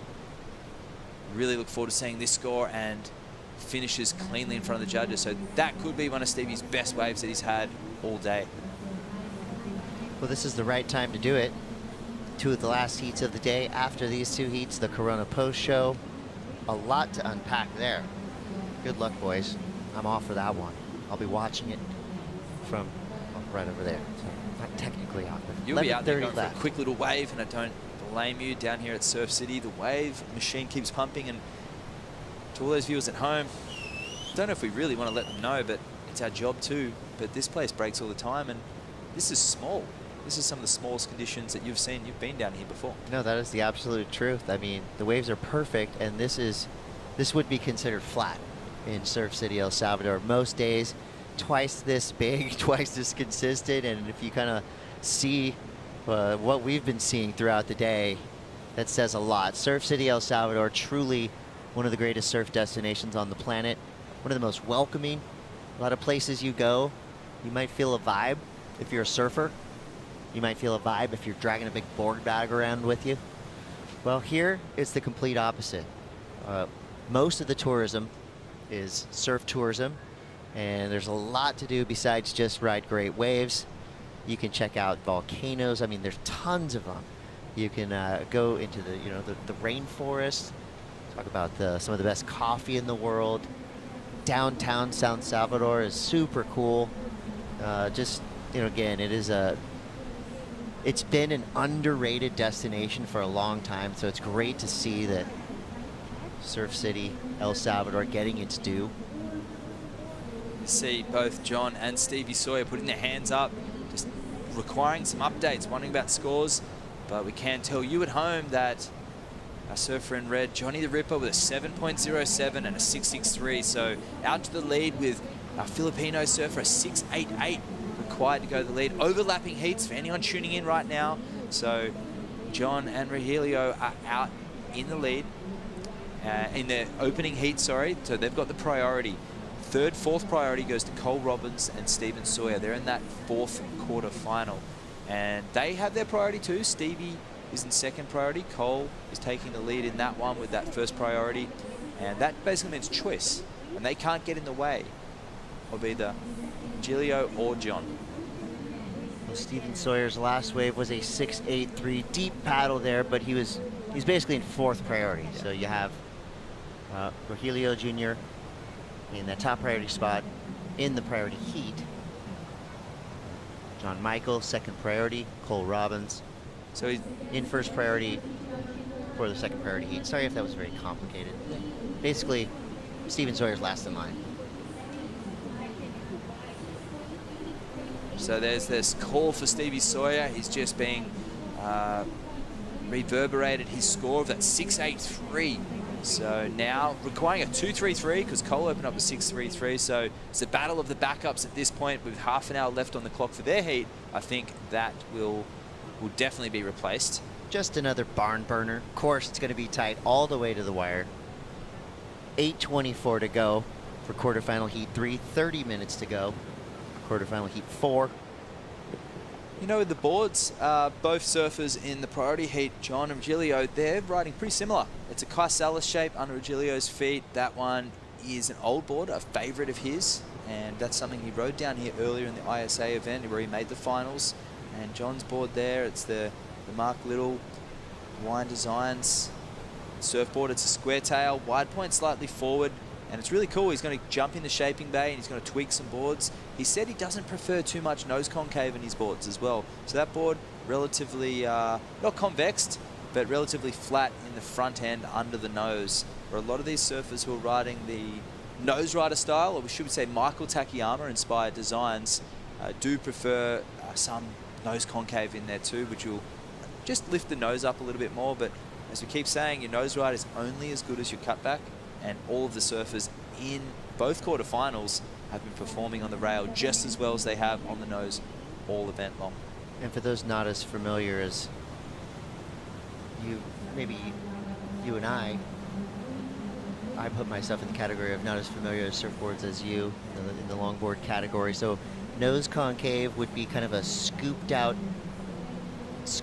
under where they're standing if they're up on the nose. Yeah, like a bowl. Yeah, that's it. We're referring to concaves, and there's someone who knows a lot about surfboard design, Taylor Jensen. Just watching on with a keen interest to see what happens in his heat. He was beaten by John Michael Van Hohenstein out in the red singlet right now, and relatively, what's the best word to describe Taylor's body language coming in? Shocked. Not stoked? Not stoked. Not stoked, and thought he gave the judges everything they required, and his body language is quite adamant at the end of that, but we love to see the passion, and that is what the Final 8 is bringing out. It's bringing out the characters, it's bringing out the fire, and it's telling stories that if it wasn't a seeded event, we wouldn't see the reactions of these surfers, and I love to see it because Ben Skinner, super stoked, looking to really make a big inway into that Malibu event. And his body language was extremely positive, as opposed to Kaisalis. He's looking at this as a missed opportunity. Even though he's qualified, he wants to go one further and go in as number one. But Carniella moving forward, looking super strong. So the best Kai can do now is second. If the chips fall in a certain way, the worst he could probably do is third or fourth. So he's still going to be right up there in the top 4. Yes. Of course, I'm not great at math. That's just conjecture. Well, it was always going to be very tight, but those 4 had secured their spot with the threshold, and there's Ben getting another interview on the beach. but they needed over 14,000 points to qualify, and a lot of those top 4 have already, well, all of that, top 3, I should say, Declan being knocked out of the draw. So if Ben Skinner goes on to win, he'll crawl his way into that top 8, and we'll get some standings for you tomorrow as we readjust everyone's scores and have a look at where we're standing on the rankings. I think he was an extra in the show Vikings. I think I saw him in the background holding an axe. Wouldn't want to see Ben Skinner holding an axe, that's for sure. Not with the ferocity of those cutbacks that he was performing on that 9.5, so the best wave of the event so far. 4 minutes 40 left on the clock. 6.88 for Aurelio's held priority for quite some time. He's taken off on a 3.67 and 1.5, so just little half waves. He'll be looking for a wave of substance as this heat really winds down, and he needs a strong result as well. Now we're into the quarterfinals. He was on the cusp, but he wants to crawl higher up the rankings so he doesn't have to surf too many matches when he gets to Malibu. I'm liking what I'm seeing here from Steven Sawyer and Cole Robbins too. We're pretty much dead even. I'm gonna kind of ignore the 1.33 and the 2.83 and just look at the 6.83 and the 6.33. I'm gonna put that as kind of the starting line for these two surfers. Now it's about who has the best wave selection, who gets themselves in the best position, you know, who has the priority on their side. Cole Robbins has his pick of waves for now. And, you know, even right there, just taking a look, of course, that perks up the priority judge, who's got eagle eyes on the lineup as we speak. Here we go, JR now. A little bit more bump on the face of this wave than his previous efforts. It's back into the sweet spot there, arching his back through that cutback.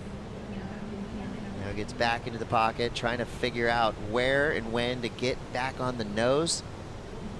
There you see the signature drop knee turn right behind him, John Michael Van Hoenstein. So both riders up, 3 minutes to go in quarterfinal heat 3. There's a hang 10. Just elongating his body, stretching it out, straight up. That's gonna be a great photo.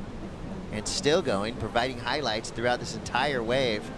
So his low score right now is a 5.67.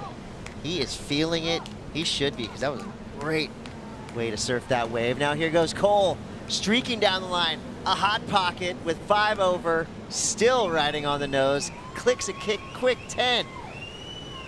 Super long nose ride for Cole Robbins into a hard carving turn. Now he's back in the pocket, back up to the nose, quick 5 there. Another big turn. Just rinse and repeat down the line and doing it with style. Cole Robbins. He just took that 2.83, crumpled it up, threw it out the window. That smile says it all. He is hyped. And he saved that beautiful surfboard. But right behind him, Steven Sawyer. These are the exchanges we love to see. All 4 surfers have ridden waves now. Incredible surfing from all 4 surfers. Wooden exchange. And in between there, Johnny the Ripper as well. So we'll have to... and there is Stevie on the way back out, trying to regain that priority. So it'll be a paddle battle between both surfers. I know, and Cole was probably just so excited after that wave. He may not have realized that Stevie was coming right at him. And now you see who's got the edge. Steven Sawyer kind of realized the situation quick, and he's 3 or 4 board lengths in front of Cole Robbins right now. Well, 1 minute 30 remaining. I think Rogelio would have thought a lot of the cheers were for him, but turning around to see his competitor, Johnny the Ripper, on an absolutely carving drop knee cutback behind him and surfing that one all the way to the shore. Behind him, Cole Robbins and Stevie Sawyer. So an action-packed close of that heat, and you predicted it. Chris, we have fireworks towards the end, and both surfers already locking in 4 waves, but we've got this 5th exchange, and this is going to come right down to the wire.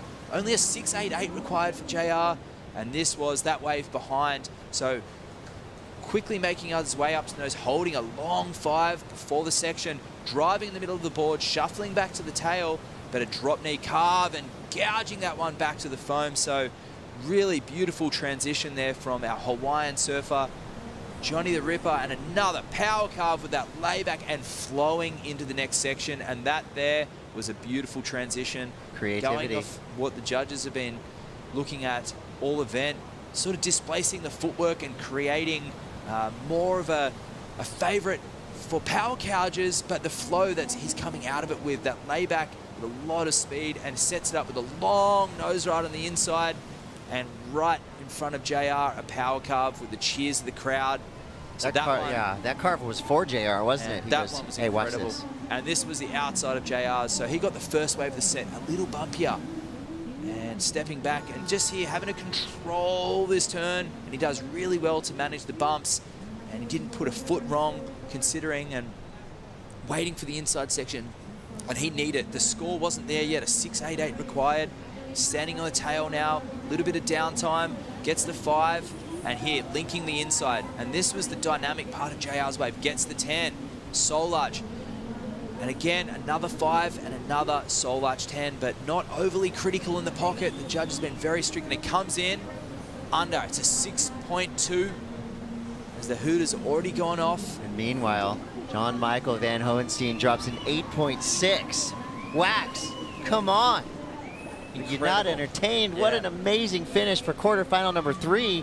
And we still have 21 minutes in quarterfinal number 4. Wow, that was a phenomenal heat. Two really good friends, both an amazing amount of camaraderie between the two, coming in on their knees. And it's unfortunate we'll say goodbye to Rahilio. This is still a good result, a keeper, a quarterfinal finish, but he wanted to go further. But well done to John Michael Van Hohenstein. An amazing performance, a 15.67 heat total, an 8.6 and a 7.07, so that was fireworks. Yeah, just when you thought the best heats of the day have passed, they just keep coming. It's like a greatest hits. The cutting edge of longboarding happening right in front of our eyes. Still 20 minutes left for Cole Robbins and Steven Sawyer in quarterfinal heat number 4. They're just getting warmed up as well. 6.83 for Stevie, 6.33 for Cole. Still 2 scores to drop. We're going to take a quick break. We'll be back with the culmination, day number 3, here at the Surf City El Salvador Longboard Classic. Stick around.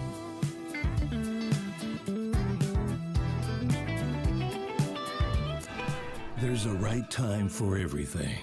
There's a right time to find your way, a right time to enjoy pleasures. There's a right place to enjoy your passion like nowhere else.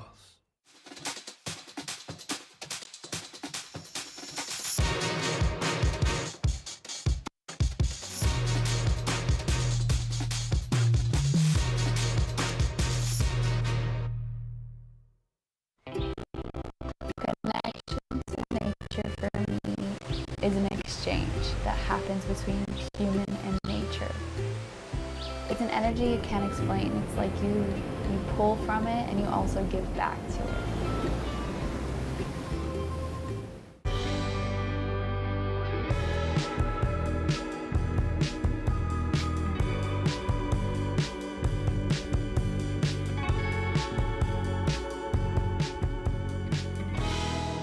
The Surf City El Salvador Longboard Classic, presented by Corona, is brought to you by Surf City El Salvador, home of the right surf, and by Corona. This is living.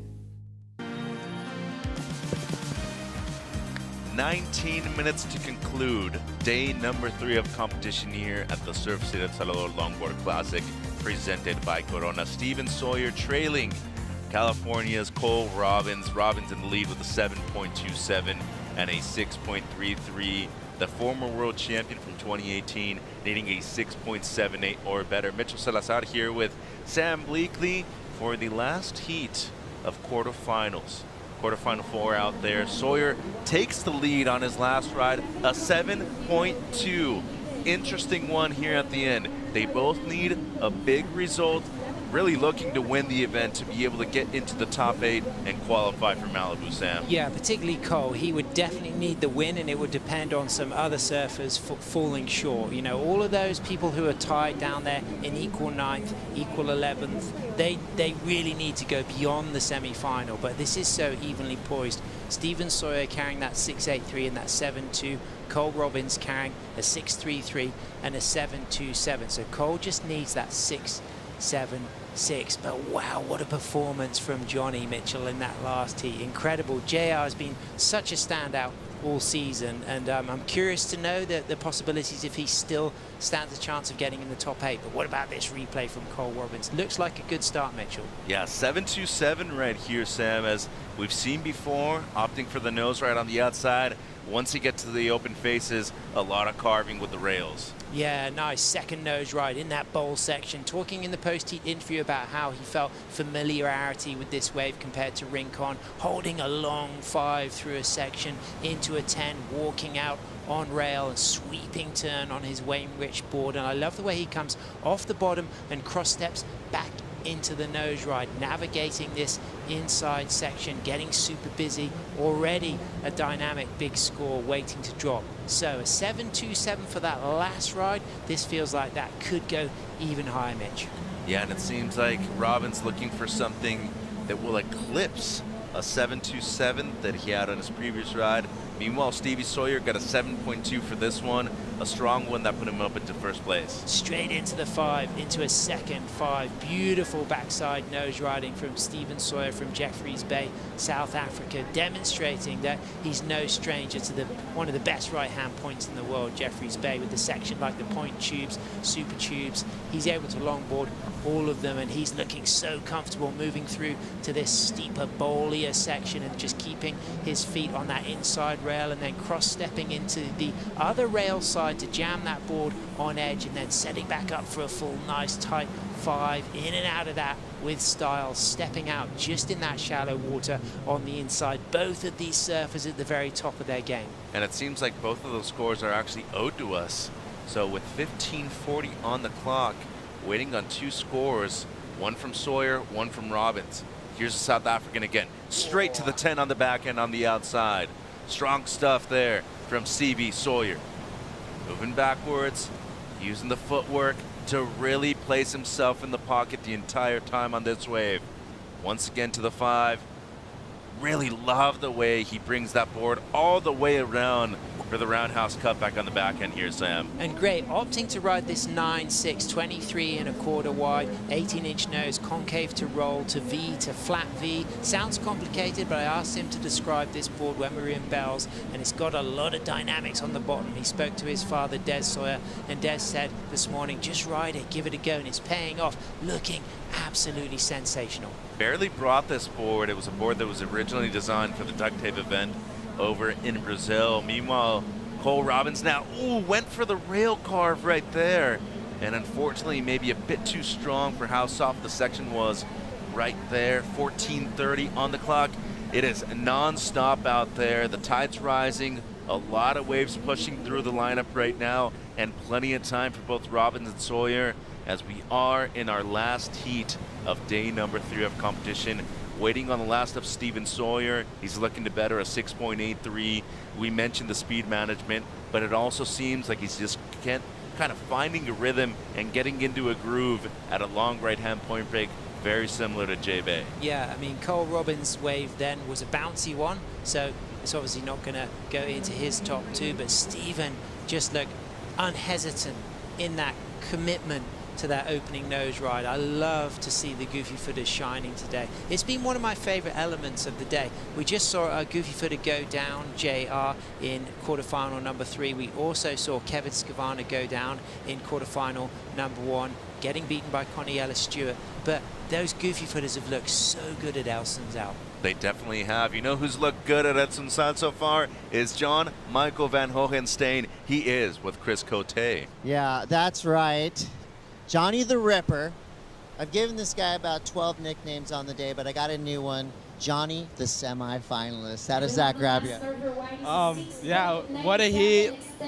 It's been a long day, but I had a good time, a good heat with JR. He's from the Philippines. I was born in the Philippines also, so he's like a brother. It was a good heat, and I'm stoked to make it to the semis. Now, we talked a little bit just now about this being a redemption for you for your Bells event. Now you're in the semifinals, your best finish of the year. What are the goals here? Are we taking it all the way home? Yeah, hopefully I can take it all the way home for Hawaii and El Salvador and also the Philippines. So I'm excited for that. Bells was a little tricky, 2 heats, like really tricky conditions, blown out. But yeah, this was like a redemption for me, so I'm super happy. I know you got a ton of friends and family watching from all over the world. You're a global superstar. Give them a shout out. Tell them thanks for the support. Yeah, just want to say hi to my dad, my brother. Yeah, everyone back home in Waikiki trying to represent, and thank you to my sponsors, Moku Hawaii, Aloe Cafe, and to my physical therapist for keeping me in my best shape, and yeah, and meeting new people here. I love it. Love it. An emotional victory for Johnny the Ripper, and more to come. That is a cool kid right there. Very well respected among his peers. Real, but well educated, but I think more importantly, he really embraces the Hawaiian culture when it comes to surfing, Sam. Absolutely, and you could see how heartfelt this result is for him. You know, we saw similar emotions from Ben Skinner. You know, they've put a lot of energy into this year, but Johnny there, fantastic, and referencing the fact that, of course, he was born in the Philippines, he lived in Thailand, but he moved to Hawaii age 6, and he looked so good on those Mark Little Moku boards, on fire, and into that semi-final. He will be meeting the winner of this heat. Will it be Sawyer? Will it be Robbins? 11 minutes is pretty evenly poised at the moment, but Sawyer out there in the lead. Cole needing that 6.9, and Stevie dropped to 6.97 for that last wave, and I can see why. I mean, it was fantastic surfing. I actually thought it was going to go a little bit higher. One judge did give it an 8, but that low score of that 6.7 and the other 3 scores then averaged out comes in just below that 7. At least he does improve, and almost an identical start to the heat for both surfers out there. Both Sawyer and Robbins throwaway score in the first one, then they both get a 6 on their second one. Next thing you know, the third ride also in the 7-point range, but it's been the backup score so far for Steven Sawyer, just being a bit higher than that of Cole Robbins. The good thing for Robbins right now, he does have priority, needing a 6.9, 10.5 on the clock. Yeah, of course, that's going to play into Cole's favor. He looked so comfortable in that last heat, beating Tony Silvani. It felt like he couldn't put a foot wrong, but here, a lot more pressure. He needs a massive result. He needs to win the final to stand a chance of qualifying for Malibu, but that will still also be dependent for him to represent in the top 8 of some of the results of the other surfers. And I can't believe we're already in quarterfinal 4, about to finish day number 3 of competition. It sounds to me like it's almost time for Corona. The Corona post-show is coming up after this last quarterfinal in around 10 minutes time. And what a time to be alive if you're a longboarder. 3 events in, we still have our finals day, and of course the Corona post-show after this heat ends. Going into finals day, we've seen Johnny the Ripper, as that is our Corona bar right next to our presentation stage, where we'll be having the award ceremony potentially tomorrow afternoon.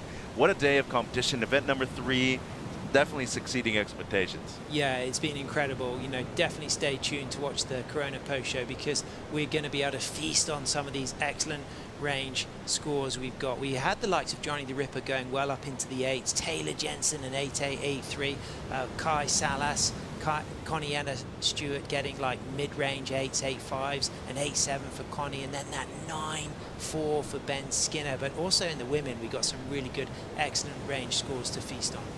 Cole Robbins, he's up and riding now. Late takeoff, delayed it for a good reason, wanted to be truly in the pocket for this one. Goes to the nose ride right there. Tight 5 for the surfer from the 8.05. All the way around for the Chris Brown wraparound once again. Yes, Mitch. To the nose right there.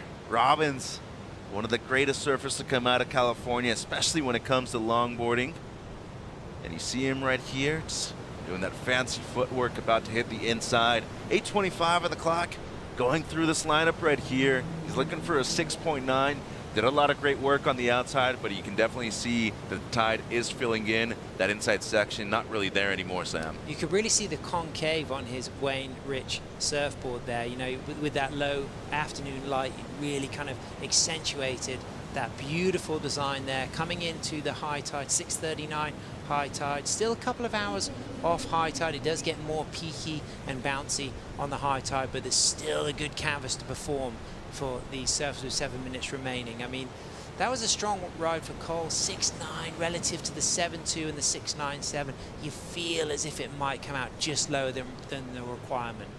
I agree. 7:40 on the clock. It seems to me like he's probably going to need at least one more wave to make it out of this heat. Meanwhile, Stevie Sawyer all the way out the back by himself.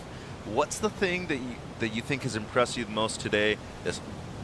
Obviously, the performances of the Goofy Footers. We've seen Johnny the Ripper, but why are we seeing so many excellent scores today in comparison to the first few days of competition? I think the surfers have pushed it harder today. I think the waves were first class yesterday, but what we've seen today is this hunger. It's all on the line. The surfers have had to battle, fight. They've had to take huge risks to stay in the mix to win a world title, and that's why we've seen much more excellent range surfing, as we're seeing an incredible long lifting tight radical 10 from our 2018 World Longboard champion from Jeffreys Bay. So there's a need to perform. There's also a need for speed for this guy right here through this midsection.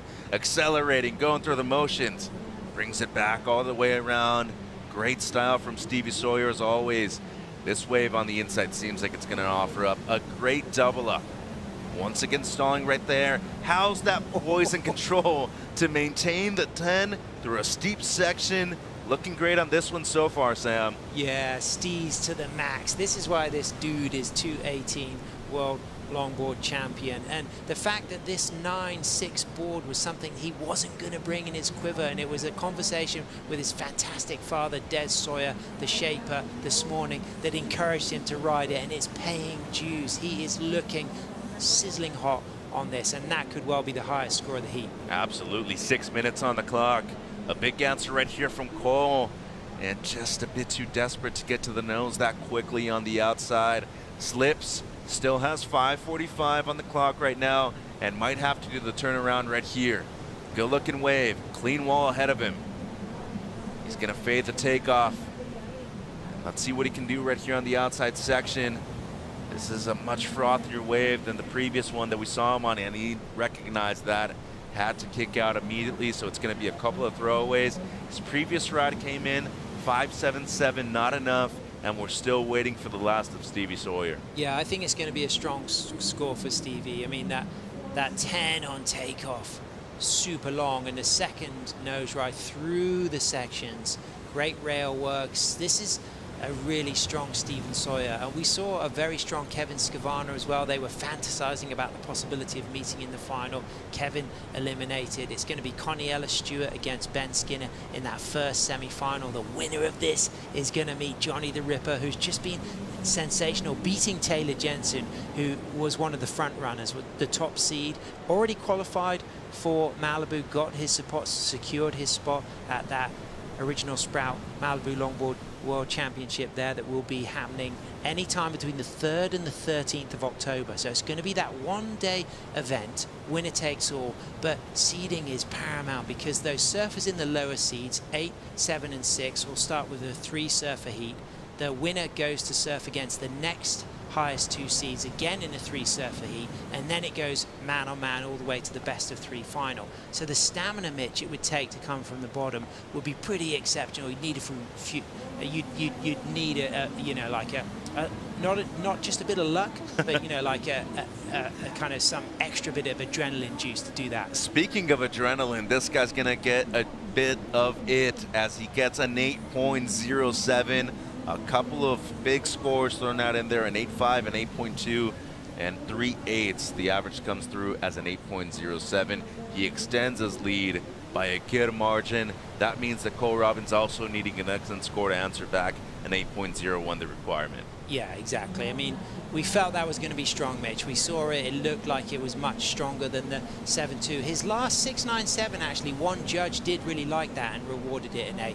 I liked it a lot as well, but you get that average. But this 8.07, brilliant judging from the panel, right on the money, and demonstrating that Stephen's going to go all the way if he can. The goofy footer keeping his hopes alive of getting into Malibu, and that's what it's all about today. And that's why we've seen these excellent scores so frequently, because the surfers are putting it all on the line. They're taking risks with the nose ride. They're staying in control in flow, but they're also doing some beautiful rail surfing. Well, there's no room for error now for Cole Robbins. He's up and riding to the nose right there in the pocket with the 5. Brings it down. Really like the way that he was able to get a different angle than we've seen earlier today. That was a strong nose right there from Cole. Once again, back to the power source. Really needs something incredible here on the inside, though, to get his first XN ride of this heat. Whoa, it's a hard one to tell. So it's going to be pretty much the same as that 807 that Steven just got. If he's going to get that 801, it looks good, but did it have that critical nose riding through sections early on that rivaled Steven's wave? Well, a 5 right there for Cole. Has at least one more section to work with. Tries to get to the nose before the shorey and kicks out right in time. What a brilliant shot that was. It looks like the board will become unscathed, opting not to use the leash. Steven Sawyer up and riding just about avoid Cole's board. Well, a minute 45. That was a big one. Sawyer was up and riding too. He's like, hey, watch out. I hope you didn't do that on purpose. No, fair play between both of these guys. They've known each other for a great amount of time, both good friends, but all on the line right now as a spot into the semifinals is at disposition of both surfers. 90 seconds. It seems like both surfers will be on the shoreline now. These last two waves will be the most significant ones.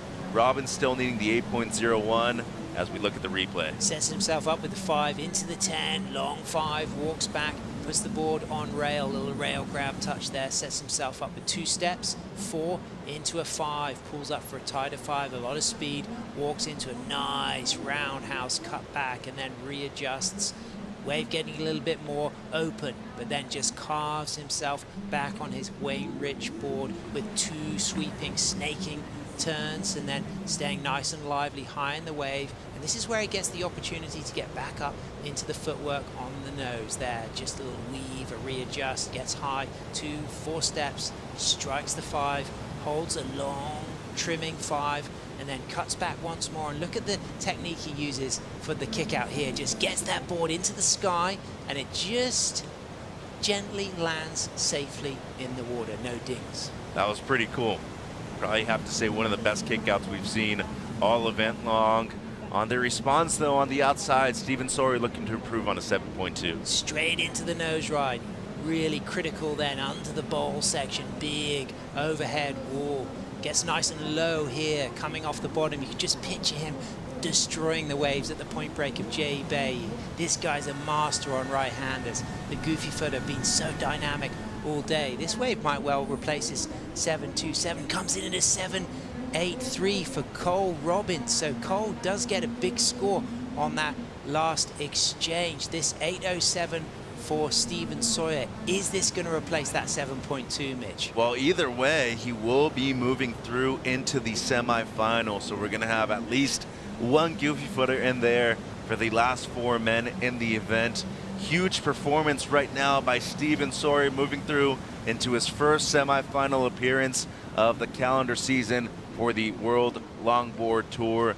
Great performance by Santa Barbara's own Cole Robbins. He put up a great fight. Yeah, very close. One judge giving him an 8.2, the low score of a 7.4, the average of a 7.83, very close to the requirement he needed. But it might well be that Steven would have increased that requirement if he replaces that 7.2 when the score drops. But Cole can't win now. Steven's booked himself a spot in that second semi-final against Johnny the Ripper. And Steven does. A 7.93 ends up with a 16-point heat total. What a way to end day number 3 of competition. Quarterfinal 4 is done and dusted. Steven Sawyer taking care of Cole Robbins. Impressive stuff, Mitch. I mean, big shout out to Cole. The Silky Santa Barbara really put on a good performance there. 7.27 to 7.83. But Steven, the goofy footer, it was Steven who said in a post heat that the waves today were actually favoring the backsiders, and he proved that. As Chris Cote has some breaking news, he's on the beach with Declan Whiten. That was a wild finish, and there's more good news to come. Are you filming? Tommy, are you ready to get the reaction photo? Declan, are you ready for some great news? You have qualified for the finals in Malibu. Congratulations. Thank you. Thank you so much. It's massive goal. And yeah, I don't know. I knew I was close, and I knew that having both the 5th places drop out was a massive thing. But yeah, I was definitely on the edge of my seat, like up there with Kevin, just probably sinking a few too many beers and just waiting to find out. But yeah, stoked. It's funny, I heard you over here just a few minutes ago, kind of going through the scenarios, not entirely sure until you get the news. So now you have some time to let it digest, let the thoughts kind of go through your mind. How are you going to prepare for Malibu? Yeah, look, no idea. I just try and keep doing what I can do. I don't even know what I come in at yet. I think it'll be close between maybe a 5th or a 6th. 5th, obviously missing that round 1 matchup, which would be a massive thing. But yeah, I'm just stoked to make it, and it's such a big achievement. And Malibu, I love. It's such an amazing wave, and this whole tour has just been absolutely incredible this year. You know, like to go from one event to having 3, 4 events and the final setup is such a big thing for longboarding. You know, it's been one event for so long, and like world-class waves, and this surfing is just matching it. You know, it's been incredible. So to be in that top 8, I'm stoked. Well, Declan Whiten is officially going for a world title. And more good news, now you're on vacation in Surf City, El Salvador. Enjoy it, and then get right back to work. We'll see you at Malibu. And for the rest of you, we'll see you at the Corona Post Show. We'll be right back.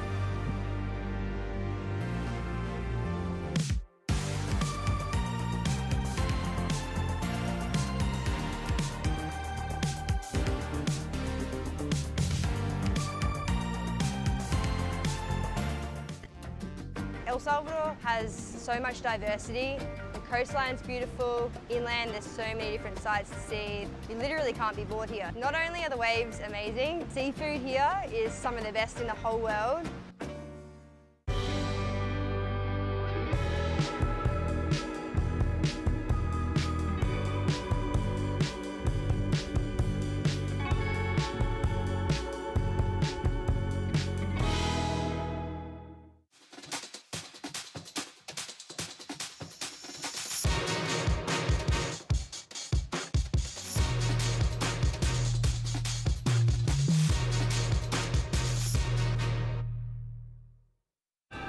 There's a right time for everything. There's a right time to find your way, a right time to enjoy pleasures. There's a right place to enjoy your passion like nowhere else. Have you been on a chopper before? I have, but not here in El Salvador.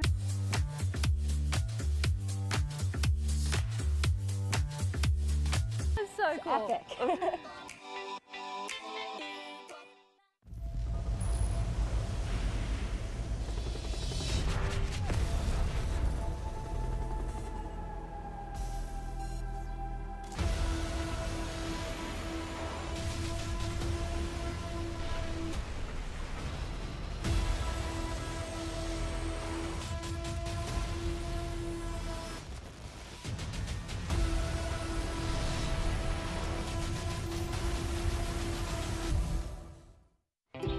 Connection to nature for me is an exchange that happens between human and nature. It's an energy you can't explain. It's like you pull from it and you also give back to it. There's a right time for everything. There's a right time to find your way, a right time to enjoy pleasures. There's a right place to enjoy your passion like nowhere else.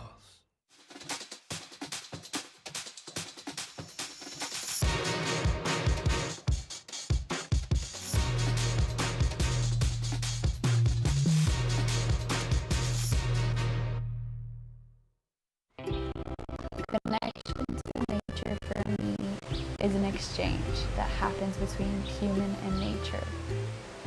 It's an energy you can't explain. It's like you pull from it and you also give back to it.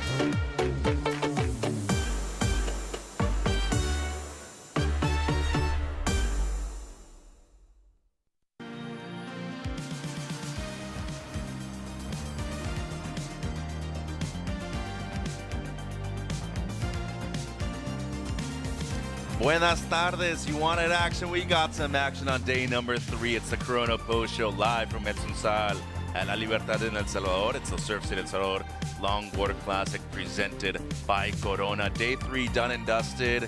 Pretty speechless about what we just saw today in terms of some of the highest level of longboarding going down for both the men and the women. Mitch, Sam, and that's the wax head over there.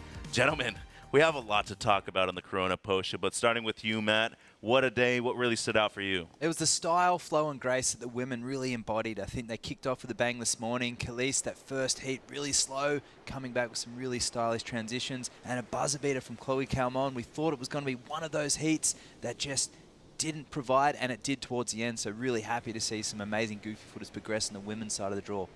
Yeah, Sam, you mentioned the goofy footers earlier on. They have a distinct advantage here to really get up in the pocket, and especially with their nose riding abilities. We saw it at the end with Steven Sawyer, too. Absolutely. Great to see Stevie Sawyer keeping his hopes alive of Malibu, and also Johnny the Ripper and Ben Skinner getting that massive score, that 9.4. Well, huge performances here in El Salvador, and we do have a lot to talk about in terms of Malibu and qualification. Some excellent performances. We did see some people officially qualify and get their spots already, but Matt, on the women's side, we still have a few spots available, 2 to be specific. It all depends on a couple of results, probably tomorrow. Yeah, and I can't wait to see what we have for finals day, because it's just the way that things have fallen and the way that we have the waves just providing for us. It's this canvas, but it's the pressure of that final 8 and the matchups. If it was no stress and it was just a normal heat where you started off with 4 rounds, that'd be different. But these surfers are really starting to show the pressure and the emotion and the characters that this is really providing. I'm loving it. Yeah, and I think that's why we saw so many excellent range scores today, because it was all on the line. Everybody wants to be at the original spout Malibu Longboard Championships, at the finals, in the top 8, and that really inspired surfers to take risks, to nose ride critically, to 10 through sections, and then to really lay down the hammer on those carving turns. Speaking of risking on the nose riding, we got some breaking news. Let's go down to Chris Cote and find out what we got. Yeah, guys, we have huge news over here. As we know, surfing is an international sport. And for the first time ever, a surfer representing the Philippines has made the WSL Finals, the longboarding classic going down at Malibu. JR, you've just made history, my friend. Congratulations. Thank you so much. This is the dream, the Philippine surfing community's dream. We're so happy that we're going to Malibu for the finals. So yeah, let's do it. Now, I got to witness all your friends and family and brand new fans just surrounding you on the beach in Huntington. That must have given you an incredible jump start to your season, and it looks like you carried that joy with you all the way to El Salvador. Yeah, that pushed me to do more, to keep improving. It feels amazing to see some of the Filipino communities in California watching in Huntington that time. It was really amazing for me, and it feels really good. Yeah. Now, JR, you have an incredible fan base back home in the Philippines as well as around the rest of the world. Now's your chance. Now's your moment. Tell them what this means to you. Maraming salamat sa lahat ng sumusuporta sa Pilipinas, yung mga nagpupuyat. Maraming salamat sa inyo. Sa mga tumulong na makarating kami dito, especially kay Manong Ronald Singson. Maraming salamat po, Manong. Sa Tingog Party List, sa House of Representatives, sa Pilipinas Surfing, sa Philippine Sports Commission, sa mga sponsors ko, Vans Philippines, Surftown La Union, lalong-lalo na kay Kuya Errol, sa Alima, sa mga coaches namin, kay Kuya Ian, Coach Luke, and everyone, and kay Kuya Wendell na laging nakasuporta dito sa amin. Para sa inyo to, and tuloy-tuloy lang tayo, kita-kits sa Malibu. Yeah. Watch out, Malibu. JR's coming. Thank you, Chris, and congratulations to J.R. Esquivel. For the first time ever, a Filipino surfer will be competing for a world championship, and great to see him on the longboarding side too. Sam, you've been talking about this guy for many years. He's competing for a championship at Malibu now. Yeah, and we have to remember that La Union, where he's grown up, is a fantastic right-hand point break. It's at Mona Lisa point break, another good right-hander called Kirill just down the coast. A big historical surfing community of longboarders and shortboarders behind him. This is not a freak accident. This has been decades in the waiting, and that guy is going to shine at Malibu. Let's hope to see that, as we do have an incredible field still to draw out. But talking about the format heading into the original Sprout Malibu Longboard Championship, we want to talk about the seeding. Match 1, seed number 6 up against number 7 and number 8. Match 2, guys, Matt, you can see 4, 5, and the winner of match number 1 going to be in there. That's right. So 3, then 3, 2, then 2, and then, of course, 2, number 1 versus whoever makes it through to that final. And we just cannot wait. Obviously, these surfers holding a lot of pressure, trying to move through the matches. So if you come in ranked number 3, you'll surf 3 times to win a world title. And if you come in number 1, well, you'll be up against who knows who, one of those 2nd to 8. Do you think some of the older surfers would have the stamina to come from those low seeds, Matt? I don't think so, but I think they have the skills to do it if they needed to, and rely on the judging criteria and all the pressure that they've engaged over the years, and they can just rely on their surfing because they've got so many bags of tricks. And imagine getting to surf Malibu 8 times in one day with just one other surfer out. I mean, that is something to die for. Those are quite a few matches that you got to surf, though, to become a world champion. Potentially seeing the 6, 7, or 8 seed coming from all the way behind to be able to contend as a world champion. We talk about qualification and the people who have already made it on the women's side. Still 2 spots to fill. If Zoe Gropiron loses in the quarterfinals, Rachel Tilley and Mason Schremmer are officially in. Big news, obviously, especially for the United States of America. Selearico has been on top. She's looking to go back-to-back in terms of world championships. What do you think in terms of the seeding right there with the women?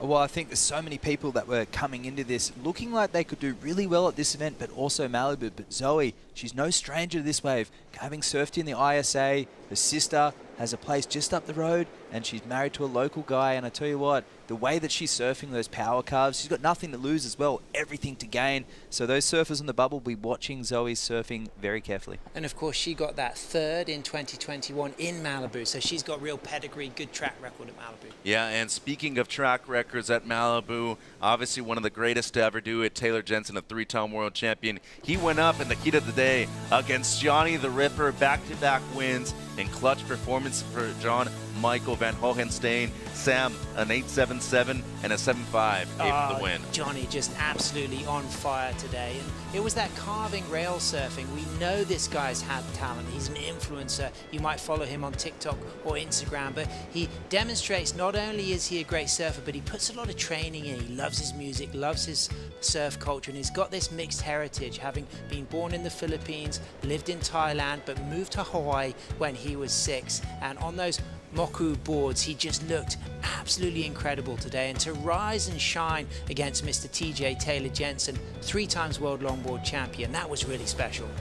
There was the speed, talking to the head judge about those scores and how it was differentiated, and it was just how he carried through every single moment of that wave. It was the perfect timing. That board, he had input with his shaper and really deserved every single one of those points, because he told me in the post-heat, using the footwork between didn't feel good, it felt better turning, and he picked the wave that allowed him to surf to the best of his ability, and he took the win against one of his heroes. Mark Little shaping those boards, great boards under the feet of Johnny. Yeah, and you can just tell no concave in the front, are really relying on positioning of that board high in the wave, and as we've been saying all event, your nose ride is only as good as your cut back. And how are those numbers? 16.27 to 16.1. It's not every day you get to beat Taylor Jensen with an excellent heat total. Speaking of excellent heat totals, nearly there. Rachel Tilley taking down Tully White in women's round of 16, heat number 6, a 15.33 heat total. Drop donated this one too, Sam.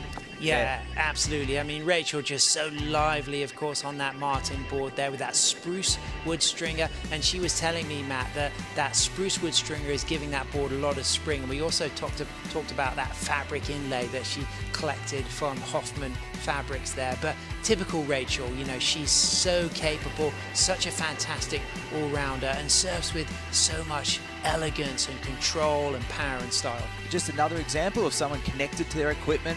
It's always about the mind, body, and the surfboard, and that is what Rachel Tilley really embodies. Surfing with that unique style board, that speed shape outline with a wide nose, lots of rocker, but using it to her advantage, bending those hips there. She doesn't like bending the knees, but I'll tell you what, she'll do that with her whole body, and that's how she achieves those heat wins. It's how she took out the 2015 world title.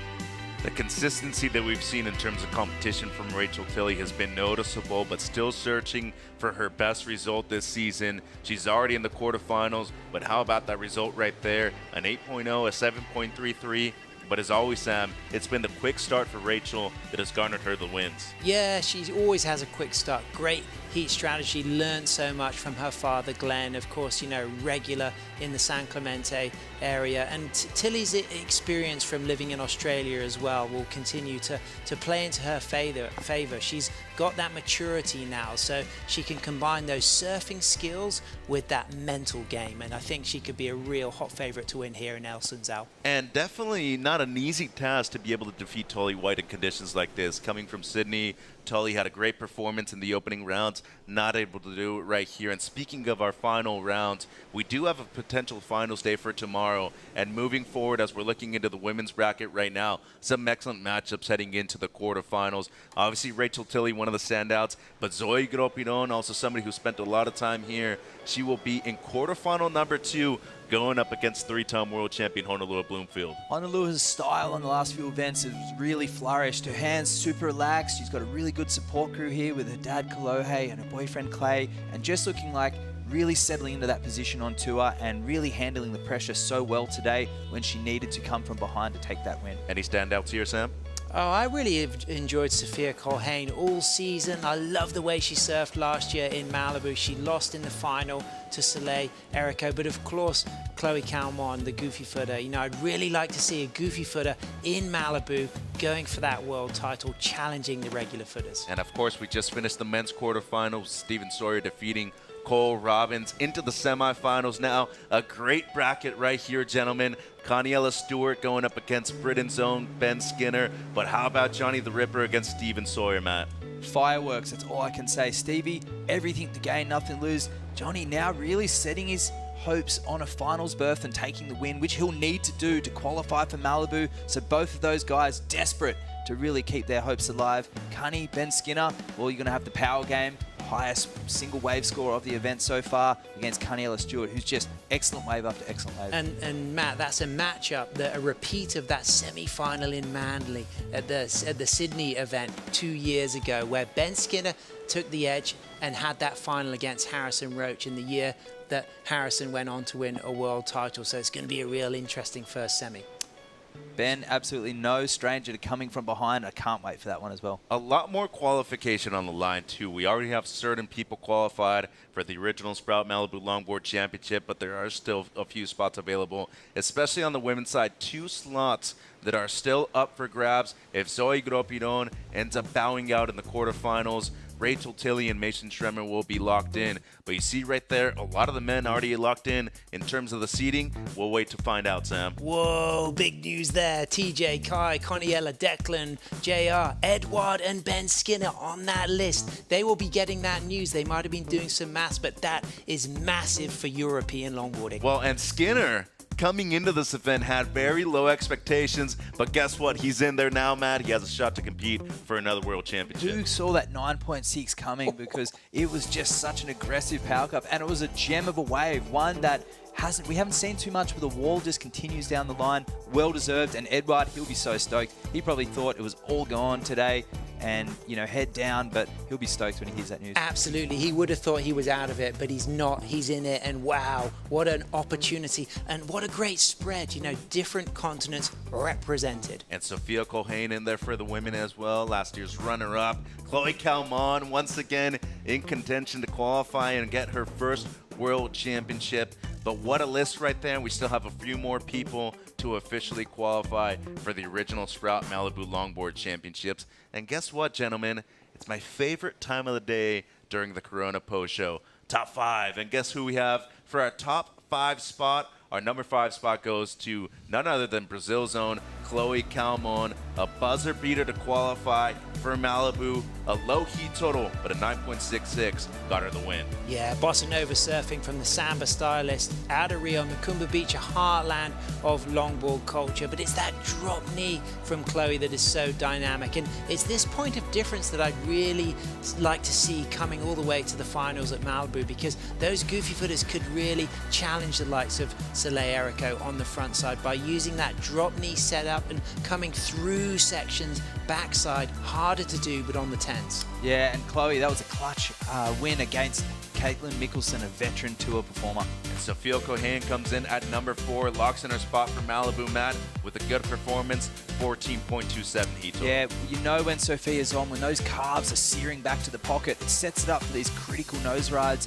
And Sophia, super elegant, all events so far, with a few mishaps with her equipment, but you wouldn't know the way she's surfing, so confident and maturity well above her young experience of years. See that bottom turn and that carve there and setting up this inside track. I love this nose poise there. Gets two feet over the nose and just feeling it through the inside.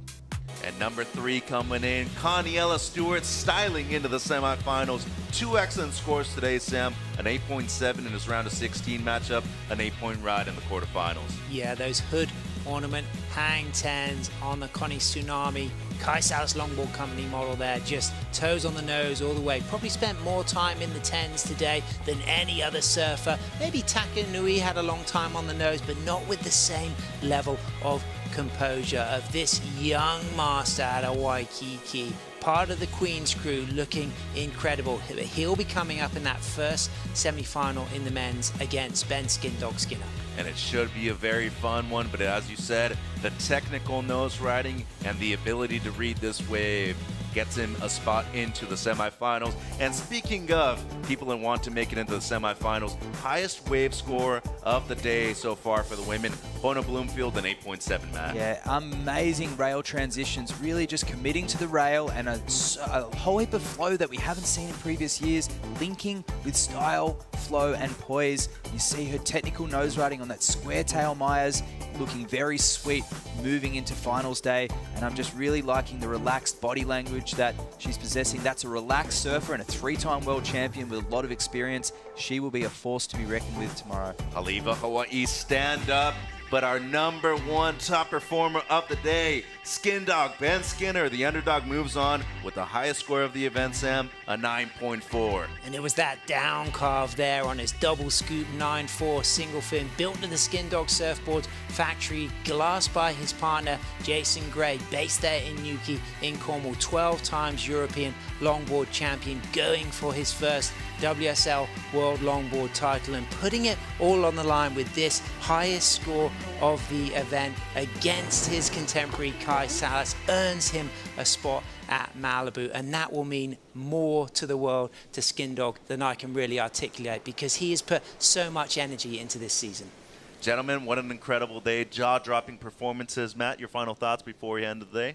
Style, flow and grace on the women's side, and a little bit more power and aggression that we haven't seen in previous years, sneaking back into the judging criteria, but coming from Bells Beach, that was always going to be the way. Sam, Goofy's all the way. Goofy's all the way, but what about that heat between Kai Ellis Flint and Conniella Stewart? That was an absolute beauty. A lot of fireworks out there on day number 3. We're going to leave you with the best highlights of today's action. Potential finals day tomorrow. We'll see you here for the call.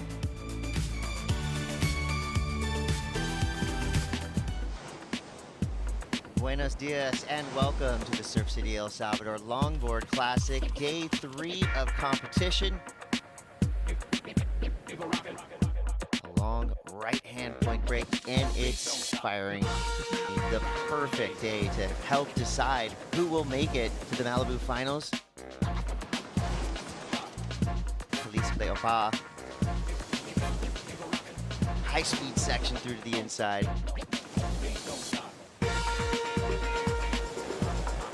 Little airdrop there, adding to the excitement. Honolulu, 3-time world champion, and there's why.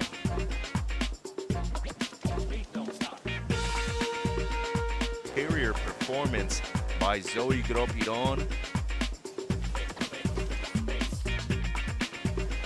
How was the composure right there? Rachel Tilley hanging all 10 toes over. Soul arch her way down the line.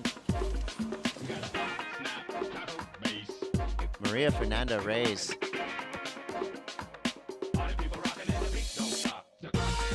Chloe Kalman now, doing Chloe Kalman things. Always so stylish. Chloe Calmont securing her spot, World Longboard Championships. The surfer from Waikiki, Kaniela Stewart, is just so amazing. Gotta love the feeling of just finishing the wave like that. Kevin Scavana up and riding, toes on the nose, into the 10. The goofy footer from Southern California. The no leash again, oh, way back right there. That was radical. Strong nose riding right there for Takayama.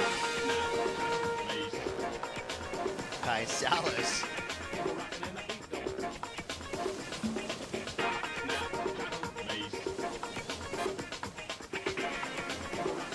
Beautiful roundhouse there on John Michael Van Hohenstein. Gets a 5 and a 10, standing tall. Quarterfinals in the water now. Kaniela Stewart. Whoa, what a killer 10 again, once again.